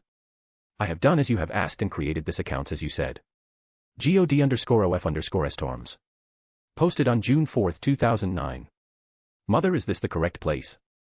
I have done as you have asked and created this account as you said. God_OF_storms. Posted on June 4, 2009. Mother, is this the correct place? I have done as you have asked and created this account as you said. Hooded_1, verified pervert. Posted on June 5, 2009. At she_who_invites. I think someone's looking for you. She_who_invites, moderator, verified not as Anami. Posted on June 5, 2009. At hooded_1. I have no idea who that is. Hooded_1, temp banned. Deleted. She_who_invites, enjoy your timeout. xxvoid_samurixx. Posted on June 5, 2009. Is no one going to talk about how the son of Lucifer just brought a dead dragon back to life? It's obvious, people. He's using his alien powers and technologies to bring back the dead. Well, now we have proof. If we don't stop him now, he's going to keep bringing in stuff from other universes and causing chaos. What's next? Some kind of eldritch goddess that decides it doesn't like how we do things. Fists_over_bloodline. Posted on June 5, 2009. I'm sorry I wasn't there to help. I was with my cousin and helping her with something else. As soon as I can, I'll make sure to come on over, my friends. I'll definitely be there when we strike back against those invaders. No_pain_no_fame. Posted on June 5, 2009. Got some new videos here. Link. Apparently, some people got brave enough to go up to the dragon after the fighting was over. It just sat there as children ran up and started touching and climbing it. The fuck even is this anymore? Aren't dragons supposed to be like, terrifying? Not something for kids to climb over. And he kept saying things like, INHGGR, and insulting himself after each instance. Me thinks something suspicious is going on. Yasaka Lover 27. Posted on June 5, 2009. Seeing Lady Yasaka tear through so many of those fairies. Dragon_finding_purpose. Posted on June 5, 2009. Fairies, disgusting. It has been many years since I've tasted their nasty flavor, but I always did enjoy the sounds they made when I crunched them between my teeth. The arrogant lot of them deserve no mercy for their dishonorable means. And that dragon that appeared, very interesting. I will be having a conversation with an associate of mine who will not be pleased. Regardless, I was already keeping an eye on this young half-devil for a few other reasons, but perhaps I should pay closer attention in the future. End of page. 1, 2, 3, 4, 5, 6, 7, 8. 12093, 12094, 12095. Asterisk asterisk asterisk. Just a fun interlude without a traditional reactions type chapter. As I said above, this was supposed to be before the last chapter, my bad. And this is me saying I'll see you all this Saturday, and to all the Americans here, happy Thanksgiving. If you want to read 7 chapters ahead or support me, visit my patreon.com/astoryforum. Chapter 305, Chapter 281. A chat, huh? Never talked to an angel before. I wouldn't really count that time that Azazel came barging in and made a fool of himself. Well, I didn't really see a reason why not. He'd been really polite thus far and I could spare a few minutes. You don't need to be so on guard, I am here with peaceful intentions. I'm many things, boy, but a liar is not one of them. He flashed a toothy grin. Really? Isn't it common sense that if someone says they aren't a liar then they're a liar by default? I raised an eyebrow at his proclamation. I've heard that said before. Meridia said that her word was beyond reproach. I fully believe her. To hear a fallen angel say it was a little. The church would tell you that angels are perfect beings and they can't lie. I'm pretty sure they despise fallen angels just as much as devils. There was a flicker of annoyance that flashed across his face before he buried it away. More, actually. He chuckled. It's just not as openly despised. He waved his hand flippantly through the air. Devils this, devils that. It's their rallying cry, an enemy they can tell their younger members to hate without reservations. Fallen angels, though, that's pointing out the fallacy of their faith. We're supposed to be perfect beings created by Father, how could we possibly fall? So we're not talked about much unless it's important. Sounds like a roundabout way of saying you can in fact lie. I pointed out.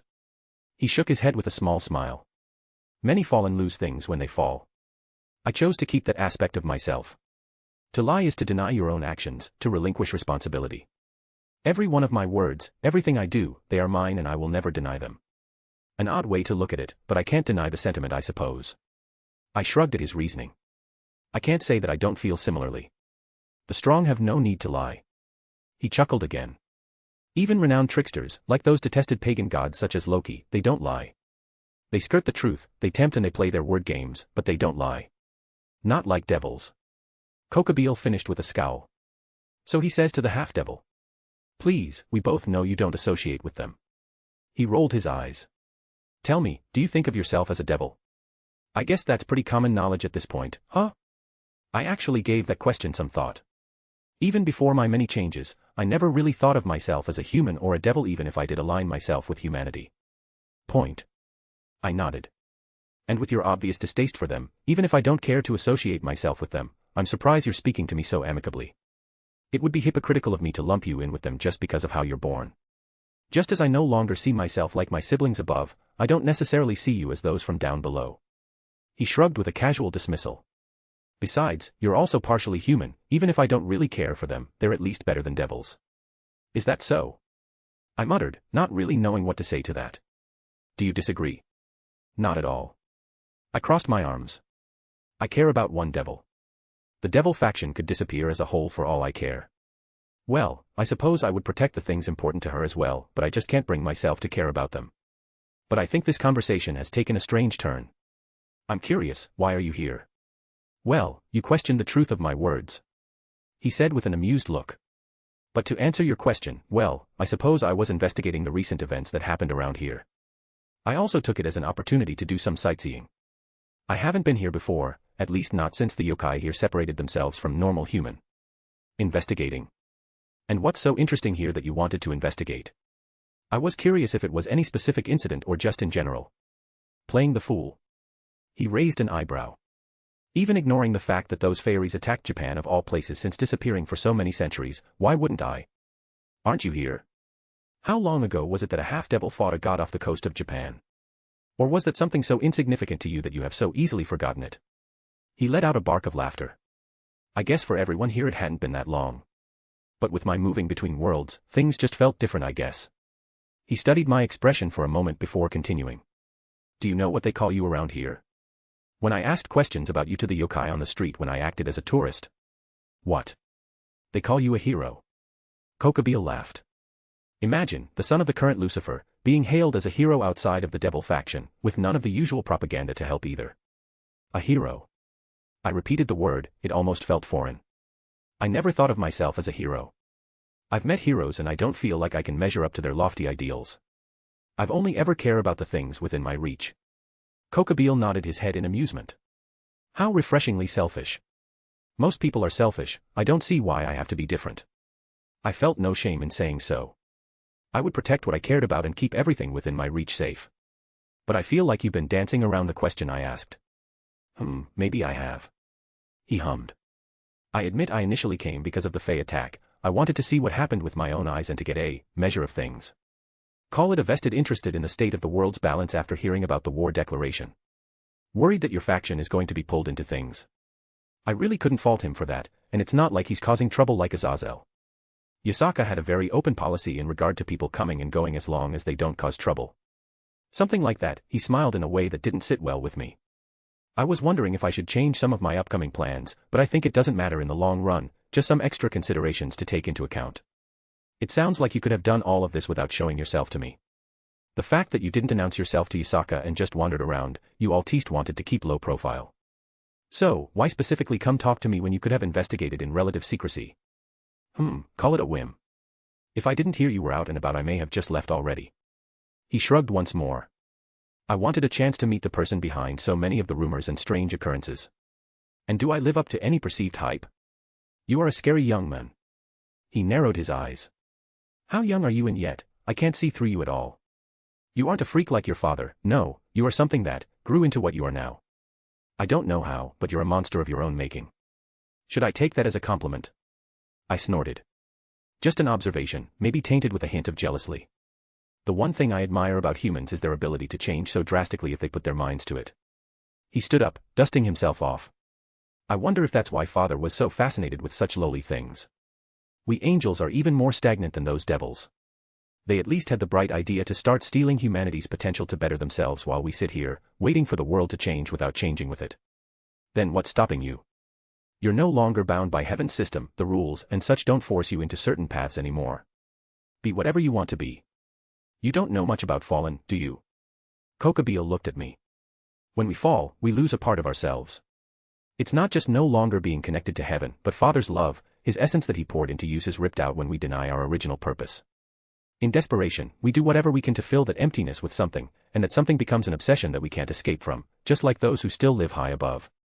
Devils are slaves to their sinful nature, angels are slaves to Father's rules, and we're slaves to our own obsessions. He sounded rather melancholic when he said that. And what's your obsession, Kokabeel? Who knows? He cracked a smile once more. Maybe you'll find out soon enough. But I think I wasted enough of your time. It was an interesting talk, even if it didn't go anywhere. But I do have one question before I go. What can I do for you? You wouldn't happen to know a good place for a meal, I can't say I'm particularly knowledgeable about Japanese cuisine, but I find myself craving something, a good meal to celebrate. I know a few places around here, I could point you in their direction. I didn't really know what to expect from him, but from how the talk went, it wasn't this. Down the street, 3 blocks take a right and there's a quaint little restaurant that serves good food and drink. You have my thanks. He hummed something I couldn't quite make out as he began walking away. You said you're celebrating. I called out to him before he got too far away. What exactly are you celebrating? For some reason a few things he said before made me anxious. He turned, giving a sideways glance. I don't know yet. Either the end of a long life, or the start of something spectacular. We'll see what happens in a few days. He gave me a final wave before disappearing down the street. Whatever, it didn't concern me. He didn't seem hostile to me, so it wasn't something I was going to dwell on. I was just going to focus on my job right now and help secure Kyoto from any attacks. Asterisk asterisk asterisk. And I'm back. Here's a chapter, a little on the shorter side. I didn't want to deviate too much from Kokobeel's canon attitude, but maybe make it less cartoonishly evil. Sorta being unhinged, but also sane about it in W-erd way. Anyways, if you want to read 7 chapters ahead or support me, visit my patreon.com/astoryforum. Chapter 306, Interlude 20. Vanillana Gremory POV. And you sure you're okay? I'm fine, really. Wilhelm replied, giving me that handsome smile of his. Just been dealing with the aftermath of everything. And Yasaka? Physically, she's fine. However, I'm sure you can imagine the stress and weight of everything that's hit her right now. I could imagine, having experienced similar conflicts before. I felt bad because there wasn't anything I could do to help right now. She was supposed to be my harem sister, yet we haven't even met yet. I knew it would only cause problems if I tried to force myself into everything now. I heard that you were going to war. I was surprised by the announcement and the attack. It had been so sudden, and it reminded me too much of what happened during the Great War. There haven't been any large-scale conflicts between factions in centuries. I was caught off guard by this. We can't not respond like that after being attacked so blatantly and brutally. Right now, we're just working on shoring up our defenses. I've personally been going around the city preparing for any potential attacks, setting up defenses and countermeasures. If you're still busy, I don't want to be a bother. It sounds like you have much more important matters to deal with than going on a date. Actually, I wouldn't mind a break. He had a little bashfulness to him that was just so cute. I've mostly finished up what I needed after a couple days and can't really continue until Yasaka and I work out some logistics. A break would be welcomed. There really isn't anything else we can do at the moment until we solve certain issues. Probably some secret information he's not allowed to talk about. Is there a day that's good for you? My schedule seems to be much more flexible than yours right now. How about 3 days from now? I can text you a specific time and place when we get closer. That would be lovely. I was already planning on going to the human world in a little bit to see my daughter. I'll stay over in one of our houses there in the meantime. The timing was perfect. Going to the human world was such a hassle for someone of my status, especially with Zelretch and everyone trying to make sure I was shadowed.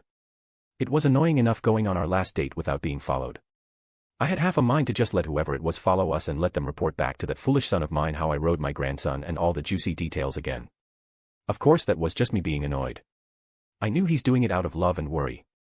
Though, I doubted there were many safer places than next to my cute grandson. I look forward to it. He replied, an excited look on his face. How much I adored that desire again.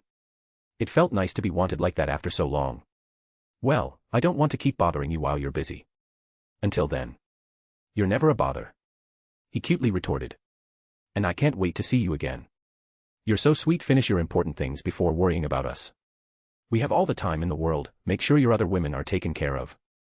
I didn't want him to force himself away from any responsibilities because of me. There was no rush on our end. We could go as slow as we wanted. And I knew I would enjoy every moment of it. All right. He sighed. I'll get back to work. I'll give you a call in a day or two to settle time and place. See you then. Bye. I smiled back at him as we finally hung up. Oh, that boy was just too adorable. I wanted to eat him up again. I'm looking forward to when he can trust me with some of the secrets he's obviously keeping. I'm glad he hasn't lied to me about it, and made it obvious we just weren't at that point yet. Oh well, no point in dwelling on that at the moment. It'll be nice to go to the human world again, always so many interesting things that seem to change every few years. But first, I would go see my daughter. Activating the teleportation circle, I connected it to that school of hers and disappeared. Mom. Rias. I smiled brightly, holding my arms out. My daughter immediately dove into me. She's always been a bit of a mama's girl. I thought you weren't coming for like, another few days. I said I would be coming over soon. I chuckled. That usually means days, not hours. She replied but didn't really seem to mind. Well, I missed my daughter. I squeezed her tightly before letting go. Did I come at a bad time? I tilted my head, looking around the room. Other than Rias, there was Akino her queen, Kaneko her rook and Sona along with her own queen sitting around like they were chatting about something. Nothing important. Rias shook her head. It's good to see you again, Lady Gremory. Sona was the first to speak up, as polite as always. No matter how many times I told her it's not necessary, she insisted on calling me Lady Gremory. I swear, that girl does it just to be the opposite of her sister. Sona, it's been too long. How have you been?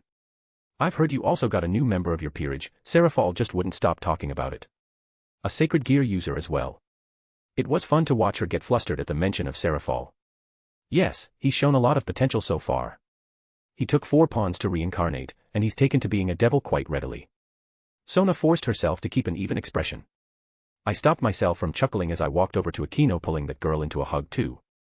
Mama Gremory, she giggled, always the mischievous little girl. I practically raised her alongside Rias, a daughter by any other name. And Kaneko. I held my hand out, the one with the bracelet that Wilhelm gave me. Such a convenient thing, and I'd come to adore it. I was able to retrieve a small box of cookies for just the occasion. Watching as her eyes light up was very adorable as well. I gave her a pat on the head as I sat down in a free seat in front of them. Do you know what sacred gear he has? I asked, turning back towards Sona. Or do you want to keep it a secret? I would rather it not become common knowledge for future rating games, but I don't believe you would be one to spread it, and Rias already knows. She pushed up her glasses. Saji possesses one of the Vitra sacred gears, absorption line. Oh, that isn't bad at all, it has a lot of potential. I can see why he took 4 pawns to reincarnate. I nodded along. It's a little strange how many sacred gears ended up in one location. I think between Sona and Rias, no other peerage could match them in that regard. Better than my pawn. Rias grumbled. There was no way of knowing that Issei had a draconic bloodline, Rias. Besides, he is still a worthy addition, it will just take time for him to come into his power. Sona seemed to try and soothe her. They've always been good friend. Though, I'm not pleased that Rias was so outspoken about her dislike of her pawn. The fact that both Aquino and Kaneko were here to hear it means they'll take her words to heart. It's entirely possible that a small rift could form, as they don't want to form too strong attachments to him due to Rias's feelings. I held my tongue, it wasn't my place to tell her how to handle her peerage. Just as I had much in the past, it was simply a taboo that arose when the evil pieces came about. She was quite literally the king of her peerage, and if I spoke up it would undermine her authority. No, I already pushed as far as I could when Zio and I brought it up during that dinner. In that moment, we could speak about how it was perceived from a standpoint of her being a Gremory, but any more would be overstepping. Where is your pawn, Rias? I had actually yet to meet him, I was a little curious about the boy. He's out training right now. Rias sighed. At least he's energetic about that. That's because you told him he could get a harem if he gets stronger, Aquino giggled. Oh. I raised an eyebrow. Pervert. Kaneko added the singular word that answered all of my questions as she continued to munch on the cookies I gave her. Well, we are devils. I chuckled. Ugh, but he's so. Rias grunted, plopping down in the seat next to Sona. I wouldn't mind it normally, but he's barely making any progress and it's starting to grate.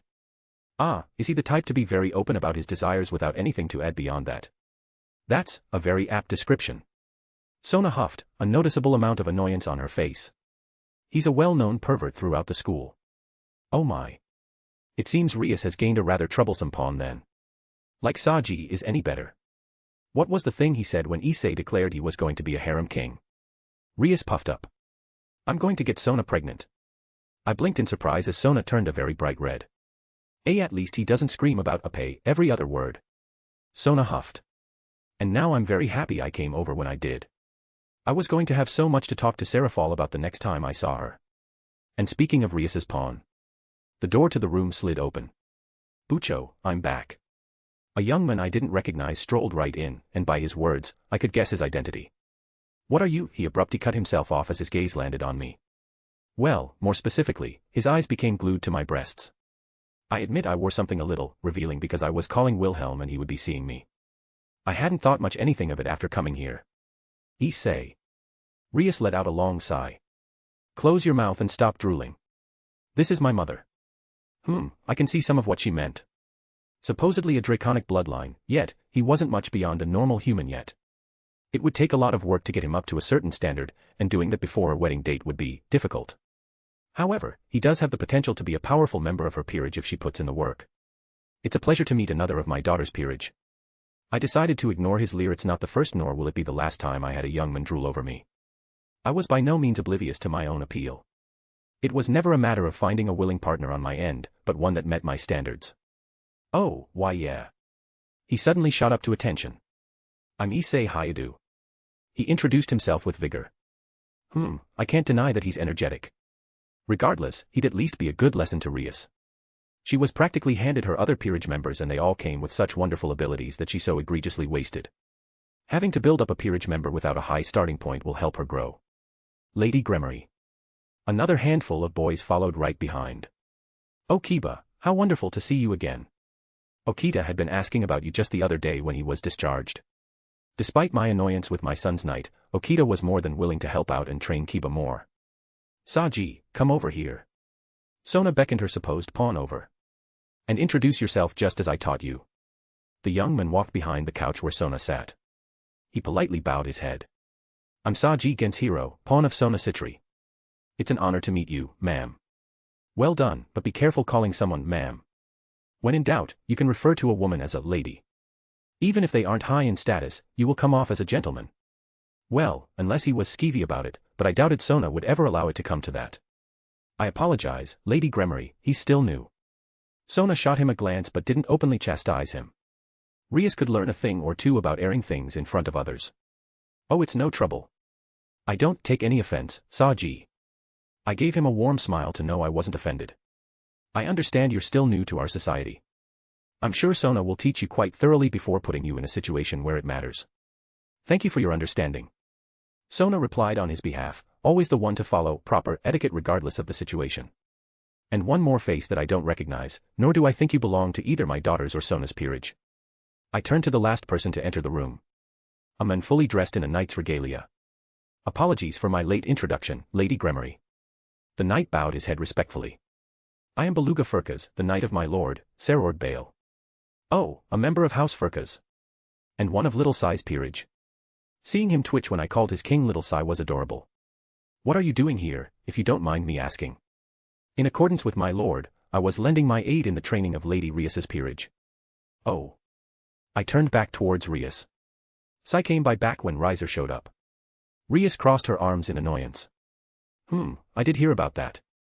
Don't worry, I had words with the Phoenix family about his conduct. He will not be bothering you again like that until the promised date. That was all I could do for her. I hadn't entirely on board with the marriage contract in the first place, even if it came with pressure from other families to continue the pure bloodline or some other nonsense. Yeah, and he said he would help us train. Rias sounded a little sheepish. We've been doing some training with his peerage so far, but after that whole thing that happened with the yokai, he said he had to go check in on some friends. It is as she says, Lady Gremory. Sai's knight spoke up again. My king wished to aid Lady Rias in her upcoming fight, thus we have been helping where we could. As my king has ties with the yokai of the east, he was duty-bound to offer any assistance that he could. The remainder of his peerage followed him, while I remained to continue my teachings as I have not much to give in such a situation. Maybe I was wrong then. It seems that Rias had started taking things more seriously if even Sai was helping. As much as that boy would jump into fires to help those he cared about, I know for a fact he also wouldn't suffer Rias's laziness. And Sai headed off to help his yokai friends then. Leaving behind his knight to help those who needed it the most if I guessed right. I'll need to do something to thank that boy later once the mess was cleaned up. My words were cut off as the entire building shook violently. An earthquake. Rias squeaked out, bracing herself along with everyone else in the room. No. I whispered, immediately standing to my feet. That was the wards and defenses around the school being undone. What do you? Out of instinct I honed over the course of many years of war, I gathered a significant amount of demonic energy and shaped it into a shield around us, right as the room was consumed with a familiar and deadly light. I pushed a piece of rubble off myself as everyone else slowly pulled themselves to their feet. I looked around to make sure everyone was all right. My shield took most of the brunt, but it still shattered in the end. At least, the collapsing of the building shouldn't have harmed anyone significantly.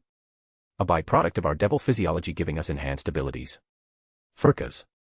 I called out, noticing he was only slower than me to raise to a standing position, and clearly was ready for a fight as he had a weapon in hand already. I am here, Lady Gremory. Your priority is their safety. I ordered him. He nodded, not arguing with me. Good, he seemed to have experience in this sort of thing while the others still hadn't quite realized the reality of the situation. What happened? There was a flash of light, then suddenly. Did something hit us? Get to your feet. I said sternly, stopping them from their idle chatting. If you're not heavily wounded, then don't speak. Mum. Rias, listen to my words. This is not a game, this is not an accident. Focus, and defend yourself as best as you can. I took a deep breath and my demonic energy began flowing more than it had in many years, no, many centuries at this point. Sona, call your sister. Rias, call your bother. Everyone else, prepare for a fight. I looked around, expanding my senses for anything. I can't connect. Rias whispered, holding her devil phone. Neither can I. Sona replied as well, as they both seemed to now understand the situation. In front of us, several spell circles lit up on the ground, monstrous beasts appearing. 2 large canine-like creatures with 3 heads each with molten lava dripping from their jaws. They growled, eyeing us with baleful eyes. Umph. I took a step forward, my power of destruction igniting in my hands as they leapt. Grabbing them both by the scruff of the necks, I began disintegrating them from existence. They whined and howled in pain before I casually tossed them up in the air, a sudden burst of light impaling their bodies. Spears of light that were meant for me. TSK, treating my pets so poorly. I looked up at the source, a man sitting on the edge of the nearby school building. A face I hadn't seen in person since the Great War. And I wondered who it was. How absolutely horrible to see you again. I scowled upon seeing who it was. Hurtful words for an old friend. He slowly stood up, 10 black wings unfolding from his back. And here I thought I was only going to get to play with the kids. What an unexpected surprise this turned out to be. It wasn't just him either. High up in the sky, I saw them. Hundreds of angels, wings as black as night as they appeared under the moonlight. Let's go a round or two, for old time's sake, Havene. The fallen angel laughed in his annoying voice. Rias, Sona. I said under my breath. Get ready, do whatever you can to escape. I'll do my best to make an opening for you. Mom, who is that? Rias shuddered and I couldn't blame her. She's never faced an opponent this strong before, let alone one who was our natural enemy. The others weren't doing much better, but I couldn't turn my attention away. Yes, the fallen angel landed on the ground within a blink of an eye. Who am I? He held his arms out as if to proclaim in such a grandiose manner. I am Kokabeel, angel of the stars. His lackadaisical attitude shifted abruptly, a sneer now on his face. And I'm here to fulfill my purpose. Almost didn't get the chapter out for today before work. So I originally planned to have a few more things before the Kokabeel arc, but I decided to axe those and just go ahead with this. If you want to read 7 chapters ahead or support me, visit my patreon.com/astoryforon. Chapter 307, Chapter 282. Vanillana Gremory POV. Things were not good. Let's just teleport away. Rias's pawn blurted out as he held out a devil contract in his hand. They did come with the most basic of teleportation magics built in, however. Oh no, why had I not thought of that? Kokabeel said in faux concern, with a very exaggerated look of shock on his face. Newborn devil, I fought in the Great War and the wars before and after. I've fought against your ancestors and gods on the battlefield. Did you really think I would overlook the most obvious method of running away? The fallen angel let out a sign, snapping his fingers, and the devil contract in Issei's hand burst into flames and drifted away as ash in the wind. And for that matter, why do you think no one else had that brilliant idea? He shook his head before looking back at me. So, this is the lot you've chosen to die with, Havene. It's a far cry from the old crowd you used to run with.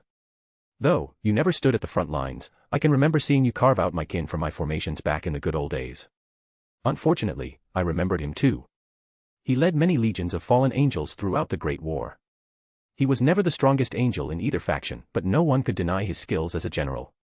He often took down foes stronger than himself with the help of his legions.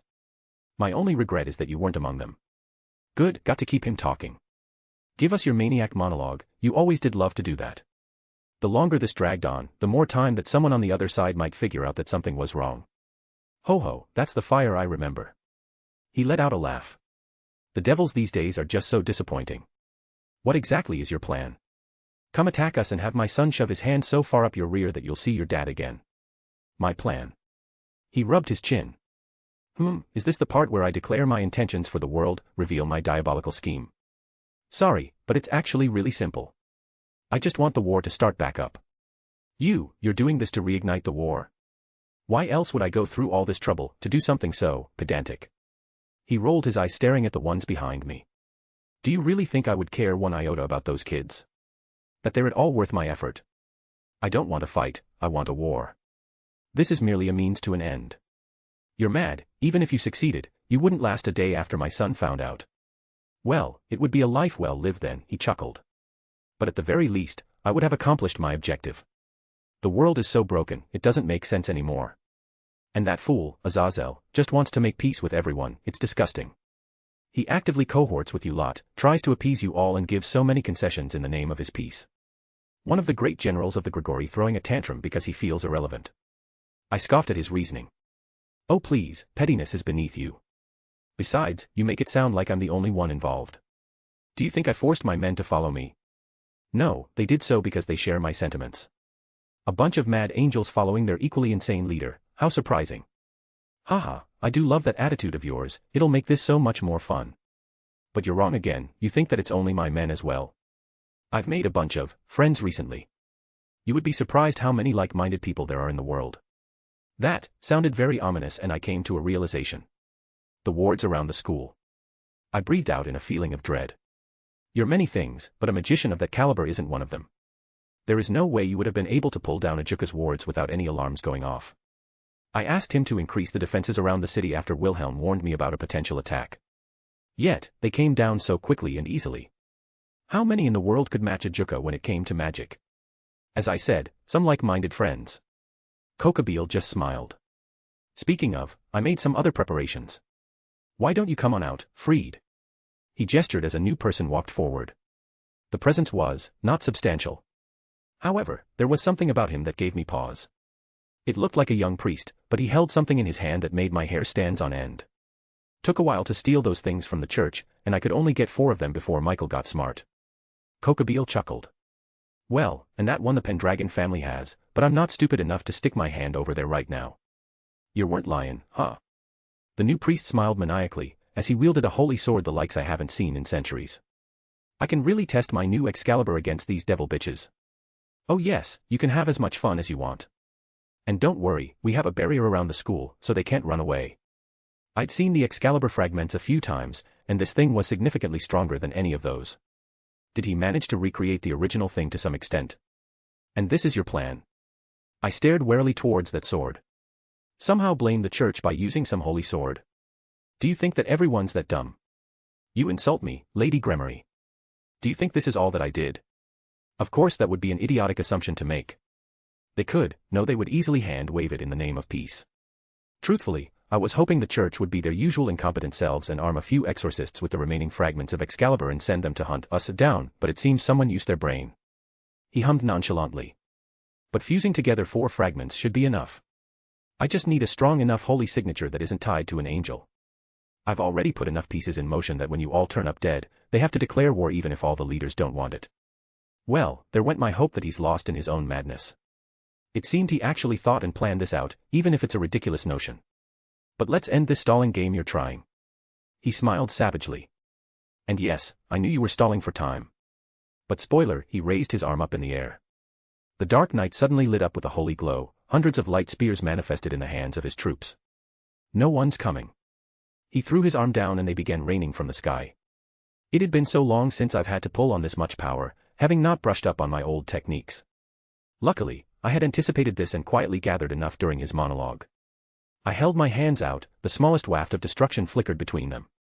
A small seed that I continuously fed for the past few minutes but kept oh so contained. I released it up towards the sky in front of us. Star of extinction. And it bloomed magnificently. It expanded abruptly, acting as a barrier between us. The beautiful blackish energy consumed the holy lights of those angels. Rias, run. I hissed under my breath, getting ready to gather enough for another attack. But, Mom. Rias, listen to her. Sona pulled on her arm. Get out, call our siblings, let's find the edge of this barrier while your mom handles them, we're just going to be in the way. Who said you can go? I turned my head in shock to see that priest appear behind us, holy sword in hand. It was Size Knight who moved, a large lance in hand which he used to deflect a slash from that ridiculous holy sword. Oh. Let's see how good you are with that big lance of yours, you shitty devil. He laughed as they came to blows. Rhea. I jerked my head back to see Kiba of all people roar as he charged at the priest. The boy was usually more reserved, but I didn't dwell on it. They should be able to handle him, even if he had that ridiculous sword. Especially with Size Knight here, that one seemed to have quite a bit of experience in combat. I would have to focus on the true enemy. At the very least, I needed to get them out of here. So, distraction it was. I looked down at the bracelet that Wilhelm had given me, thinking of what I had inside. The only thing of note that would help right now was a single phoenix tear, though my eyes did linger on the little jewel that hung on the bracelet itself. I had to stop myself from sighing, knowing it would be pointless. It was odd how delicate it felt between my fingers as I crushed it. There was no immediate reaction other than a wisp of colorful energy that drifted away. I took that as a sign that I shouldn't hope for a miracle and readied myself. Rias POV. I was surprised to see Kiba let out a howl and charge towards the priest, activating his sacred gear, Sword Birth. His speed suddenly increased sharply as he summoned a sword that increased his speed, making me almost lose sight of him. However, the priest went even faster to the point where he disappeared from the spot he was in. One moment he is standing still and the next his sword was aimed between Kiba's ribs. Begone. Sai's Knight roar, his lance intercepting the attack and deflecting that holy sword. Akino took that moment to cast a spell, a jolt of lightning manifesting from a magic circle as it traveled the distance towards the priest.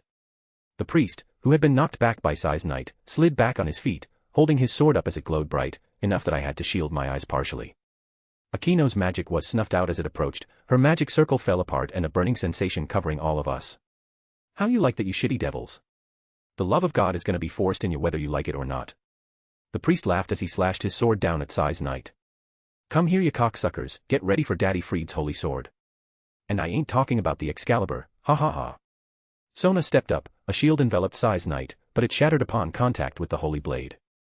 It was enough that the knight was able to bring his lance up to block. Rias. Stop spacing out. Sona roared, spell circles activated again as her queen joined in the melee. My breath hitched as I looked around. I glanced at Mother who was, facing that Kokobeel, and even looking at him made me shiver in fear. Right. I whispered, gathering what resolve I had.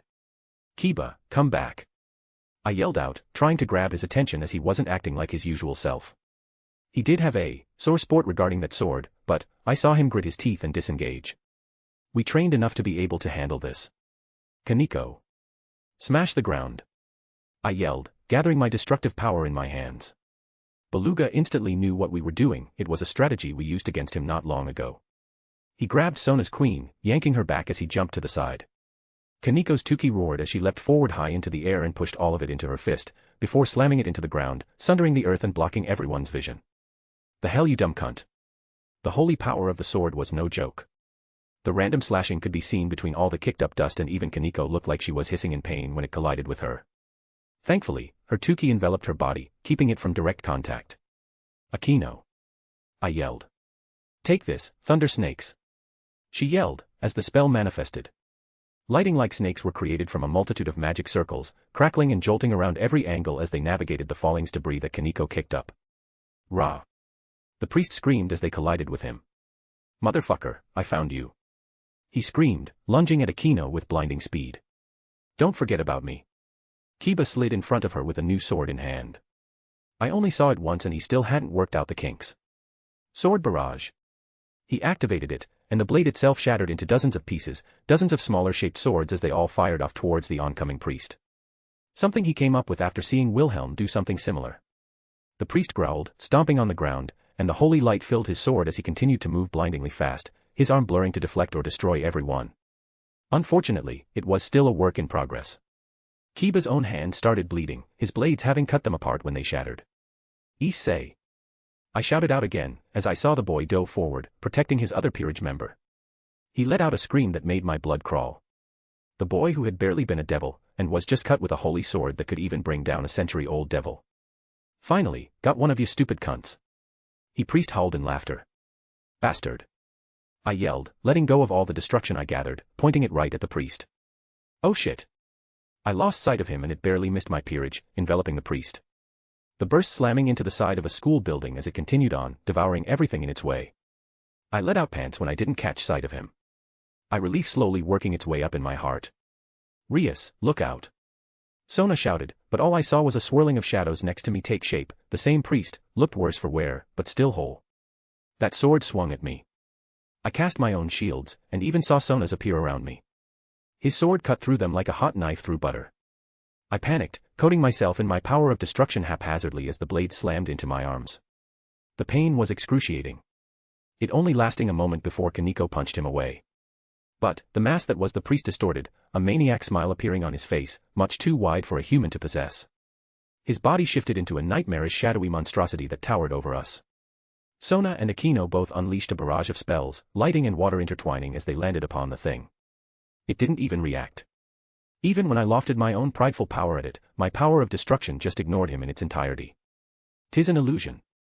Sai's Knight yelled. "Be wary, his sword possesses the powers of the fragments." I blinked in realization at his words. "Ruin my fun, you fucking devil cunt." The monstrosity's distorted voice rang out as it burst into dozens of copies of the priest appeared around us. Each one possessed a holy glow that made my skin burn by being close. "Aquino, Phoenix Tier on Issei."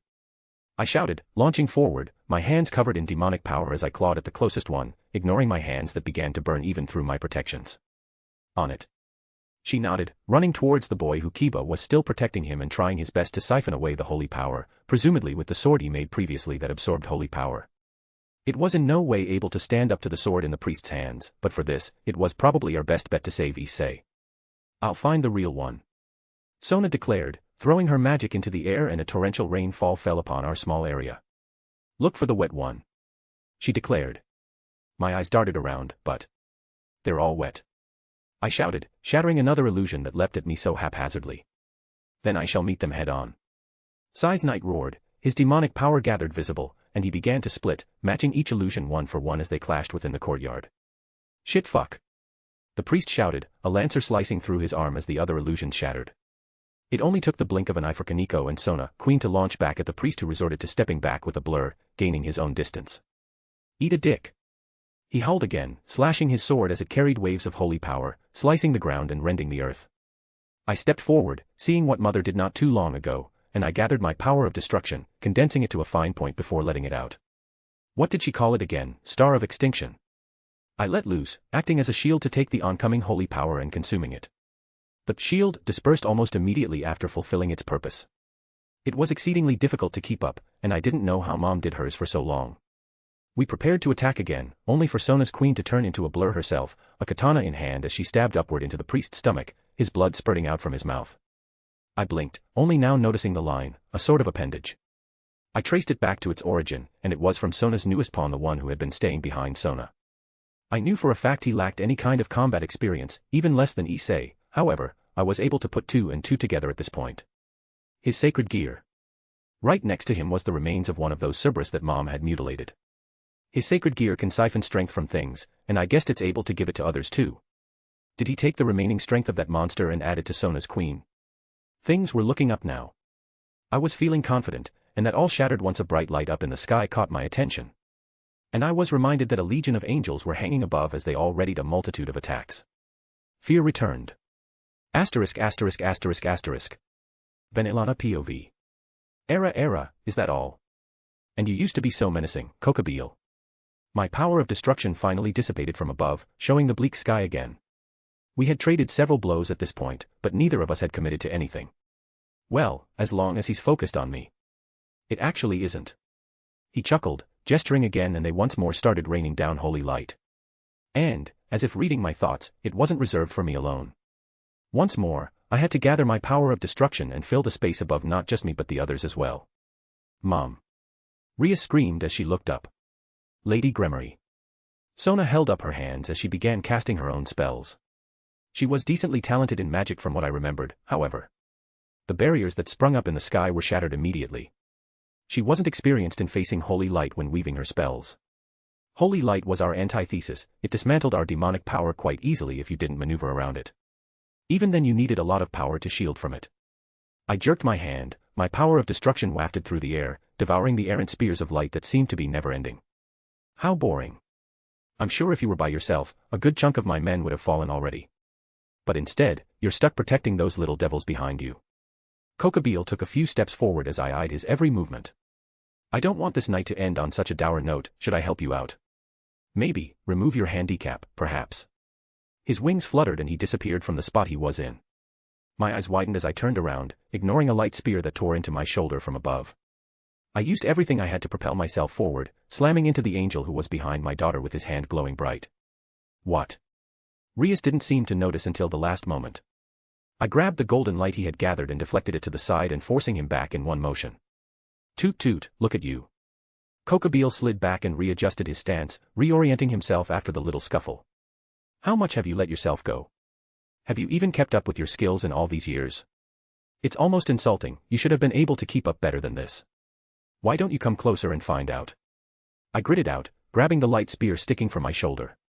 With a burst of destruction, I shattered it. I could feel the holy light begin to invade my body and did the only thing I could do in this situation. I met it head-on with my destruction in minuscule amounts, slowly withering it away even as it began rampaging in the wound. At the very least, it was contained for now. With a growl, I forced out my demonic energy, forming a large circle beneath us. I directed it upwards, forming my own demonic spears in a taunt that sailed to the sky, and with that small distraction, I gathered my destruction at the tip of 2 fingers and thrust it at that priest that wielded that damn holy sword. Fast, but just as deadly, even if it was a small amount. I only heard him scream before I turned back towards Kokabeel, barely having enough time to envelop my arm in the same destructive energies as I raised it up to block an attack he swung down. His holy light fought against my destruction as both powers cascaded off in all directions. Annoying. Kokabeel sneered, flicking his free hand to the side, dispersing another burst that came from somewhere else. My daughter had gathered her own and threw it at the fallen angel. Stupid human, couldn't even handle a bunch of kids with one of father's creations. He grunted as I glanced to the side to see Sai's knight running the priest through. A few of Rias's peerage didn't look too good, but they were still alive. Oh well, I just needed him present, being alive or not is irrelevant. The backups I have just aren't as good, and we already messed with the church record specifically for him. Well, he should be happy, at least he died while, technically, still a member of the church. With how broken father's system is, I can't help but smile at the thought of Michael's twisting face as he welcomes the Luncatic into heaven. Behind me, several magic circles formed, Sona's water magic coming into effect as a massive serpent made of the magical liquid formed and descended upon the angel as well. Adorable. Kokabeel laughed as dozens of light spears rained down from the sky again, impaling the watery serpent and dispersed the magics that held it together. I swiped my hand at the fallen angel while his eyes were off me. He jumped back with a laugh.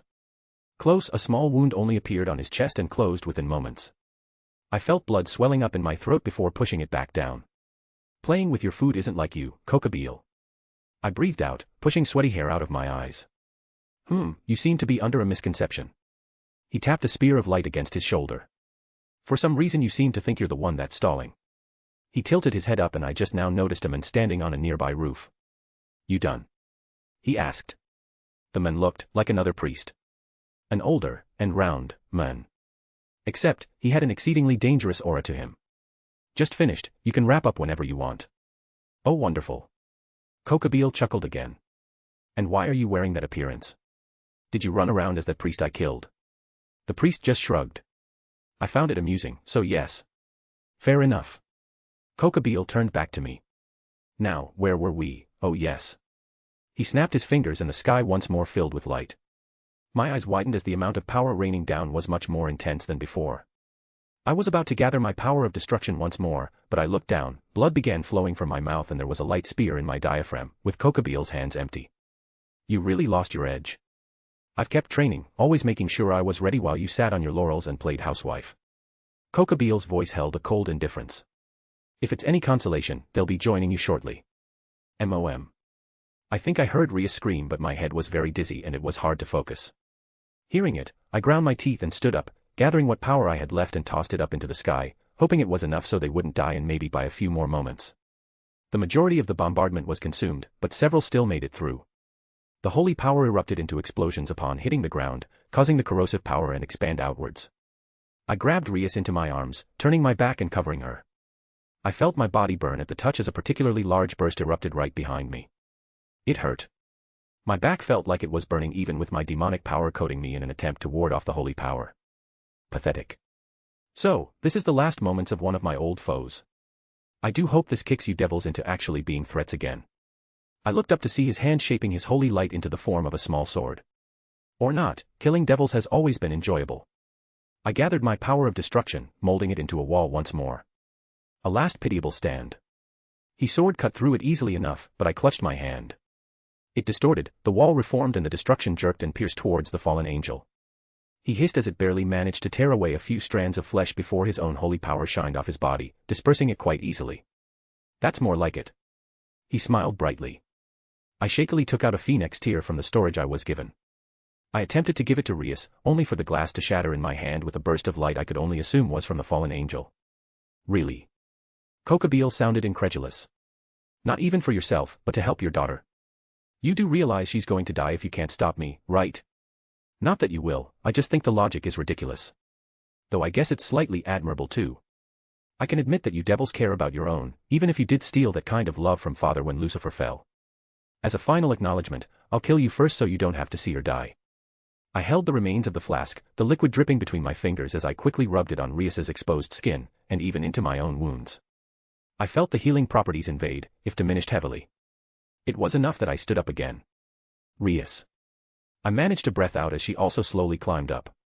I stood in front of her protectively, but I was under no delusion that I was in any way capable of truly protecting her at this moment. I need you to run. I need you to do your absolute best to run and not look back, whatever happens. There's a tiny chance, but it's better than nothing. I could see several others stand to their feet out of the corner of my eye. Good, the more the higher the chance. That priest off to the side hadn't made a single move, so I was hoping he would think it was beneath him.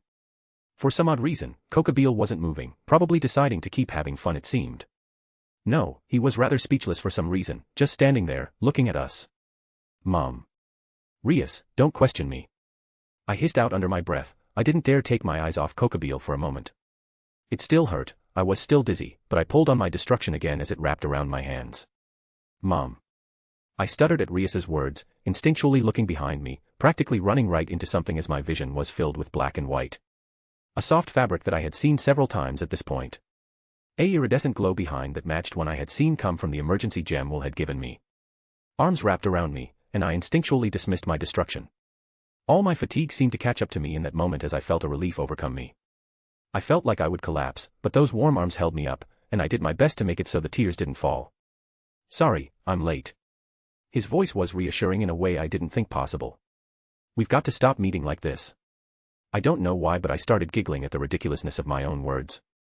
Maybe it was just the stress of the situation that made me so tired that I couldn't even control myself properly anymore. Or maybe it was because in this moment, I no longer felt fear.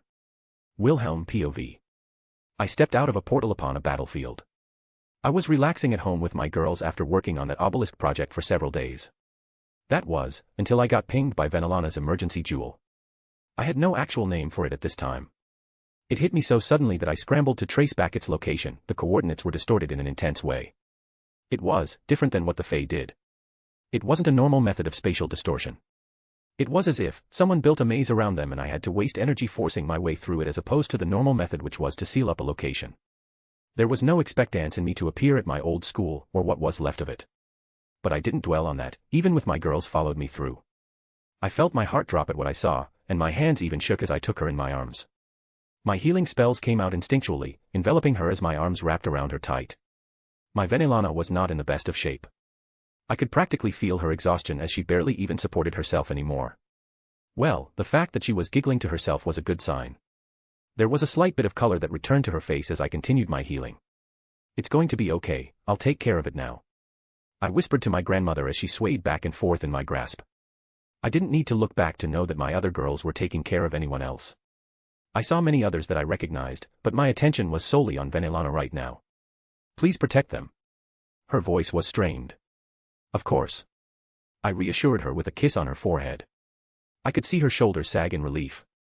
Scathach, Artoria, Jin, and Reiku all followed me through as they were with me at home. Yasaka was not able to accompany or leave Kyoto right now for obvious reasons. A quick glance showed me that they were administering health potions, and Artoria's hands glowed with the light of Avalon as she helped others to their feet. You. I hissed upon seeing him. Kokabeel. The name seethed with a fury in me that was hard to describe. A miscalculation, I thought you wouldn't appear. He didn't even react to my sudden entrance. Instead, he turned to someone else that was, lowering their own presence. A man in priest's garb, that was clearly not normal, but they contained themselves quite thoroughly. I thought you said he wouldn't be able to get through. The priest looked at me with sparkling eyes. He shouldn't have been able to. I look forward to understanding how he did it. But regardless, we made our own preparations, did we not? Unlucky, I suppose, but you're right. Kokabeel turned his gaze up towards the sky. Open the dragon gate, he declared. It's not that I didn't notice the legion of fallen angels in the sky, but they weren't not a priority at all right now. They moved with a practiced ease, and I felt the fluctuation of magical energy, an extreme amount. Not all of them moved to this strange formation that created a magic circle. Some of them gathered holy power and launched attacks. My swords flung out, colliding with the oncoming barrage, shattering the dozens of light spears before they could bombard the ground while we were healing these devils. Whatever was coming out, I couldn't bear to let Venelana leave my grasp right now to stop it. That's not possible. Drake said within my mind. That thing should have died a long time ago. The strange magic circle, what Kokabeel called the Dragon Gate. Something burst through almost immediately, as if anticipating this scenario. A massive black body. Inky black scales, 2 sets of wings, and razor-sharp teeth and claws. I recognized it, because it was the same form Drake took not too long ago. It slammed onto what remained of a nearby school building, its snake-like body hissing and dripping with venom. Is this the mortal who made a mockery of me? The dragon spoke in that venomous voice as its equally venomous saliva dripped onto the stone, dissolving anything it touched. As per our agreement, that's him. Kokabeel nodded, looking rather casual. NHGGR. Apparently, the real one. Did he anticipate me then? Was that what this was about? The dragon let out a roar that shook the surroundings as its wings flapped, kicking up mini tornadoes with the movements. It shot out at me, faster than anything that size had any right to be, its massive maw opened and ready to devour me and the woman I was holding. I didn't blink, nor react in the slightest. Venelana seemed to jerk at the sudden pressure descending upon us, but I gave her another squeeze of reassurance. The dragon let out a confused roar as a red light collided with its side, piercing its scales. Followed by a burst of purple lighting that slammed onto it from above. A burst of air then slashed at its underbelly, sending the beast tumbling to the ground and sliding into a building to the side. Lastly, a large magic circle appeared in the sky above where the dragon landed. Hundreds upon hundreds of magical staffs and other magical foci appeared as they all gathered an obscene amount of magical energy and released a torrent of spells that blinded everyone present. I kissed Venelana on the forehead again, taking out my staff of Magus, and slammed it into the ground next to me. I used it to facilitate a continued cast of healing around the area as I climbed to my feet, finally letting her out of my arms. For the first time since arriving, Kokabeel seemed to be startled. You seem to misunderstand where you stand. I growled, even glancing at the priest who looked just as surprised as Kokabeel. A roar erupted, the building that the dragon had collided with and subsequently been buried under, exploded outward. The dragon, not looking any worse for wear minus some small wounds, shot up into the sky. Did you think such a mighty beast would be so easily defeated? The priest regained that calm demeanor he had before. NHGGR fought against gods, mortal. He stated with a mocking tone. I slowly turned my head to him, our eyes meeting. Reaching within my ring, I took out another staff, pointing it to the sky. Beck Z Zoer Frol Lo. It wasn't met with the same energy as the last time, but the words, they carried an accompanied rage both from within and without. Drake was in my soul, he could feel my anger and it was intertwined with his own declaration, Disginiad your Imrauder. Another black dragon appeared opposite from the first. Drake, handle that worm. I stated, turning back towards Kokabeel. I don't care about the others, directing my words to my girls behind me. They had been quiet, as if sensing my current turbulent emotions. But the angel is mine. Here's Tuesday's chapter. If you want to read 7 chapters ahead or support me, visit my patreon.com/astoryforon. Chapter 308, Chapter 283 Part 1. Drake POV. I took to the skies, rising to match the evil dragon as our eyes met. There was silence as he tried to comprehend what he was staring at. It must have been unnerving to see a mirror image of oneself. I could freely admit, I would go into a rage if someone tried to impersonate me like this. But as the brat would say, fuck him. You. Its voice hissed, like the serpent it truly was. The snake can speak after gorging itself on a tree for so long. I taunted. The brat was understandably angry right now, so I would keep the stupid thing away from his fight. I remember how arrogant and haughty you used to be and now look at you, a mere attack dog. You Deri. NHGGR roared in fury, but still didn't attack. Despite me calling him an idiot, NHGGR wasn't completely stupid. The only thing that matched its viciousness is its cowardice. The dog just barks. Roar. NHGGR seemed to have had enough as its wings sliced through the air and it let out a world-shattering roar, charging right at me. And so, I stopped flapping my wings and fell. His body went soaring through the air, as he expected and braced himself to impact with me. Instead, his body jerked unnaturally, and he went tumbling. I took the opportunity to kick my wings again, shooting back at him, my claw digging into his scale. NHGGR roared again, twisting its long neck to swing around and bite into my fake body. Its venom began to invade through my broken scales. Realizing I was at a disadvantage, I decided to push him away, tearing my body free. I opened my jaw, intaking a large amount of air to let loose my venomous breath. Pitiful. NHGGR roared as a shield enveloped him. My corrosive blast landed on the evil dragon's magical protection, eating away at it, but not enough to fully break through. I had forgotten that he was adept in magic as well. I realized I was more at a disadvantage than I thought in this form. I was never very proficient in magic, I always just developed my own abilities when I needed. And right now, I was without those as well. Off the top of my head, I only had one advantage over this evil dragon when it was both stronger and has access to its full arsenal. Who are you? The dragon charged at me again, and I let loose another corrosive blast. What's wrong, worm, that all you got? I bellowed with a laugh as I slammed my head into the shield. The evil dragon just looked at me like I was crazy as I kept throwing myself at him, and he continued to make new shields. Because, while I didn't have much available to me, I also didn't have a real body. This was just a magical construct, so I don't feel any real pain, nor would I suffer any permanent consequences. Finally, I whipped my tail, covered in spikes, at him, shattering the shield. The dragon roared, broken from its stupor, and I took that as an opportunity to slam it into the ground with all my strength. The ground was sundered by the continued roars, both of us lashing out at one another. Each swipe of our claws upended the earth, each movement of our bodies flattened the landscape. My magical body started cracking under the strain. Where blood should pour out, instead, my power was waning, leaking from my wounds. Unfortunately, I seemed to have miscalculated how much stronger the real one was than me right now. Even with my reckless attacks, I wasn't able to deliver any substantial blow. NHGGR was able to twist and maneuver its body much more adeptly than I could. Enough. It roared again as I tired to claw at its wing, only for it to smack me away with its tail. Fake bastard, I'll end this now. Suddenly, a massive amount of miasma spilled out from every pore of its body, like a toxic cloud that radiated outward. I felt a sense of danger. Unexpectedly, the evil dragon opened its maw and sucked it all back in, its belly inflated as it eyed me with a hint of madness. I flapped my wings and shot off the ground into the sky, knowing exactly what was coming. My many years of survival made my instincts go into overdrive as I tucked in my wings and rolled to the side.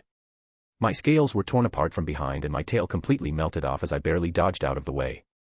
Out of the corner of my eye as I twisted my neck, I saw a concentrated beam of venom tear through the night sky, parting the clouds onto the horizon. If I could feel true pain with this body, I'm sure it would have been excruciating. I unfurled my wings and jerked to the side, propelling myself as fast as I could as I collided with NHGGR once more. Your breath smells just as bad as always. I taunted even as his claws tore out more of my scales. Who are you? Nidhogg roared, opening its mouth again, spewing out that vile breath. I met it head on. While I wasn't nearly as strong in the venom department, what I had was enough to offset it and get out of the way. Did the tree taste good, or do you just like eating crap all day? It would fit your personality. I'm going to tear you apart and devour you. I grunted as his teeth dug into my neck, a shield around his so I couldn't reciprocate. Suddenly, he jerked away, pushing me off. Your body isn't real. He finally figured it out. Well, it was the reason I continued to taunt him. He did have some magic knowledge, he would have probably figured it out sooner if he was in a calmer state of mind. I guess the jig is up. How dare you impersonate me? I, NHGGR, like to eat crap. I roared as loud as I could. There's only one dragon annoying as you. The venom dripped from his words as he seethed in anger. How dare you take my form, Drag Gotch? Believe me, it isn't my ideal look either. Have you seen these ugly scales? And these hideous wings? I'll never get a mate looking like this, but I'm sure you know all about that. Did you finally escape your prison? Or did your owner let you out for good behavior? And you call me a dog? You're right. I threw my head up again. I NHGGR am the true dog. He. Bastard. The evil dragon apparently decided that enough was enough and gathered a significant amount of miasma around him, and I could even see its magical energy fluctuate. 2 massive magic circles appeared next to its shoulder, and ethereal mimicries of its head came out as they all opened their massive jaws. Well shit. Would sure love to have my abilities right now. Hell, I'd gladly take the reduction in my actual strength if I could just do something beyond smacking him. And suddenly, I came to a realization. I am a dragon. The concept of Drag was hidden from the world when I took on the concept of NHGGR, which was why I can't use my true abilities, but I am still a dragon. I listened as the brat learned those dragon words, and he always leaned on my dragon aspect to use them. I knew their purpose, the feelings of their use, and I shared the experience of learning them through the brat. Not to mention their magics were the reason I was free right now. I took a large breath of my own. And as all 3 heads unleashed that same deadly burst of venom, I bellowed out for the world to hear. YOL Turshul, maybe it was due to being so adept at using my own fire in life, but the world bent in a way that even the brat probably would be surprised by. The space between was now filled in flames. Unfortunately, I felt something reverberate through my fake body. Like a significant amount of power was drained. My flames warded off his breath, but I didn't know how much longer I could do this without the spell failing. Strunbakuo. More dragon words filled the air, a whisper compared to my shout from before, but it wasn't strange considering they weren't mine. The clouds above us thickened considerably. Lightning crackled all around, thunder boomed so, invitingly. That brat. I looked down, the school itself was barely a dot at this point. Well, we were partners I suppose. My gaze returned to NHGGR who finally dispersed my flames, looking utterly enraged. I shot him a grin and flew upwards into the thundering clouds. It was hard to hold back my cackles as he followed me inside. *****. Wilhelm POV. In any other circumstance, I would have been excited to see Drake take to the skies and fight another dragon. An epic clash as two gigantic beasts fought for supremacy. But at this particular moment, my attention and everything else was focused solely on a certain fallen angel. Vanillana was safe. That was the most important thing. I healed her enough and I knew the others could take over from there. And they would be sure to protect her and the other faces I didn't really care about. Kokobeel. I breathed out, reining in my growing temper. Why? I felt the need to know. Why was my Vanillana hurt? Why was she almost killed? Why? He grinned. She asked the same thing, you know. It's simple really, I wanted the war to start back up again, so I set up a little play. I'm sure you of all people can appreciate a good production. He taunted me. Have some devils attack the Vatican? Hours later, 2 heirs to devil nobility are found murdered with the church's super special sword impaled inside them. Of course, I also had dozens of other little incidents take place all over the place, but this is the main stage. Well, this was not an ideal situation it turns out. The fallen angel chuckled. She wasn't even supposed to be here. I didn't plan for it, but then again, you can't really plan for every variable. I wonder, is this fate or did someone move against me? Not that I knew she was important enough for you to come all this way. How unlucky am I that out of every devil in existence, this is seemingly the one you actually care about. Taking a deep breath, my aura flared visibly around me, reinforcement filled my body, and my limbs became coated in divine lightning. The fallen angel stiffened. Now why don't we? I didn't let him finish. Lightning arced across the ground as I closed the distance, sliding in front of him. My hand lashed out, grabbing his face. I could see his eyes widen between my fingers, his hands jerked and holy power exploded out, but my aura flared out to meet it as the two powers clashed. He muffed something into my hand, but I ignored it, and I gathered all of my strength and slammed his head backwards into the ground. The lighting around my hand discharged, but it was met with a burst of holy light that met it head-on. The eruption of energy sent both hurling in all directions. I swiped my hand to the side, clearing the kicked-up dust, and pushed away the dirt that was dislodged. Kokobeel was a good few dozen yards away from me, wiping away blood that dripped from his nose. I just unleashed, at point blank, enough holy power to burn away 1,000 devils in a single burst. And you didn't even flinch. He stood back up straight, wings arcing back as he stared at me. Even if you fought a god, you're still a devil and that should have done something. There was a hint of growl added at the end. It tickled. I said in the driest voice I could muster. Kokobeel twitched, his hand jerked and a dozen holy spears filled my vision. I didn't even blink as my swords flew out, swinging around me, shattering all of them before they could even touch my aura.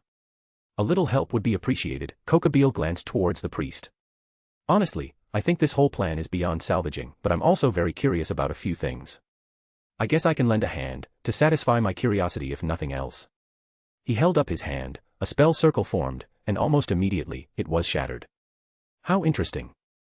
I could only smile at the source of the voice. I saw the priest look surprised. You layered 4 spells, and hid them all beneath a human magic circle. What are you hiding, Scathach took a few predatory steps forward, her deadly spear radiating bloodlust. How about you play with me instead?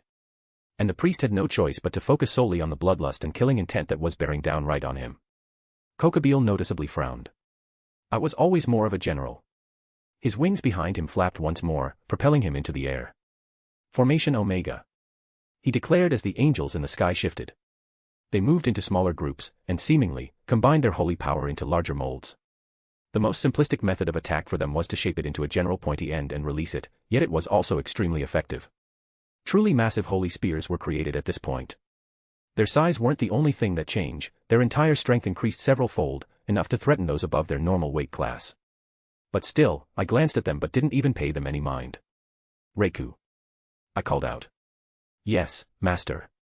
She replied, and a streak of purple lightning igniting across the bleak sky. I turned away from them, not even bothering anymore as I saw several of them get torn apart. Jin and Artoria should be able to protect and heal the others. Any more schemes? I asked Kokabeel. Any more plans or plots you want to unveil? By all means, show me. I'll wait right here. I punctuated, arms wide open. Show me everything you have so I can grind it all into dust. I'll take any hope or chance of victory you still hold and strangle it right in front of you. I couldn't contain the venom that dripped from my words. Anyone ever tell you that you're one scary kid? I guess you're more a devil than I thought. He quirked a smile. I'm usually far more reserved. It's just, some jackass fallen angel thought it was a good idea to try and kill my woman. My lighting recoated my arm that I previously discharged, my wings emerged from my back. With a flap of them, I shot up into the sky, meeting him at eye level. So I'm going to return everything you did 1,000-fold. So please show me everything you got, I absolutely welcome it. I want to watch you slowly realize how much you really fucked up before I pluck every single one of your feathers then tear out your wings. Kokabeel sneered in response, holy power burst out of him, coating him protectively like my aura. I've fought across more battlefields than the days you've been alive, child. You think I am something you can break? The holy power condensed and sharpened into a sort of armor around him, giving him a very holy appearance, even with the contradiction of his black wings. Instead of a light spear appearing again, it took the form of a much more detailed sword, a claymore by the size of it, but not quite as thick. I've met gods in battle. I've slain your ancestors and I even rebelled against father and my siblings. How dare you look down on me? I refuse to believe that my holy power is ineffective. It wasn't that it was ineffective, so he was technically right in that aspect. He merely had no context for how my aura operated. Holy power, huh? I took a deep breath, mentally looking into my ring. It didn't back away from my touch as I grabbed hold, bring it out once more for the world to see. I took satisfaction at Kokabeel's widening eyes as he realized what I was holding. Then let's make that the first thread of hope I sever. I gripped the sacred spear in my hands as a large influx of power suddenly exploded out from around me. True Longinus, balance breaker. Holy power enveloped me again. A halo appeared above my head and 12 wings appeared behind my back, replacing my devil wings. I became the brightest glow under the moon as I even outshined Kokabeel. Holy spear of the pure white knight. Kokabeel's expression twisted into a mixture of rage and confusion. Impossible. He hissed upon seeing my new form. You should have turned into dust just from holding that. His words laden with disbelief. I didn't deign to answer him. I pulled the spear back, as if ready to thrust, and he immediately knew what I was about to do. An absurd amount of holy power gathered around his hands as he pushed it outwards, just as I thrust the spear. My spear extended, blindingly with speed, as it crossed the distance, a dozen shields between Kokabeel and I manifested. I would give him credit, each of the shields seemed to focus on a different method of application. My holy spear met his holy shield, and his shield shattered. They acted like nothing more than glass. Each one barely held a split second before my spear pierced right through them, one by one, not slowing in the slightest. Ha! Kokabeel let out a roar as it collided with his last shield. He held his hand up as the holy power shield distorted to keep my spear at bay. It began cracking and crumbling before finally shattering as well. The fallen angel was blown back by the release of power. He quickly reorientated himself, opting to head to the ground to steady himself properly. I appeared right above him, slamming my spear down overhead. Kokabeel gritted his teeth, bringing his sword up to block as his arms shook under the blow. Why can you use that? Kokabeel screamed, buckling under the pressure. Father wouldn't let a filthy devil wield his spear. The irony of what he said wasn't lost on me. However, I was too pissed off to give a shit right now. I flicked the butt of the spear upwards, breaking his guard as I spun the spear, swiping it at him. He ducked and moved to the side, his stomach getting cut in the process. Blood began seeping from his wound. He groaned, clutching the wound with a burst of holy power as it sealed itself. Is that it? I looked down at him as he rose back to his feet. I held my hand aloft, pointing to the sky. I was preoccupied, but I was fairly sure I heard a shout being used. I would care about that later, but a quick glance told me that Drake was probably having a little trouble. Strunbakuo. I whispered, ushering in a storm for Drake to use to his advantage before turning back to the angel. Your dragon has apparently met its match. Another glance to the side saw Scathach fighting her own opponent. Your partner, I emphasized the ambiguity of their relationship, is also entertained and matched. Your legions. My spear flicked upwards, pointing to the sky as purple lightning tore through a handful of fallen angels. Are being decimated. What else do you have, angel of the stars? A mere child. Kokabeel trembled, his face contorting in rage. A child is insulting me like this. Good, get mad. I hissed back. Maybe you might come close to the anger I'm feeling right now. A swipe of my spear unleashed a condensed projection of light. The inherent ability to all angels, and I may as well be one right now. Kokabeel roared to life once more, slashing his sword, meeting my attack with his own holy slash. The two attacks met and created a vortex of holy power that whipped around in every direction. Enough, enough. Kokabeel let out a roar as his whole body glowed several degrees brighter. I will not be played around with by a child who hasn't even seen 3 decades. I don't care what tricks you've used to wield that spear, nor avoid my holy power, but I have just the answer. One last hurrah like the good old days. He dismissed his sword and held his hands to the sky. A wavi dobix. As soon as the words left his mouth, something shifted. I would almost attribute it to a godly authority as it felt vaguely familiar, and perhaps not even incorrect. Angels could be seen as sort of demigods with their own authorities that God gave them. A wavi bobix. It meant, star fall in Enochian. Looking up, the stars in the sky disappeared, displaced from their normal positions as they began streaking across the sky. Kokabeel threw up a large mouthful of blood as he staggered backwards. Ha ha ha, haven't used that since Dad was still kickin'. If dear old Dad was still alive, he'd never let one of us fall and tap into heaven's system, even as haphazardly as I just did. The stars in the sky sped up, comets shooting across the horizon, but I had a foreboding feeling about it. There's a reason heaven is still feared. Kokabeel grit his teeth, blood flowing freely as he clearly had trouble standing after what he just did. Disappear along with the city. Before I could respond, something else pricked me. The spear, I felt the presence within stirring, and what came out was a sigh. The presence poked at me, and I could feel the intent it had. I felt myself wanting to scowl, but I relented and let it wrap around me. Kokabeel, the presence simmered around me, still much too weak to properly manifest, but at a better point than the last time we spoke. You have corrupted your purpose. It enveloped my words, enhanced them as it aligned with my intent. The fallen angel blinked, before sneering again. You dare tell me about my purpose, child? Shouldn't you be more worried about what's going to happen in a few moments? That spell was one I used in the Great War back when I was plugged into heaven's system. I held the spear up as a gentle, but weighty, light seeped out. Kokabeel, through some haggard breaths looked, confused again as he stared at me. Your light was meant to be a beacon of hope for all who look to the stars in the dark of night. You have abused and misused your gift. Who? His eyes widened as he started to come under a realization. For your blasphemy, I declare you, Anathema. An invisible power rippled out in all directions. The presence within the spear strained itself, I could feel the spear itself shake and grind against what he just invoked. The word itself was not like the ones he spoke previously, but it still held substantial weight and meaning to it. It contained a hint of his authority. Kokabeel visibly shuddered. He looked down at himself, his hands shaking, and he coughed, covering his mouth. It wasn't blood that seeped out, but wisps of holy power. The stars that swirled above in the sky, about to rain down from above, were dismissed. The fallen angel himself, jerked violently, veins were pulsing from under his skin. Holy power was pouring from every pore of his body. He started writhing on the ground, a look of pure agony on his face, but he couldn't even voice a sound. His overall power started to dim. He was never the most powerful foe I had met, but his presence began shrinking. The presence within the spear retreated backwards as if going back to slumber. You. Kokabeel finally managed to grit out with a noticeable amount of disbelief in his tone. What did you do to me? I stabbed the spear into the ground, walking towards him. It's not about what I did, it's about that I'm going to do. I swung my leg up, slamming it down on his back, his face forced into the ground, cracking the earth. And he was much weaker right now, I could hear him groan at the nonchalant blow. He may have been merciful, but I wouldn't be. I made a promise. I whispered, just enough for him to hear as I reached for and grabbed hold of one of his wings and began to pull. And for the first time ever, I heard an angel scream. Asterisk asterisk asterisk.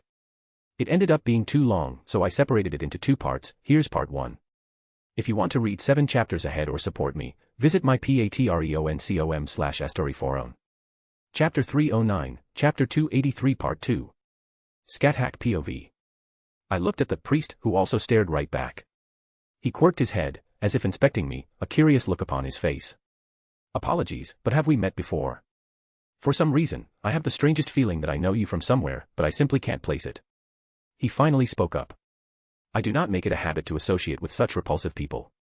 I snorted, eyes glancing to where Wilhelm had taken his fight a little distance away. Good, he hadn't allowed his anger to overrule his common sense. I wouldn't chastise him for how he was acting. I did not believe I had the right to when I once made him watch a similar scene by my own hand.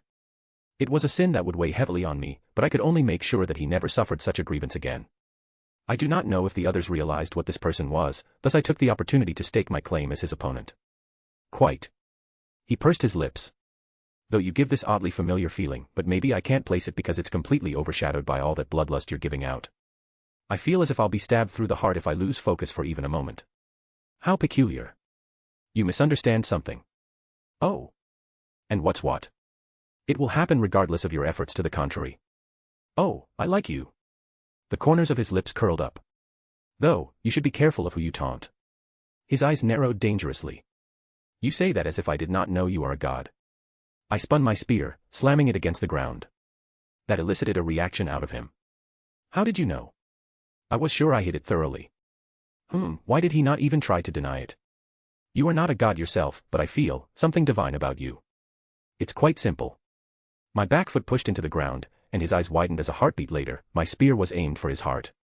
The unnamed god twisted his body, already having casted several spells.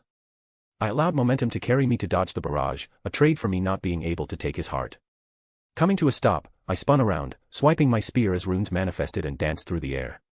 Kuljufa. I actualized the simple spell, my magic cleaving through several of the elemental effects that he unleashed.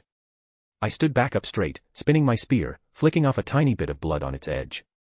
The aforementioned god looked entirely unamused as he stared down at his arm.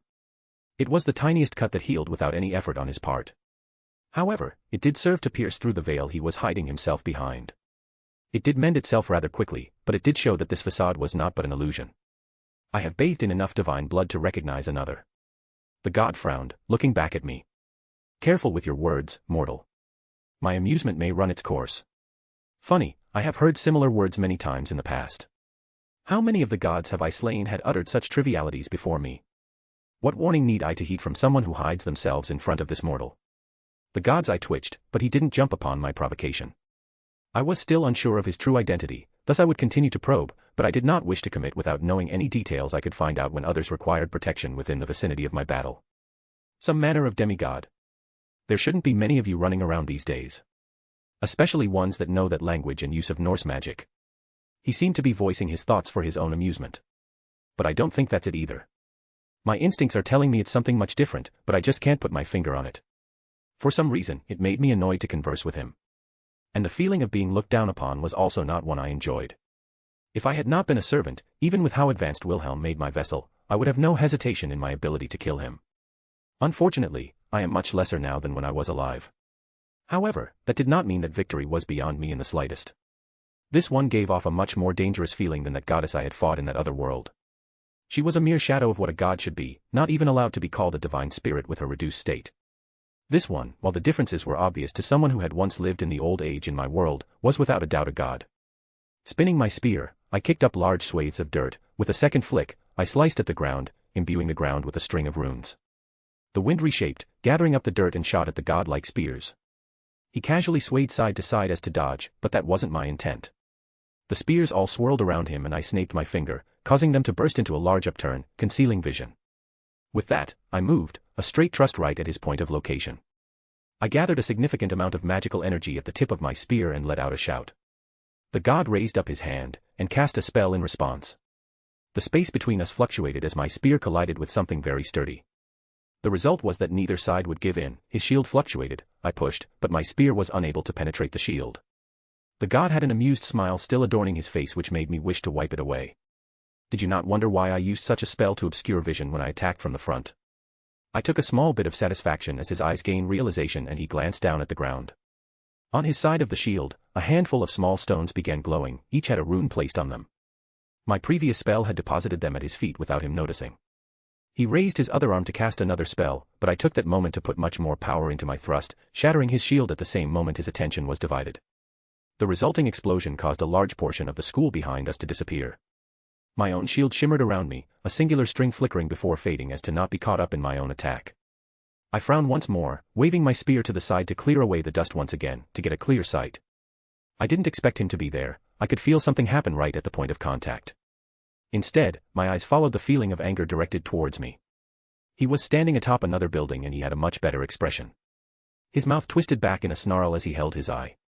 Part of his face was shattered, and I could see his real eye beneath. Silver in color, but I still did not know to whom it belonged. He had hidden everything quite well thus far.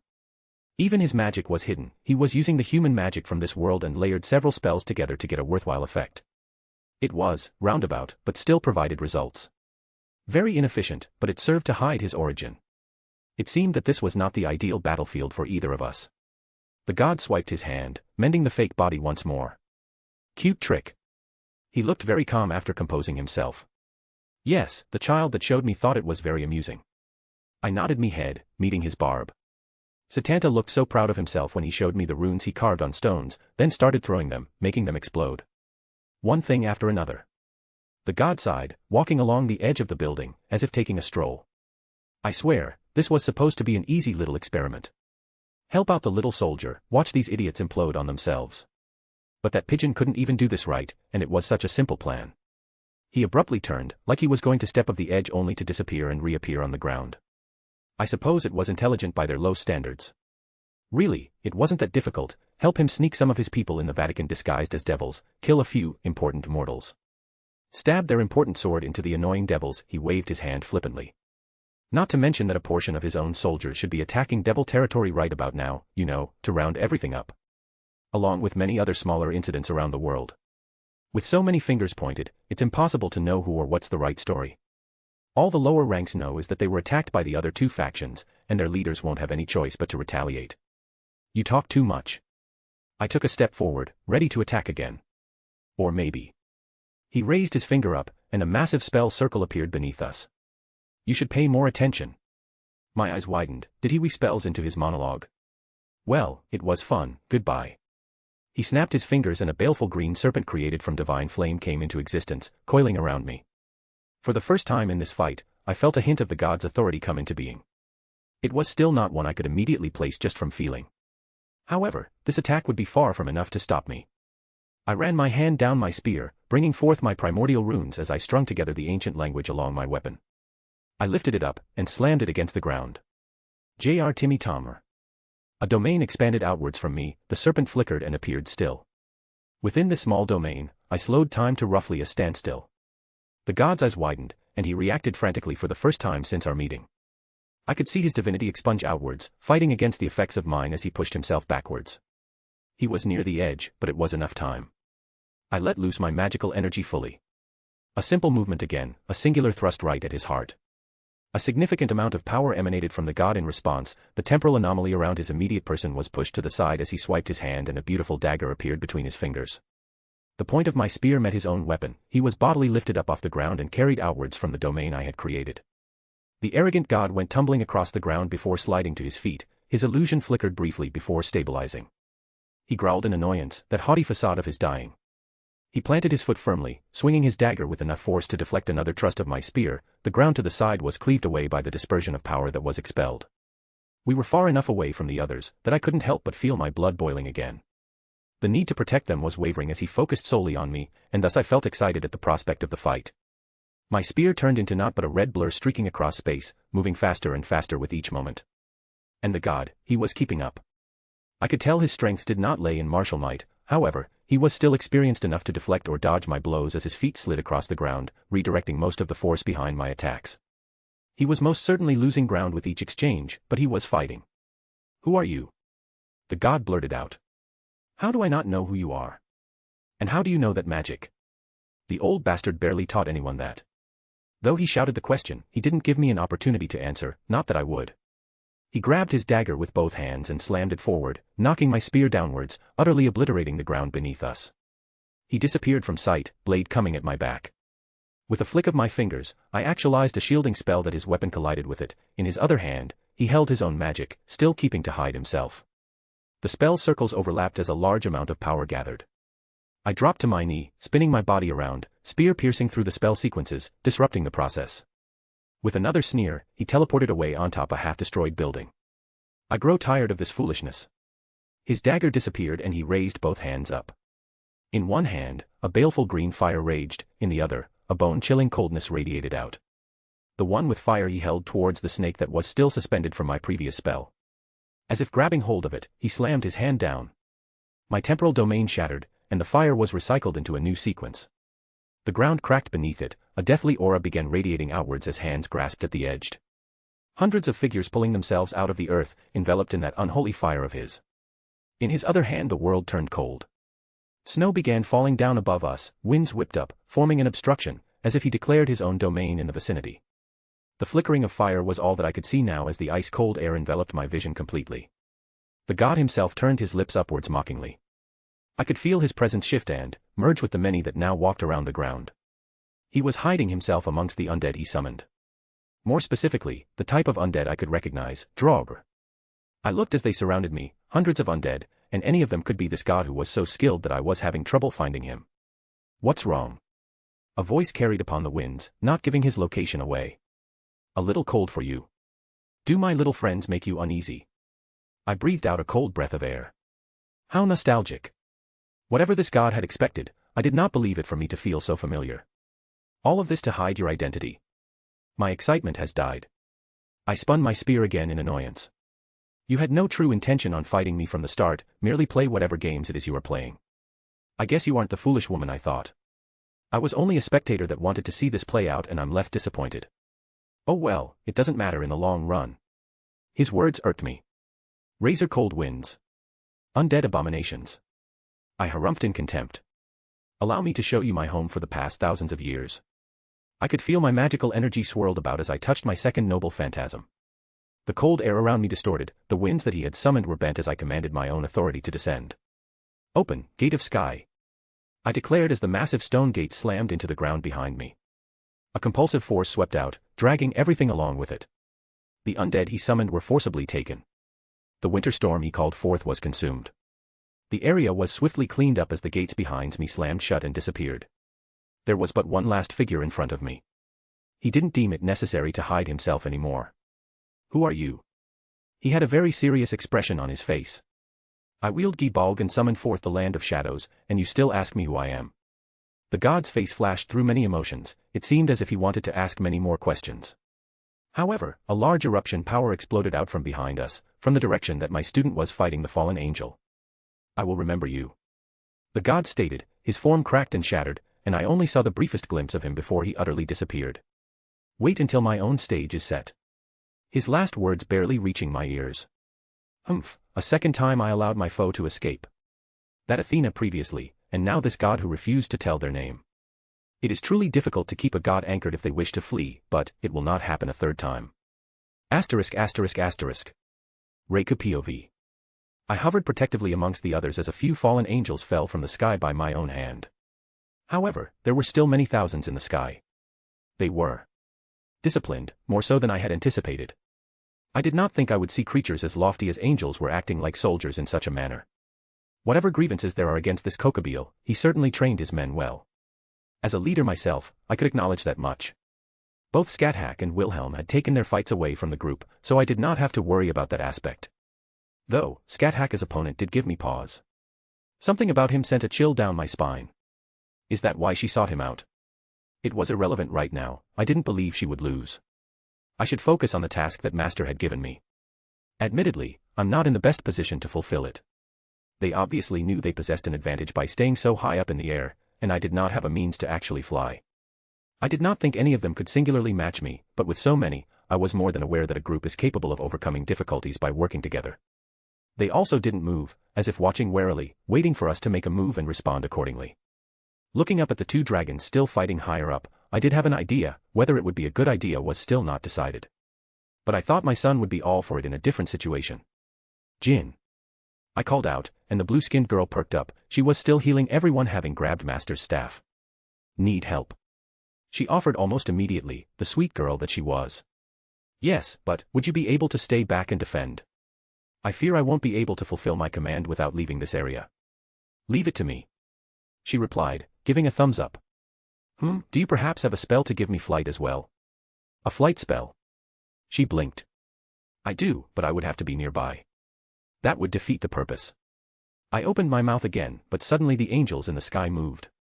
They weren't simply throwing those spears made of light, as annoying as it was to constantly defend against such a thing. No, they divided themselves again, moving to a new, obviously practiced, formation. The sky lit up with that holy light, and it changed to look almost like a spell circle as a significant amount of power was visibly gathered. There were about a dozen of spell circles hanging high above, and they were all powered by a couple thousand angels. That doesn't look good. Jin eyed it with thought as her own power started to flow. I can probably stop all of them. Allow me. I turned to see Artoria walk up. I have finished healing where I could and have distributed health potions. There is only one problematic injury at the moment. The devils had all gathered behind us, quietly watching with a hint of fear in their faces. Do you need help? I can put out enough to stop maybe one of those right now. An older woman asked. And I believe this was the one that had my son's affections. I can certainly see why he was so captivated based on his tastes. You must be Vanillana, we haven't met yet, I'm Jin. The blue woman happily greeted, as if there wasn't a looming threat overhead. Amusingly, the devil woman looked not quite sure how to react. Worry not, while we are present, no harm shall come to you and yours. Artoria stated. Focus on your own recovery. Sir Pendragon, allow us to fight by your side. Another, younger, devil stepped forward, a man wearing full knight regalia. You have done wonderfully, Sir Furkas, allow us to handle it from henceforth. Artoria denied his request. They may be standing now, but they were in no shape to continue fighting. Are you going to use your noble phantasm? I asked. Indeed. In the meantime, would it be enough for you to prepare a counterattack? I do not like such a large number of foes hanging above us. She furrowed her brow. That depends. Jin, you said you can't sustain flight for me, can you give me a large boost upwards? A large boost upwards? She tilted her head now in thought. I can, but are you sure? I just need to aim. And I may require assistance, I do not wish for them to escape or scatter. If you have an opportunity, please take it. I will look for an opening. The King of Knights nodded, eyes moving towards above. The light gathered above reached its precipice, and the air vibrated before they were released in condensed beams that shot down. Artoria raised her hand up towards them. A golden light of her own started trickling out, as a beautiful sheath seemed to manifest from her chest. Avalon, the word wasn't loud, but for some reason, it took precedence over all other noise in the vicinity. The sheath shook and erupted in a blinding light. It swirled around, covering us. A tranquility spread around us, regardless of the battle going on outside. When we spoke at a previous time, she called it the absolute protection, and my first time seeing it activated, I couldn't refute her words. I knew at this moment that nothing I could do would be able to break this defense, and I wagered, nothing on the battlefield right now could either. The condensed beams of light slammed into the shield, and it didn't even waver in the slightest. The two different forms of light seemed to be incompatible as the hostile energies were pushed away, cascading out in all directions. They were certainly powerful. I don't know if I could have taken one head-on without preparations. Beautiful. It was Vanillana who whispered, and I held the same mindset. Prepare yourself, it will only hold for a few more moments. Artoria broke us from our stupor. Got it. Jin's movements with her staff manifested several magic circles, leveled over one another. Well, step on up. The lights that descended upon us finally puttered out and vision of the night sky returned once more. I hesitantly stepped upon the platform she had created. I eyed the two dragons still fighting in the sky, weaving in and out of the unnatural thunder clouds that I'm sure my son had summoned. I modified the flying spell a little, instead of just letting you hover around, it's overloaded and only active for a single moment to launch you upwards, so hang on tight. The shield around us receded back into the form of a sheath and Artoria caught it. Go. I stated. Jin jerked her hand upward and I found myself 100 meters off the ground and still accelerating upward. I went past the angels, my lightning surrounding me as I narrowed my eyes on my true target, and my sword unsheathed. Based on what my son had told me about this spell, I could tell them apart based on what they were doing. I could guess the one apparently using magic was the real NHGGR. I felt myself turn into a streak of purple lighting as I held my sword out and sliced upwards, my blade finding the underbelly of the dragon. The dragons, both the real and fake, let out a very surprised exclamation, though one of them was more of a painful wail of surprise. Unfortunately, I still continued upwards for a few dozen more meters before my ascent stalled out. However, as I began to fall, I found footing on an ally. I believe this is the first time we have met in person. I smiled as I caught my balance, placing a hand against the strange sensation of dragon scales. You're absolutely crazy. Drake let out a laugh, having caught me and flown up for a moment's respite from his foe. Definitely one of the brat's women. Fufu, do you mind me stepping in? I believe we can help each other out. I flicked my blade, not wanting the dirty blood on my weapon before it crackled with lightning. As loath as I am to admit it, I'm not really his match as I am right now. So, I don't mind teaming up. You got a plan, cause he isn't an easy opponent. Your attack barely penetrated his softer parts. I frowned, but couldn't refute his words. Yes, it appears I will need to deal a stronger blow. Your noble phantasm should be able to do something, but I don't have much time left. I'm basically running on fumes here and I'm doing my best to keep this fake body from breaking. It should be enough, I have a plan. But, I would need this dragon to follow us. And as it stands, it seems to be keeping a wary distance. Yeah, he was always a big coward. Preys on the weak, and runs away when the strong comes. Though, if you could piss him off, he would ignore that and come at you in a rage. But I don't think he'll listen to my taunts anymore, he seems pretty numb to them. Make him angry. I rubbed my chin and thought. Would sufficient damage work? Maybe. He would probably think it beneath him if you wounded him, no offense. None taken. I looked down at my sword and had an idea. Master, may I please borrow your dragon sword? I didn't receive a verbal reply, but I could see a sword fly up from down below. That'll do it. Drake chuckled as he tilted his body, flying back towards the other dragon who was keeping pace but at a little distance. All you, little lady. I braced myself as Drake flew right at the other dragon, no intention of stopping. The real NHGGR roared, accelerating himself. I jumped up right before they collided, the noble phantasm reaching my hands, and I fell forward, stabbing it into the evil dragon, piercing through its scales much easier than my own blade.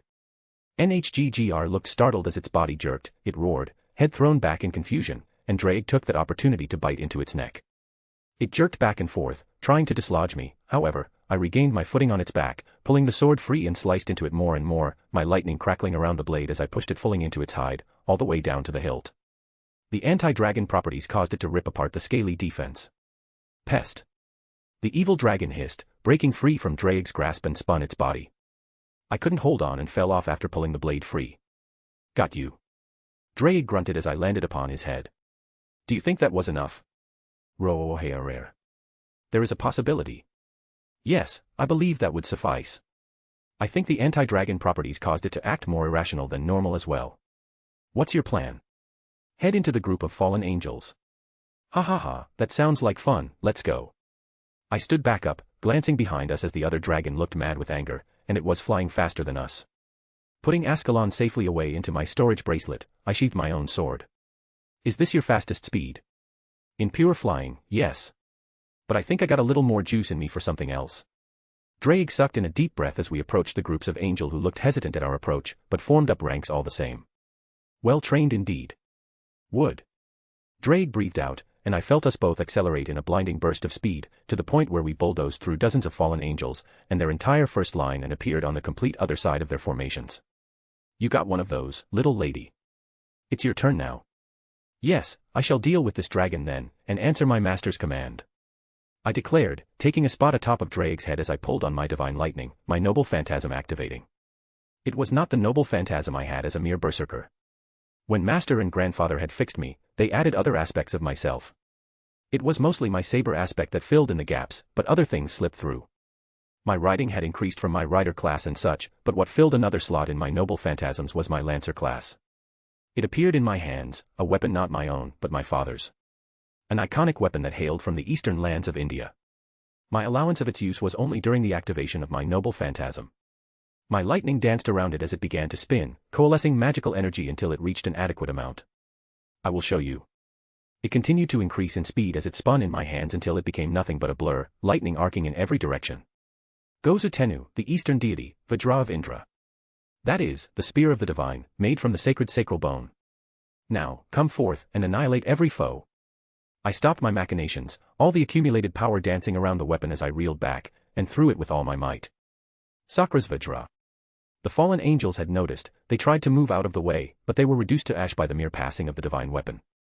As I had predicted, the fallen angels realized that it was folly to stay so close together, separating almost immediately upon seeing their comrades facing my father's divine wrath.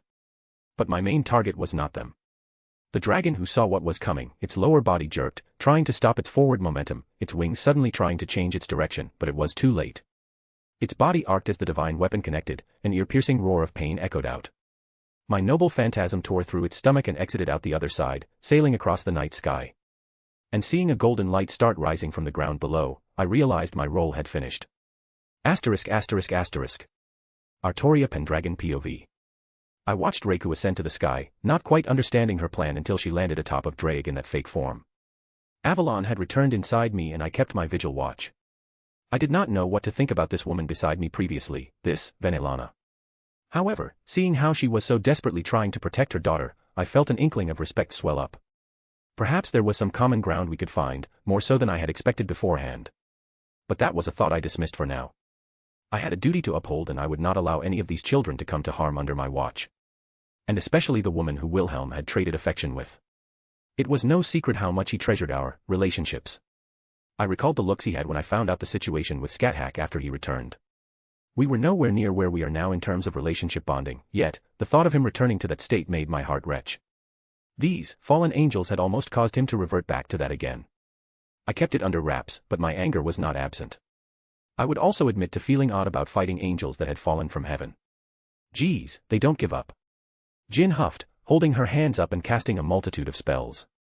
Several layers of shielding covered us as a bombardment of holy spears rained down. They were trained to whittle down stronger enemies. Venelana seemed to know them well enough to explain. They won't commit unless they are sure of victory. Kokabeel wasn't gloating when he said that he's fought gods on the battlefield. It was a valid strategy. They had the advantage in terms of terrain and numbers. Using the most minimal amount of energy, they would slowly wither away our defenses.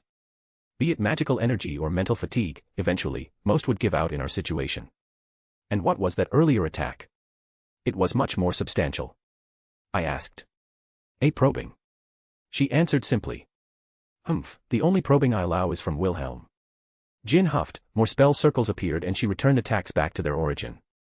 Elemental barrages ascended the sky, fireballs, lightning bolts, ice spears, a plethora of effects, and I think Jin was just testing her variety of spells instead of committing to a true attack. Must you speak that aloud? I groaned. And the smile on her face answered my question. At this point, we were all aware of what she got up to when intimate with Wilhelm. And where she keeps her lamp. It may look like Jin was just casually shielding us, but I would see much more nuance. When an attack landed, she distributed the accumulated force and shifted it outwards, mending the spot that was struck and cycling every single aspect of the spell to continue at every single attack. Despite the flippant attitude she liked to take sometimes, she was without a doubt, a very intelligent and accomplished mage. Spirit of knowledge indeed. Their continued bombardment ceased as we all looked up and saw a large dragon tear through their numbers. A massive amount of lighting gathered upon Reiku and I knew my turn was approaching. Sakrasvajra. The weight of her words carried all the way to us as the dragon itself looked mortally wounded and a large swath of fallen were decimated in the attack. Stand back. I declared, taking a few steps forward. Invisible air was within my grasp as I looked at my targets. The fallen angels suddenly got much more concerned about someone else, as their attention turned towards Reiku and Drake. All yours, sister. Jin happily absconded from in front of me. Invisible air began to unravel around my blade, the light contained within started to seep out. Any hesitance I had about showing off my blade once more was completely gone after seeing the battlefield when we first arrived. Slowly, the familiar motes of light began rising out of the ground, lighting up the surroundings. The moon itself seemed to dim in response, and even I was still affected by the concepts I held within my hand to this day. Light. Watch out, don't let it touch you. Quick, cast a shield. I glanced back at the worried expressions of the devils.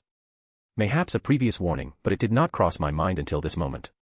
Worry not, this light will bring you no harm. I declared, invisible air freeing my true blade completely. As if singing its return, the motes around us began to dance and swirl around my blade. A new silence descended, an understandable response. I took a step forward, holding my blade on high, and the light erupted for my position. Gathered, coalesced upon the edge of my sacred sword. The dragon in the sky writhed in pain after receiving Reiku's noble phantasm, and fallen angels flew around in scattered remnants of their former lines, reorganizing themselves as best they could after having two dragons clash between them. I felt the warmth that my sword radiated, and the turbulent emotions I felt in my heart as I aimed them all at the source. And I swung my sword down, deciding their fate. Excalibur. The accumulated light and heat was released towards the sky, ascending towards the heavens to punish the sinners. It consumed all in its path, the dragon was no exception, and the legions of angels were decimated upon its arrival. The eruption that turned into a pillar that connected to the sky, alighting the entire night to the point where the moon was outshined. It was fast, a blinding speed, as the many figures in the sky simply disappeared, leaving only remnants. And as I brought my blade down, so too did the remains of a dragon fall to the ground, lifeless. *****. Wilhelm POV. Much of my anger had subsided as I looked at the broken body of the former fallen angel before me. I say former because, all of his wings are thrown to the side and he now lacked a single iota of holy power, courtesy of the presence within my spear. I was not aware that he could even do that. But continuously looking at him only made it flare up again. I lacked any sympathy for this man, wanting to restart a war by killing my woman and her daughter, among others. I think I was pissed off even more before he didn't even seem crazy, and simply wanted to burn the world because he couldn't cope with the idea of not having a war anymore. I waved my hand, depositing the wings into my ring. No idea what uses they had, but they should be good for something. My balance breaker faded, and I let out a long breath. The holy power didn't go rampant this time since I didn't push past what I could realistically contain as a half-devil. Putting my spear away, I grabbed hold of the unconscious body and began dragging him back to where the others were gathered. There were many signs of battle across the now destroyed school, and I was by no means oblivious to many happenings that had occurred. The noble phantasms that were unleashed, and other such things. I could imagine that the dragon took some effort to put down. It was a scary motherfucker that existed as an antagonist to an entire cosmology. And whatever that priest was. Speaking of, the warped space around the place seemed to have disappeared a little while ago, so I assumed he was dealt with in some manner. But I was completely confident that my girls could handle it. Reiku asking for my sword was a good indication of how it probably went along with the massive pillar of light that erupted from Artoria's noble phantasm. Admittedly, a small part of me felt amused at the thought of this school being left in ruins. I had very few good memories here, and those mostly tainted by what I learned after my leave. I made it back to the others after walking through several destroyed buildings, which I'm pretty sure were still intact when I initially knocked Kokobeel away. All eyes turned to me as I tossed the fallen angel forward. Usually, I would say something witty or something along those lines, but my eyes fell on the source of my presence. I walked towards her, almost ignoring everything else, and wrapped her up again. Are you okay? Do you need more healing? I finally let go, inspecting her every which way. Wilhelm. She stopped me, hands cupping my cheeks. It's okay, I'm not hurting anymore. Relax, take a deep breath. She said that, but I looked at the holes in her clothing, the amount of dried blood that soaked her white dress. You sure? I got a lot of things if you aren't. I'm sure. She giggled softly, her hand rubbing my back as I embraced her again. I let out a deep breath, pulling away again. What do you want to do with Kokobeel? Is he still breathing? Venelana peered over my shoulder, looking at the unmoving body. Yes. But that's all. There are stumps on his back. I pulled out his wings. You do know that's probably the worst thing that an angel can suffer, right? I did not, and I would do the same again. Well, you'll not hear me argue against it. She dismissed any concerns easily enough. Only that I wish I could have helped you. But, it would probably be best to keep him alive for the moment, evidence. Yeah, that's understandable from her point of view. And it would foil his initial plans, so I didn't say anything to the contrary. Would probably make him more depressed than he currently was, if he hadn't passed out due to the pain, I presumed. The atmosphere was surprisingly relaxed, even if everyone looked like they were still recovering. I barely spared a second glance at the other devils, but they were more or less up on their feet. A few exceptions, but my desire to ask was almost non-existent. Scathack had walked over in the past few moments and I didn't even notice. She took a spot next to Artoria and Jin, giving a small smile in acknowledgement as our eyes met. I was grateful they were letting me have this moment with Venelana. I just didn't want to let her go. I was very protective of her right now after what happened. Which made the spatial fluctuations I just felt behind me turn my mood even more sour. My first instinct was to grab the true Longinus and stab whatever came through, but cooler heads prevailed. I'm sure they called their family and support. I wouldn't want to butt heads with her people and put her in a difficult spot. I turned around to look at the kid walk through. Silver hair, a cocky look on his face. Oi, hand over Kokobeel. He blurted out, arms crossed and a seeming inability to read the mood. As if to respond to his words, Drake landed right behind him with a pissed-off Reiku on his head. Fucking excuse me? I asked in total disbelief. Asterisk asterisk asterisk. Hey everyone, I'm back. For those of you that didn't know, I was in the ER over the weekend and rested for a few days afterwards. Nothing tremendously serious, I'm doing a lot better now, but I was pretty much indisposed for a little while there. Well, we're back on a normal schedule at this point, hopefully. Here's the part 2 of chapter 283. If you want to read 7 chapters ahead or support me, visit my patreon.com/astoryforon. Chapter 310, chapter 284. Looking back, I think it took me a moment to process the audacity of this kid who just waltzed in and demanded I hand over the source of a lot of pain for someone I cared about. I wanted to chalk it up to him just being an idiot, which oddly enough, seemed to explain a lot of issues in this world. However, that cocky smile he had, the look in his eyes, it felt like he came looking for a fight. And for some reason, something innately about him just pissed me off. Boss told me to grab Kokabeel, so hand him over. The idiot doubled down. The fact that he didn't even seem to care about the fallen angel's state led me to believe he wasn't involved. However, fuck him. I think you're at the wrong place. The boy band audition is in another city. A combination of leather pants, a shirt that looked a few sizes too small and showed his stomach, combined with random straps and buckles on his arms. Did he lose a bet with someone? What? He blinked in confusion. I'm sorry, I just saw the edgy look in the leather you're wearing and just assumed that no one would be stupid enough to wear that unironically in public. Do you not know who I am? I tend not to associate with douches who think going around in half-cut shirts to expose their midriff makes them look cool. So, why don't you take your gigolo ass home and fuck off? His reaction was like no one had ever called him out on his douchiness before. There was a little twitch towards a frown, but he held on to that cocky smile of his. I guess you want to do this the hard way. Do I look like your mother? I replied without skipping a beat. And I guessed I pressed a button, because his power exploded outwards and a pair of white, draconic-like, wings emerged from his back. Albion. Drake blurted out, having been silent up to this point. The gigolo in denial looked startled, turning towards the source. Drake. A different voice sounded out. And suddenly, a lot more things started making sense. Albion. Drake. Albion. Drake. Oh my god. I facepalmed, but at least they stopped their flirting. How are you like that? Albion shouted, and even his wielder just stared at Drake in confusion. What, jealous? Drake practically preened. It's so nice, being able to fly in the air, stretch my legs, eat if I want. What's happening? Vanillana asked me. I let out a long sigh. Meet, why Drake gotch. I gestured to the giant black dragon who was taunting his rival without a hint of shame. And apparently, that's Albion, the divine dividings user as well. I vaguely recall him being related to Azazel. And Kokabeel only had disdain towards him, so it's unlikely that Azazel was complicit. Vanillana opened her mouth slightly as realization dawned on her. You have the boosted gear? I do. Oh.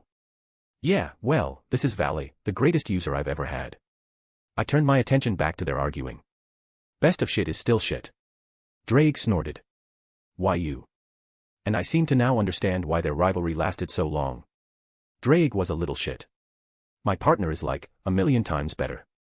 He even made it so I can come out. Can you come out? No. Oh, well, I guess he must have other qualities, you know, besides looking like he's about to perform in front of a bunch of prepubescent teen girls. Valley, kill him. Albion roared in response. Yeah, no. I finally decided to step in, getting annoyed at this point. I'm really not in the mood for this. The only reason your head isn't rolling is because I don't think you were involved. But my patience has run out, so kindly fuck off. I turned towards Valley, who surprisingly, jumped back right as I was about to grab him. Divide. He shouted immediately, and I felt the effects wash over me. I paused briefly, the strange feeling as my aura just disappeared. Well, a noticeable amount of it. I blinked a few times as I acclimated to the feeling. I knew what his sacred gear did, but actually feeling it was an entirely different matter. Huh. I clenched my hand, not really feeling that much different. Does his divide ability need a more specific target? Because it felt like he only divided my aura, well, some of it. I think I resisted a good portion of the ability. Regardless, I took a breath of annoyance, activating my semblance, and turning into a streak of lightning. Divide. The sound rang out from his sacred gear, and I felt my aura dip again. The idiot was about to say something, but my annoyance had reached its peak. I grabbed his mouth, shutting it tight as I opened the portal, throwing him through, closing it behind him. Drake just stared at me, much like everyone else. What did you do with him? Threw him somewhere in the Sahara Desert. I shrugged. Drake looked at me like I just kicked his puppy. Drake, it was neither the time nor place. Fair. He relented. God, him and his obsession with Albion. It was obvious that he was depressed. I cut the whole thing short. I would deal with it to his satisfaction another time, but I seriously could not bring myself to care about that emo kid for another second right now.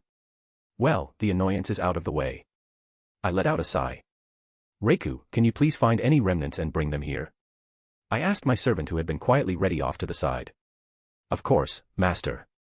She smiled happily at my command as she went to search for any stragglers. I'd rather not have any of them get away, and it would help Vanillana if she had more prisoners.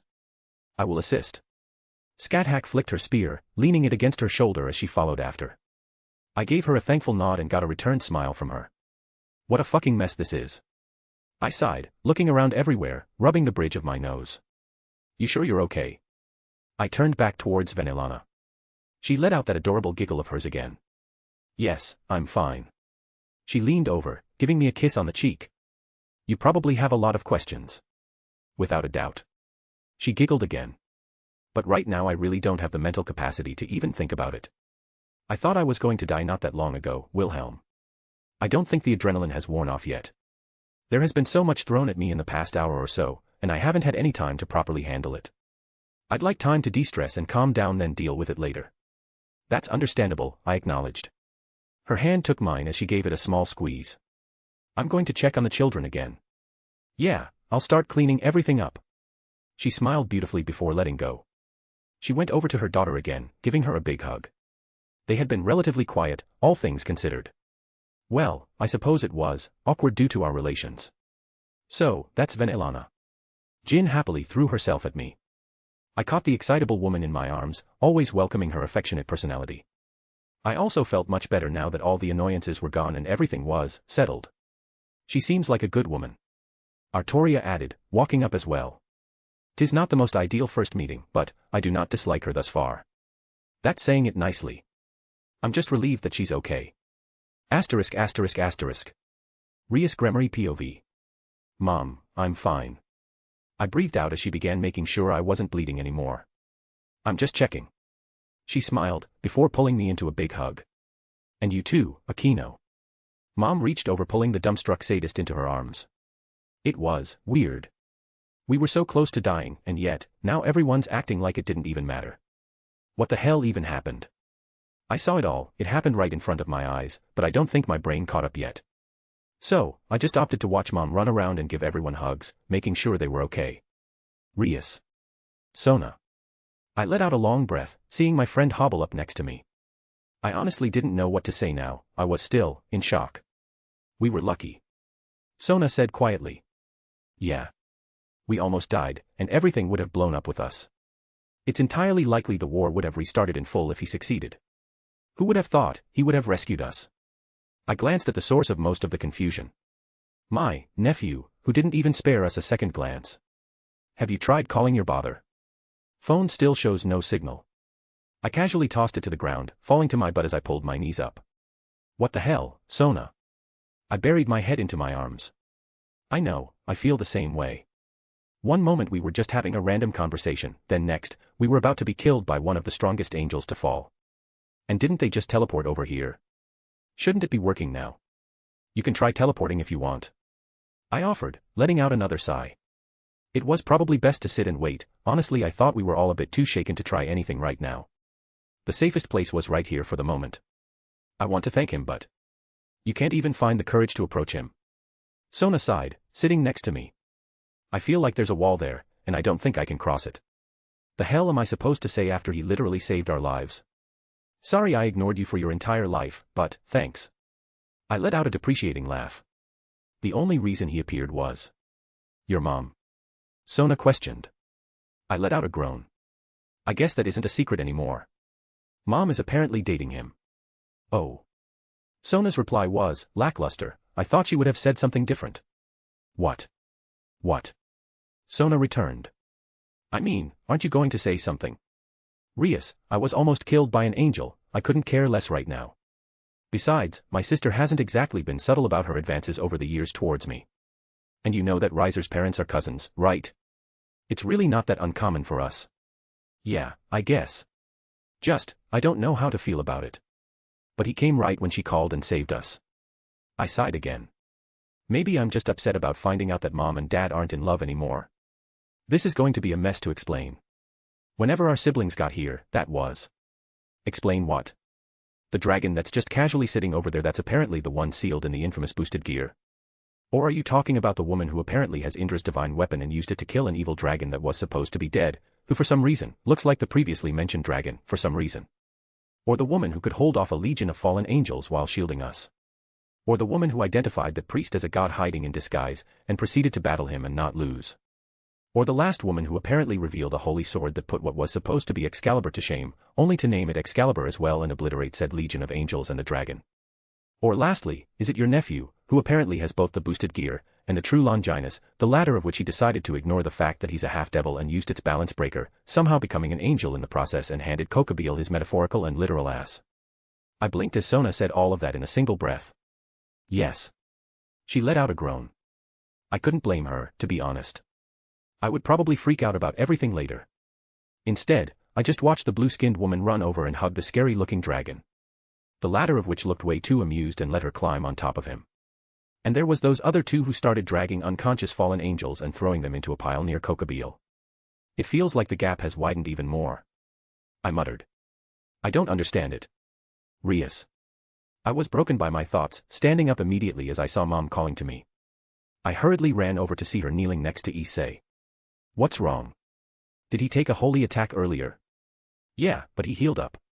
It just hurts a little. Issei looked exhausted, but he didn't look like he was dying. It's still inside of him. I don't know why it isn't tearing him apart right now. Mom replied, making me widen my eyes. But he'd be dead then, right? Are you sure? Did you give him a phoenix tear? Yes, but we don't have any more on hand. Mom furrowed her brow. Something's still keeping it at bay, or healing any damage right now. Did you take anything else? That blue woman with the nice epee gave me something to drink and it made me feel better after Akino used the bird tear thing to heal the cut on my stomach. Then the other girl with the smaller epee touched me and her hand glowed and most of the pain went away. Issei. I resisted the urge to facepalm. I guess it's admirable that he's like this even in such a bad situation. I siphoned off a lot of it. Kiba looked rather sheepish. I think he felt responsible since Issei took the hit to save him. The Excalibur sword was sitting over there to the side, and he was here fussing over Issei, not the source of his childhood trauma. I guess his current guilt is overriding his anger. He's a newborn devil, so he's more susceptible to holy power right now since his new demonic power hasn't had time to settle properly.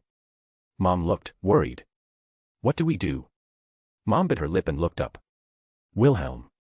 She called out and I felt a knot in my chest. My guilt only continued to rise, asking him for help again, but at the same time, I didn't want to lose a member of my peerage because of my own pride. It felt awkward as he walked over. I wanted to hide under a rock as he glanced at me. Surprisingly, he looked good. I remembered before, that boy from school, he always seemed so withdrawn. Now, he looked calm and confident, and that's not saying anything about his physical appearance. I'd seen him in picture, but for the first time meeting since he left, he definitely looked better than before. He didn't seem like the same person. Shimoda. I glanced to the side to see Sona, not even realizing she was there beside me. Haven't heard that name in a while. He turned towards Sona, who looked embarrassed. I think she just blurted it out by accident. Who are you? Ouch. And Sona looked like she swallowed a lemon. Wilhelm, can you take a look at him, please? Mom asked, giving him a gentle smile. Sure. He agreed immediately after she asked, and I think only because she asked. Damn handsome. Issei muttered. Pardon. Issei, behave. I squeezed out under the strange atmosphere. He put a hand on Issei's shoulder, closing his eyes. He did, something I'm not quite sure what. Oh yeah, you got some holy power flowing around. The Phoenix Tear must have done the heavy healing to your body, and the healing potion you took is sort of offsetting it right now, but once that's run its course, it's going to start tearing your insides apart. Is there anything you can do? Mom asked. Asterisk. Wilhelm POV. Is there anything you can do? Venelana asked with those pleading eyes. I really couldn't deny her. And, off the top of my head, I had a few ideas.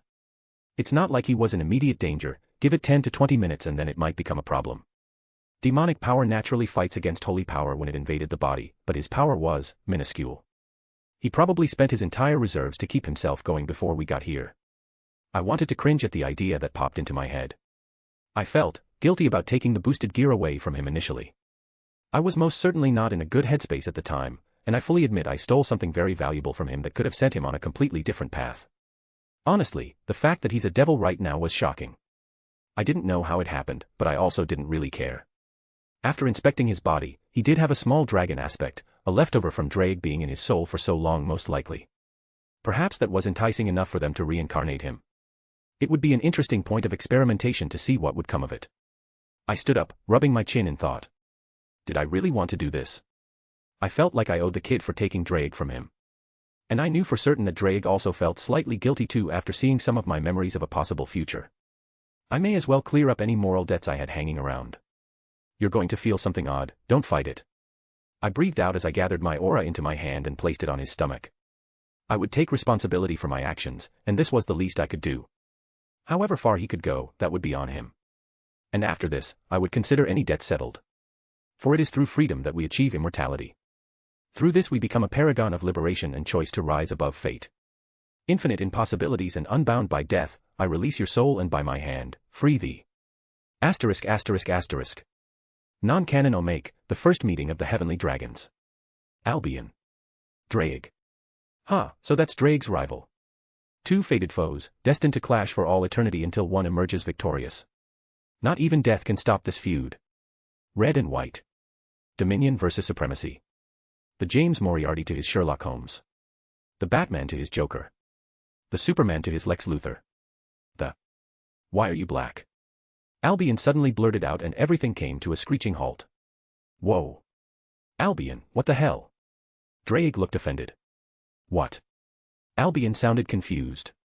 What's wrong with being black, huh? Draig huffed. But you're usually red, why are you making this weird? And I'm usually a straight Western dragon, yet look at me right now. I usually breath fire, yet my mouth is dripping with venom. And I'm usually much more handsome than this, but here we are. And to top it off, you for some reason ignored the fact that I have a body right now.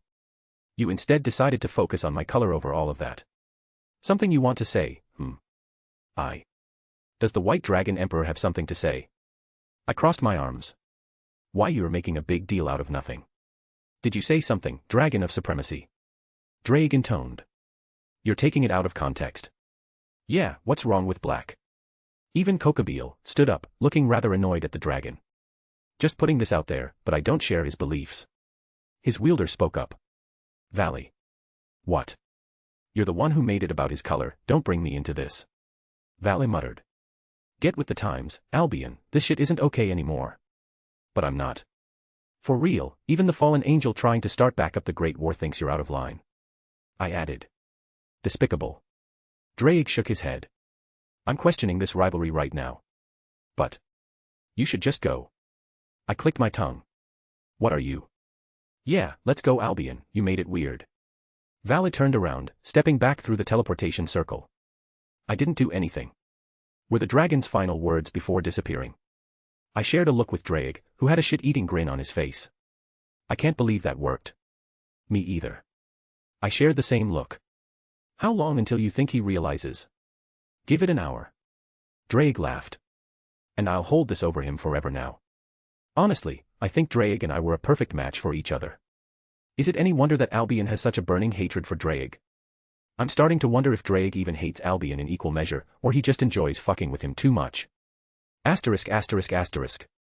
If you want to read 7 chapters ahead or support me, visit my patreon.com/astoryforum.